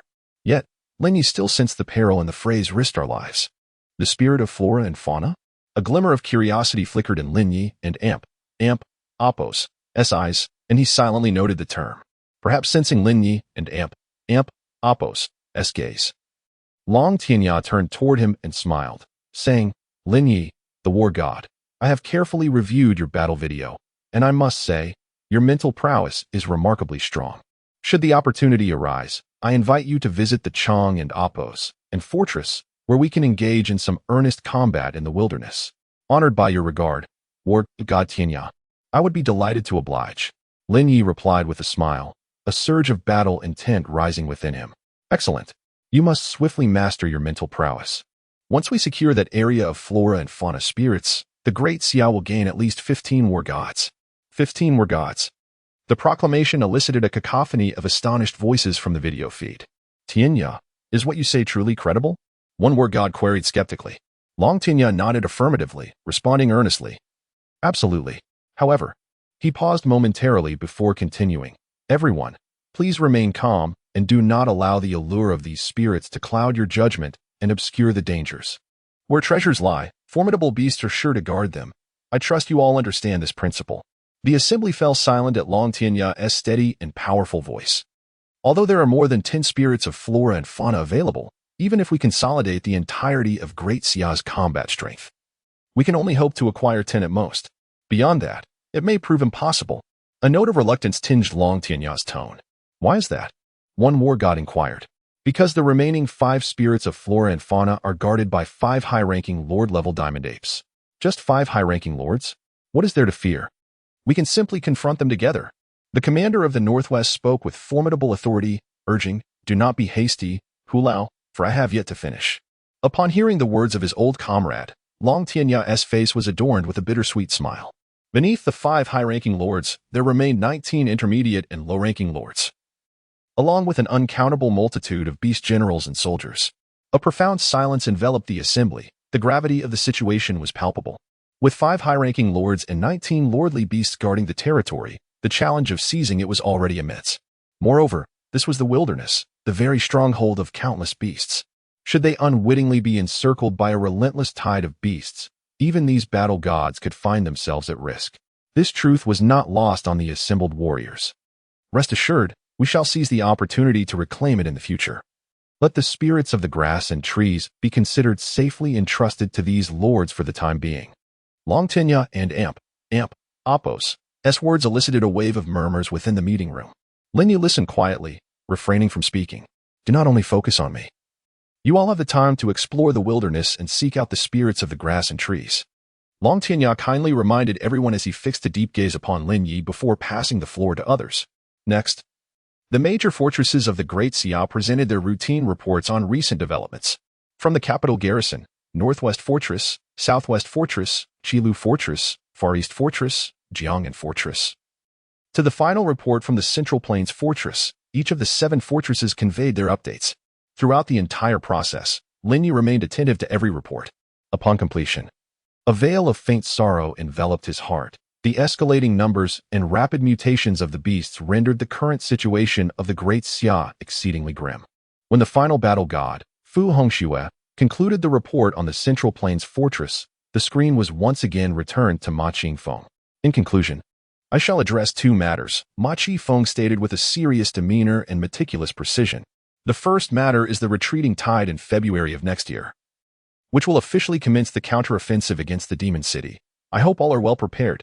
At these words, the assembly of battle gods fell into a reverent silence, while Lin Ye was left in a state of bewilderment, unsure of the implications.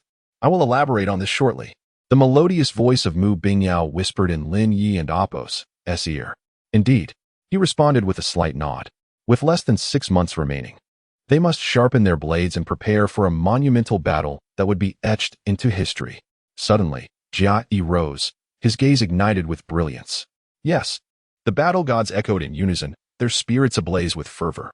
The palpable battle intent emanating from them seemed to coalesce into a singular force. In that instant, an overwhelming wave of fierce determination surged toward Lin Ye's heart, compelling him to respond with equal fervor. Yes.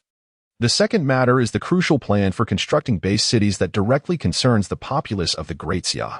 Each major fortress must determine the scale and defense systems of these base cities, along with various auxiliary facilities, based on current size and population. Simultaneously, all shelters are to be upgraded to military district bases, serving as the vanguard to guard the base cities and foremost in the defense against the beasts. With Ma Qingfeng and Apos' utterance, yet another matter concerning the fate of billions was brought to light. Currently, there are provisionally 7 base cities across the nation, while the remaining locations are left for individual negotiations. However, Ma Qingfeng suddenly raised his voice and declared emphatically, we must not abandon any citizen of the Daxia, allowing them to perish at the hands of beasts. Do you understand? We understand. The warriors responded in unison. Furthermore, there is one last matter, concerning Xu Yong. Xu Yong raised an eyebrow in curiosity and inquired, what is it that concerns me? It has come to my attention that your city, Shanqing, has recently slain 9 lord-level monsters. I wish to requisition half of the materials from that endeavor to distribute to other strongholds. What is your opinion on this? Ma Qingfeng inquired. Xu Yong replied. Could you perhaps take a little less? I too am in need of materials for crafting advanced battle attire. Xu Yong endeavored to negotiate. 50-50, no further conditions to discuss. Jia concluded decisively, finalizing the matter. Chapter 64. A sudden breeze stirs the spring waters. After the conclusion of the meeting, several war gods departed for their respective duties. Within the vast conference room, the hour-and-a-half-long assembly distilled down to 4 primary matters. First, the military's intensified recruitment of warriors and the compensation for injured or fallen soldiers. Second, the redistribution of materials from the 7 Lord monsters slain in the recent battle in Mountain City. Third, the discovery of the spirit of Flora by the Lord of the Night, Long Tianya, which heralds great fortune for the entire Great Xia. Lin Ye had previously heard whispers that a single spirit of Flora could birth a war god, yet he had never been able to confirm it until the meeting and Appos. As conclusion. The fourth matter pertained to the counteroffensive plan for February of the following year. He rested his right hand against his forehead, his brow slightly furrowed. The defense battle of the Magic City Fortress, which unfolded in December 2015, marked the world and Appos' first colossal confrontation between humanity and a beast tide. At that time, over 1 million soldiers and 40,000 warriors were mobilized for the defense, yet the ultimate outcome was a dismal defeat. Following that battle, scarcely 1 in 10 warriors survived. It was during this conflict that Great Xia suffered the loss of nearly 80% of its warriors, including several newly ascended war gods who perished in the fray. Yet, contemplating the opportunities that the Magic City defense battle afforded to Great Xia lightened Lin Ye and Appos' spirits considerably. It was precisely due to this battle that the sea monsters were lured into the fray, granting Great Xia several years of respite to recuperate. Had Great Xia not waged this desperate resistance, it was likely that the vast majority of its territories would now resemble a paradise for monsters, akin to New York. As these thoughts swirled in his mind, Lin Ye felt a sense of bewilderment. The second counteroffensive in the Magic City must take place, even if victory eluded them. They must exhaust the living forces of the sea monsters as much as possible, trading lives for the advancement of humanity. However, the elite combatants of Great Xia were alarmingly few, totaling only 28 war gods, while the beast tide already boasted terrifying monsters surpassing the Lord level. Unbeknownst to him, Su Qi had taken her place behind him. She gazed quietly at the contemplative Lin Ye, choosing not to interrupt. His intense focus rendered him oblivious to her presence. Time seemed to slow in that moment until a delicate fragrance wafted through the air, prompting Lin Ye to raise an eyebrow and finally acknowledge someone behind him. Secretary Su, you've arrived. Why did you not announce yourself? Lin Ye rose, perplexed. Su Qi spoke candidly. Seeing your earnest contemplation, I chose not to disturb you. Have you come to deliver something to me? Her gaze fell upon the silver box nestled amidst her delicate form. Thank you, Lin Ye replied, nodding. Her unwavering concentration made her appear remarkably enchanting. At that moment, Lin Ye discerned a stark contrast between Su Qi and Mu Bingyao, whose striking beauty exuded a different essence. If Mu Bingyao were likened to an ice lotus standing proud amid the storm, Su Qi embodied a gentler allure. Thus, Su Qi is akin to a magnificent and elegant peony, one that one could easily become enraptured by. In his heart, he silently distinguished between these two women. Outside the window, the sky grew increasingly overcast, as if the persistent drizzle would never cease. Yet, within Lin Ye and Appos' eyes, a brightness began to emerge. A gust of autumn wind brushed past, causing ripples to stir in the serene lake of his heart. He gazed at Su Qi, whose long eyelashes trembled slightly, revealing a pair of autumn water-like eyes. Her delicate and exquisite nose provoked an irresistible urge to pinch it, complemented by her luscious red lips that enhanced her already striking visage. Lin Ye swallowed softly, acknowledging his faltering composure. Su Qi raised her delicate brows slightly, seemingly having heard the previous sound. Is something the matter? Did you skip breakfast? She inquired, her gaze fixed on Lin Ye's somewhat dazed expression. Her smile blossoming like a camellia in spring, causing Lin Ye's heart to skip a beat. Lin Ye stood close to Su Qi, their breaths distinctly audible. In that moment, even her breath carried a hint of fragrance. As he contemplated turning away, Su Qi's smile acted like a magnet, drawing him in like iron filings to a magnet. Upon encountering Lin Ye's fervent gaze, which seemed ready to undress her with its intensity, a flush of crimson suddenly illuminated her cheeks. Their gazes collided and entwined. Lin Ye felt himself leaning slightly forward, drawn closer. Suddenly, a series of knocks echoed at the conference room door. A young guard, brimming with vigor, burst in. Lin Ye. The war god, Secretary Su, Chief, Su requests your presence. Lin Ye shot him a glance, remaining silent. The guard, perplexed, could not fathom his own actions. Recalling the earlier, blush-inducing atmosphere, Su Qi hastily fled the conference room. She is still too young. Reflecting on their previous intimate moment, Lin Ye rubbed his nose. His face a canvas of helplessness. Could it be that his prolonged singlehood had instilled in him a yearning for something? With this thought, Lin Ye gently shook his head. Choosing not to dwell on that enchanting scene, he approached matters of the heart with a philosophy of letting fate take its course. Chapter 65. The Flame of Hope. The sky was overcast and dim, with a fine drizzle falling like threads. In the command center's office number 1 of Shelter 058, Lin Ye and Xu Yong sat facing each other, their heartbeats quickening slightly, a hint of guilt stirring within them. Just moments ago, Lin Ye had nearly. The precious daughter of the city mayor, Su Qi, sat beside Lin Ye, her cheeks still flushed, her timid gaze avoiding his. Su Yong's sharp eagle-like eye swept over the two, a faint, enigmatic smile gracing his lips. Lin Ye, have you given any thought to forming a squad? Without any preamble, the mayor of the city got straight to the point. Lin Ye replied, Qi, could you please make some tea? Xu Yong glanced at his daughter and softly instructed her.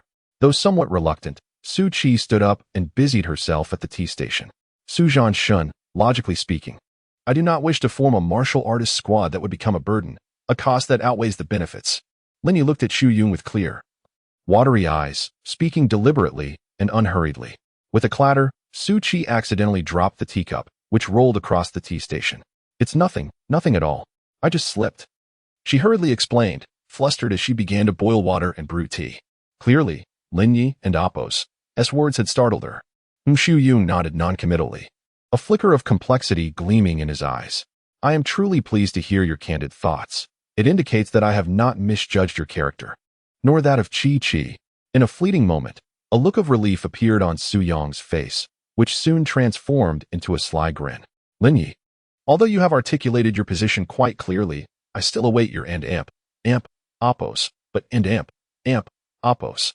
At the old fox and amp, Apos, words, Lin Ye smiled faintly. He blinked and continued, however, emotionally speaking, Long Shi, Ling Xiao, and the Chang Dao squad are brothers who have fought alongside me, sharing life and death.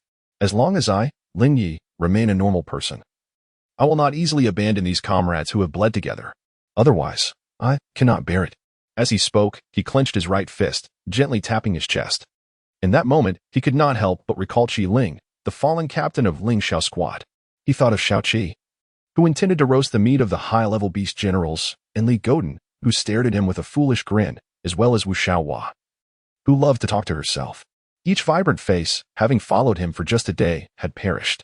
He could not forget the youthful figures who faced the surging tide of beasts, bravely sacrificing themselves, and Lu Chen's poignant military salute before his demise. His final moment filled with thoughts of entrusting Lin Ye. As the scenes of the past gradually faded from his mind, a tinge of bitterness settled within Lin Ye's heart. Regrettably, these individuals were no longer present.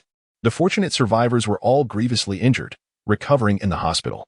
Lin Ye's gaze deepened, reflecting his somber thoughts. He recalled the serial number inscribed on the Monument of Heroes, which accompanied those captains who had sacrificed themselves before Mount Jingyun, making it all the more difficult to reject the remaining sparks of these three small teams. As he pondered, a thin veil of mist gathered in Lin Ye and Apos' eyes. He turned his gaze towards the window, straining to roll his eyes in an effort to dispel the increasingly formidable haze. Despite the young warrior's attempts to conceal his emotions and suppress any unusual expression, the changes in his demeanor did not escape Xu Yong's notice. Xu Yong silently observed everything, his regard for Lin Ye deepening with a touch of warmth. Come, two warriors, please enjoy some tea. At that moment, Su Qi's melodious voice rang out. She approached the desk with the tea tray, bowing slightly like a server. Thank you, dear daughter. Xu Yong exclaimed with a hearty laugh as he accepted the tea and took a sip. In contrast, Lin Ye wore a somber expression.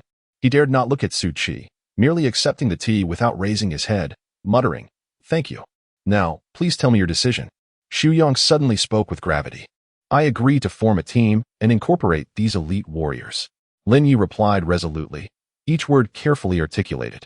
As the statement left his lips, a sense of relief washed over him. Good. Excellent. Xu Yong rose to his feet. As for the name of the team, Lin Ye and Apos' face reflected deep contemplation. He lowered his head and inhaled deeply. let us name our newly established warrior team. And Oppos. Embers of Flame and Oppos. And Oppos. Embers of Flame and Oppos? What a splendid name. Suchi and Oppos. S.I. sparkled at Lin Ye's choice. The meaning of and Oppos, Embers of Flame and Oppos, is quite simple. Standing up, Lin Ye's gaze was unwavering, his smile confident and spirited. Indeed, the spirit of a warrior should be passed down like flames, never to be extinguished. Xu Yong nodded repeatedly, admiration evident in his eyes. He too stood, asserting. In that case, we shall call it the and Amp, Oppos, Embers of Flame and Amp, Oppos, team.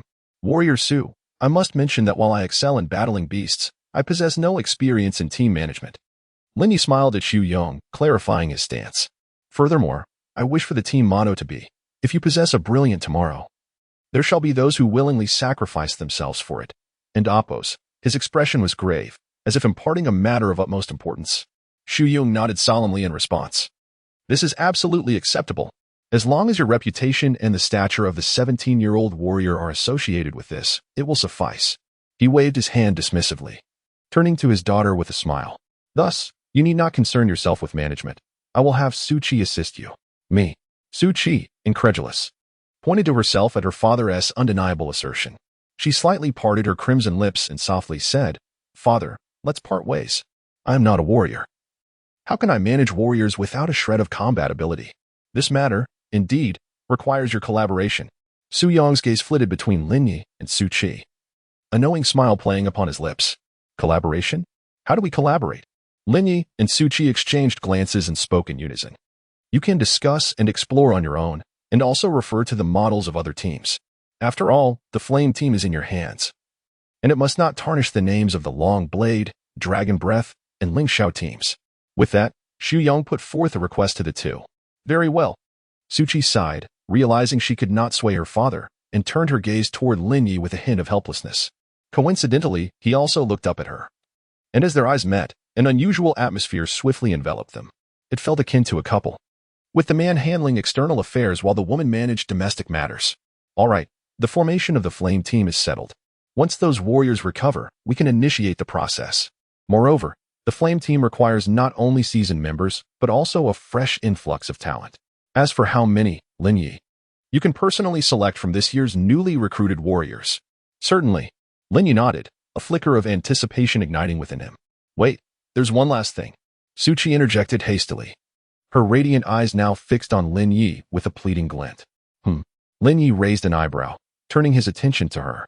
She blinked, cleared her throat, and said, Lin Ye, the war god, could I borrow you for an hour to film some videos for recruiting new warriors?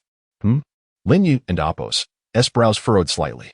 He was about to decline, but the sight of Su Qi's starry-eyed expression softened his resolve, leaving his refusal unspoken. I agree, he nodded in response. War god Lin, you truly are a wonderful person, the charming secretary exclaimed, her smile radiant, akin to a blooming peony. Lin Ye, Xu Yong, suddenly bestowed with the title of a good person, Lin Ye felt a wave of perplexity wash over him. At the desk, Xu Yong paused his actions, reclining against his chair, savoring his tea while quietly observing the playful antics of the two youngsters. Back then, his wife had not yet fallen victim to the beast Ma. Under Su Qi's guidance, Lin Ye made his way to the training hall. He soon donned a black training outfit and began practicing the 10 strikes of absolute silence. Time and again, he executed the movements until Su Qi captured the perfect shot, at which point he finally halted. Standing with his sword sheathed, Lin Ye anticipated the conclusion of the session. Unexpectedly, Su Qi had other ideas. Thus, at her request, Lin Ye changed into combat attire and demonstrated the 10 strikes of absolute silence once more, this time in slow motion. In the expansive martial arts hall, nearly 1,000 square meters in size, Lin Ye stood at the center, gripping a blade. With his feet as the axis, he executed a series of movements, chopping, slicing, sweeping, hanging, and thrusting in a seamless flow. Each fundamental technique was brought to life by Lin Ye's graceful and agile motions, oscillating between the ferocity of a thunderstorm and the gentleness of a babbling brook. The harmony of strength and delicacy was artfully expressed through his swordplay, reflecting the philosophical tenets of yin and yang with their interplay and mutual enhancement. As he entered a state of focus, the slow-motion rendition of his signature technique, the first strike of absolute breath, soon came to a close. Lin Ye sheathed his blade and remained still, taking 3 deep breaths with his eyes closed, allowing the energy coursing through his body to return to his dantian before finally opening his eyes. Very impressive, this performance rivals that of former action stars, Su Qi remarked, surveying Lin Ye before glancing at the camera, nodding in satisfaction. Lin Ye could not help but smirk at such a comparison. Was it not a slight to equate himself with mere celebrities? Is it over? If there is nothing else, I shall take my leave, Lin Ye said, casting a glance at Su Qi, subtly urging her to conclude. It's all set, but it is now noon. On behalf of my father, I would like to invite you to lunch, Su Qi replied with a cheerful smile. Lin Ye. Chapter 66. Do not underestimate the enemy. As Lin Ye and Su Qi engaged in casual conversation over a meal, far away at the Hongning fortress, ominous clouds gathered, and lightning flickered, heralding an impending storm. In a room on the top floor of the Extreme Training Hall, 3 figures reclined casually on the floor. Ice Mountain and Enchantress gazed through the floor-to-ceiling windows at the oppressive dark clouds, their expressions tinged with a subtle melancholy. The recent beast-tide defense battle in America had inflicted heavy casualties on both the beasts and the Yahan, who were now undergoing treatment. Soon, the pitter-patter of raindrops began to strike the window glass with increasing intensity. In the center of the room sat Hong, the foremost warrior of the Extreme Mercenary Corps, perusing a martial artist forum. Suddenly, a post caught his attention. 17-year-old god of war-level psychic master cuts through the beast-tide. A faint smile crossed his lips upon seeing such a sensational title, yet he remained indifferent. Glancing at the poster's nickname in the bottom right corner, Handsome Young Shadow, he recognized this audacious warrior from the Great Xia with clarity. He clicked on the video within the post and devoted 5 minutes to watching it from beginning to end, absorbing every detail of Lin Ye's combat prowess. His expression shifted subtly. The ferocity exhibited was impressive, yet he noted that the mastery of psychic energy was merely superficial, suggesting that the efficiency of his kills could be enhanced severalfold. Observing Lin Ye and Apos' relentless assault, Hong and Apos' eyes sparkled with intrigue. He, truly, a 17-year-old warrior and psychic master, destined for remarkable achievements. He may well provide substantial assistance in my future endeavors to establish a martial arts academy. In addition to his unparalleled martial prowess, Hong possessed a penchant for seeking out and recruiting various prodigious talents, a habit that transcended time. Even before the cataclysm, when he was the world and Apos' foremost assassin, he relished the challenge of defeating the top experts from various nations and sought ways to bring them under his banner. This inclination persisted even after the calamity struck, directly contributing to the formation of his elite mercenary group, Ice Mountain Enchantress. Accompany me to the Great Xia to locate this Lin Ye and find a way to recruit him, Hong stated calmly, his words imbued with an ineffable confidence derived from absolute strength. As the world's supreme warrior, such confidence was only natural. Boss. Didn't Apos' we agree to head to the East Japan tomorrow to assist the god of war, Misakayu, in repelling the deep-sea demon whale king? This morning, god of war, Bodo Yoshiko, called for help. If we do not respond, it is likely that the last bastion in East Japan will be destroyed by the oceanic monsters. At that point, both Misaka and Bodo would truly find themselves homeless. Ice Mountain remarked, his head bowed in resignation, clearly fond of the 2 esteemed warriors. Beside Ice Mountain, Enchantress cast a cold glance his way but remained silent. Humph. In this vast East Japan, it is rather pathetic that several women must repeatedly seek my assistance. The 2 warriors, Chiba Kazumi and Yamamoto Kazuki, are truly lacking. A flicker of disdain crossed Hong's eyes as he shelved the thought of pursuing Lin Ye and the Great Xia. Let us first contend with the deep-sea demon whale king and the beast-tide, and afterward, venture to meet this prodigious war god of the Great Xia. Should he be willing, I shall grant him the liberty to choose any position beneath that of the leader of the Extreme Mercenary Corps. Boss, is that truly necessary? Ice Mountain queried, perplexed by his instructor's decision. He is merely a low-level war god. I could easily dispatch a multitude with just one hand. With a disdainful huff, Hong gazed at the man in the golden mask with a mixture of frustration and incredulity. How old are you now? 36. And how old is Lin Ye? 17. Ice Mountain's jaw dropped in astonishment, shame washing over him as he lowered his gaze. At this juncture, Hong refrained from further questioning. His eyes lingered on Lin Ye amidst the carnage of the beast-tide, a glimmer of anticipation flickering within. Goodness. A 17-year-old warrior. Far surpassing my prowess at that age. Under my tutelage, it would be a mere matter of 5 to 10 years before he eclipses the likes of Thunderlight. Especially considering he is also a mentalist. Aeon interrupted, who dares speak ill of me? I shall smash your head. Thunder God grumbled. rubbing his nose and spitting lightly.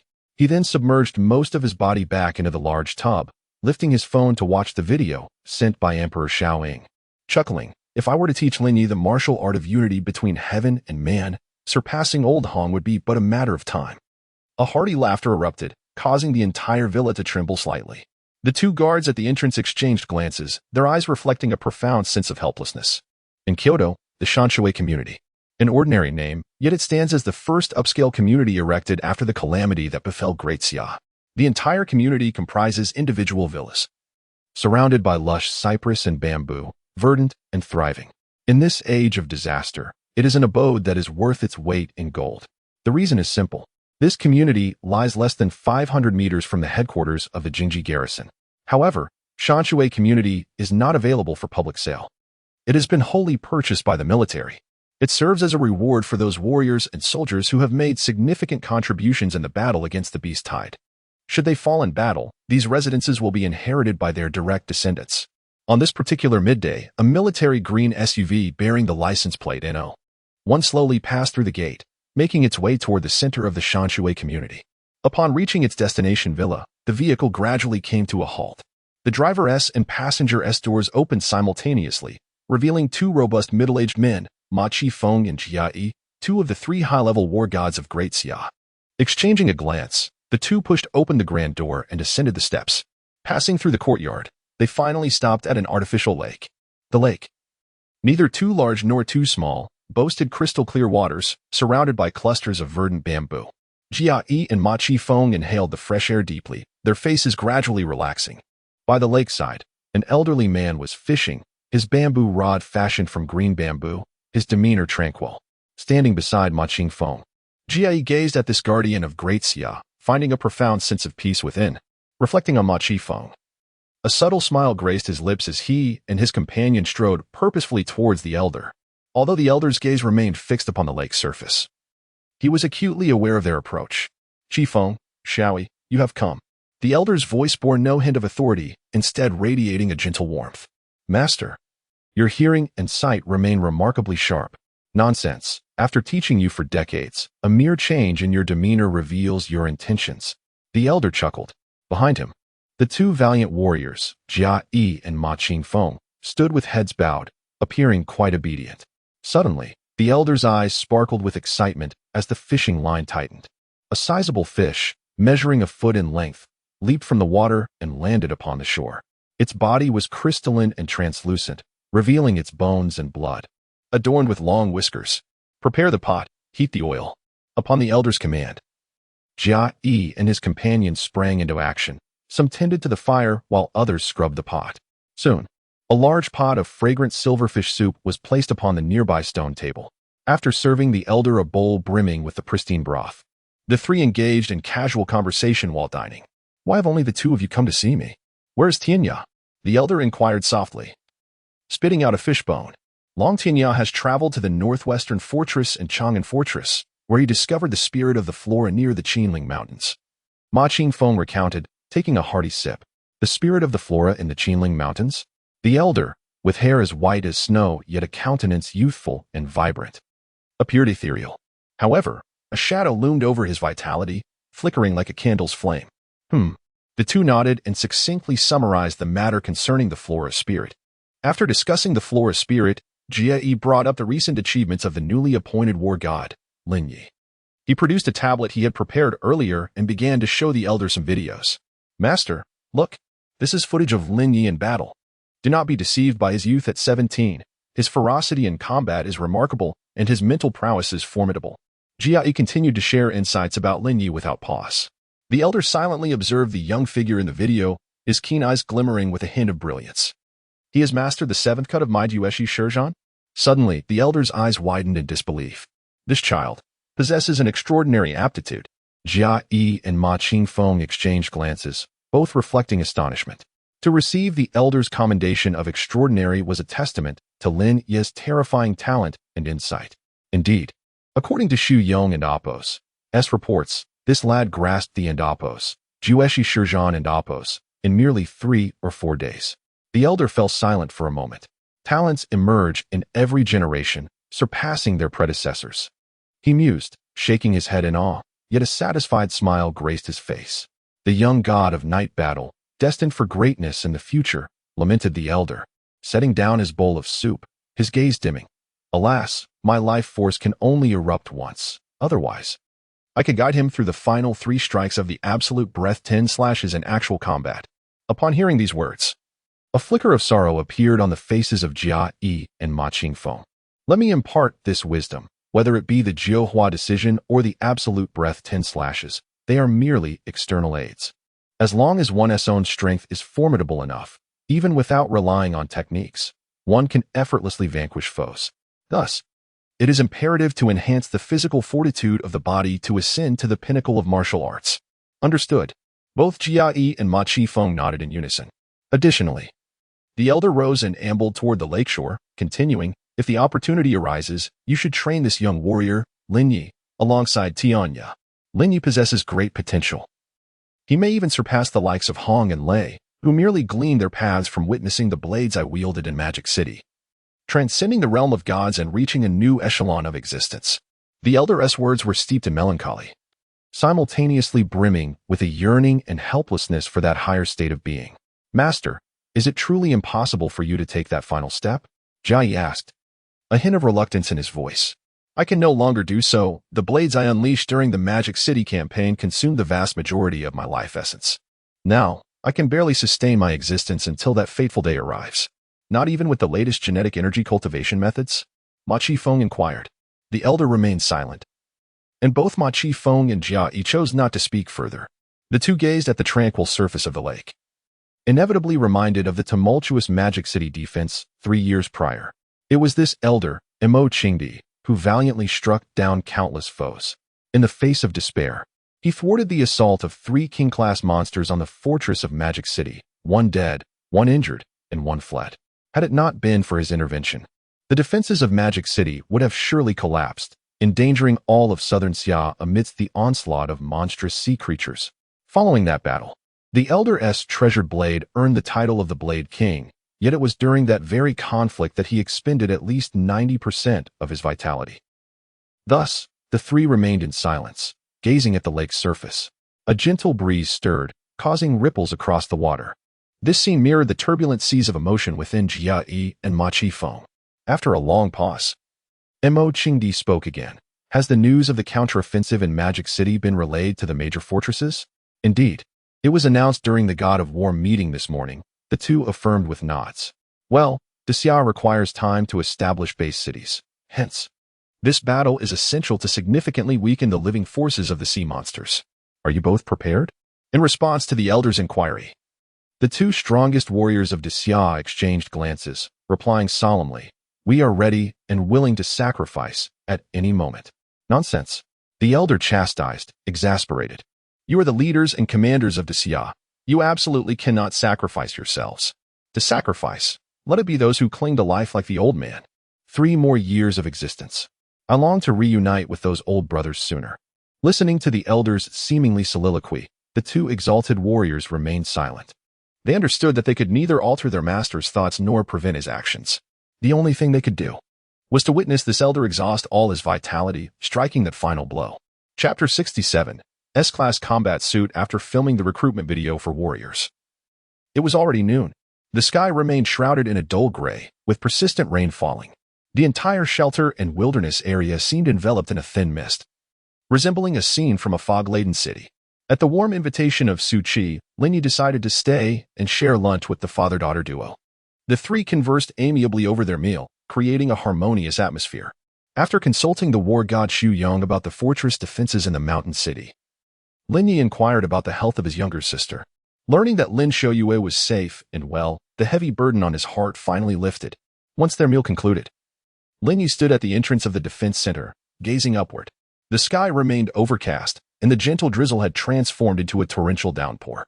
Holding a black umbrella, he strolled through the rain, the rhythmic patter of raindrops on the fabric bringing him a sense of tranquility. This wilderness battle had yielded significant rewards for him. Firstly, he had broken through to the ranks of the war gods, enhancing his strength immensely. Additionally, he gained a deeper understanding of the final strokes of the absolute silence 10 cuts. although he had not executed even the sixth cut during the recent beast tide. It did not hinder his comprehension of the sword technique. Furthermore, Lin Ye's participation in the War God Conference marked his entry into the highest echelons of the Great Xia, exposing him to a realm vastly different from his previous experiences. He felt as though his perspective and understanding had been elevated manifold. Previously, Lin Ye had only focused on slaying beasts and exchanging materials for money to sustain his sister's life. With his newfound strength, however, he now bore the responsibility of guarding a fortress, a city, and even a nation. This shift in identity brought with it a subtle sense of pressure and duty. Yet, Lin Ye was a person who thrived on challenges and pressure. Having become the war god of Great Xia, he knew he must uphold the responsibility of protection. Otherwise, the nation would not have permitted him to attend such a prestigious war god conference. I am still young, and I shall continue to grow stronger. As he walked through the torrential rain, a flicker of determination ignited within his eyes, steadily growing. Before he realized it, he had arrived at the warrior's residential area. Ding dong.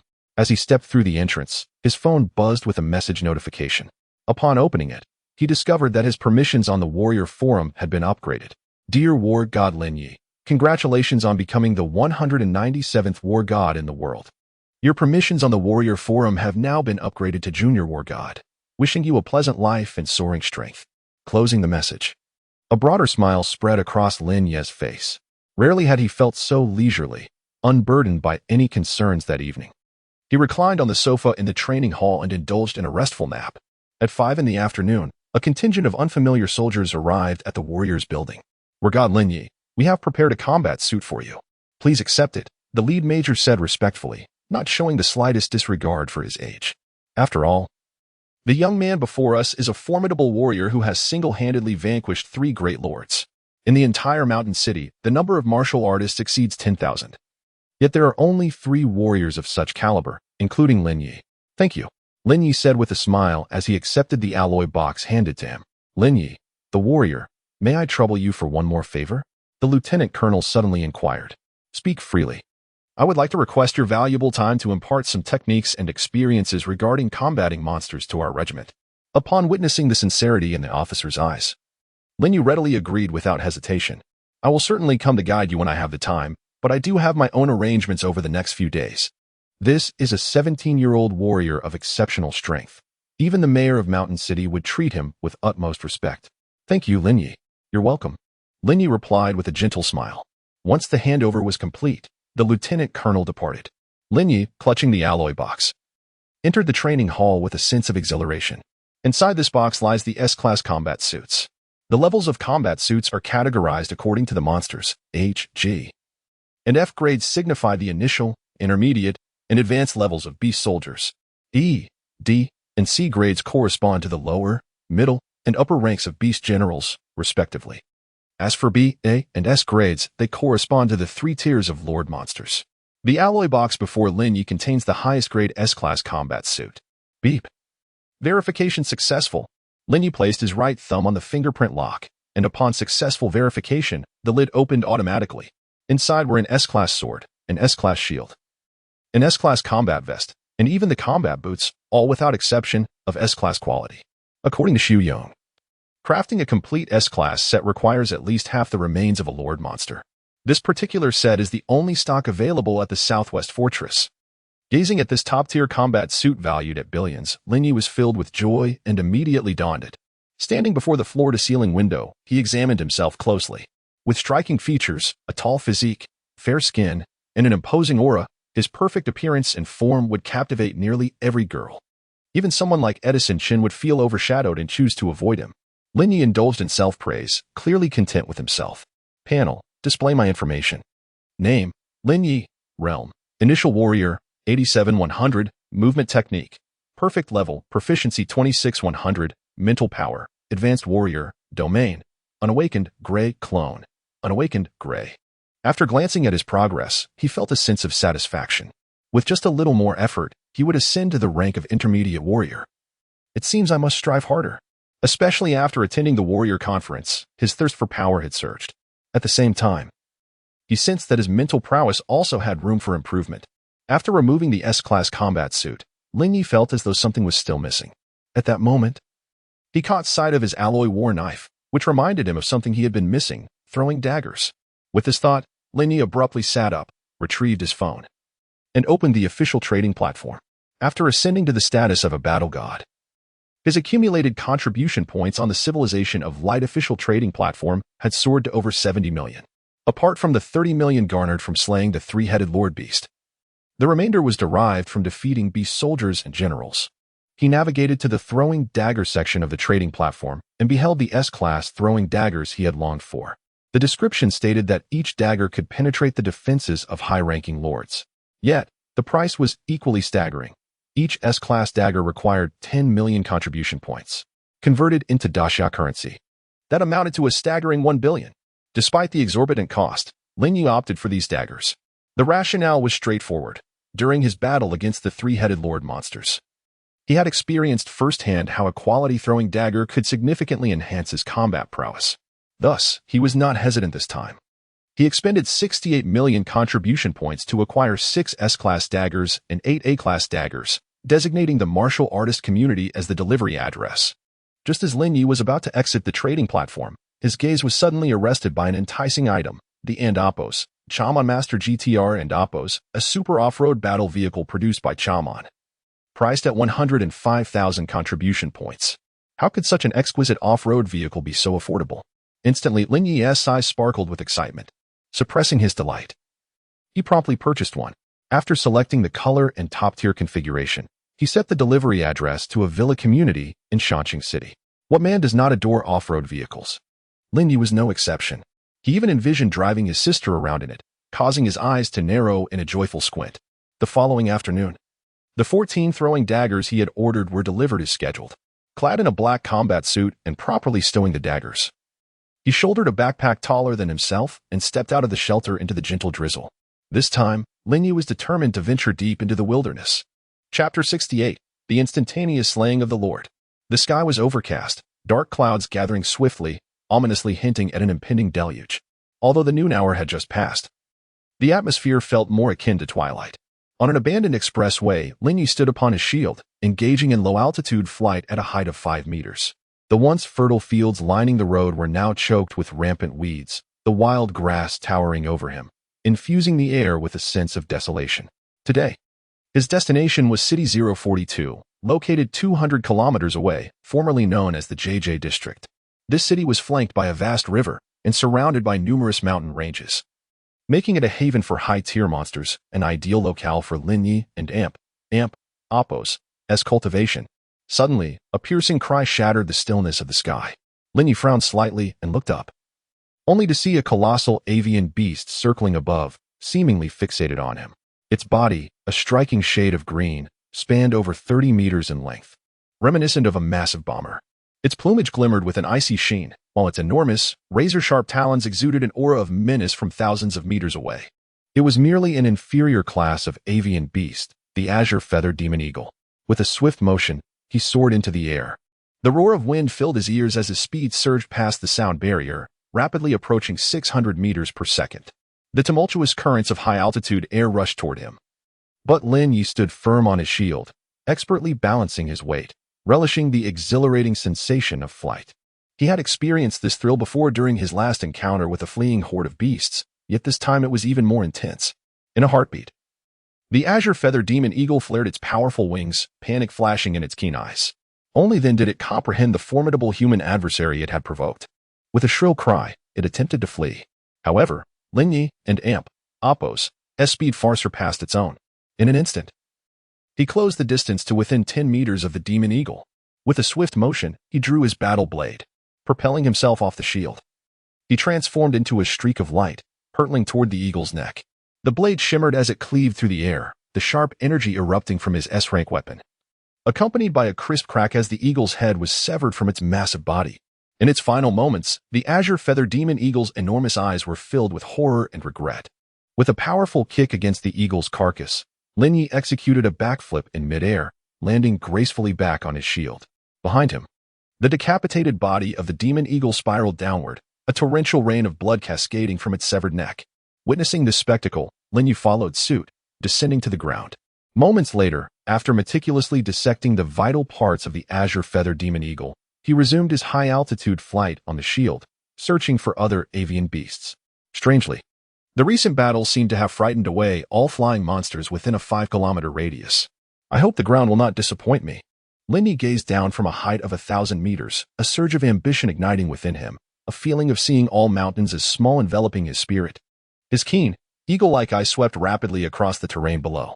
Suddenly, a throng of targets emerged within his line of sight. 3,000 meters away in the fields, monstrous canines, each the size of a horse, roamed aimlessly. Not far off, a colossal canine creature adorned with yellow and black stripes advanced slowly, accompanied by a multitude of its kind. Its size indicative of a beast general. Tiger, mastiff, hound. A glint of chilling, murderous intent flickered in Lin Ye's eyes.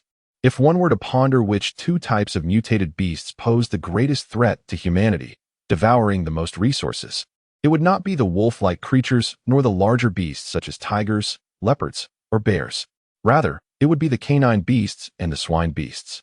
The population of canine monsters is vast, with mutation and reproduction occurring at an alarming rate. Particularly, the tiger mastiff hound stands out as a formidable presence among canine creatures. They typically emerge in packs to hunt and consume vast amounts of food. A mere 30 or 40 adult tiger mastiff hounds can decimate a village of over 10,000 souls. Humph! With a cold grunt, Lin Ye steered his shield, accelerating towards the pack of tiger mastiff hounds. Boom, boom, boom. A series of sonic booms echoed through the sky. All the tiger mastiff hounds, drawn by the sudden noise, lifted their heads just as a figure materialized before them in an instant. Whoosh, whoosh, whoosh. Lin Ye's gaze sharpened, and 8 beams of silver light erupted from his body, hurtling into the midst of the tiger mastiff hounds. Accompanied by sounds of flesh being cleaved, one after another, the beasts fell into pools of blood. In mere moments, within an 80-meter radius, all the canine monsters were vanquished, leaving behind a gruesome scene of severed limbs and spilt blood. Further away, some tiger mastiff hounds fled in a panic. Lin Ye had no intention of letting them escape. In a flash, he transformed into a streak of black lightning, dashing across hundreds of meters to catch up with the terrified creatures. Whoosh, whoosh, whoosh. Silver beams shot forth from his side, each throwing knives piercing the skulls of the tiger mastiff hounds, ensuring a swift death. As blood mist enveloped the scene, the entire pack, led by a few mid-tier beast generals, was annihilated. However, this time, he chose not to dissect the carcasses of the tiger mastiff hounds. They were too lowly and would occupy valuable space. Zila. With a brilliant blue lightning streaking across the sky, a torrential downpour ensued. The rhythmic sound of rain filled the desolate wilderness, yet it did not impede Lin Ye's clear consciousness or the outward projection of his mental energy. He gently turned his head, his eyes scanning through the curtain of rain, remaining vigilant of his surroundings. At last, his gaze fell upon the small town directly ahead. A dark red streak, mingled with shattered scales, penetrated the heart of the town, reflecting in Lin Ye's eyes. Meow. Aya. A piercing, shrill roar emanated from within the town, causing Lin Ye's expression to shift. It was a cat demon. With a thunderous crash, a fleeting shadow darted past a 3-story villa, hurtling straight toward Lin Ye. In a moment of crisis, he forcefully swung his shield, repelling the ferocious beast. A dull thud echoed as Lin Ye, leveraging the momentum, leaped fiercely to the left, propelling himself into the air. In midair, he finally discerned the true form of the cat demon, a colossal feline, towering nearly 6 meters and stretching 15 meters in length. Its fur, a striking shade of yellow, made it resemble an enormous, exaggerated ginger cat, though its glimmering, razor-sharp claws and the 6 imposing tails swaying behind it served as constant reminders of its extraordinary nature. The 6-whaled cat demon. Lin Ye paused momentarily, then, observing the massive tails swaying above, a mischievous smile crept across his lips. The materials from a low-level Lord-class cat demon fetch a handsome price. With a swift motion, 2 silver streaks shot up from Lin Ye's pant legs, soaring toward the nearby cat demon at a terrifying speed that surpassed sound. Aware of the impending danger, the 6-tailed cat demon let out a frantic roar and sprang into action, its robust limbs propelling it off the ground in an attempt to evade. However, its movements were far too slow to escape the flying knives. With a sharp thud, the low-level Lord-class demon was struck down, its head pierced as it barely took flight. The demon's eyes brimmed with defiance, quickly fading to a dull gray as it collapsed in the rain. The falling rain mixed with blood, swiftly staining the surrounding ground crimson. Wow! Truly impressive, S-class flying knives. Lin Ye marveled at the sight of the cat demon with 2 gaping wounds in its head, a twinge of nostalgia washing over him. Had he possessed such formidable weapons during his earlier encounters with the 3 Lord-class monsters, the battles would undoubtedly have been far more manageable. Contemplating this, Lin Ye approached the lifeless body of the 6-whaled cat demon, directing his mental energy to a flying knife as he began to dissect the Lord-class beast. Chapter 69, Reinforcements. The sky grew ever darker. The relentless downpour seemed to stretch into eternity, showing no signs of abating from the very beginning. At the entrance of the town, Lin Ye meticulously dissected the materials of the cat demon lord. This marked his inaugural experience in examining the carcass of a lord-level beast, filling his heart with delight. The potency of mental force was truly formidable. He observed the S-class flying knife, which steadily cut through the fur with a soft pop, a smile gracing his face. This single lord would yield a substantial sum. He carefully collected the more valuable segments into his backpack. While Lin Ye reveled in the pleasure of gathering materials from the Lord Beast, a fierce battle unfolded 100 miles away in City 042. On the bustling streets lined with shops, a formidable horde of bloodthirsty tanks roared angrily as they charged toward a large supermarket not far ahead. Among these swine-like monsters, there were even a dozen high-ranking beast generals leading the charge, accompanied by a multitude of lesser beasts. However, these high-ranking generals stood at the rear like overseers, quietly observing their relentless troops. Rat-tat-tat. By-u-bu-bu. Boom. A relentless barrage of gunfire and artillery erupted from every window of the supermarket, with waves of beast soldiers collapsing onto the streets. This is untenable. Their numbers are overwhelming. And with the high-ranking generals providing support, mere heavy firepower is insufficient. We must suppress them through sheer force. A middle-aged man wiped the sweat from his brow and glanced at the young man in black, who was engrossed in sniping, his expression tinged with urgency. Sir, should we request reinforcements from the South Bank Fortress?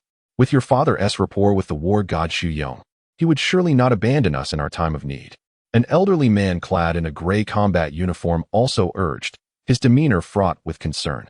Faced with the tidal wave of wild boar monsters, they could not ascertain their survival. Yet, the safety of the young master was of utmost importance. Enough. Let us contact Sister Su Chi. If this continues, we shall all perish here. The young man laid down his high-precision sniper rifle, his tone somewhat despondent. Very well. The elder sighed in relief. As the monstrous horde drew ever closer to the supermarket, the situation turned dire. The elder surveyed the floor, his voice steady. Zhao Songhai. Zhao Songxing, you two lead Team 2 with me to confront the beast generals and block their ascent. Li Dazhuang. You command Team 1 to maintain fire and safeguard the young master. Understood.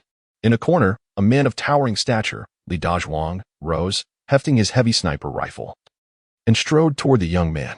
No. Dazhuang, you and the Songhai brothers will counter the beast horde. I can manage here. He then turned to the distant, immovable high-ranking beast generals, whispering, only by halting those formidable foes can we buy ourselves some time. But there is no but. Follow the orders. As the elderly man prepared to voice his objections, he was abruptly interrupted by the young man. The crowd exchanged glances, their eyes reflecting a shared sense of resignation. You all go on the defensive. I will contact Su Chi, the young man stated, his demeanor unperturbed by the encroaching horde of beasts. Do not forget, I, Han Shuang, am also a formidable warrior, the sole son of Han Bai. How could I possibly fear these monsters? Furthermore, my investigation here has yielded some progress, though I must delve deeper to validate my conclusions.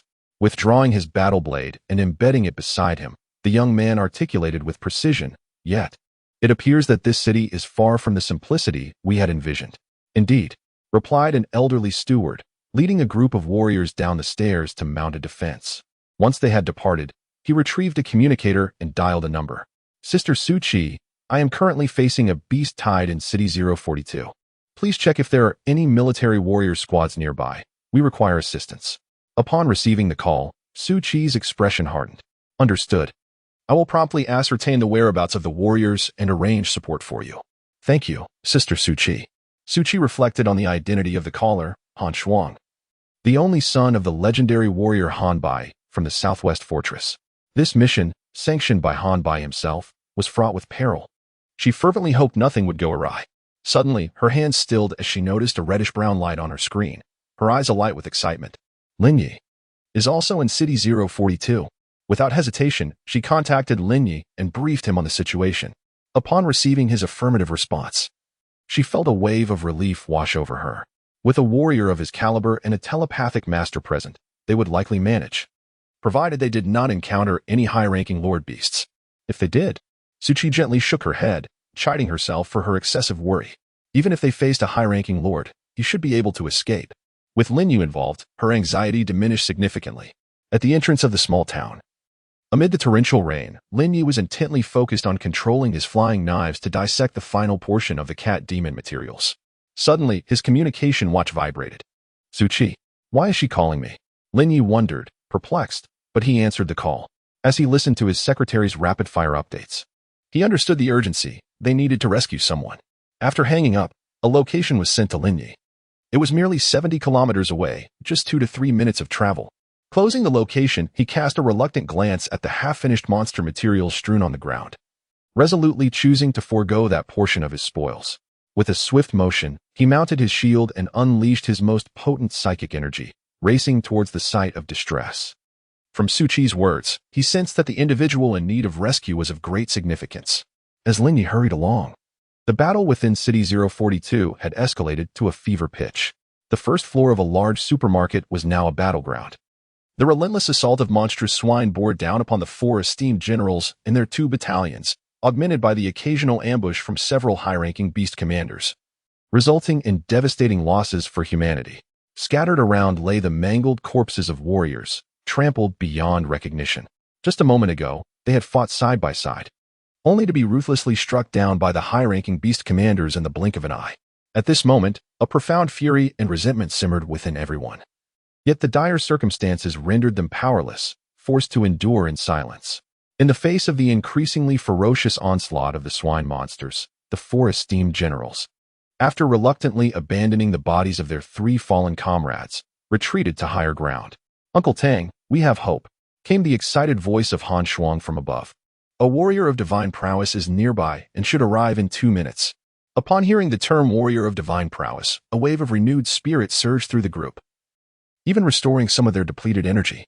The revitalized generals strained every ounce of strength within themselves, forming a defensive line at the staircase to impede the swine monster's advance. Suddenly, the earth trembled violently. The warriors looked up, their faces turning as pale as parchment. It was the charge of a dozen high-ranking beast commanders, their iron hooves striking the concrete like a legion of cavalry, causing fissures to spread across the ground. Explosions of sound erupted behind the beast commanders, causing the swine monsters to halt in their tracks and turn to face the source. What awaited them, however, was the chilling glint of cold steel reflected in their widening pupils. With swift and lethal precision, a flurry of razor-sharp blades descended upon the ranks of beast commanders. The sounds of flesh being cleaved echoed continuously. In mere moments, the dozen high-ranking beast commanders were annihilated by Lin Ye, who did not spare them a glance as he advanced toward the horde of beasts within the supermarket. A man of few words, Lin Ye transformed into a shadow, weaving through the throng of beasts.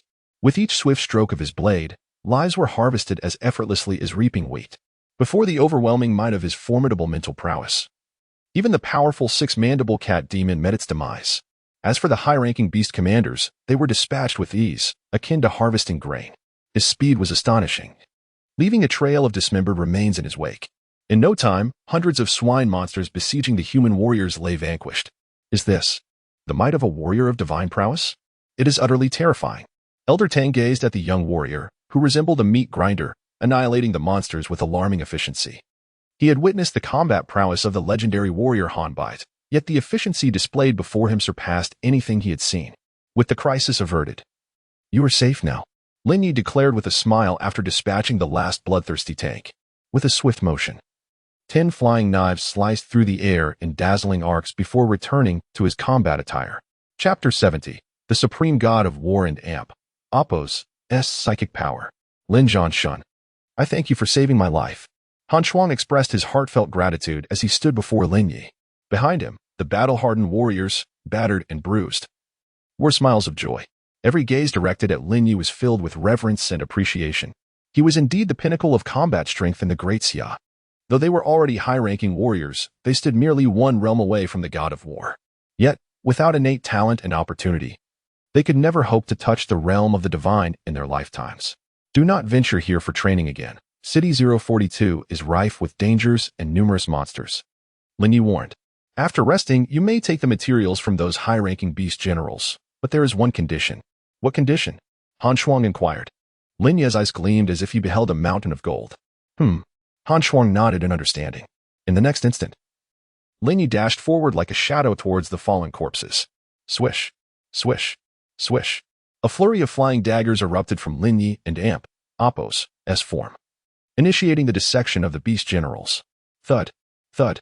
The sounds of flesh being severed echoed incessantly as the razor-sharp S-grade daggers effortlessly tore through the beast's tough hides. The dissection proceeding with astonishing speed. In a mere 20 minutes, Lin Ye had completed the extraction of materials from all the high-ranking beast generals, leaving behind heaps of blood and flesh. Gulp. Seeing this, even the seasoned Han Shuang could not help but swallow hard, his gaze at Lin Ye filled with astonishment. The efficiency is simply astounding. Beside him, Li Dazhuang stuttered, his mouth agape as if he could swallow an egg whole. The other team members mirrored his expression, staring at Lin Ye in awe, unable to blink. Sheathing his dagger, Lin Ye wore a benign smile.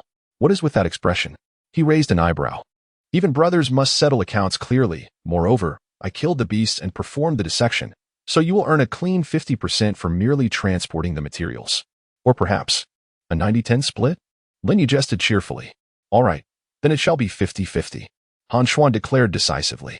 After this encounter, he had gained a new understanding of this god of war. Outside the supermarket, the sky had cleared, and the entire city 042 was enveloped in a gentle mist. Faint rays of light filtered through the clouds, diffusing through the haze like sunlight veiled by a delicate gossamer. On the street, a group traversed the uniquely shaped ruins of buildings, moving swiftly forward. Lin Zhanshin, is your psychic power also at the god of war level? Inquired a towering figure on Lin Ye's right, his gaze laden with anticipation. Yes, my psychic power is indeed at the god of war level. Lin Ye affirmed with a nod, offering no reservations to Han Shuang. The reason was simple. Su Qi had already clarified Han Shuang's identity when contacting him. He was the first god of war of the Southwest Fortress, the son of Hanbite, renowned as the young marshal within the Southwest Army. Furthermore, they were both affiliated with the Great Xia military, and it was inevitable that they would fight side by side in the future. Lin Ye's gaze swept over the fully armed warriors, capturing their expressions, and he nodded subtly. Even battered and bruised, each warrior maintained an extraordinary fighting spirit. This iron-willed determination compelled Lin Ye to regard them with new respect. Suddenly, a thought struck Lin Ye, and he inquired, Han Shuang, your journey from the distant Southwest Fortress to Shanxing City is not merely to be surrounded, is it? The crowd fell silent. Is there something that has drawn you here? Or perhaps a secret mission? Lin Ye questioned, puzzled by the situation. To be frank with you, god of war, our purpose in coming here is to investigate the gathering of monsters led by the Lord of City 042.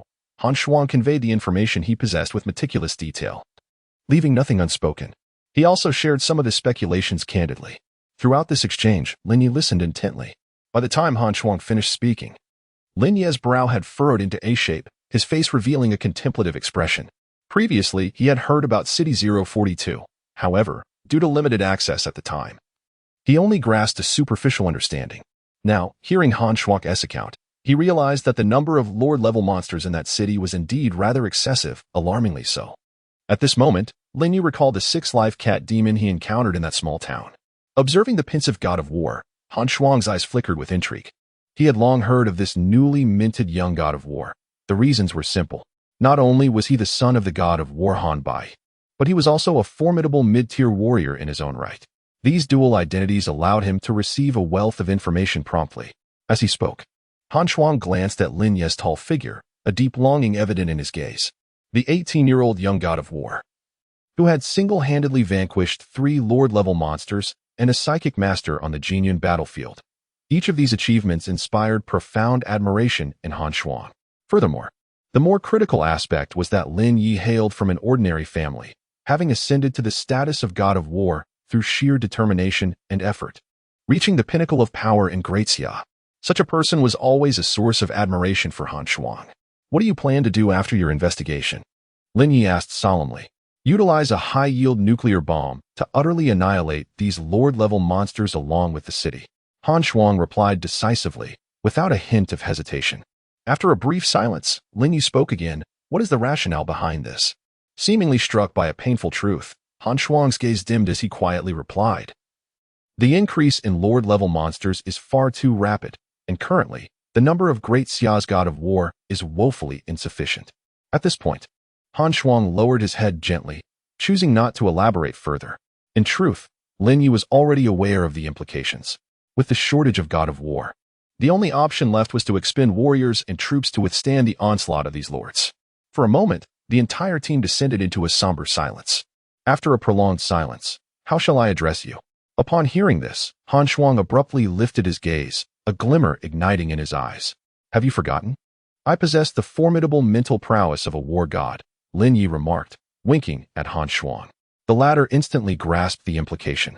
They exchanged knowing smiles, as if silently establishing an unspoken understanding. Throughout their journey, Lin Ye and the young general from the southwest casually conversed. Perhaps due to their similar ages and shared experiences in the wilderness, their rapport flourished. As their group delved deeper, they encountered increasingly dense packs of beasts. Swarms of beast generals lunged from all directions, eager to savor the delectable flesh of humans. Yet, what awaited them was a barrage of glimmering flying daggers. Whether facing lowly beast soldiers or formidable beast generals, death was inevitable upon contact. Lin Ye had 10 daggers hovering around the squad, poised to eliminate any monstrous intruders at a moment's notice. As they traversed the path, a mountain of corpses and a river of blood trailed behind Han Shuang. Thousands of beasts of various kinds lay lifeless along the streets, blood flowing like a torrent. The pungent scent of blood wafted through the air. Suddenly, Lin Ye halted. An unusual movement within his spiritual sea captured his attention. Upon introspection, he discovered that the blood-red giant tower had indeed expanded further. Lin Ye could not help but ponder the continuous absorption of cosmic energy it had been undertaking, converting it into mental prowess over the past few days. With a mere thought, he summoned his status panel. Name, Lin Ye. Realm, Initial War God, 96-100. Movement technique, perfect level, proficiency 35-100. Mental prowess, Advanced War God, 75-100. Domain, not activated gray. Clones, not activated gray. Chapter 71, The Blackhorn Dragon Lizard. Indeed, it is as I suspected. A subtle smile graced Lin Ye's lips as he eagerly anticipated the effects of high-level god of war psychic energy. Now, it was time to test it.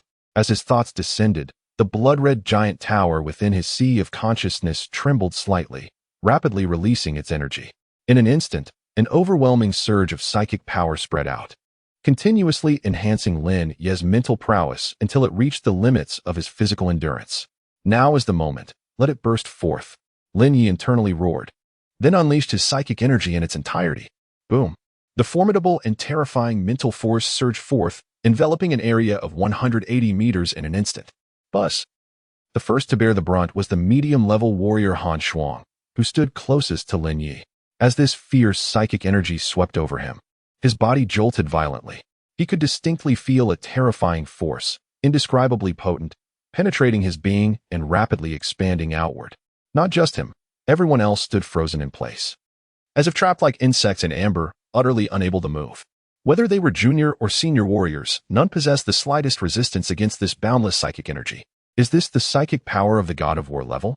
It is simply overwhelming. This was the only thought left in Han Shuang's mind as he succumbed to its influence. With the expansion of the psychic energy, vivid grayish-white images rapidly flashed in Lin Ye's mind. Oh, how fascinating. Lin Ye marveled softly, realizing how effectively psychic energy could be employed. Furthermore, he sensed that within the range enveloped by his mental force, not a single rustle of wind or movement could escape his perception. The dispersed psychic energy allowed him to observe everything, while also safeguarding against ambushes. Next, Lin Ye allocated a portion of his mental energy to control the flying knives, sending them slowly into the surroundings. He aimed to test the maximum distance he could control the knives, preparing for future battles. 10 meters, 20 meters, 30 meters. As the distance of the flying knives increased, he felt the consumption of psychic energy escalating rapidly.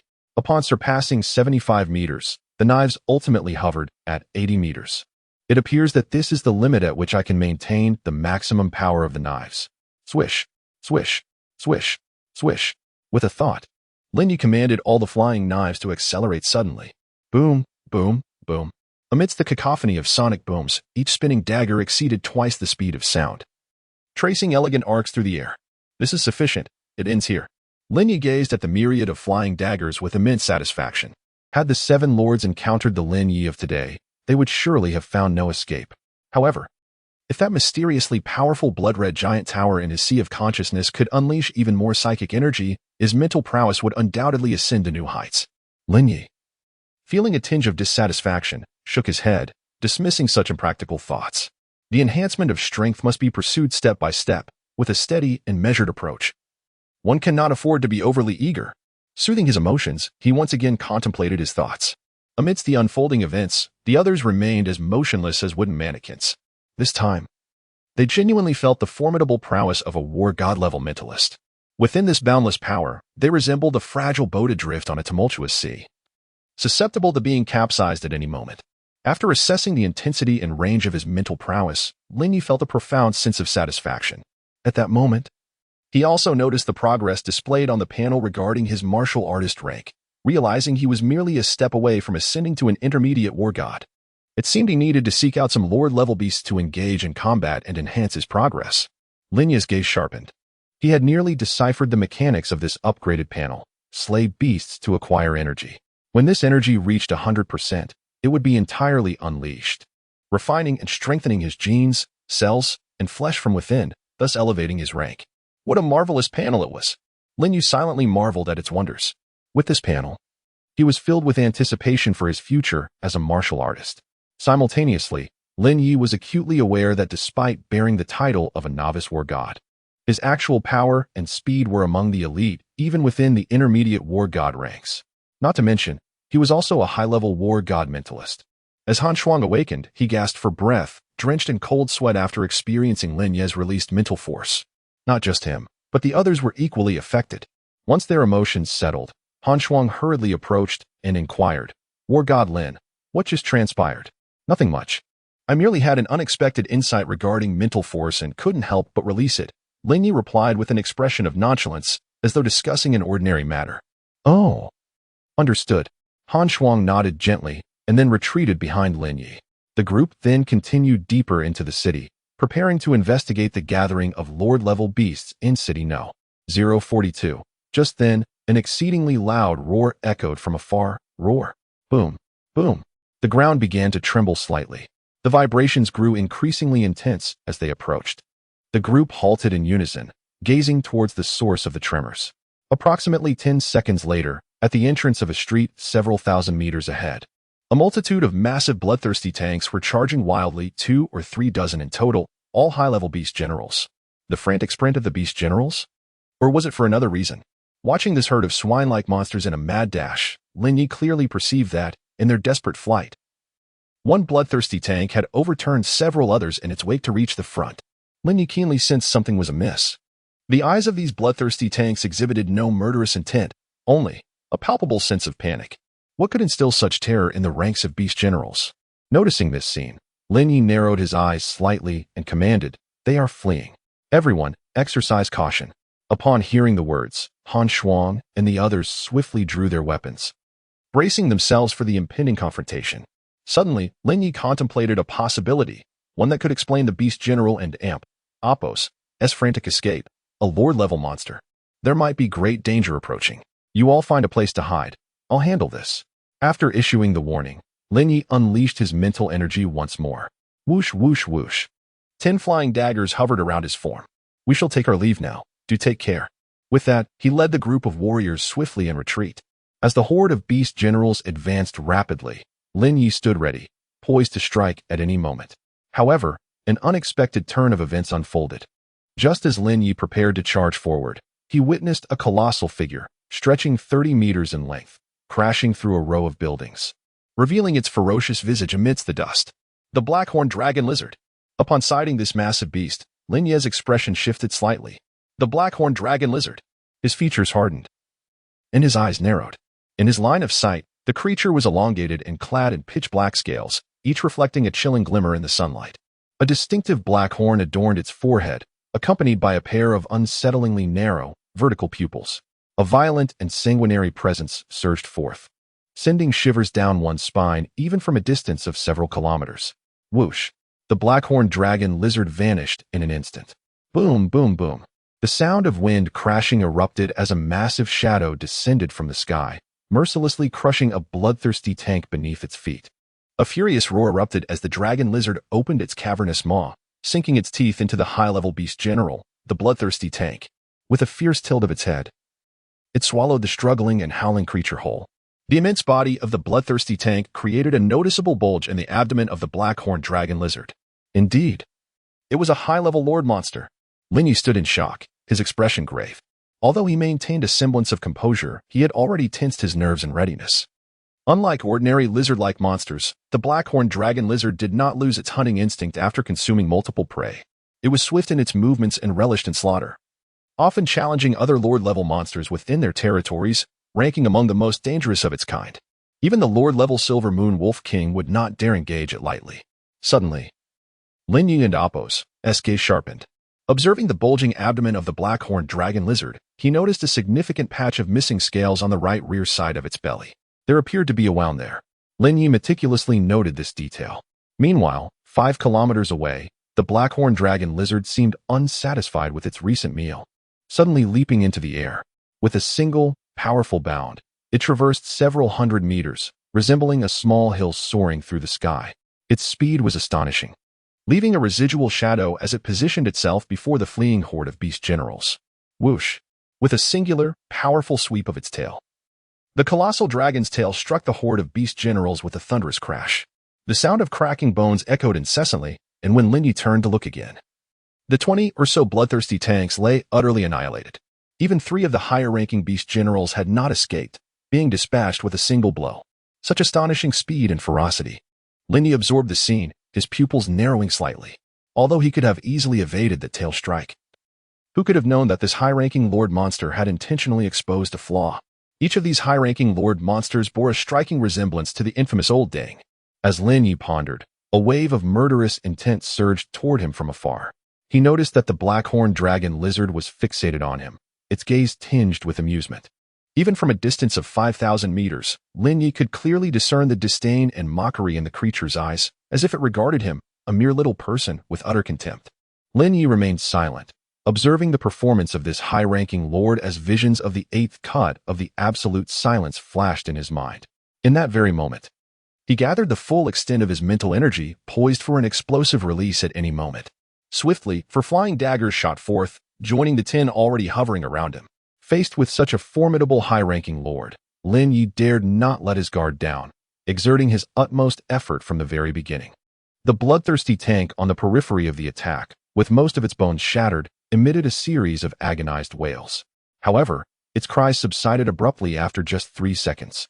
Suddenly, a massive shadow descended from the sky, its gaping maw snapping toward the creature and Appo's head, consuming it with ruthless efficiency. Witnessing this scene sent a chill down Lin Ye's spine, and his heartbeat quickened. This was his first encounter with a high-ranking lord monster, such as the black-horned dragon lizard. Taking deep breaths to quell his rising anxiety, his gaze gradually turned icy. It is crucial to understand that not every ferocious beast deserves the title of dragon. Only those powerful monsters born of exceptional circumstances can rightfully be called dragons. The name of the black-horned dragon lizard stems from its near-perfect attributes in speed, strength, defense, and physical structure. Having devoured 2 high-ranking beast generals, the creature's throat and abdomen swelled ominously. A glimmer of hope flickered in Lin Ye's heart as he observed a wound slowly oozing blood from that area, indicating it had not fully healed. Typically, only another high-ranking lord or a high-ranking war god could inflict such a mark on a high-ranking lord monster. With the 3 high-ranking war gods of the Great Xia stationed outside the mountain city and no other powerful war gods entering recently, it became evident that only another high-ranking lord could have left a mark on this black-horned dragon lizard.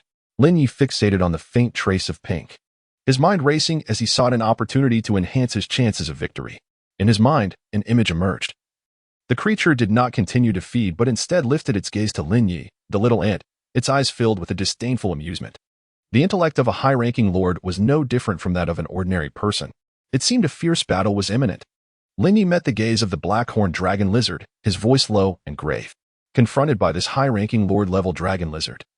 Even as a mental practitioner of the high-ranking war god, His chances of victory did not exceed 20%. The only course of action was to fight with all his might. With a whoosh, Lin Ye transformed into a bolt of lightning, vanishing from his position. His legs moved like the wind, swiftly propelling him toward the immense lizard. He aimed to strike first while the beast was satiated.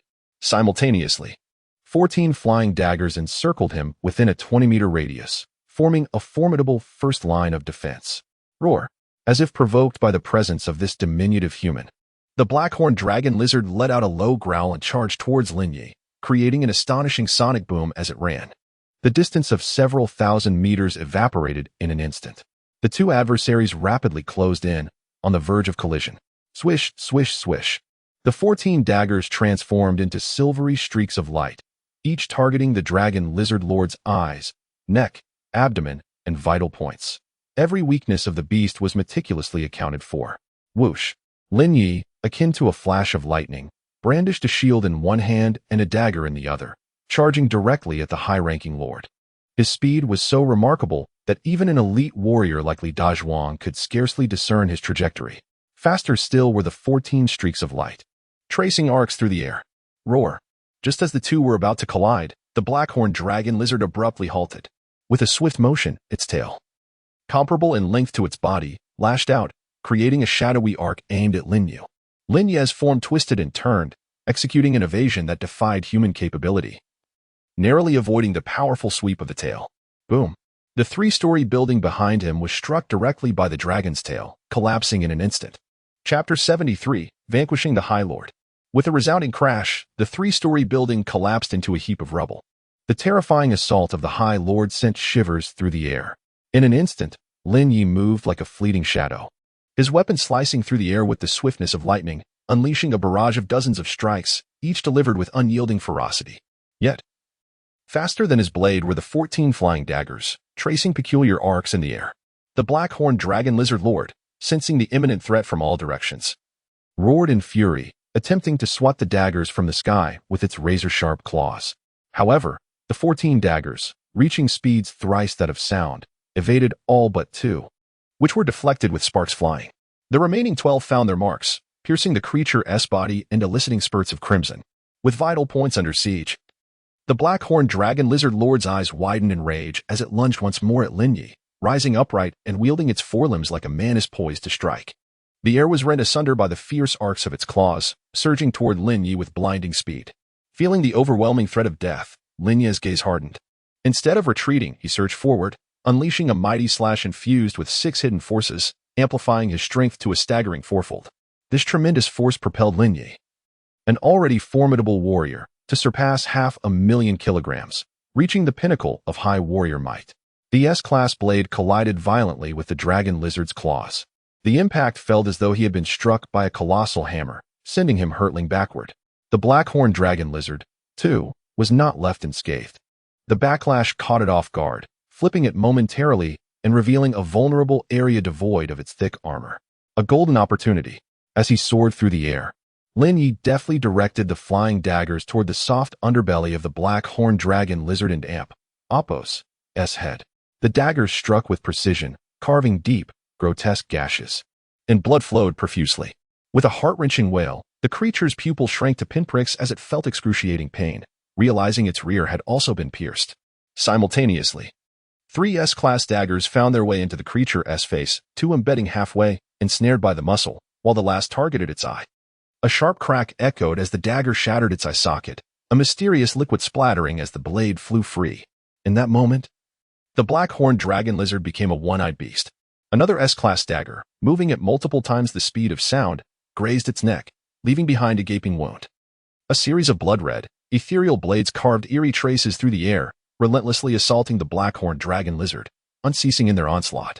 With a resounding crash, blood gushed forth from its neck, abdomen, and eye sockets, prompting the enraged lord of the lizards to emit a furious roar.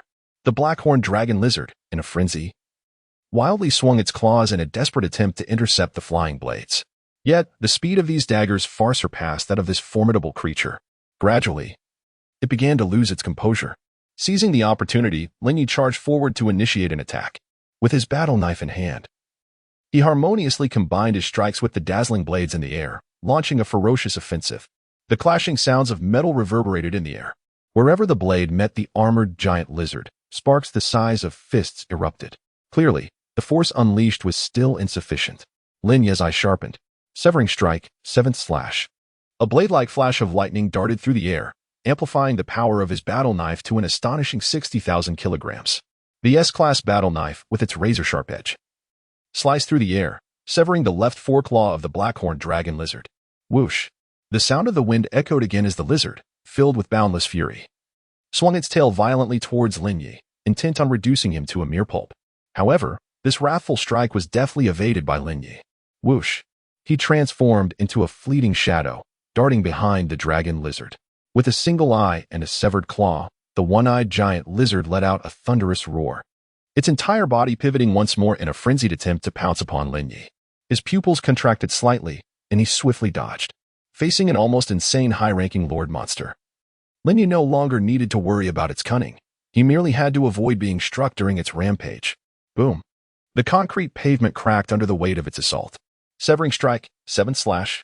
The power surged rapidly towards his knife-wielding hand, and his dark energy coalesced. He unleashed a tremendous blow. Lin Yu's strength had now transcended that of a novice war god, reaching a terrifying 130,000 kilograms. Coupled with his mastery of the 7th slash, each strike boasted an amplitude of 0.6 times, culminating in a staggering 5.2 times amplification of force. A formidable 670,000 kilograms of power surged forth, eclipsing even some peak high-ranking war gods. The S-class battle knife unleashed an unprecedented might and velocity, striking the tail of the blackhorn dragon lizard with ferocity. The keen blade cleaved through the thick scales, continuing downward. The creature emitted a howl of agony as its tail, as thick as a giant serpent, was brutally severed by Lin Ye. Whoosh! With a successful strike, Lin Ye darted away, poised for another assault. Gush! Dark red, fetid blood gushed from the severed tail, creating a rain of blood that fell within a radius of several meters. Fortunately, Lin Ye dodged just in time, avoiding being splattered. The war god Lin Ye is truly formidable. 5 kilometers away, atop a stately house, Li Dazhuang widened his eyes as he watched Lin Ye, who was fiercely battling the blackhorn dragon lizard, leaving it battered and bruised. Unable to contain his astonishment, he exclaimed, "Shuang, do you think Lin Ye is of intermediate or advanced rank as a war god?"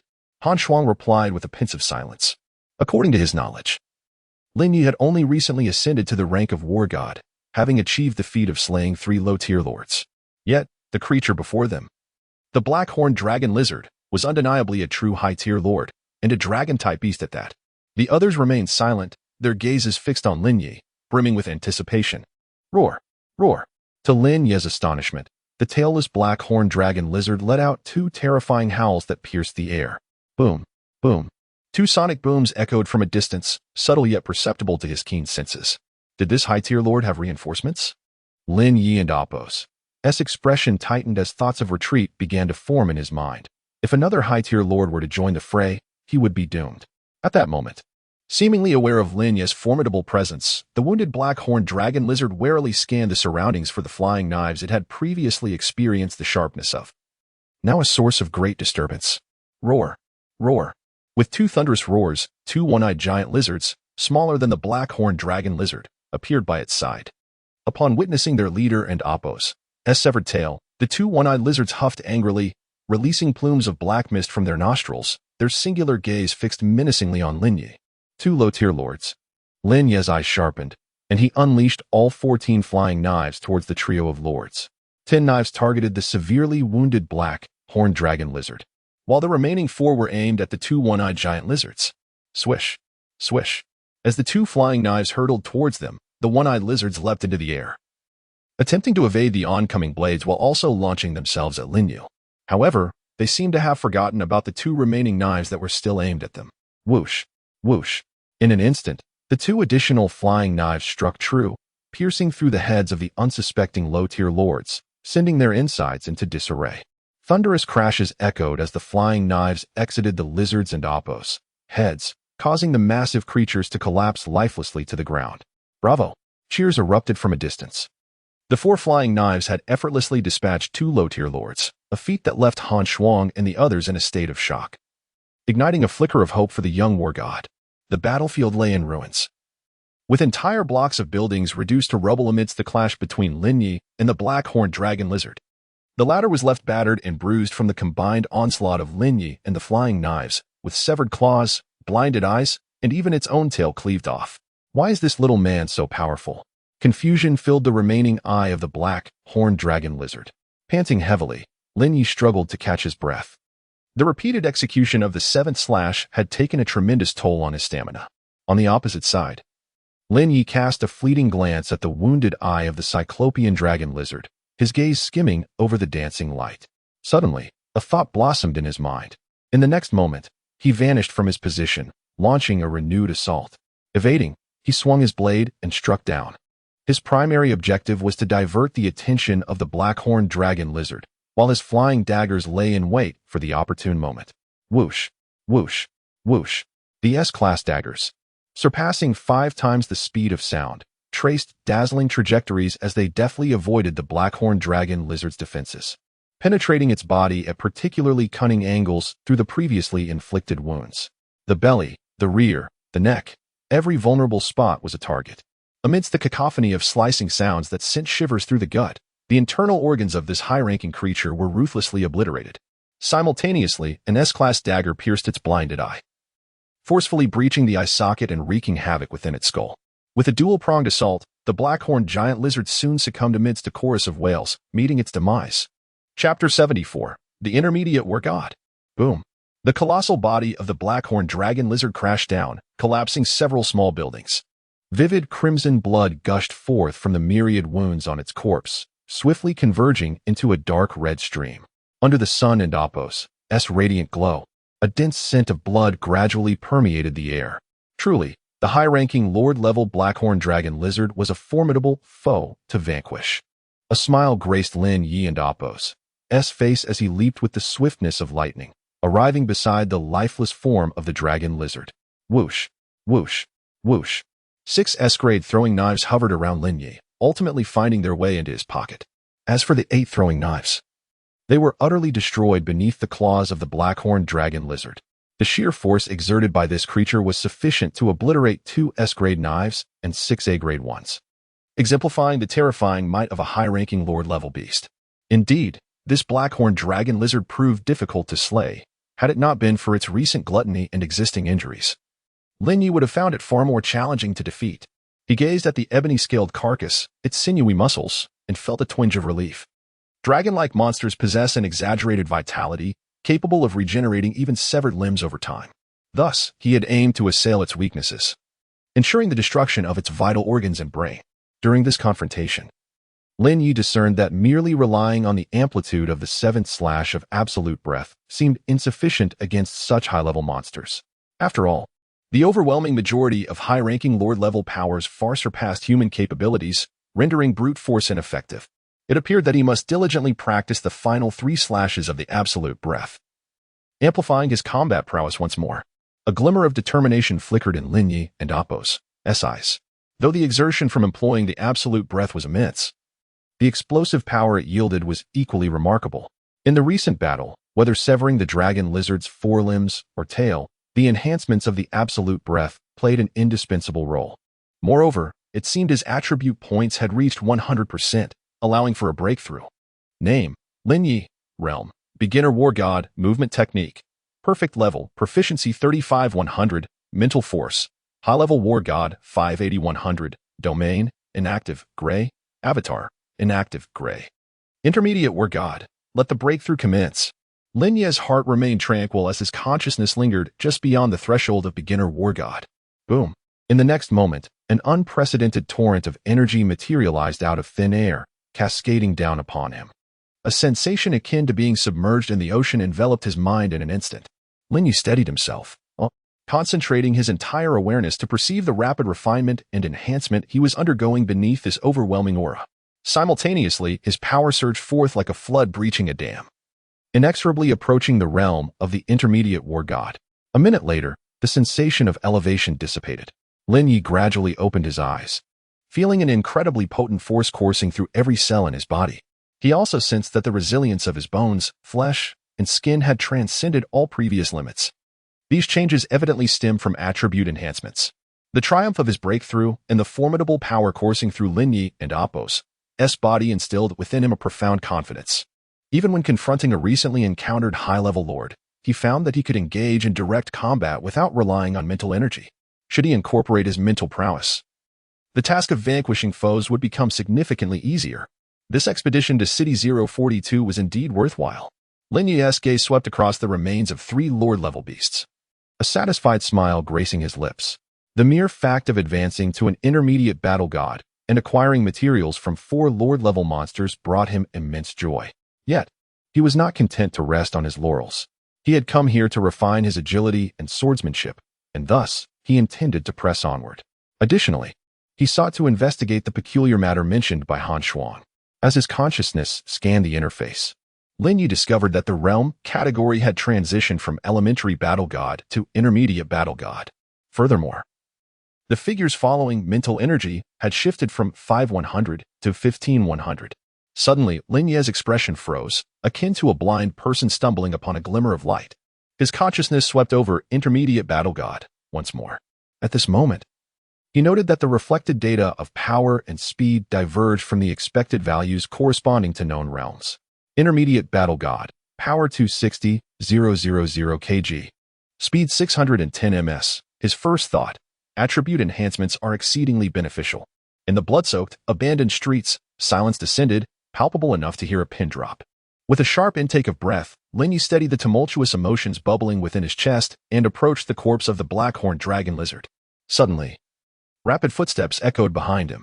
Han Shuang, accompanied by a group of warriors, hastily arrived.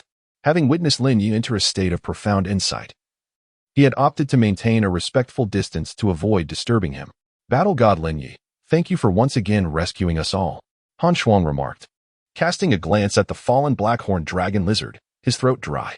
Were it not for Lin Ye's intervention, their entire squad would likely have perished here. The accompanying warriors shared his sentiments, their eyes brimming with fervent admiration as they gazed upon Lin Ye. Battle God Lin Ye, your prowess is simply astounding, one exclaimed. Indeed. Your earlier display was invincible. Thank you for saving our lives.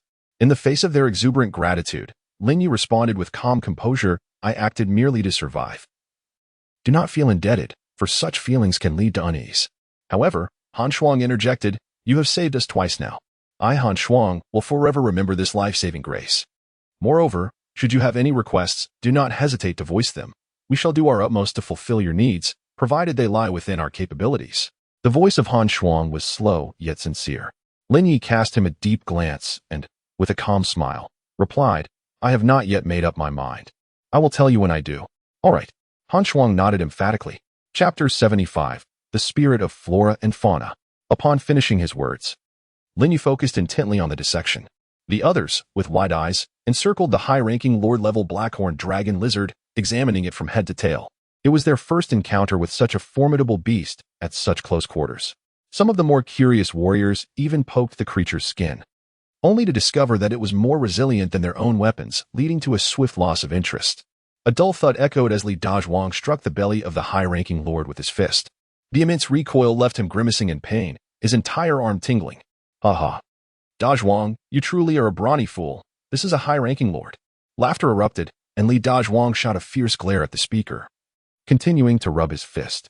In mid-September, the orange-red rays of the setting sun filtered through the long street, casting Lin Ye and Apos' silhouette into an elongated shadow. Against the hazy backlight, a young boy was intensely focused on the enormous carcass before him. His gaze was profound as water, and his handsome features, clad in a black combat suit, were enough to ensnare the hearts of any maiden. Under the sunset, Lin Ye had been dissecting the blackhorn dragon lizard for half an hour. He stood calmly beside it, observing as the S-class dagger removed the last critical part.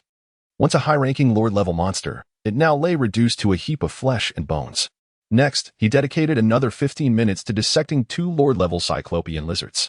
Lin Ye estimated that the remains of 1 high-ranking lord and 2 primary lords could yield approximately 5 sets of S-class equipment, amounting to a staggering value of hundreds of billions. The thought of wealth invigorated Lin Ye. He meticulously organized the materials from the 3 lord-level monsters and cast a knowing glance at Han Shuang. The latter immediately understood and efficiently directed the other warriors to commence their tasks. I shall claim all the materials from these 3 lord monsters. While you may take everything from the bloodthirsty tank over there, Lin Ye was not one to take advantage without reciprocating. Very well. Han Shuar accepted without hesitation. After giving instructions, he leaped away to begin dissecting the pile of beast generals. Sir, this Lin Ye truly wastes not a single moment, Zhao Songhai remarked. Watching Lin Ye's industrious figure while stowing away a part of the cyclopean lizard into his backpack, unable to resist a jest. He resembles Han Laodao from back in the day. Indeed, Han Shuang nodded lightly. Born from humble beginnings, he understood the value of resources better than most. Not every warrior could embody the same efficiency as Lin Ye. He glanced at the Zhao brothers, his gaze returning to Lin Ye, who emanated an alluring aura. Whether it was during the initial solo slaughter of the beast horde to save himself, or the relentless slaying of monsters along the journey, the young boy, younger than himself, commanded newfound respect.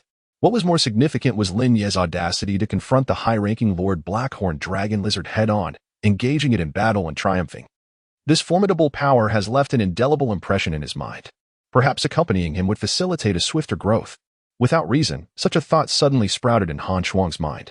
Once this notion emerged, it swiftly took root in his heart, growing uncontrollably and fervently. Han Shuang quietly observed Lin Ye, who was diligently occupied not far away. His gaze was profound as the night, glimmering with subtle brilliance. In approximately half an hour, Lin Ye had efficiently dealt with all the beast generals. From the elementary to the advanced, successfully handling over 30 without omission. Truly, he exemplified the elite warriors of the Southwest Army, demonstrating remarkable efficiency. Lin Ye, the war god. There are often peculiar items in the living quarters of advanced lords. Shall we search for them? Han Shuang suggested softly, standing shoulder to shoulder with Lin Ye. That's a splendid idea, but it's rather late now. Let us wait until tomorrow, Lin Ye replied, nodding as he surveyed the surroundings. Although he harbored no fear of the night, he preferred that these warriors remain unharmed. Very well. Let us thoroughly search the vicinity tomorrow and seek out the treasures of this advanced lord. Han Shuang's interest was evidently piqued. After another 20 minutes. Once all the materials had been meticulously packed, Lin Ye led the team to a nearby high-rise residence, where they spent the night. The following morning, amidst the soft haze and the gentle rays of the rising sun, the group set out once more. After arranging the remaining warriors, Lin Ye levitated Han Shuang and the others into the air, using his mental energy, propelling them towards a specific direction. During yesterday's battle, he had paid particular attention to the approach of the two one-eyed giant lizards, noting their route. There was a strong probability that it led to the lair of the Blackhorn Dragon Lizard. Indeed, after 5 minutes of flight, Lin Ye entered an international amusement park. Ultimately, they uncovered some clues beside a water park. The area surrounding this water park was lush with dense vegetation, yet no trace of any monstrous creature was to be found. The temperature in the mountain city was already quite high. Even though it was late September, the temperature in City 042 remained elevated, with oppressive heat persisting from dawn until the late hours of the night, reminiscent of spring and summer. The trees were verdant, blooming with life. Everything vividly displayed the thriving vitality of this place. Let us scour this amusement park to see if we can locate the lair of the Blackhorn Dragon Lizard, Lin Ye said, scanning the surroundings quietly. Agreed. Han Shuang and his companions nodded earnestly. They split into groups of 5, each searching independently alongside Lin Ye. After circling the water park, Lin Ye finally stumbled upon an area of particularly dense flora. This sprawling water park, covering 1,000 acres, had undergone 4 years of transformation, evolving towards a rainforest-like ecosystem. Swish, swish. Lin Ye maneuvered his flying knives and suddenly exclaimed, "Ah, is that a banyan tree?" He observed the banyan tree not far away, feeling no hint of peculiarity. Swish, swish. The entire landscape of the mountain city was adorned with banyan trees lining the streets, yet these particular banyan trees appeared significantly thicker, at least 3 times more so than those in the green belts. Initially, Lin Ye merely regarded the mutated virus as the catalyst for genetic alterations in the banyan tree. However, his perspective shifted dramatically upon discovering a colossal banyan tree with a diameter reaching 2 meters. The gentle breeze stirred the leaves, producing a continuous rustle that filled the air. Such a massive banyan tree. The extent of its mutation is astonishing. Lin Ye focused intently on the giant banyan, cautiously approaching it to unveil its mysteries. Yet, as he stepped within 50 meters of the tree, its leaves began to thrash violently, whizzing through the air like verdant daggers, aimed directly at Lin Ye. By the heavens! Faced with the barrage of leaf blades, Lin Ye's expression turned grave as he hastily raised his shield for protection. Clang, clang, clang. Amidst the shower of sparks, he felt an immense force pushing him backward. The intensity of this power suggested that even an elementary lord would struggle against it. In that moment, doubt about the giant banyan tree crept into Lin Ye and Appo's mind. Its ability to attack and remarkable might indicated a form of consciousness. While fending off the relentless assault, Lin Ye's mind raced. The only conceivable reason for a tree to possess awareness would be that it had transformed into a spirit of nature. Coupling this realization with the actions of the immense banyan tree before him, a dramatic smile curled at the corners of Lin Ye's lips. This is a spirit of nature. Chapter 76, A Sensation. I have found the spirit of flora. Despite being assailed by countless leaves, the joy in his heart remained unscathed. Lin Ye sprang into action. Whoosh, whoosh, whoosh, whoosh. 6 flying daggers surged forth from his combat suit, exhibiting an astonishing acceleration. My mastery over mental energy seems to have reached a new level of proficiency. As he manipulated the 6 daggers once more, Lin Ye felt an increasing familiarity. He charged forward fiercely, while the 6 daggers spun around him at an incredible speed, fending off the barrage of sharp blades. It is worth noting that his daggers had previously vanquished even the formidable blackhorn dragon lizard of the High Lord level. Against this relatively weak spirit of flora, he was naturally in a position of overwhelming dominance. Simultaneously, he expanded his mental energy. In an instant, the leaf blades of the banyan trees within an 80-meter radius slowed dramatically, their potency diminished. For him, clad in an S-rank combat suit, there was no threat whatsoever. Crack, crack, crack. He transitioned from defense to offense, commanding the daggers to sever the major branches of the banyan tree. With the branches gone, the source of leaves would naturally vanish as well. Under the rapid slicing of the 6 S-rank daggers, thick branches as large as elephant legs were swiftly severed. Lin Ye wielded his combat blade to chop at the trunk, each strike embedding deeply into the massive banyan tree. With splinters flew, and the attacked banyan swayed, attempting to unleash more leaf blades. However, under the relentless assault of Lin Ye's blade and daggers, it could only be forcefully subdued. Whoosh, whoosh, whoosh. Each pass of the 6 daggers resonated with crisp sounds of severance. At that moment, as he cut through the branches, Lin Ye felt as though he were slicing through steel rebar. The resilience of this flora spirit seemed comparable to that of an average elementary lord. He silently assessed the rarity of this spirit of flora in his mind.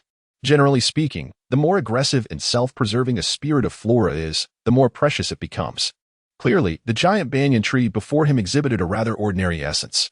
Even so, Lin Ye's lips curled upward as the wounds on the trunk widened.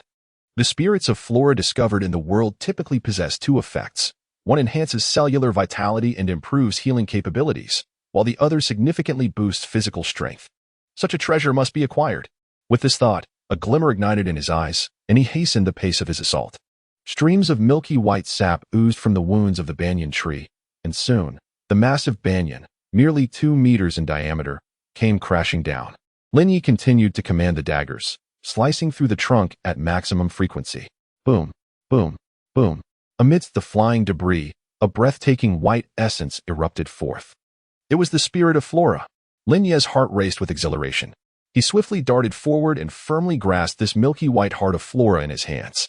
At last, Lin Ye's eyes shone with unprecedented brilliance.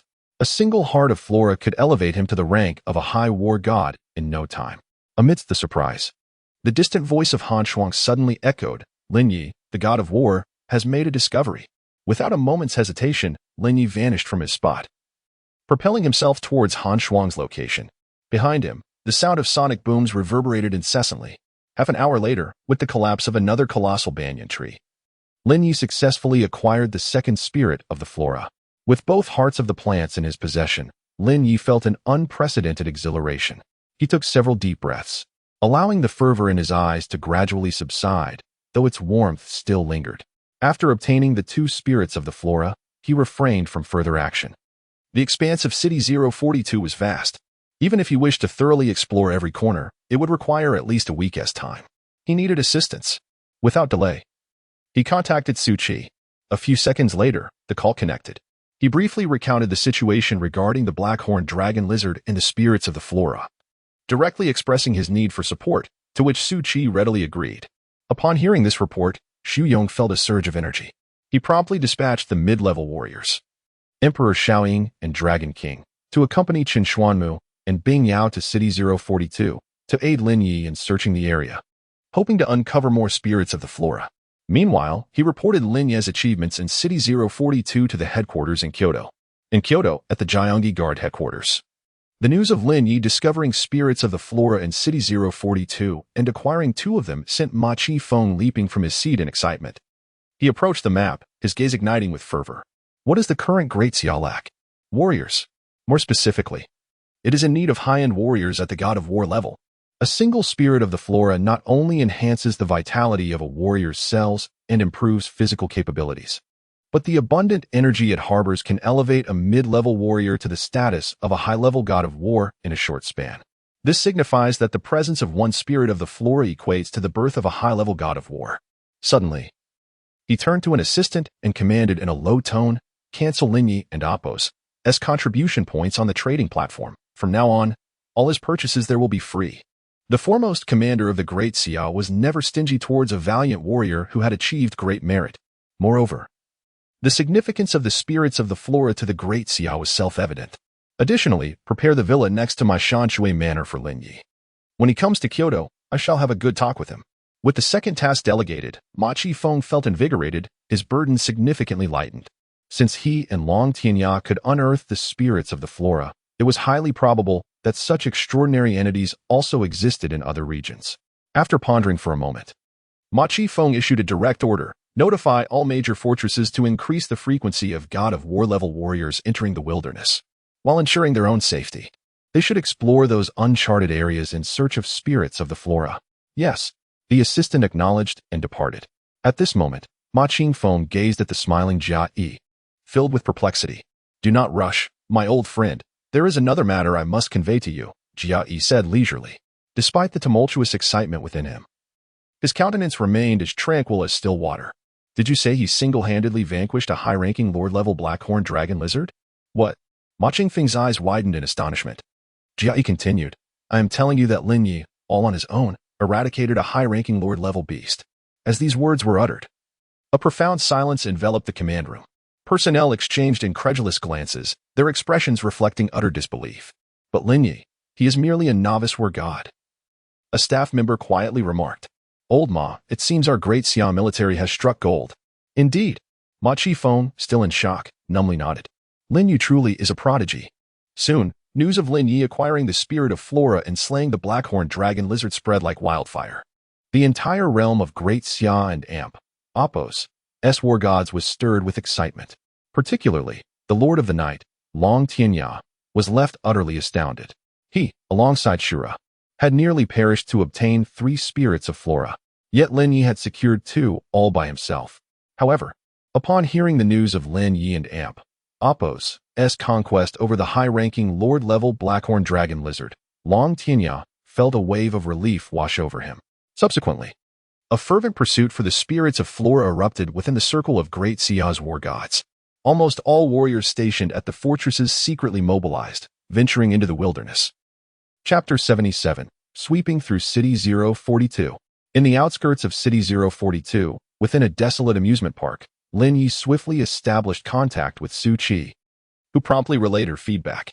The 4 formidable warriors, Huang Xiaoying, Long Wang, Chen Xian, and Mu Bingao, were en route. With their presence, Lin Ye felt a surge of confidence in exploring City 042.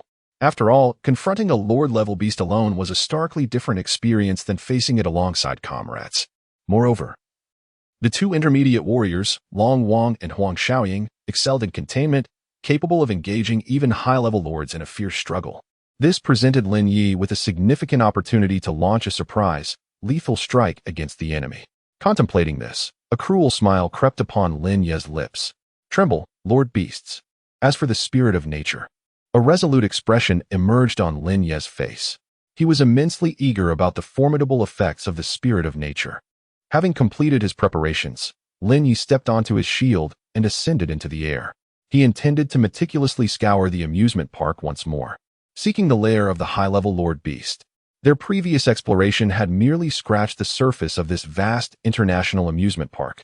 Lin Ye squinted slightly, quietly savoring the invigorating currents of air that enveloped him, his heart brimming with joy brought forth by the spirit of nature.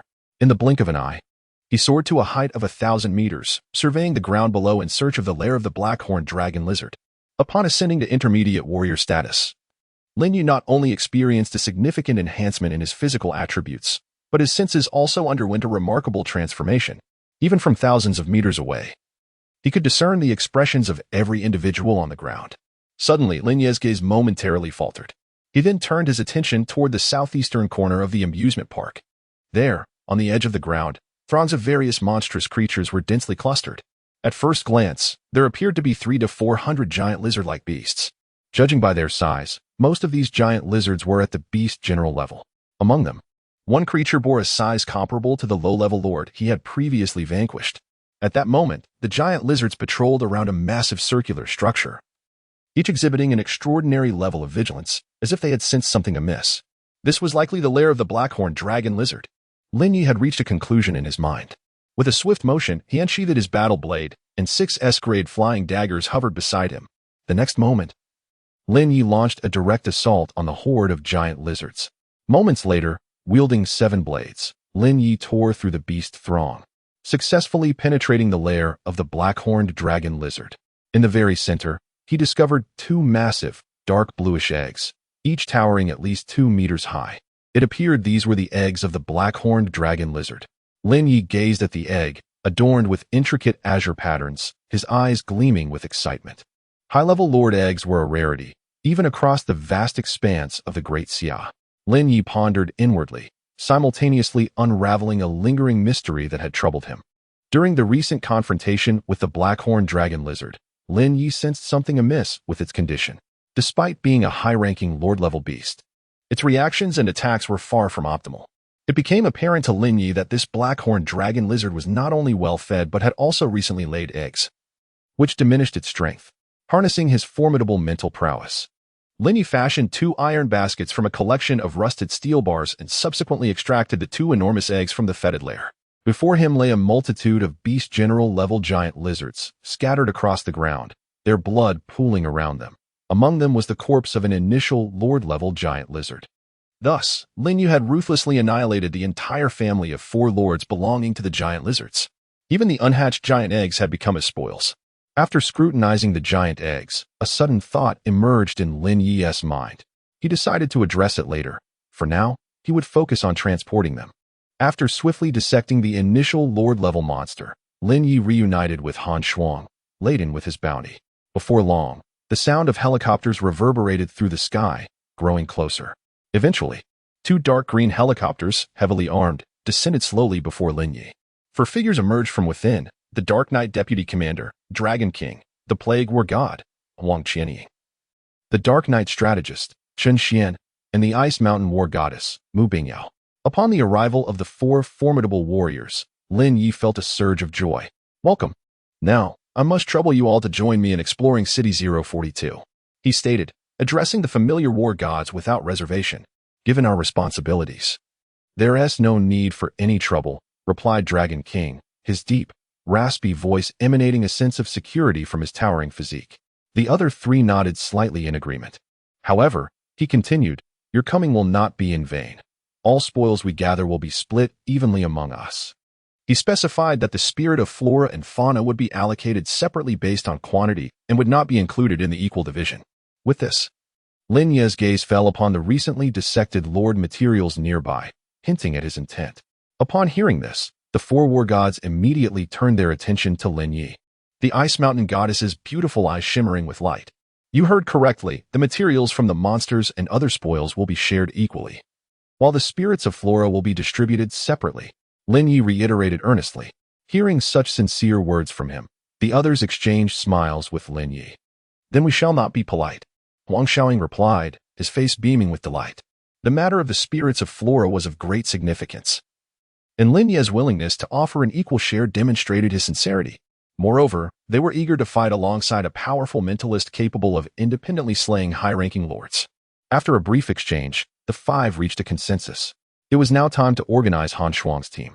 Huang Xiaoying stepped forward and addressed Han Shuang. "All right, Brother Xiaoying." Han Shuang glanced at the war gods, a flicker of divine light flashing in his eyes. "However, I wish to stay and explore this area with you." The 4 war gods turned their gazes towards Lin Ye, seemingly awaiting his decision. "Very well, then let us join forces," Lin Ye nodded in agreement. "Thank you." Esteemed war gods. Han Shuang beamed with gratitude. However, Lin Ye suddenly spoke in a grave tone. There is one matter I must clarify beforehand. What is it? Han Shuang inquired. The battles ahead may prove to be arduous. If you choose to accompany me, please refrain from recklessness.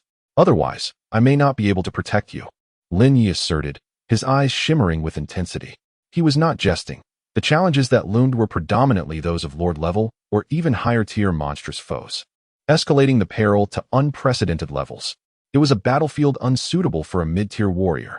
Yet, Lin Ye found himself faltering under Han Shuang's unwavering gaze. Reminiscent of his own from a year prior, unyielding and resolute. I understand. Han Shuang nodded emphatically. Alongside them were numerous beast generals, materials from 4 Lord-level monsters, and 2 colossal eggs of the black-horned dragon lizard. Let us commence the sweep of City 042. Agreed. They echoed in unison. Once all arrangements were finalized, Lin Ye waved his hand, signaling the War God Squad to initiate their mission. Chapter 78. The Southwest War God Conference, September 27th, 11:30 a.m. In the command meeting room of the Southwest Fortress, a high-level conference is underway. Reports have confirmed the emergence of an advanced Lord-level 8-winged Serpent King in the Winged Serpent Rainforest, resulting in numerous martial artists falling victim to its deadly grasp. Concurrently, a horde of beasts, led by 4 lesser lords, has been relentlessly invading the major defenses and human sanctuaries of the Southwest Fortress. A middle-aged war god, appearing to be in his early 40s, stands solemnly before the conference table, his expression grave as he surveys the assembly of war gods.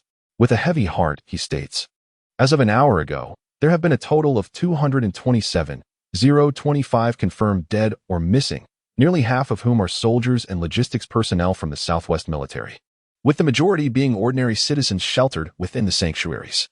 Pausing momentarily, he continues. This 8-winged Serpent King poses an even greater challenge than the advanced Lord-level venomous toad we defeated last year. To combat this wave of beasts, we have deployed 4 elite teams, yet their efforts yielded little success. One team, sacrificing themselves to buy time for artillery fire, managed to hold back the horde for 5 minutes before perishing entirely. A profound silence envelopes the conference room upon his words. The sacrifice of 230,000 military personnel and civilians, alongside the complete annihilation of an elite team, is an unspeakable loss. They were truly commendable. We will adhere to the compensation standards to honor the widows and families of the martyrs while dispatching rescue teams for the survivors. The chief of the Southwest Fortress, the mid-level war god Han Bai, trails off abruptly, contemplating the aftermath of the beast wave, where human sanctuaries will be littered with corpses. He understands all too well that the monsters surrounding the Southwest Fortress are particularly fierce and astute. They can even unearth those hiding underground to devour them. The thought intensifies the somber expression on the middle-aged war god's face, who bears a striking resemblance to Han Shuang. His demeanor darkens to a near-drenched gloom. His fingers interlace atop the table, barely concealing the simmering anger in his eyes. The deaths of 230,000 military personnel weigh heavily upon his heart, stirring a tempest of emotions within him. At this moment, he yearns to lead an immediate assault into the Winged Serpent Rainforest. However, as the paramount leader of the Southwest region, Han Bai is responsible for the Southwest Fortress and 10 intermediate and primary fortresses, overseeing the safety of nearly 20 million people, which rests almost entirely on his shoulders. Every decision he makes holds the fate of countless lives in the balance. With a furrowed brow, Han Bai appears deep in thought, contemplating how to address this dire situation. This is merely the first matter at hand. At this juncture, the middle-aged man serving as chief of staff for the Southwest Fortress interjects, stating, according to the Intelligence Department's latest reports, many Lord-level beasts in the surrounding areas of the Southwest Fortress have vacated their territories and are heading towards Lijiang Fortress. A catastrophic war has erupted among the Lord monsters, resulting in the devastation of numerous shelters. The number of casualties is surging dramatically, with incomplete statistics indicating that it has already surpassed 200,000. As the words hung in the air, an eerie silence enveloped the conference room. A nearby war deity, with a puzzled expression, inquired, "Why are these lord monsters converging on the Lijiang Fortress? Is there something there that is drawing them in?" The chief of staff paused momentarily, letting out a faint sigh. Currently, the Intelligence Department lacks precise information. We can only speculate that their destination is likely near the Yulong Snow Mountain. Yulong Snow Mountain. Upon hearing this, several war deities exchanged bewildered glances. One of them quietly remarked, Yulong Snow Mountain holds no particular significance, does it? Apart from the emergence of two high-ranking Lord-level black-crowned golden eagles a few days ago, nothing else has occurred. Han Bai once again fell into silence. The geographical position of the southwestern fortress is exceptionally unique, bordering a vast expanse of tropical rainforest. Within this extensive marshland, no fewer than 100 lord monsters are concealed. With enemies on all sides, the war deities and military forces at his disposal are painfully insufficient. Nevertheless, he must swiftly make a decision, for in this critical moment, even a second's delay could cost innocent lives to the jaws of beasts. I hereby command the evacuation of all personnel from the shelters and fortresses along the route from Lijiang Fortress to Yulong Snow Mountain to prevent further loss. As for the winged serpent lord, Bu Yi, I request to be reassigned from Anning Fortress to the front line to defend against this impending surge of winged serpents.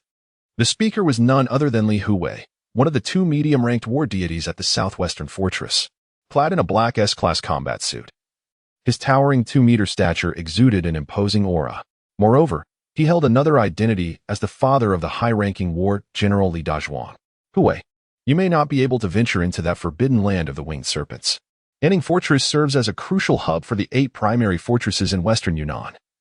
And the poisonous demon spider swarm near the boundary river has also shown signs of imminent invasion.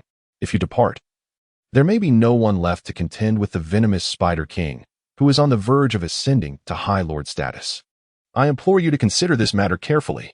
An elder furrowed his brow, a deep bitterness etched upon his withered visage, reminiscent of tree bark. Upon learning of the sacrifice of over 100,000 lives, he too felt profound sorrow. Yet, as one of the 6 war deities of the southwestern fortress, he was compelled to consider the lives of those still living. The Anning Fortress, together with the surrounding human shelters, harbors as many as 160,000 military personnel and civilians. The territory of the southwestern fortress is vast, while the number of war deities is woefully inadequate. The mere presence of 2 medium-ranked and 4 junior-ranked war deities leaves the entire defensive line precariously vulnerable. Let me go instead. A diminutive warrior, seated beside Li Hui, stood up and surveyed the surroundings before speaking. The Yushi Fortress, after 3 significant counteroffensives, has eradicated the beast hordes within a radius of several hundred kilometers. For the next 3 months, it shall remain secure under my command as I lead support to other fortresses. This should pose no issue. Along with the chief of staff, the gazes of the remaining 3 warriors converged upon the petite man clad in S-class battle attire, Wu Di, one of the 2 medium-ranked warriors in the southwest fortress. Instead of responding, he lightly tapped his index finger on the tabletop, seemingly in contemplation. Perhaps we should request assistance from the knight and other warriors in Kyoto. I've heard that the mountain city recently achieved a victory. They might be able to spare some hands to aid us, one warrior suggested. Mountain city? Han Shuang. What is the situation there? Han Bai inquired. Xiao Shuang encountered a tide of beast generals but was rescued by a newly ascended warrior, the chief of staff shared, casting a glance at Han Bai as he relayed his knowledge.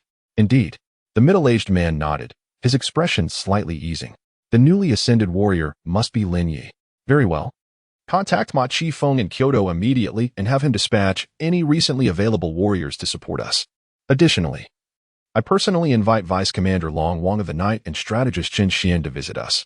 Moreover, extend an invitation to Emperor Xiaoying as well. As for Lin Ye, let us attempt to invite him. A warrior endowed with formidable psychic power poses tremendous threat to the beast hordes. Understood, the chief of staff affirmed. The meeting swiftly concluded, and the 4 remaining warriors proceeded to strategize for the imminent threat of beast incursions. Within the expansive conference room, only the chief of staff and Han Bai remained.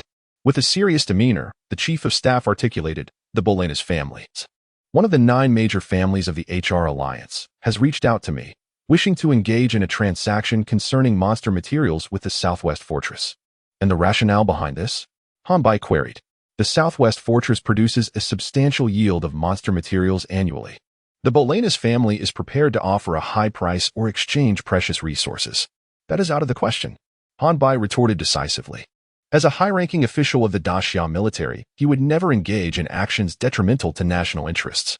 Are they truly so benevolent?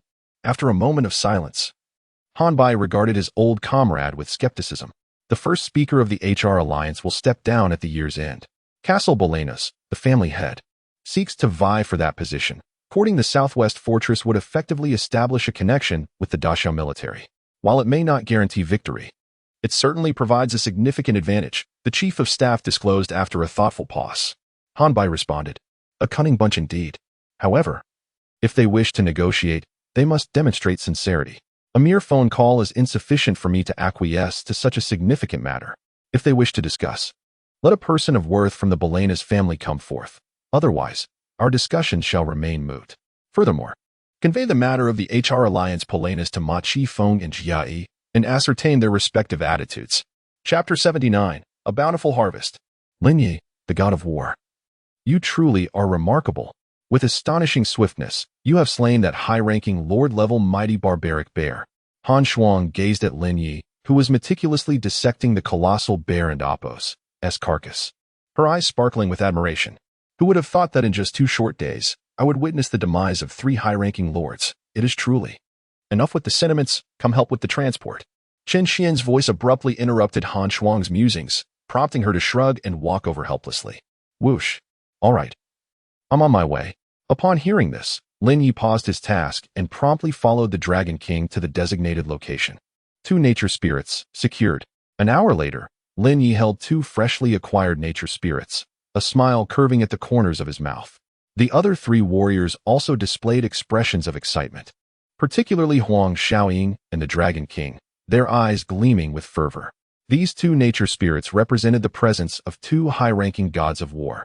Even though one belonged to Lin Ye, the bounty was still delightfully within their own domain. Let us go. There is no more exploratory value here.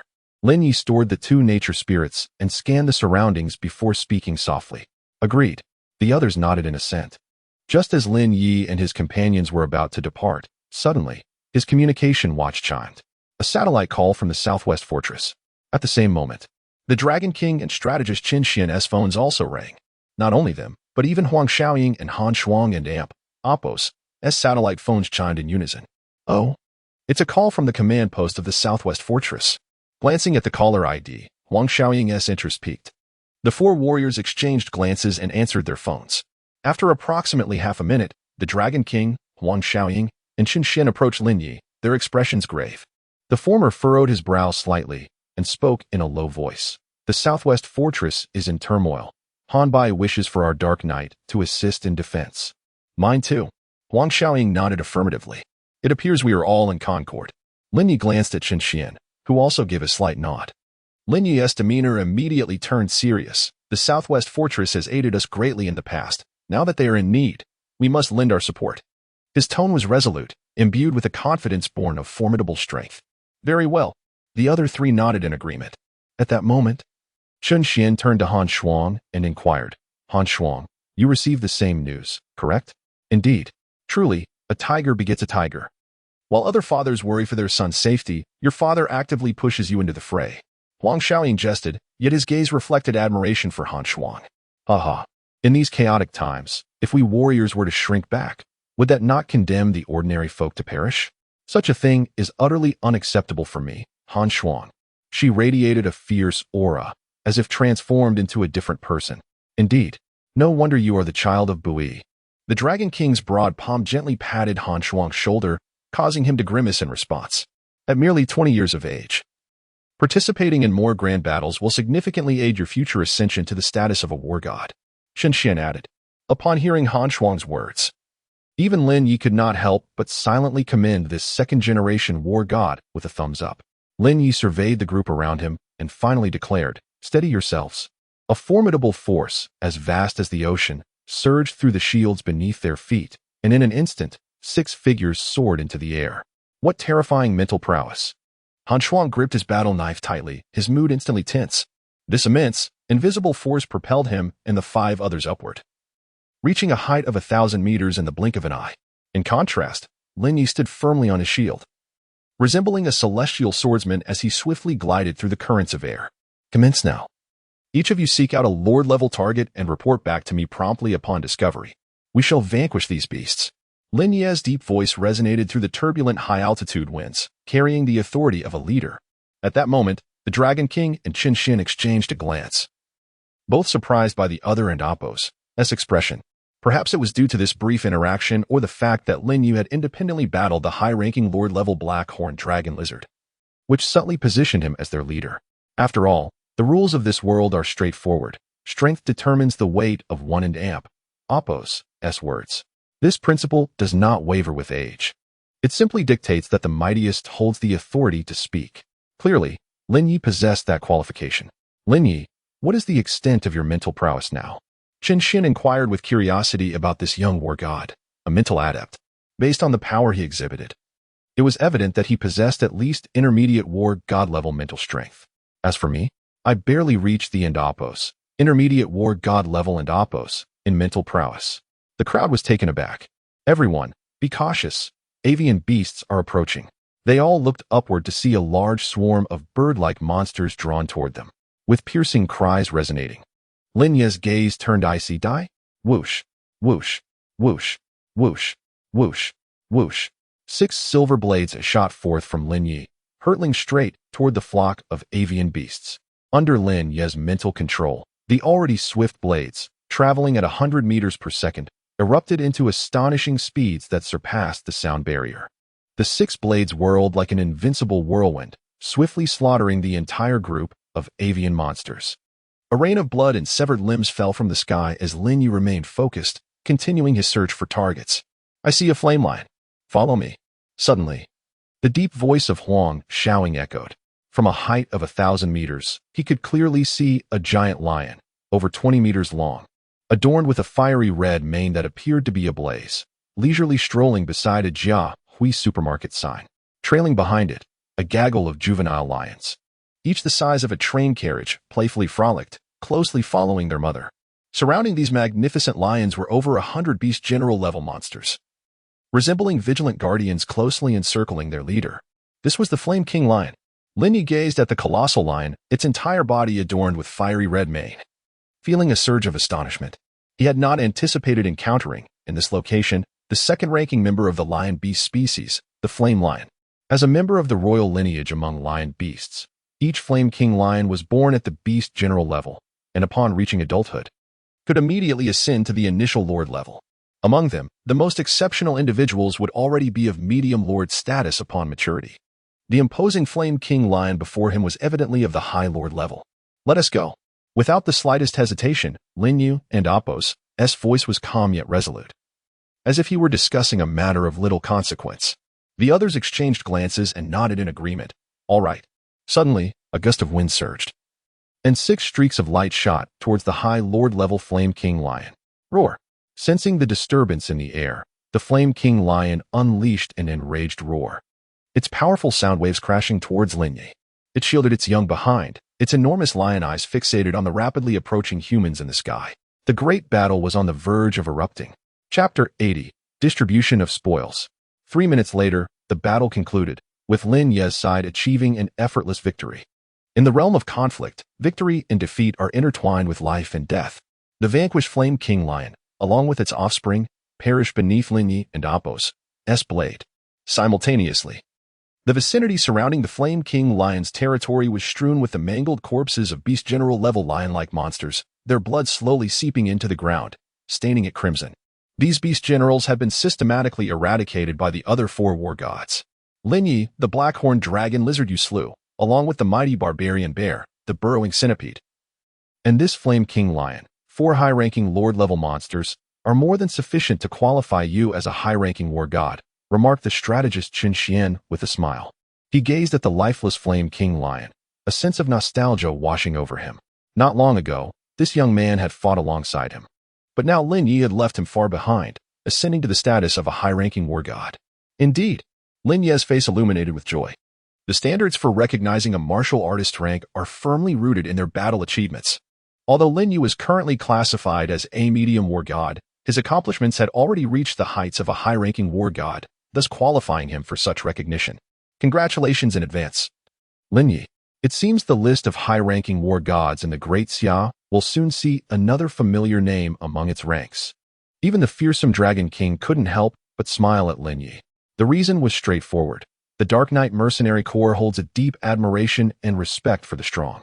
Individuals like Lin Ye, possessing formidable combat prowess and strong psychic abilities, naturally earn their esteem, especially during battles against monsters. Lin Ye's ferocity even made the vice captain of the Dark Knight Corps feel somewhat humbled. Haha. Not at all. If it weren't for your assistance in holding back those beast generals, I wouldn't have been able to easily slay the flame lion and its offspring, Lin Ye replied, waving his hand in modesty. The others exchanged glances, and Qin Xian shot him a disapproving look, to which Lin Ye merely shrugged with a smile. A man capable of slaying high-ranking lords would hardly fear a mere several hundred beast generals. It would merely require a bit of time. Whoosh, whoosh, whoosh. As Lin Ye and Qin Xian engaged in conversation, two piercing sounds of wind cut through the air. The surrounding 5 kilometers had been thoroughly scoured, revealing no trace of the spirit of flora. The returning Huang Xiaoying and his companion were reporting their findings to Lin Ye. Very well, let us continue our search. Upon hearing Huang Xiaoying's report, Lin Ye displayed no hint of disappointment. If the spirit of flora could be so easily located, then the Great Xia would certainly not be limited to just 3 high-ranking war gods, Ma Qingfeng, Jia Yi, and Long Tianya. Let us proceed. City 042 is vast, and there remains much ground to cover. With that, under Lin Ye and Appo's leadership, the group began to explore other areas of the city. City 042, nestled against mountains and water, spans a considerable area, consisting of both an old district and a new district. Before the calamity descended, the mountainous city ranked among the top 5 urban districts, boasting a population exceeding 2 million. However, with the rampant spread of mutated viruses and monstrous beasts, approximately 20% of the residents perished. During their quest for the spirits of flora, Lin Ye and his companions stumbled upon a grim hillside, littered with the remains of countless human corpses. At least 10,000 innocent souls had been consumed by the monsters. Witnessing such harrowing scenes, Lin Ye was once again struck by the darkness and bloodshed of the era of catastrophe. The shelters and fortresses stood as the last bastions for the people of Daxia against the monstrous onslaught. After witnessing the brutality and savagery, Lin Ye experienced a moment of clarity. To safeguard humanity's final stronghold, warriors endowed with greater power must rise and hunt down more beasts. The more monsters they vanquished, the more secure the human sanctuaries would become. With this thought, a profound yearning for strength surged within Lin Ye. He was eager to enhance his abilities, resolutely deciding that, for him, only the spirits of flora that he consumed could be deemed treasures. Subsequently, Lin Ye and his team continued their extensive search in City 042 for 4 more days. Throughout this period, the 5 warriors thoroughly scoured City 042 from south to north and from west to east. After slaying nearly 50 lord-level monsters, they had collected 6 spirits of flora. After an hour of soaring through the skies, a magnificent human base swiftly came into view. Huang Xiaoying, upon seeing this long-missed human stronghold after 5 days, could not help but roar with excitement. Lin Ye, too, felt a surge of joy, having witnessed the cruelty and desolation of the wilderness. He found himself increasingly fond of this bastion of human civilization. Furthermore, this expedition to City 042 deeply stirred Lin Ye's protective instincts. He was determined that the 057 shelter should not meet the same fate as City 042, reduced to ruins amidst the beast tide. He needed to grow stronger, to possess enough formidable power to safeguard this haven where humanity could thrive in safety. With his resolve strengthened, Lin Ye and Appo's gaze grew ever more steadfast. Let us proceed to the defense center to divide the spoils, he declared, a grin spreading across his face as he gestured grandly. Excellent. A gentle mist began to rise, gradually enveloping the entire mountain city. As the sun rose, a fiery red burst forth from the horizon. The golden morning light streamed through the floor-to-ceiling windows into the conference room, illuminating it brightly. Following a brief discussion, the 5 warriors had reached an agreement regarding the distribution of the 6 spirits of flora. I shall take 2, and each of you 4 shall receive 1 spirit of flora. I trust there are no objections? Lin Ye surveyed the 6 ancient banyan heartwoods on the table, his gaze sweeping across the attendees. No problem, I fully agree, Huang Xiaoying replied, his eyes nearly squinting with joy. The other 3 warriors also displayed expressions of delight. After 4 days of searching, securing a spirit of flora was truly worthwhile. Moreover, they have slain dozens of lord-level beasts, the materials derived from which are of considerable value. With the supply of these lord-level beast materials, the Great Xia Weapon Research Center has been able to accelerate its research and production of advanced combat suits, significantly enhancing the elite combat capabilities of Great Xia. I concur. The Ice Mountain Goddess, Mu Bingao, also nodded in agreement, responding with a gentle smile. Her rare smile brightened the entire conference room. No problem. Both the Dragon King and I wholeheartedly agree. Qin Xian exclaimed excitedly as he exchanged glances with the Dragon King. Observing that there were no objections from the assembly, Lin Ye distributed 4 pieces of Millennium Banyan wood heart among the 4 war gods, reserving the last 2 for himself. Including the 2 he previously acquired, he now possesses 4 pieces of the Spirit of Flora, a truly extravagant possession. Chapter 81, Reclaiming City 042. After the allocation of the Spirit of Flora and Fauna concluded, the atmosphere in the conference room was suffused with profound joy. Holding the Millennium Banyan wood core in their hands, the seasoned warriors, Dragon King and Qin Xian, as well as the ice goddess Mu Bingao could not suppress their smiles. For them, this ancient banyan wood core would significantly shorten the time required to ascend to the rank of a high-level war god, particularly for the Dragon King and the Emperor Xiaoying, who were already at the pinnacle of mid-level war gods. A surge of powerful energy was essential for their breakthroughs. The Spirit of Flora and Fauna, imbued with life energy, was not only potent and pure but also promised to enhance cellular vitality and overall physical quality, thereby augmenting their strengths, a veritable boon. Thank you, Lin Ye. Emperor Xiaoying beamed at the palm-sized, milky white banyan wood core, his grin nearly reaching his ears. War gods Qin Xian and Dragon King echoed his sentiments, their faces alight with joy. Thank you, Lin Ye, war god. Only the ice goddess Mu Bingao smiled gently, her gaze towards Lin Ye shimmering with increasing brilliance. Lin Ye, I truly appreciate your help this time. Now that the allocation of the Spirit of Flora and Fauna is complete, let us proceed to the distribution of the monster lords, Lin Ye remarked with a slight smile. Excellent. With the sight of the 4 war gods brimming with enthusiasm, Lin Ye nodded and continued. Over the past 5 days, we have nearly eradicated all the high-tier monsters in City 042, yielding the following results: 7 high-level lords, 12 mid-level lords, 29 low-level lords, and nearly 2,000 beast generals. According to our agreed-upon principle of a 50-50 split, I shall take half, if that is agreeable.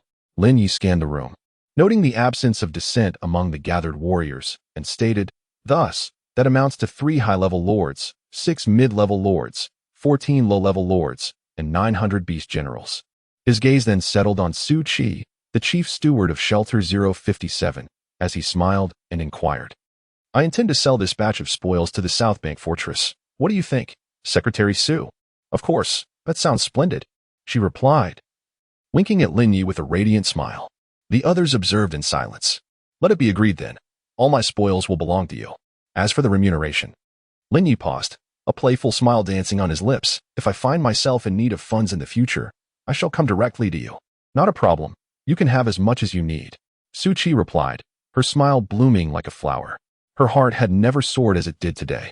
Her bright eyes were fixed intently on Lin Ye, her expression somewhat dazed. Just 10 days prior, Lin Ye was merely a novice war general trading beast materials with her. Yet, no one could have foreseen his meteoric rise to become one of the most formidable war gods in the realm of Daxia in such a brief span. Very well. Lin Ye mused for a moment before asking, Secretary Su, do you have any further questions? Questions? Upon hearing this, Su Qi hesitated for a moment before stating, the journey to collect materials from the Lord Beasts in City 042 may prove quite troublesome. Therefore, I wish to request several war gods to escort our team. Observing the sparkle in Su Qi and Appo's eyes, Lin Ye nodded slightly, then cast his gaze upon the 4 war gods present, seemingly in inquiry. We can also. Long Wang expressed Qin Xian's sentiments. Since you all agree, it is settled. We shall commence our expedition after lunch. Preparations can begin now, Lin Ye declared decisively. Wait. Su Qi suddenly interjected, as if struck by an idea. War god Lin Ye, I have a suggestion. Speak, he replied. Since you have already swept through City 042, eliminating all Lord-level beasts and the vast majority of beast generals, why not seize this opportunity to reclaim this city, which has been fallen for 4 years? At this, 4 pairs of eyes converged upon Su Qi. Lin Ye pondered for a moment before asking. The surrounding area of City 042 is bordered by great rivers and continuous mountain ranges, teeming with beasts. Would it not be too reckless to attempt a reclamation in such haste? This is our only opportunity. Su Qi looked intently at Lin Ye, her tone resolute. This time, you have vanquished 7 high-ranking Lord Beasts and 41 intermediate and lower Lord Beasts, creating an unprecedented wave of intimidation among the surrounding creatures. At the very least, for several months, other Lord Beasts will not dare to covet this city, which has entombed numerous lords, allowing it to enjoy a brief period of tranquility. Taking a deep breath, she continued, This time can be utilized to establish defenses and transform City 042 into another formidable mountain fortress. Indeed, Lin Ye nodded. Comprehending Su Qi's intentions, the 5 war gods had slaughtered a considerable number of lord beasts in City 042 in their quest for the spirit of the flora, significantly impacting the surrounding wilderness. This was akin to humanity sacrificing dozens of war gods in the span of mere days. Such an event would undoubtedly stir a colossal uproar among the beast population. War god Lin Ye, I believe this is feasible. Huang Xiaoying suddenly spoke up. If we do not seize this opportunity to intimidate the wilderness beasts, it will be exceedingly challenging to reclaim a city that has already fallen. Lin Ye turned to Huang Xiaoying, discerning everything from the latter and Apos' unwavering gaze. The mutation rate of the beast population was alarmingly swift, and their numbers were escalating daily. If the opportunity was missed, future endeavors would be even more arduous. Yes, war god Lin Ye, we should give it a try, Long Wang also urged, his face alight with eager anticipation. The Night Mercenaries had previously attempted to reclaim a city, but even under the leadership of the Night Lord, Long Tianya, they had ultimately failed. The reason was simple: the number of Lord Beasts residing in a city was far too great. Their Night Mercenary group had only 5 war gods, and their hasty offensive had led to significant losses. Despite the military and Apos' firepower support, the disparity in high-end combat capabilities has repeatedly thwarted their efforts to reclaim territory. Presently, City 042 represents a salient opportunity for them. I concur, Mu Bingyao interjected. If that is the case, we must swiftly devise a plan, encompassing not only the operation to reclaim City 042 but also the construction of fortifications and the relocation of civilians. All must be meticulously outlined. Lin Ye articulated each word with gravity. It has long been prepared. Su Qi's eyes sparkled. In the next moment, he retrieved a blue folder from his desk and handed it to Lin Ye, saying, "Inside, you will find the most detailed plan. I kindly ask for your review." War god Lin. Upon receiving the proposal, Lin Ye scrutinized it diligently. 5 minutes later, he closed the folder, nodding in satisfaction. The plan spanned 10 pages, thoroughly detailing the reclamation of City 042 and subsequent construction, maintenance, and development. It also contained comprehensive personnel arrangements. This reclamation strategy was not limited to City 042. The Great Xia had already devised recovery plans for all fallen cities, awaiting the opportune moment to execute them. Given this, we shall proceed according to the plan. Su Qi, you are tasked with mobilizing personnel. The 5 of us will be responsible for escorting and eliminating high-level monsters along the way. Lin Ye and Apos' tone was stern, embodying the demeanor of a commander. Understood. X5 Chapter 82. The Fame of the Great Xia. 3 hours later, all preparations were complete. A formidable procession of over 10,000 individuals, fully armed, marched forth from Shelter 057, their objective being the reclamation of City 042. This contingent included the 2 armored regiments under the banner of the Dark Eagle Army, alongside communications units, logistics, medical rescue teams, reconnaissance, and even a cadre of journalists, all eager to document this significant endeavor. The urgency of this mission to reclaim City 042 could not be overstated. When news of the operation first emerged, the martial artists within the shelter were electrified with excitement. Many who were not affiliated with the military were stirred to action, fervently applying to join this reclamation force. The reason was simple. Since the onset of the cataclysm, humanity had found itself at a perpetual disadvantage in the war against the beasts, suffering relentless defeats and losing ground. With each fortress that fell, more cities succumbed to the monster's reign of terror. Not only the military, but the entire community of martial artists was engulfed in uncertainty and confusion regarding the future. The question of whether humanity could withstand the onslaught of the beasts loomed heavily in their minds, casting a long shadow over their spirits. Now, with the opportunity for a counteroffensive at hand, each individual was filled with an exhilarating sense of purpose. This was a battle destined to be etched into the annals of history, and they yearned to be a part of it. Moreover, the primary force behind this endeavor consisted of the 5 war gods, figures whom the majority of these martial artists had never encountered. The prospect of witnessing the collaborative might of the 5 was a once-in-a-lifetime experience. Thus, it was only natural for every martial artist to be drawn to this reclamation effort. Simultaneously, for those solitary martial artists, the military offered substantial compensation and honors for their valor, further motivating their participation. Flanking the formation, over 500 valiant warriors, led by commanders such as Shui Zhan and Han Shuang, continuously expanded their reconnaissance efforts, scouting for nearby beast movements. Ahead of them, a reconnaissance team composed of unmanned aerial vehicles provided real-time feedback on any anomalies. At the heart of the unit, thousands of meters above the ground, Lin Ye utilized his formidable mental prowess to levitate 5 shields, forcefully carrying along the other 4 war gods. They formed a protective circle within a 50-meter radius around Lin Ye, braving the turbulent winds as they attentively observed the surrounding environment. At the slightest disturbance, they were prepared to rush to aid. Thus, this vast assembly marched with remarkable order towards City 042. At last, on the following morning, after a relentless 14-hour march, the 10,000-strong force successfully reached the outskirts of City 042.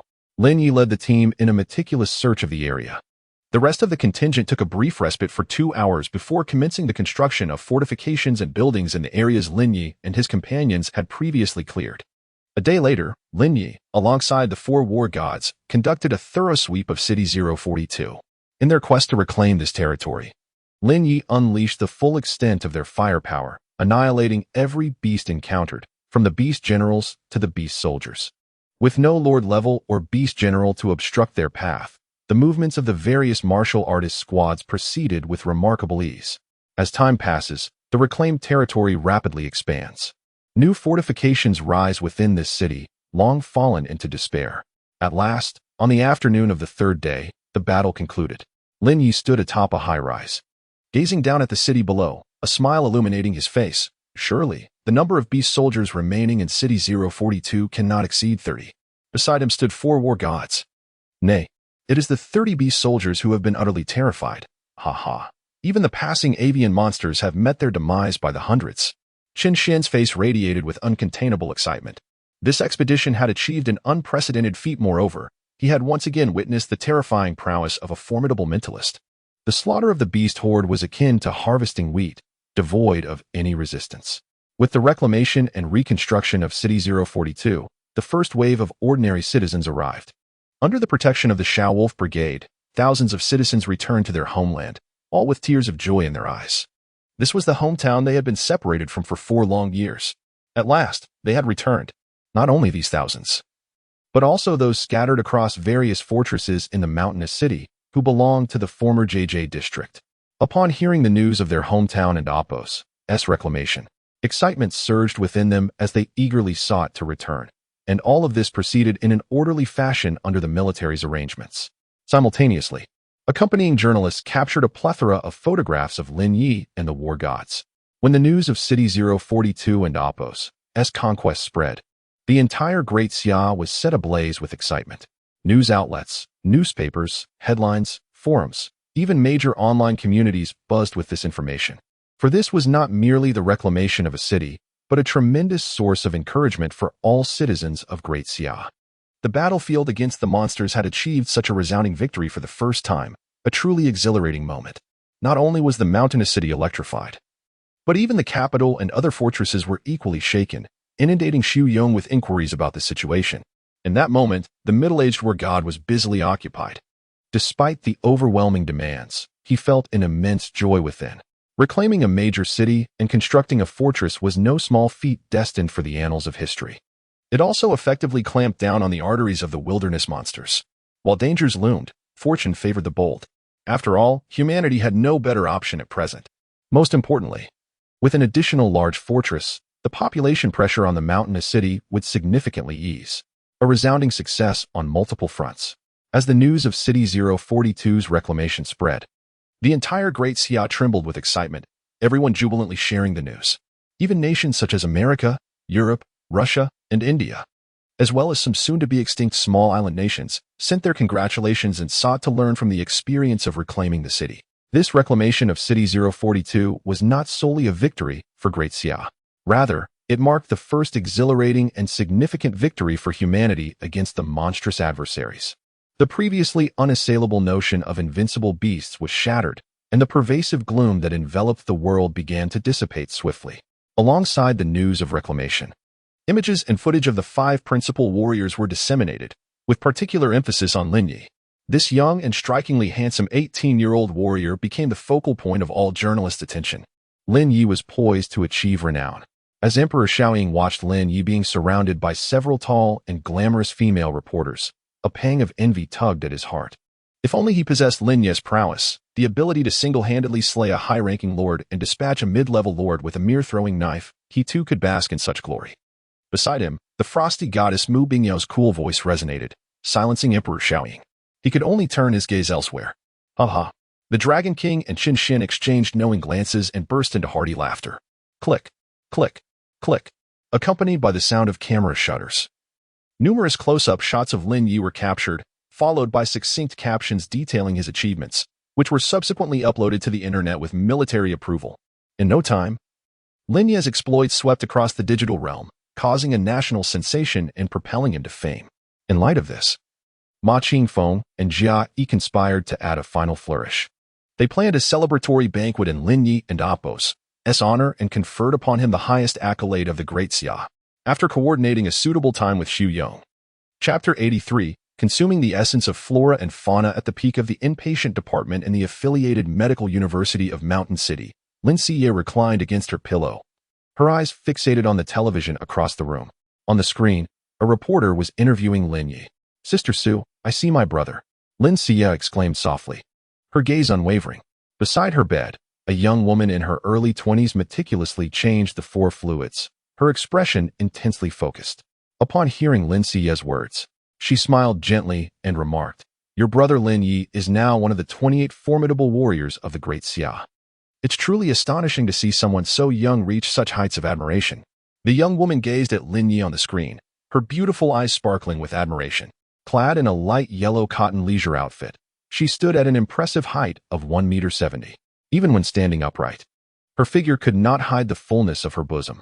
The deep, plunging neckline swayed precariously with her movements. Her long, lustrous black hair cascaded over her shoulders, partially concealing her visage. Yet, the glimpse of her other half was enough to captivate any man. With a voluptuous frame and a strikingly alluring presence, she exuded an irresistible charm, embodying the essence of beauty. As Suzy, a close confidant of Su Qi, was assigned to care for Lin Ye at her request, the two beautiful girls quickly formed a bond, finding comfort in each other and Apos' company. As Lin Ye watched the dashing young man in black combat attire on the screen, she pressed her lips together silently, longing for her brother. Suzy offered her a comforting smile, illuminating the room with warmth. "Yes, I understand." As time progressed, Lin Ye not only ascended to the pinnacle of fame within the Great Xia, but also became renowned globally, with tales of his exploits circulating far and wide. Even in distant islands, whispers of this newly emerged high-ranking warrior from Great Xia reached eager ears. In the expansive training hall of the Tokyo fortress, the members of the Hong Extreme Mercenary Corps were resting. Apart from the leader, the others bore wounds from their recent battles.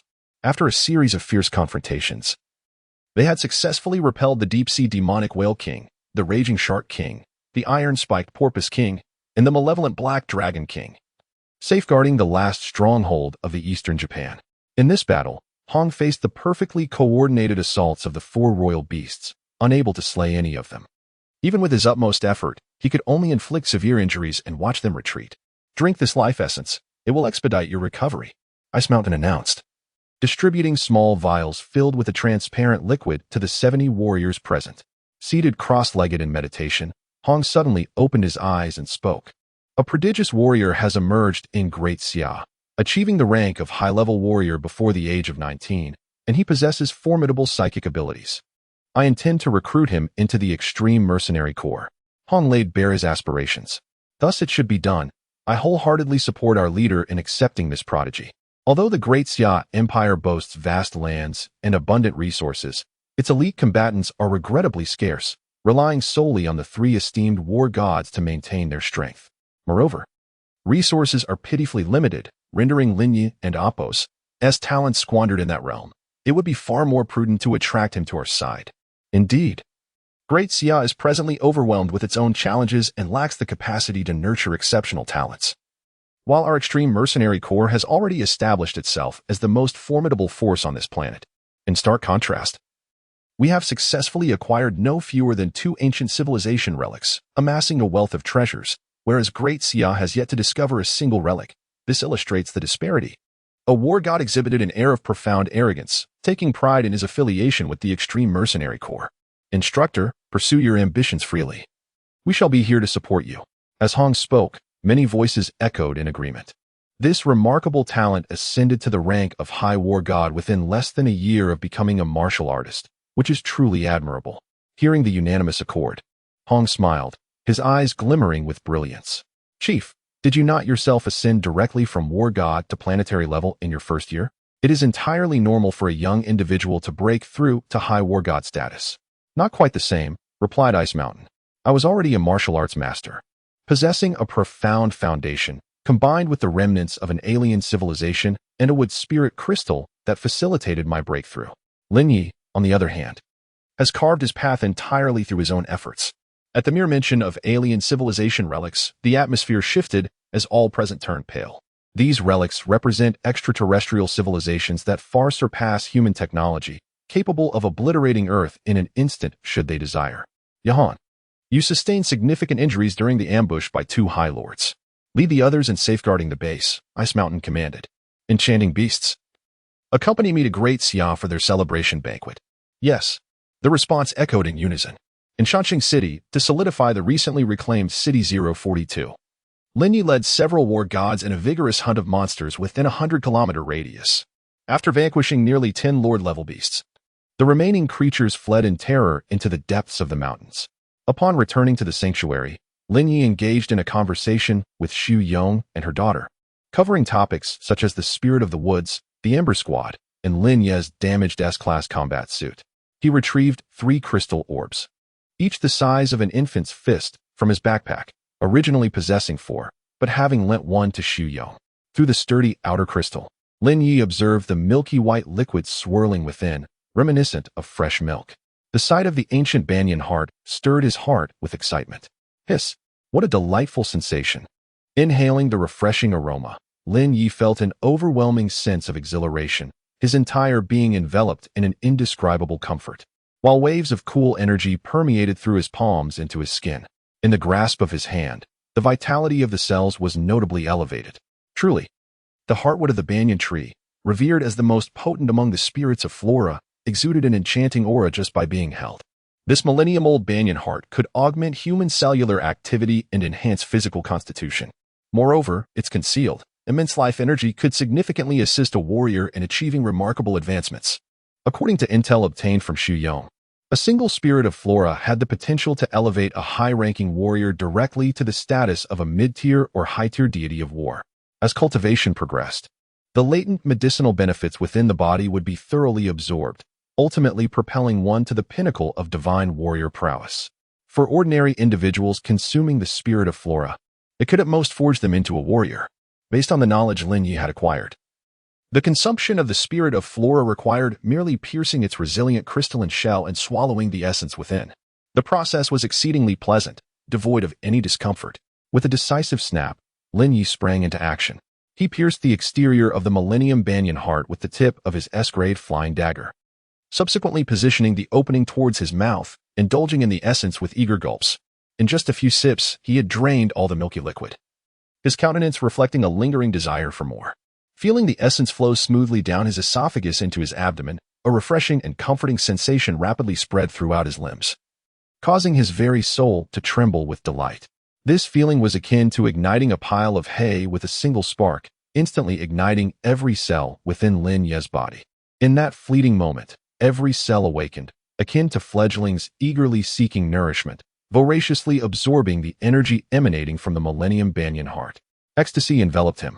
Lin Ye spread his arms and legs, lying on the floor of the training hall in A-wood posture, fully immersing himself in the subtle transformations occurring within his body. His entire being trembled with rapid intensity, as though dozens of the world's finest artisans were simultaneously massaging him, rendering his bones supple and his flesh and skin feeling as if they might dissolve. What bliss! Unable to restrain himself, Lin Ye closed his eyes, quietly savoring this exquisite moment. Simultaneously, the essence and pure life energy contained within the Millennium Banyan Heart seamlessly integrated into every part of Lin Ye's being. This overwhelming life energy, indescribable in its grandeur, instigated a profound metamorphosis within every cell of his body. It resembled a tender seedling receiving ample nourishment, rapidly growing into a towering tree. In addition to the astonishing transformations occurring within each cell, the pure energy from the Millennium Banyan heart continuously repaired, refined, and reorganized Lin Ye's genetic sequences. It was akin to distilling the essence from the dross, as his genes underwent a reconfiguration, evolving towards a higher echelon of extraordinary change. Cellular vitality surged forth, while physical attributes escalated rapidly. Cells, flesh, skin, bones, meridians, and even every strand of hair became remarkably resilient. As Lin Ye reveled in this unparalleled comfort, his strength rapidly approached an elevated realm. Chapter 84. The Pinnacle Battle God. Within the boundless gray expanse of the Sea of Consciousness, the blood-red colossal tower trembled. Enveloped in a faint dark crimson glow, the tower incessantly emitted waves of spiritual energy, saturating Lin Ye's mind. Concurrently, it exerted a terrifying gravitational pull, voraciously siphoning the inexhaustible life force from the ancient Banyan heart. At that moment, Lin Ye's physical prowess began to ascend at a drastically reduced pace, while his spiritual energy surged uncontrollably. Sensing an intense craving resonating through every cell in his body, Lin Ye once more pierced the heart of a millennium-old banyan tree and commenced his consumption. Torrents of life energy surged into his being, subsequently divided between his cells and the blood-red tower. The spiritual energy escalated dramatically in Lin Ye and Apos, as physical attributes continued to enhance. Time ebbed away slowly.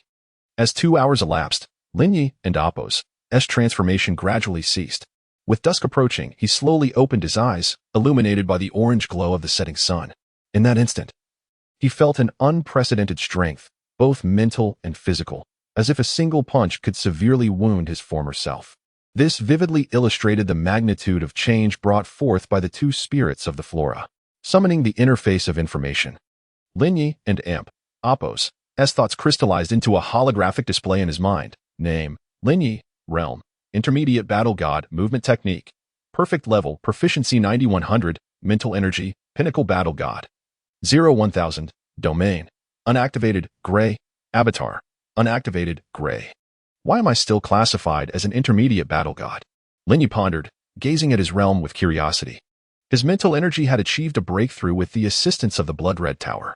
Now, Lin Ye had evolved into a Pinnacle Battle God-level mental practitioner, far surpassing the capabilities of a high battle god. Feeling both his sea of consciousness and physical form satiated, he decided to pause his consumption of the third spirit of flora. Had this notion reached any battle god of the Great Sea, it would undoubtedly ignite their excitement. For a single spirit of flora served as a swift pathway to ascend to a high battle god. The energies of two spirits of flora had significantly augmented my strength and speed. Lying on the ground, Lin Ye's jaw dropped wide enough to swallow a duck egg. With a sudden burst of energy, he sprang upright and seated himself cross-legged, reaffirming his realm. The result remained unchanged. Thump, thump. At that moment, Lin Ye and Apos' heartbeat suddenly quickened. Despite not having elevated his realm, his strength and speed had already reached the zenith of a battle god. What if he were to ascend further? Taking several deep breaths, Lin Ye finally calmed the tempest within his chest. In the next moment, a glimmer of brilliance suddenly flashed in his eyes, and a resounding roar echoed within his heart. The presence of a high-ranking war god enveloped him, manifesting a formidable and indescribably refreshing aura that surged into Lin Ye's body like a torrent. When Lin Ye opened his eyes, 2 hours had passed. Outside the window, a bright moon ascended gracefully. As the Mid-Autumn Festival approached, the moon began to swell, becoming larger and rounder. Waves of silvery light cascaded over the earth, enveloping everything in serene silence. Lin Ye slowly stood up, stretching luxuriously. Gazing at the enchanting moonlight outside, the image of his sister involuntarily surfaced in his mind. A genuine smile blossomed on Lin Ye and Apos' lips, filling his heart with warmth. However, before indulging in these thoughts, he needed to examine the results of his recent breakthrough. Whispering to himself, he felt a surge of excitement as he called forth his information panel once more. Name: Lin Ye, Realm, Peak War God, Progress, 0-1000, Strength, 512. 000 kg, Speed, 700 ms, Movement Technique, Perfect Level, Proficiency, 9100, Mental Force, Peak War God, 0-1000, Domain, Not Activated, Gray, Clones, Not Activated, Gray. Lin Ye was utterly astounded to see the strength and speed accompanying the title of Peak War God. An incredible force of 500 tons and a speed nearing twice the speed of sound. How terrifying. For a moment, Lin Ye felt his mind short-circuit. With such velocity approaching twice the speed of sound, if I were to sprint at full speed, would I not take flight? Rather than dwell in idle speculation, it would be far more prudent to test it out. A smile tugged at the corners of his mouth as he exited the warrior's courtyard and ventured into the wild. Boom! The sound of an explosive burst resonated as Lin Ye unleashed an unfathomable speed, racing deep into the wilderness. Who could that warrior be, exhibiting such prowess? On the watchtower, a patrolling soldier spotted a gray streak and couldn't help but inquire. That figure is none other than the war god Lin Ye. I just caught a clear glimpse of him, his companion exclaimed, brimming with excitement. Earlier, while browsing online, he had noticed that forums like Anti-Pressure, Lin Ye, and Tinya were awash with Lin Ye and Apos' photographs. He was the fourth high-ranking war god of the Great Xia. What was even more significant to them was that Lin Ye had emerged as a top war god from this very shelter number 057, bringing pride to them all. In the wilderness, the dust swirling around coalesced into a serpentine cloud, trailing far behind Lin Ye.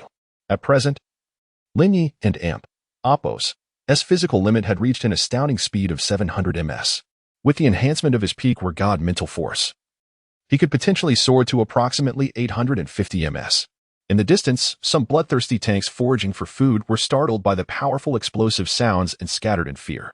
The rushing air currents collided against Lin Ye and Apos' face, imparting a refreshing sensation. Suddenly, a dark spot in Lin Ye and Apos' pupils expanded rapidly. He neither flinched nor evaded. Charging straight ahead, boom! A deep explosion resonated as the massive boulder was pierced, creating a human-shaped cavity. Crack, accompanied by a series of crisp sounds. The enormous stone shattered into countless fragments of dust.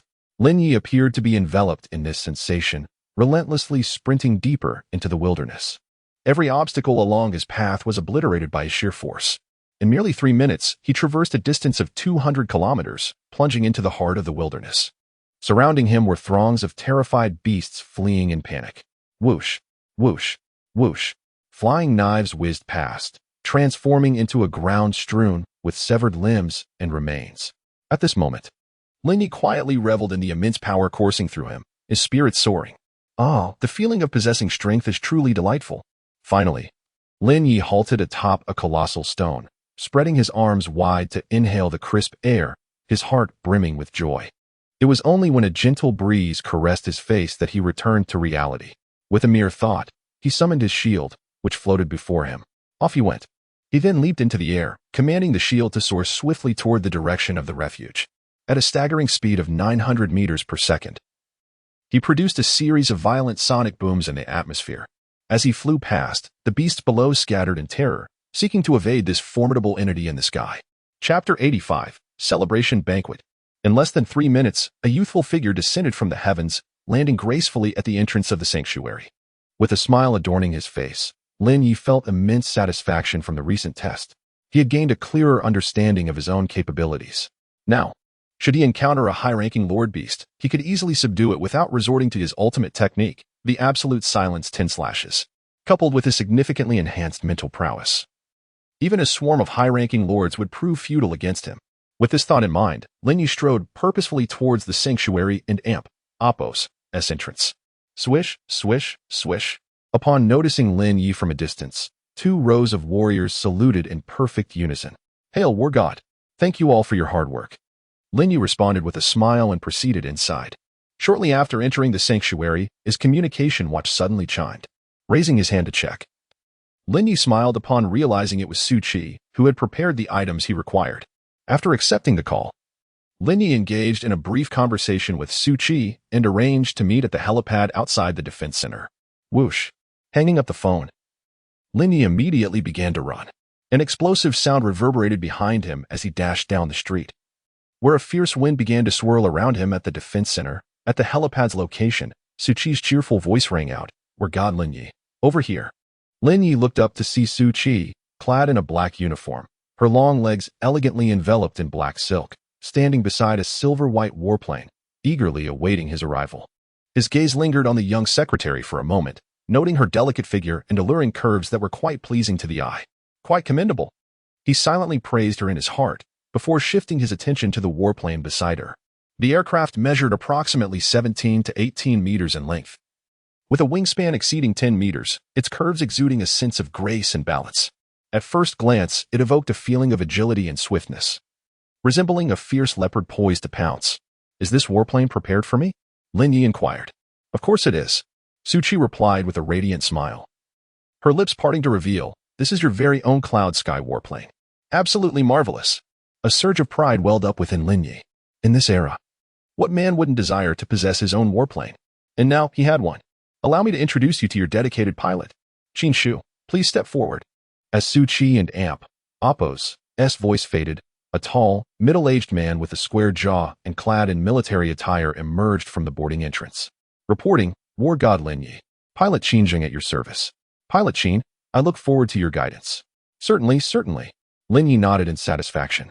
"Do you like it?" Su Qi suddenly asked, observing the young war god's excited expression. "Indeed, I adore it. Thank you." Lin Ye smiled appreciatively at Su Qi. "Who are we to each other? There's no need for formality. Besides, you, the formidable god of war, have generously bestowed upon me the materials from so many lordly monsters. I ought to be thanking you profusely." As the topic of Appo's monster materials and Appo's arose, a faint blush crept onto Su Qi and Appo's face. "Let us board the plane. There are delightful treasures awaiting us," she said mysteriously. "Indeed." Lin Ye observed the enigmatic expression on Secretary Su's face, feeling a sudden surge of curiosity. "And there is another matter. I must express my gratitude." At the very moment the cabin door sealed shut, Su Qi whispered softly in Lin Ye's ear. "What is it?" A hint of confusion clouded Lin Ye's expression. "Thank you for giving that spirit of wood and grass to my father." Su Qi's voice was barely audible, tinged with shyness. "Is that all?" Lin Ye teased. "If you wish to express your gratitude, it should be more tangible, perhaps with a pledge of devotion." He deliberately emphasized the last 4 words, causing the young secretary's fair cheeks to flush crimson. "Lin Ye, you, Su Qi playfully scolded, then promptly stamped her foot onto the back of his. Seemingly unsatisfied, she continued to stomp on his other foot. Only when she was content did she gradually compose herself. Adopting a serious demeanor, Lin Ye remarked, "Ah, how delightful. Who would have thought I could bully a being of such prowess?" Having thoroughly trampled Lin Ye's feet, Su Qi's face lit up with joy. "Su Qi, you were toying with fire." Lin Ye's voice was low and resonant, his gaze as calm as a still lake, betraying none of his youthfulness. "And what of it?" Su Qi, brimming with confidence, held her head high, oblivious to the thrill of teasing the god of war. "Ah, women." Lin Ye chuckled softly, a glimmer of brilliance flashing in the depths of his tranquil black eyes. However, Su Qi was unaware of this fleeting moment. Just as she basked in her satisfaction, darkness suddenly enveloped her surroundings. A sense of foreboding gripped Su Qi's heart. She barely had time to react. In the next instant, she felt her mouth being sealed by something soft. MMM. The sunset painted a picturesque scene.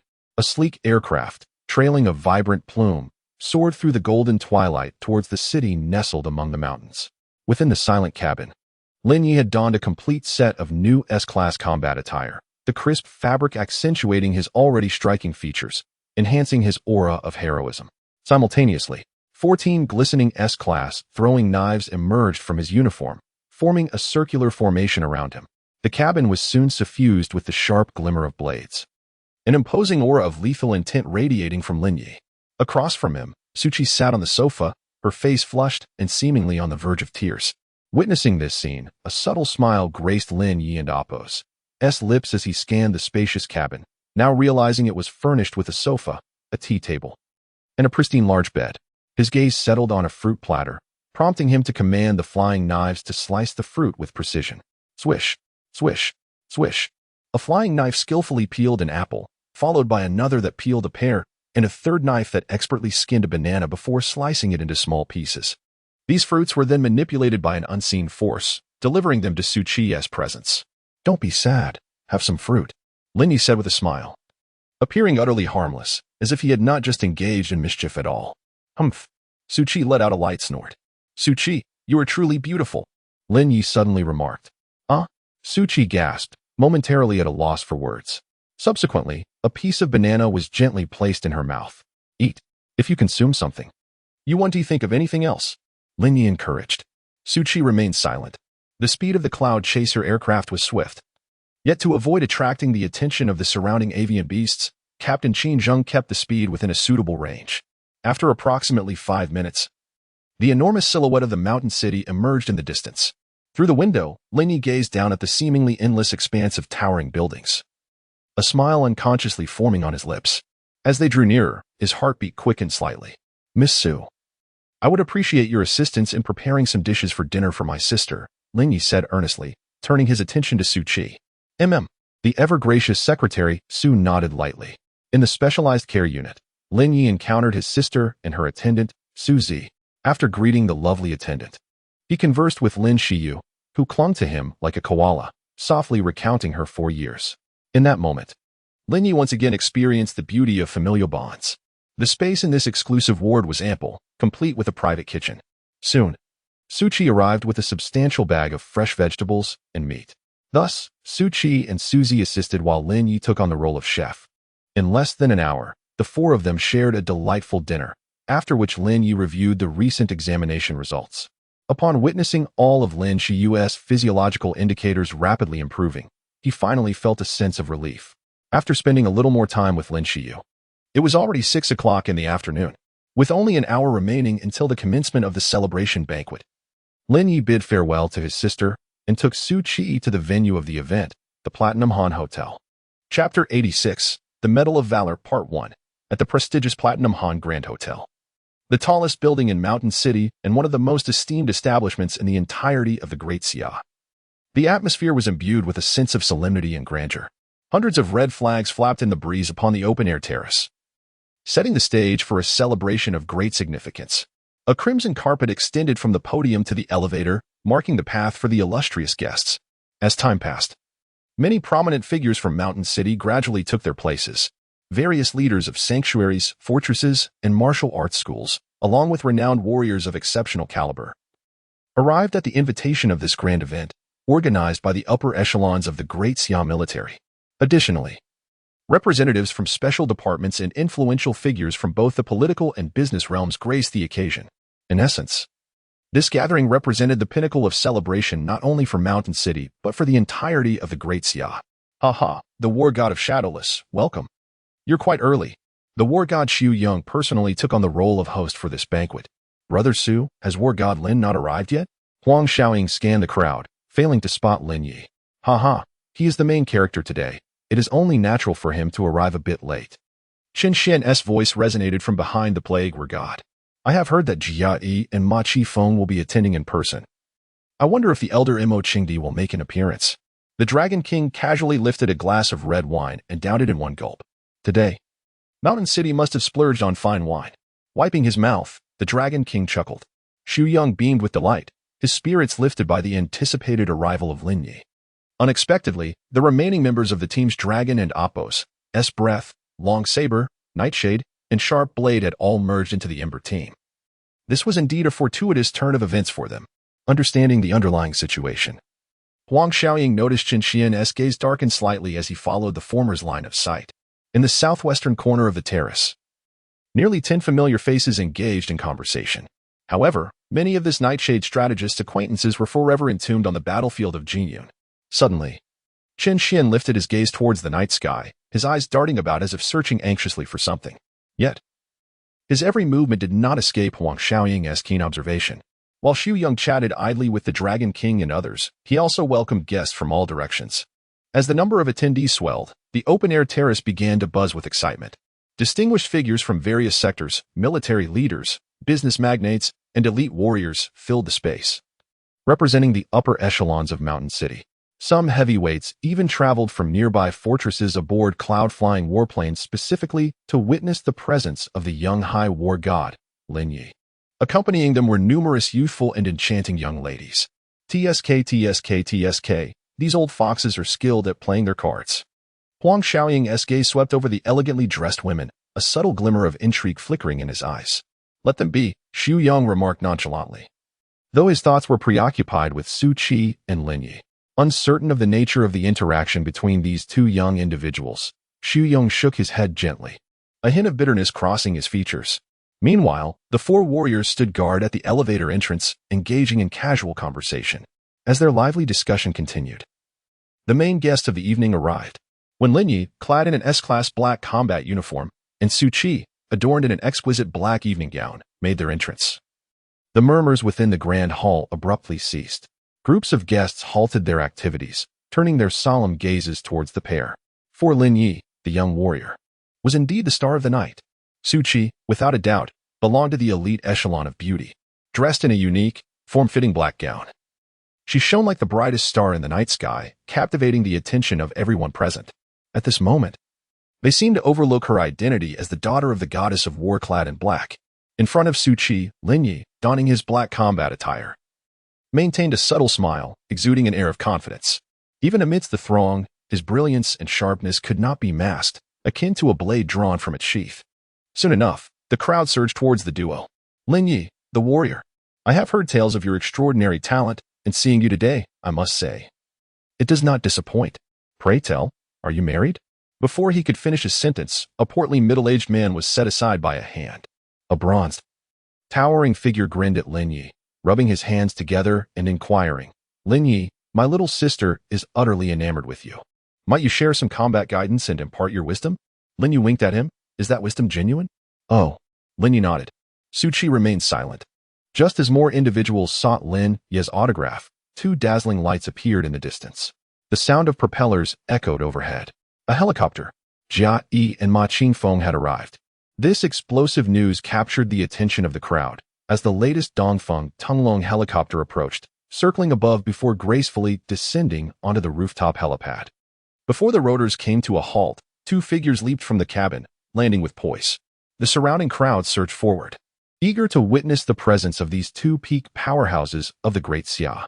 Many beautiful women lingered in place, casting flirtatious glances at Lin Ye, with some even daring to blow kisses his way.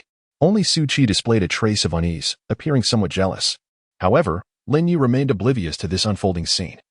Engrossed in conversation with several warriors regarding their recent exploits in the wilderness, feeling neglected, Su Qi, seated at a nearby table, lifted a wine glass and sipped her drink alone, her heart filled with bitterness.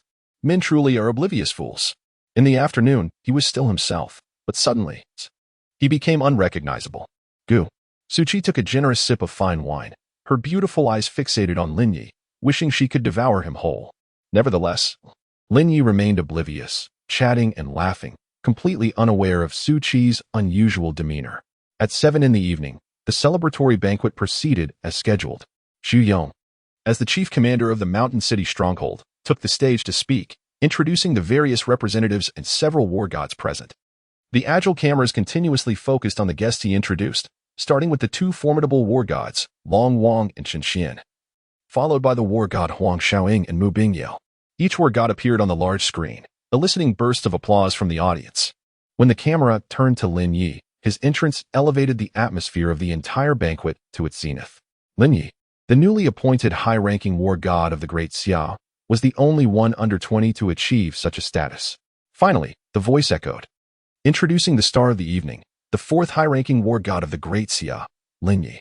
As the words faded, the large screen behind Xu Yong displayed Lin Ye clad in battle attire, seated in the front row, flanked by the esteemed high-ranking war gods Ma Qingfeng and Jia Yi. Yet, Lin Ye wore a radiant smile, his composure unwavering, seemingly unaffected by the presence of the veteran war gods. A resounding wave of applause erupted in the open-air venue. Lin Ye rose, surveying his surroundings with a confident and serene smile. Chapter 87, The Medal of Glory, Part 2. After the applause subsided, Su Yong's voice resonated once more. Lin Ye is not only the youngest supreme warrior of our Great Xia, but he has also made an indelible contribution to the successful reclamation of City 042. In simple terms, without him, our success would have been utterly unattainable.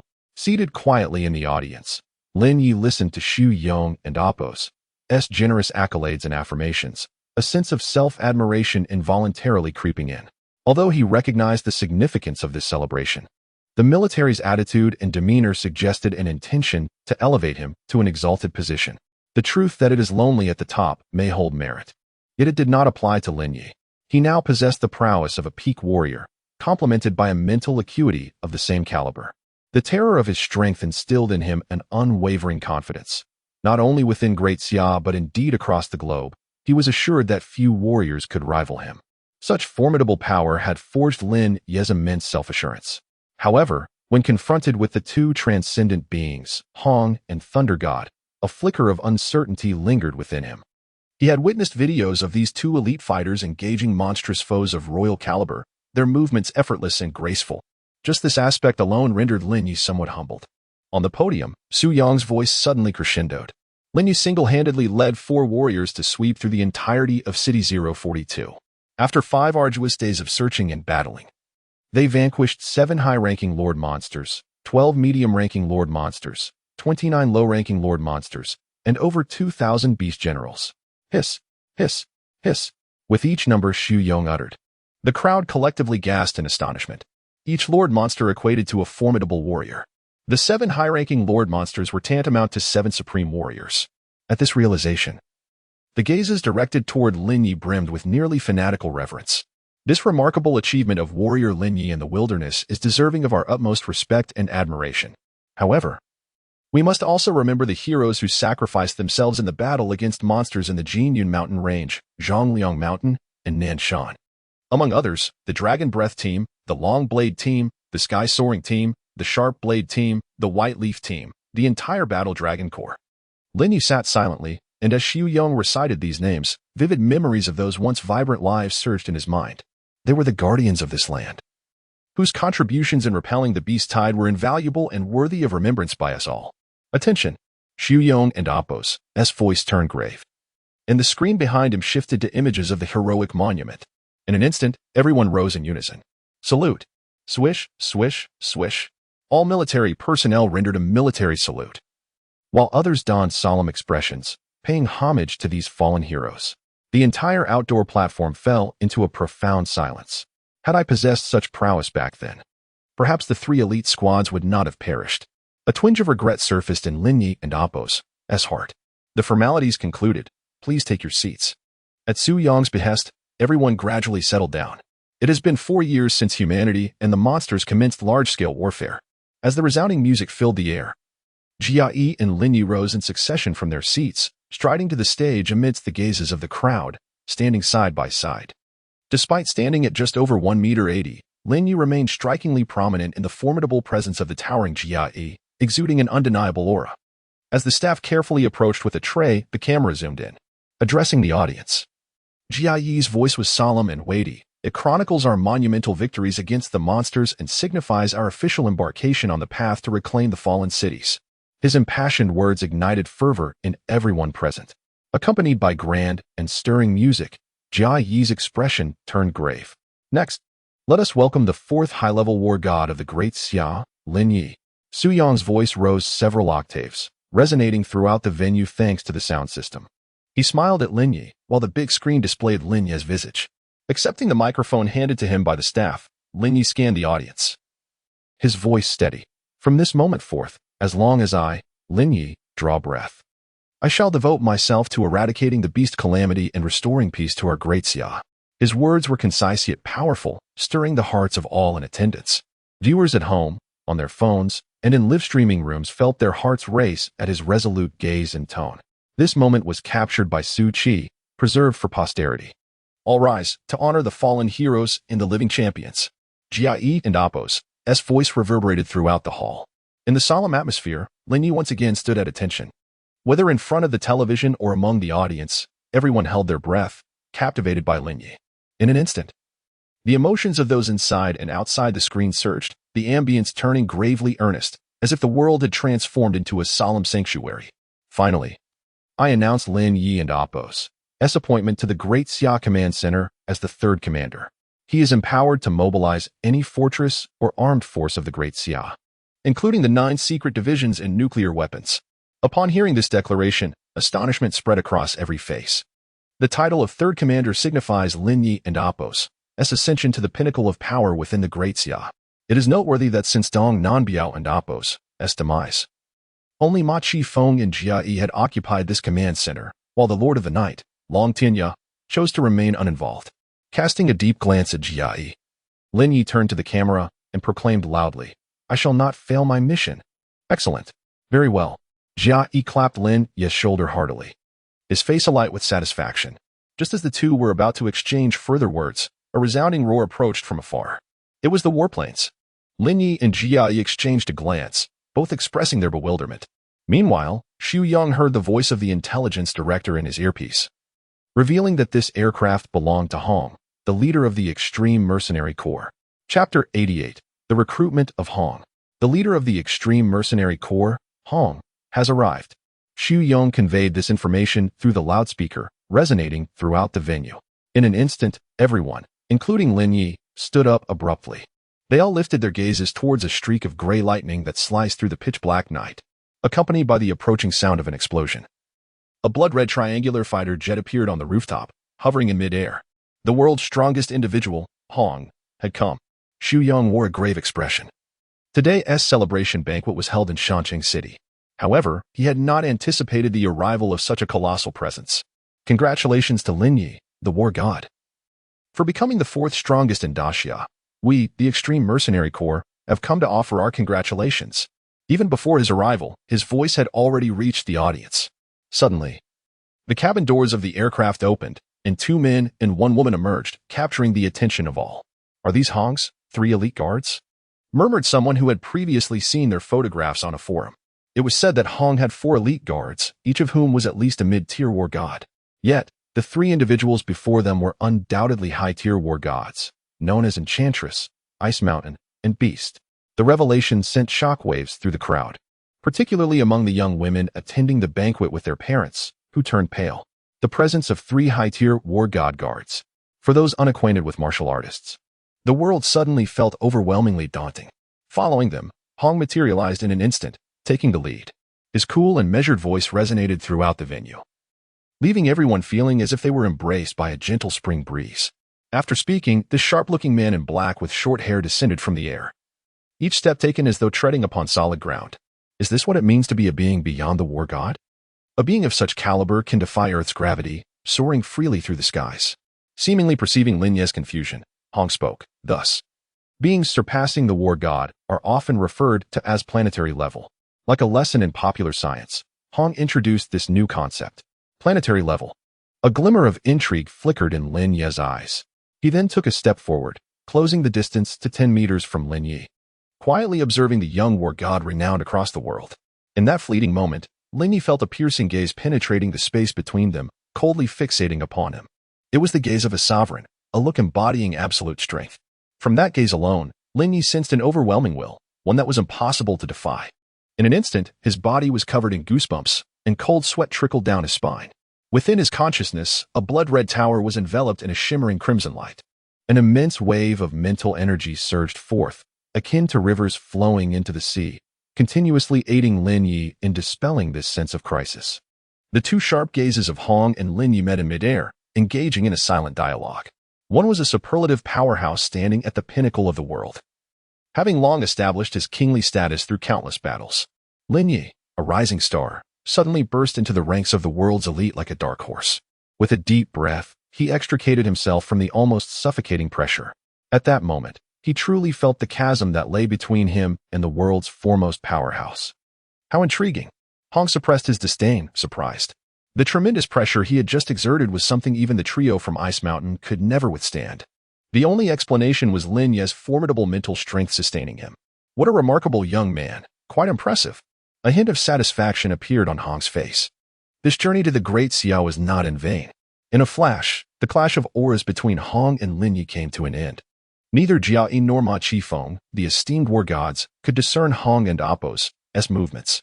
As Hong approached Lin Ye, the 2 unconsciously stepped forward to stand alongside the newly appointed 3rd commander of the Great Xia. Do not be alarmed. I harbor no ill intentions, the man in black said, shaking his head with a smile. Hong, you have grown significantly stronger since defeating the 9 Lives Demon King last year. Jia Yi remarked gravely from behind Lin Ye. Not only him, the 3 loyal guardians of Ice Mountain are nearly our equals, Ma Qifeng added, his gaze fixed on the newcomer, each word deliberate. This time, I have not come empty-handed, Hong said with a grin as he landed. Beast. At your command, Chief.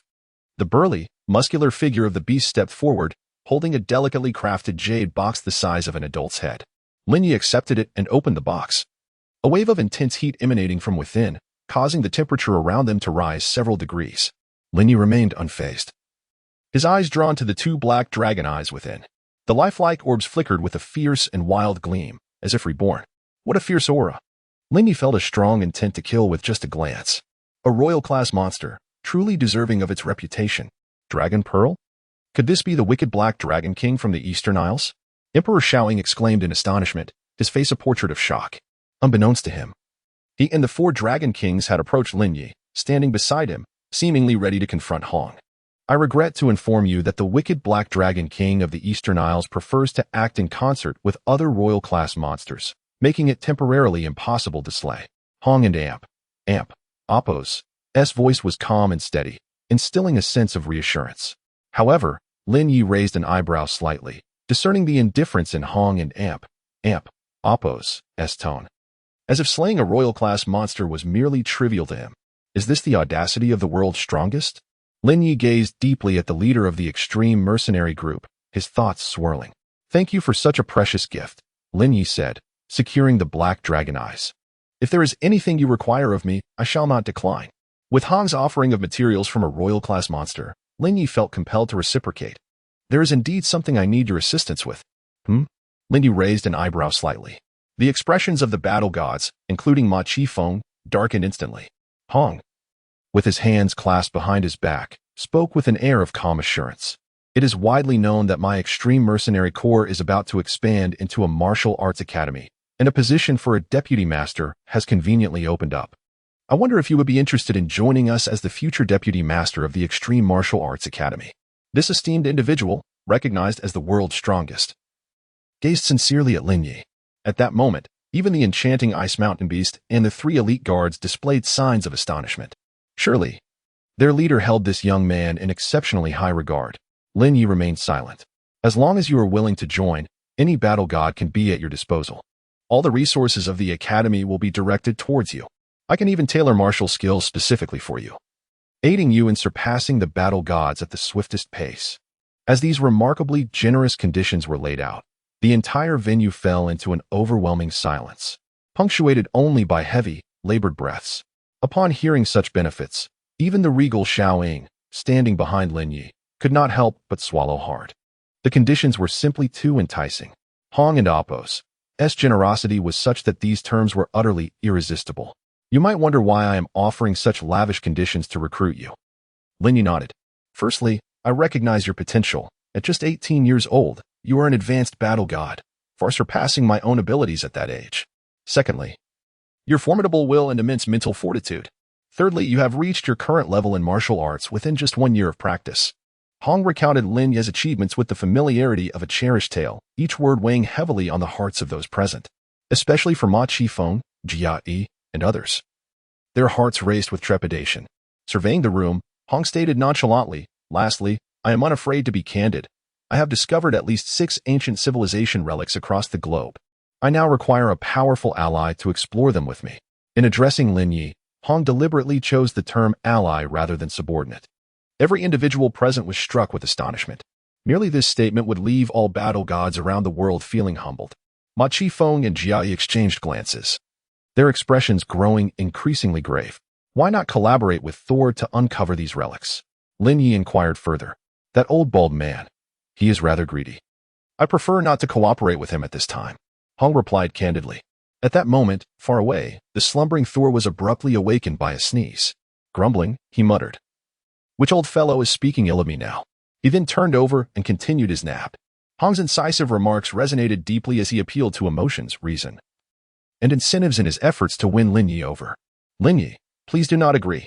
At this moment, with the effects of alcohol visibly flushing her cheeks, Su Qi clenched the hem of her dress tightly, her heart racing as she silently chanted her anxieties.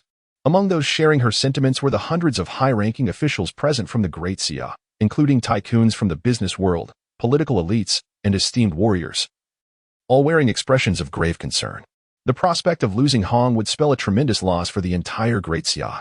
Furthermore, this underhanded tactic would deal a severe blow to the morale of the nation. The flicker of hope that had finally ignited was extinguished in an instant.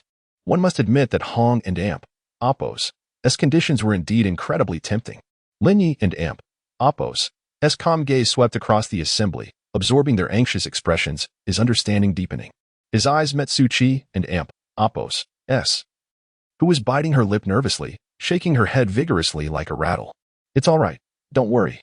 Lin Ye's lips moved slightly, offering Su Qi a reassuring smile. Hong, just state your answer. Thank you for your kindness and such generous terms, but I must decline. Chapter 89, Lin Ye versus the three elite guards. I refuse, Lin Ye stated calmly, his gaze unwavering as he regarded Hong, his voice imbued with an extraordinary serenity. His eyes, akin to deep black crystals, sparkled with an enigmatic brilliance at that moment. As the clouds dispersed, the silvery moonlight cascaded down generously, enveloping Lin Ye completely. In that instant, he became the most resplendent presence in the arena. Jia Yi and the valiant warriors around him exhaled deeply, nodding in satisfaction at Lin Ye. Clap, clap, clap. Suddenly, someone initiated a round of applause. Following suit, a tidal wave of applause resounded throughout the vast open space, echoing incessantly. Not only the attendees at the celebratory banquet, but also countless citizens watching on screens, abruptly rose, their eyes fixated on Lin Ye. Each person felt their breath quicken, their faces alight with uncontainable excitement. This was their battle deity of the great Xia. Amidst the thunderous applause, the guests turned to gaze at Lin Ye, the young warrior who remained composed even when facing the world and Appos, S strongest. The fervor in everyone and Appos, S expressions intensified. The reason was simple. Lin Ye, a youthful high-level warrior, possessed the potential for greater and swifter advancement, yet he had resolutely declined Hong's overtures. By rejecting Hong's invitation, he had effectively blocked his own path to glory. They understood that Lin Ye's actions were entirely for the sake of the great Xia. Haha, very well. Hong, typically stoic, suddenly broke into a smile. He scrutinized Lin Ye from head to toe, becoming increasingly convinced of the young man's merit. Although Lin Ye was presently only a high-level warrior, Hong believed in his foresight. He was certain that one day, this young man would rise to stand shoulder to shoulder with him, fueled by an unwavering determination. Why? Hong continued, his voice measured. What the great Xia can offer you, my extreme martial arts hall can provide in abundance.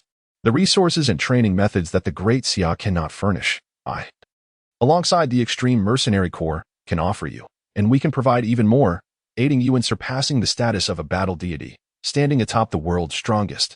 Hong's tone remained calm as he endeavored to persuade Lin Ye, yet a subtle perplexity lingered within him.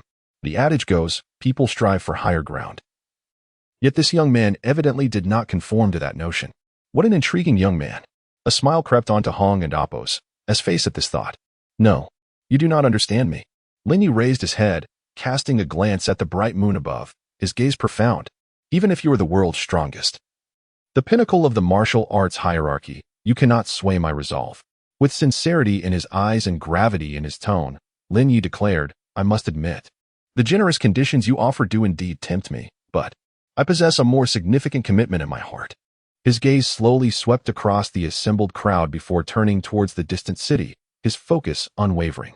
Finally, he looked back at Hong, his resolute eyes conveying his message unmistakably. The cities and citizens of the great Xia were his paramount commitment. There is one more sentence that Lin Ye did not express directly. As a time traveler, he had believed that his emotions would be extinguished forever. Yet, to his astonishment, his once withered emotional landscape began to rejuvenate, akin to a desert rose blossoming under the nurturing touch of this world. He had forgotten the solitary, rootless existence of his previous life, drifting aimlessly like a leaf in the wind. It was unclear when it happened, but Lin Ye's previously colorless world and vacuous heart gradually filled with meaning, influenced by the comings and goings of certain individuals, especially after enduring unforgettable moments and losing brothers who had fought alongside him. He had profoundly integrated himself into this world. You arrived late. Perhaps you did not hear the promise I just made. Lin Ye suddenly smiled, a sincere smile emanating from within. Allow me to reiterate. From this day forth, as long as I, Lin Ye, draw breath, I shall devote myself to eliminating the beast calamity and restoring peace to the great Xia kingdom. Oh, Hong Jin raised an eyebrow, observing Lin Ye with a hint of amusement, playfully teasing. Hearing you say that, you sound quite brave. Behind him, the three elite guards stood silently, their gazes fixed on Lin Ye, filled with astonishment and confusion. They were shocked by Lin Ye's audacious refusal in front of Hong and puzzled by the source of his confidence. Could it be the backing of the mere 4 high-ranking war gods of Great Xia? The trio of beasts exchanged glances, each gently shaking their heads. Haha, Lin Ye, you truly are remarkable. Did you know? No one before you has dared to refuse me so candidly. Hong, far from being offended by Lin Ye and Appos, as forthrightness, found himself increasingly intrigued. This rejection had taken him by surprise, yet upon reflection, it seemed entirely reasonable. Do you suppose that if I forcibly abduct you, Jia could stop me? Or that Ma Qifeng and the others could hold me back? Hong's gaze was fixed on Lin Ye, not even casting a glance at Jia as he spoke. Jia and the others knew full well that the combined strength of all the war gods present would not be sufficient to contend with Hong. This man was too formidable. Even if all the war gods in the world united, the outcome would merely be utter defeat. I once believed that among the strongest human war gods, none could decline my proposals and terms. Yet here you are, Lin Ye, allowing me to see you in a new light. Thus, this time, I shall refrain from taking action. Hong regarded Lin Ye with a condescending gaze, slightly tilting his head back, and commanded, enchanting ice mountain beasts, you three shall take my place and test the strength of the future vice master of the Xinhui Martial Academy. If you defeat them, I shall abandon my attempt to recruit you and grant you a spirit of the flora as compensation for your defeat. However, should you lose, you are aware of the consequences. Lin Ye furrowed his brow, a contemplative expression crossing his face as he inquired, may I utilize mental energy? Of course. Hong nodded slightly at Lin Ye, his tone imbued with an air of undeniable authority, reminiscent of a sovereign. The utterance momentarily stunned the crowd, plunging the rooftop into silence once again. Ice Mountain, prepare yourselves. The Vice Master Lin Ye is a formidable mentalist. No problem, boss. Ice Mountain replied with a grin, showing little concern for Lin Ye's mental prowess. As the elite guards beneath the world's strongest warrior, they possessed their own confidence and pride. Subsequently, he exchanged glances with the beast and the enchantress. Each discerned the mutual doubt reflected in the other and Appos' eyes. Not long ago, Hong had crafted a combined attack technique specifically for the three of them. Could it be that they were to employ it now against this young man? Would they forcibly subdue him and recruit him as a vice master in the extreme mercenary corps? Hong, do not overstep your bounds. In the gathering, Ma Qifeng exclaimed with a fierce voice, the first to confront Hong in anger. Your three elite guards are already immensely powerful. Lin Ye would struggle against even one, let alone three. And if I do overreach, as long as your fists are mightier, you may bully me at will. I accept that. Ignoring Ma Qifeng and Appos' fury, Hong maintained his composure, bluntly revealing this harsh reality. The atmosphere fell into silence. Ma Qifeng clenched his fists, a shadow crossing his face.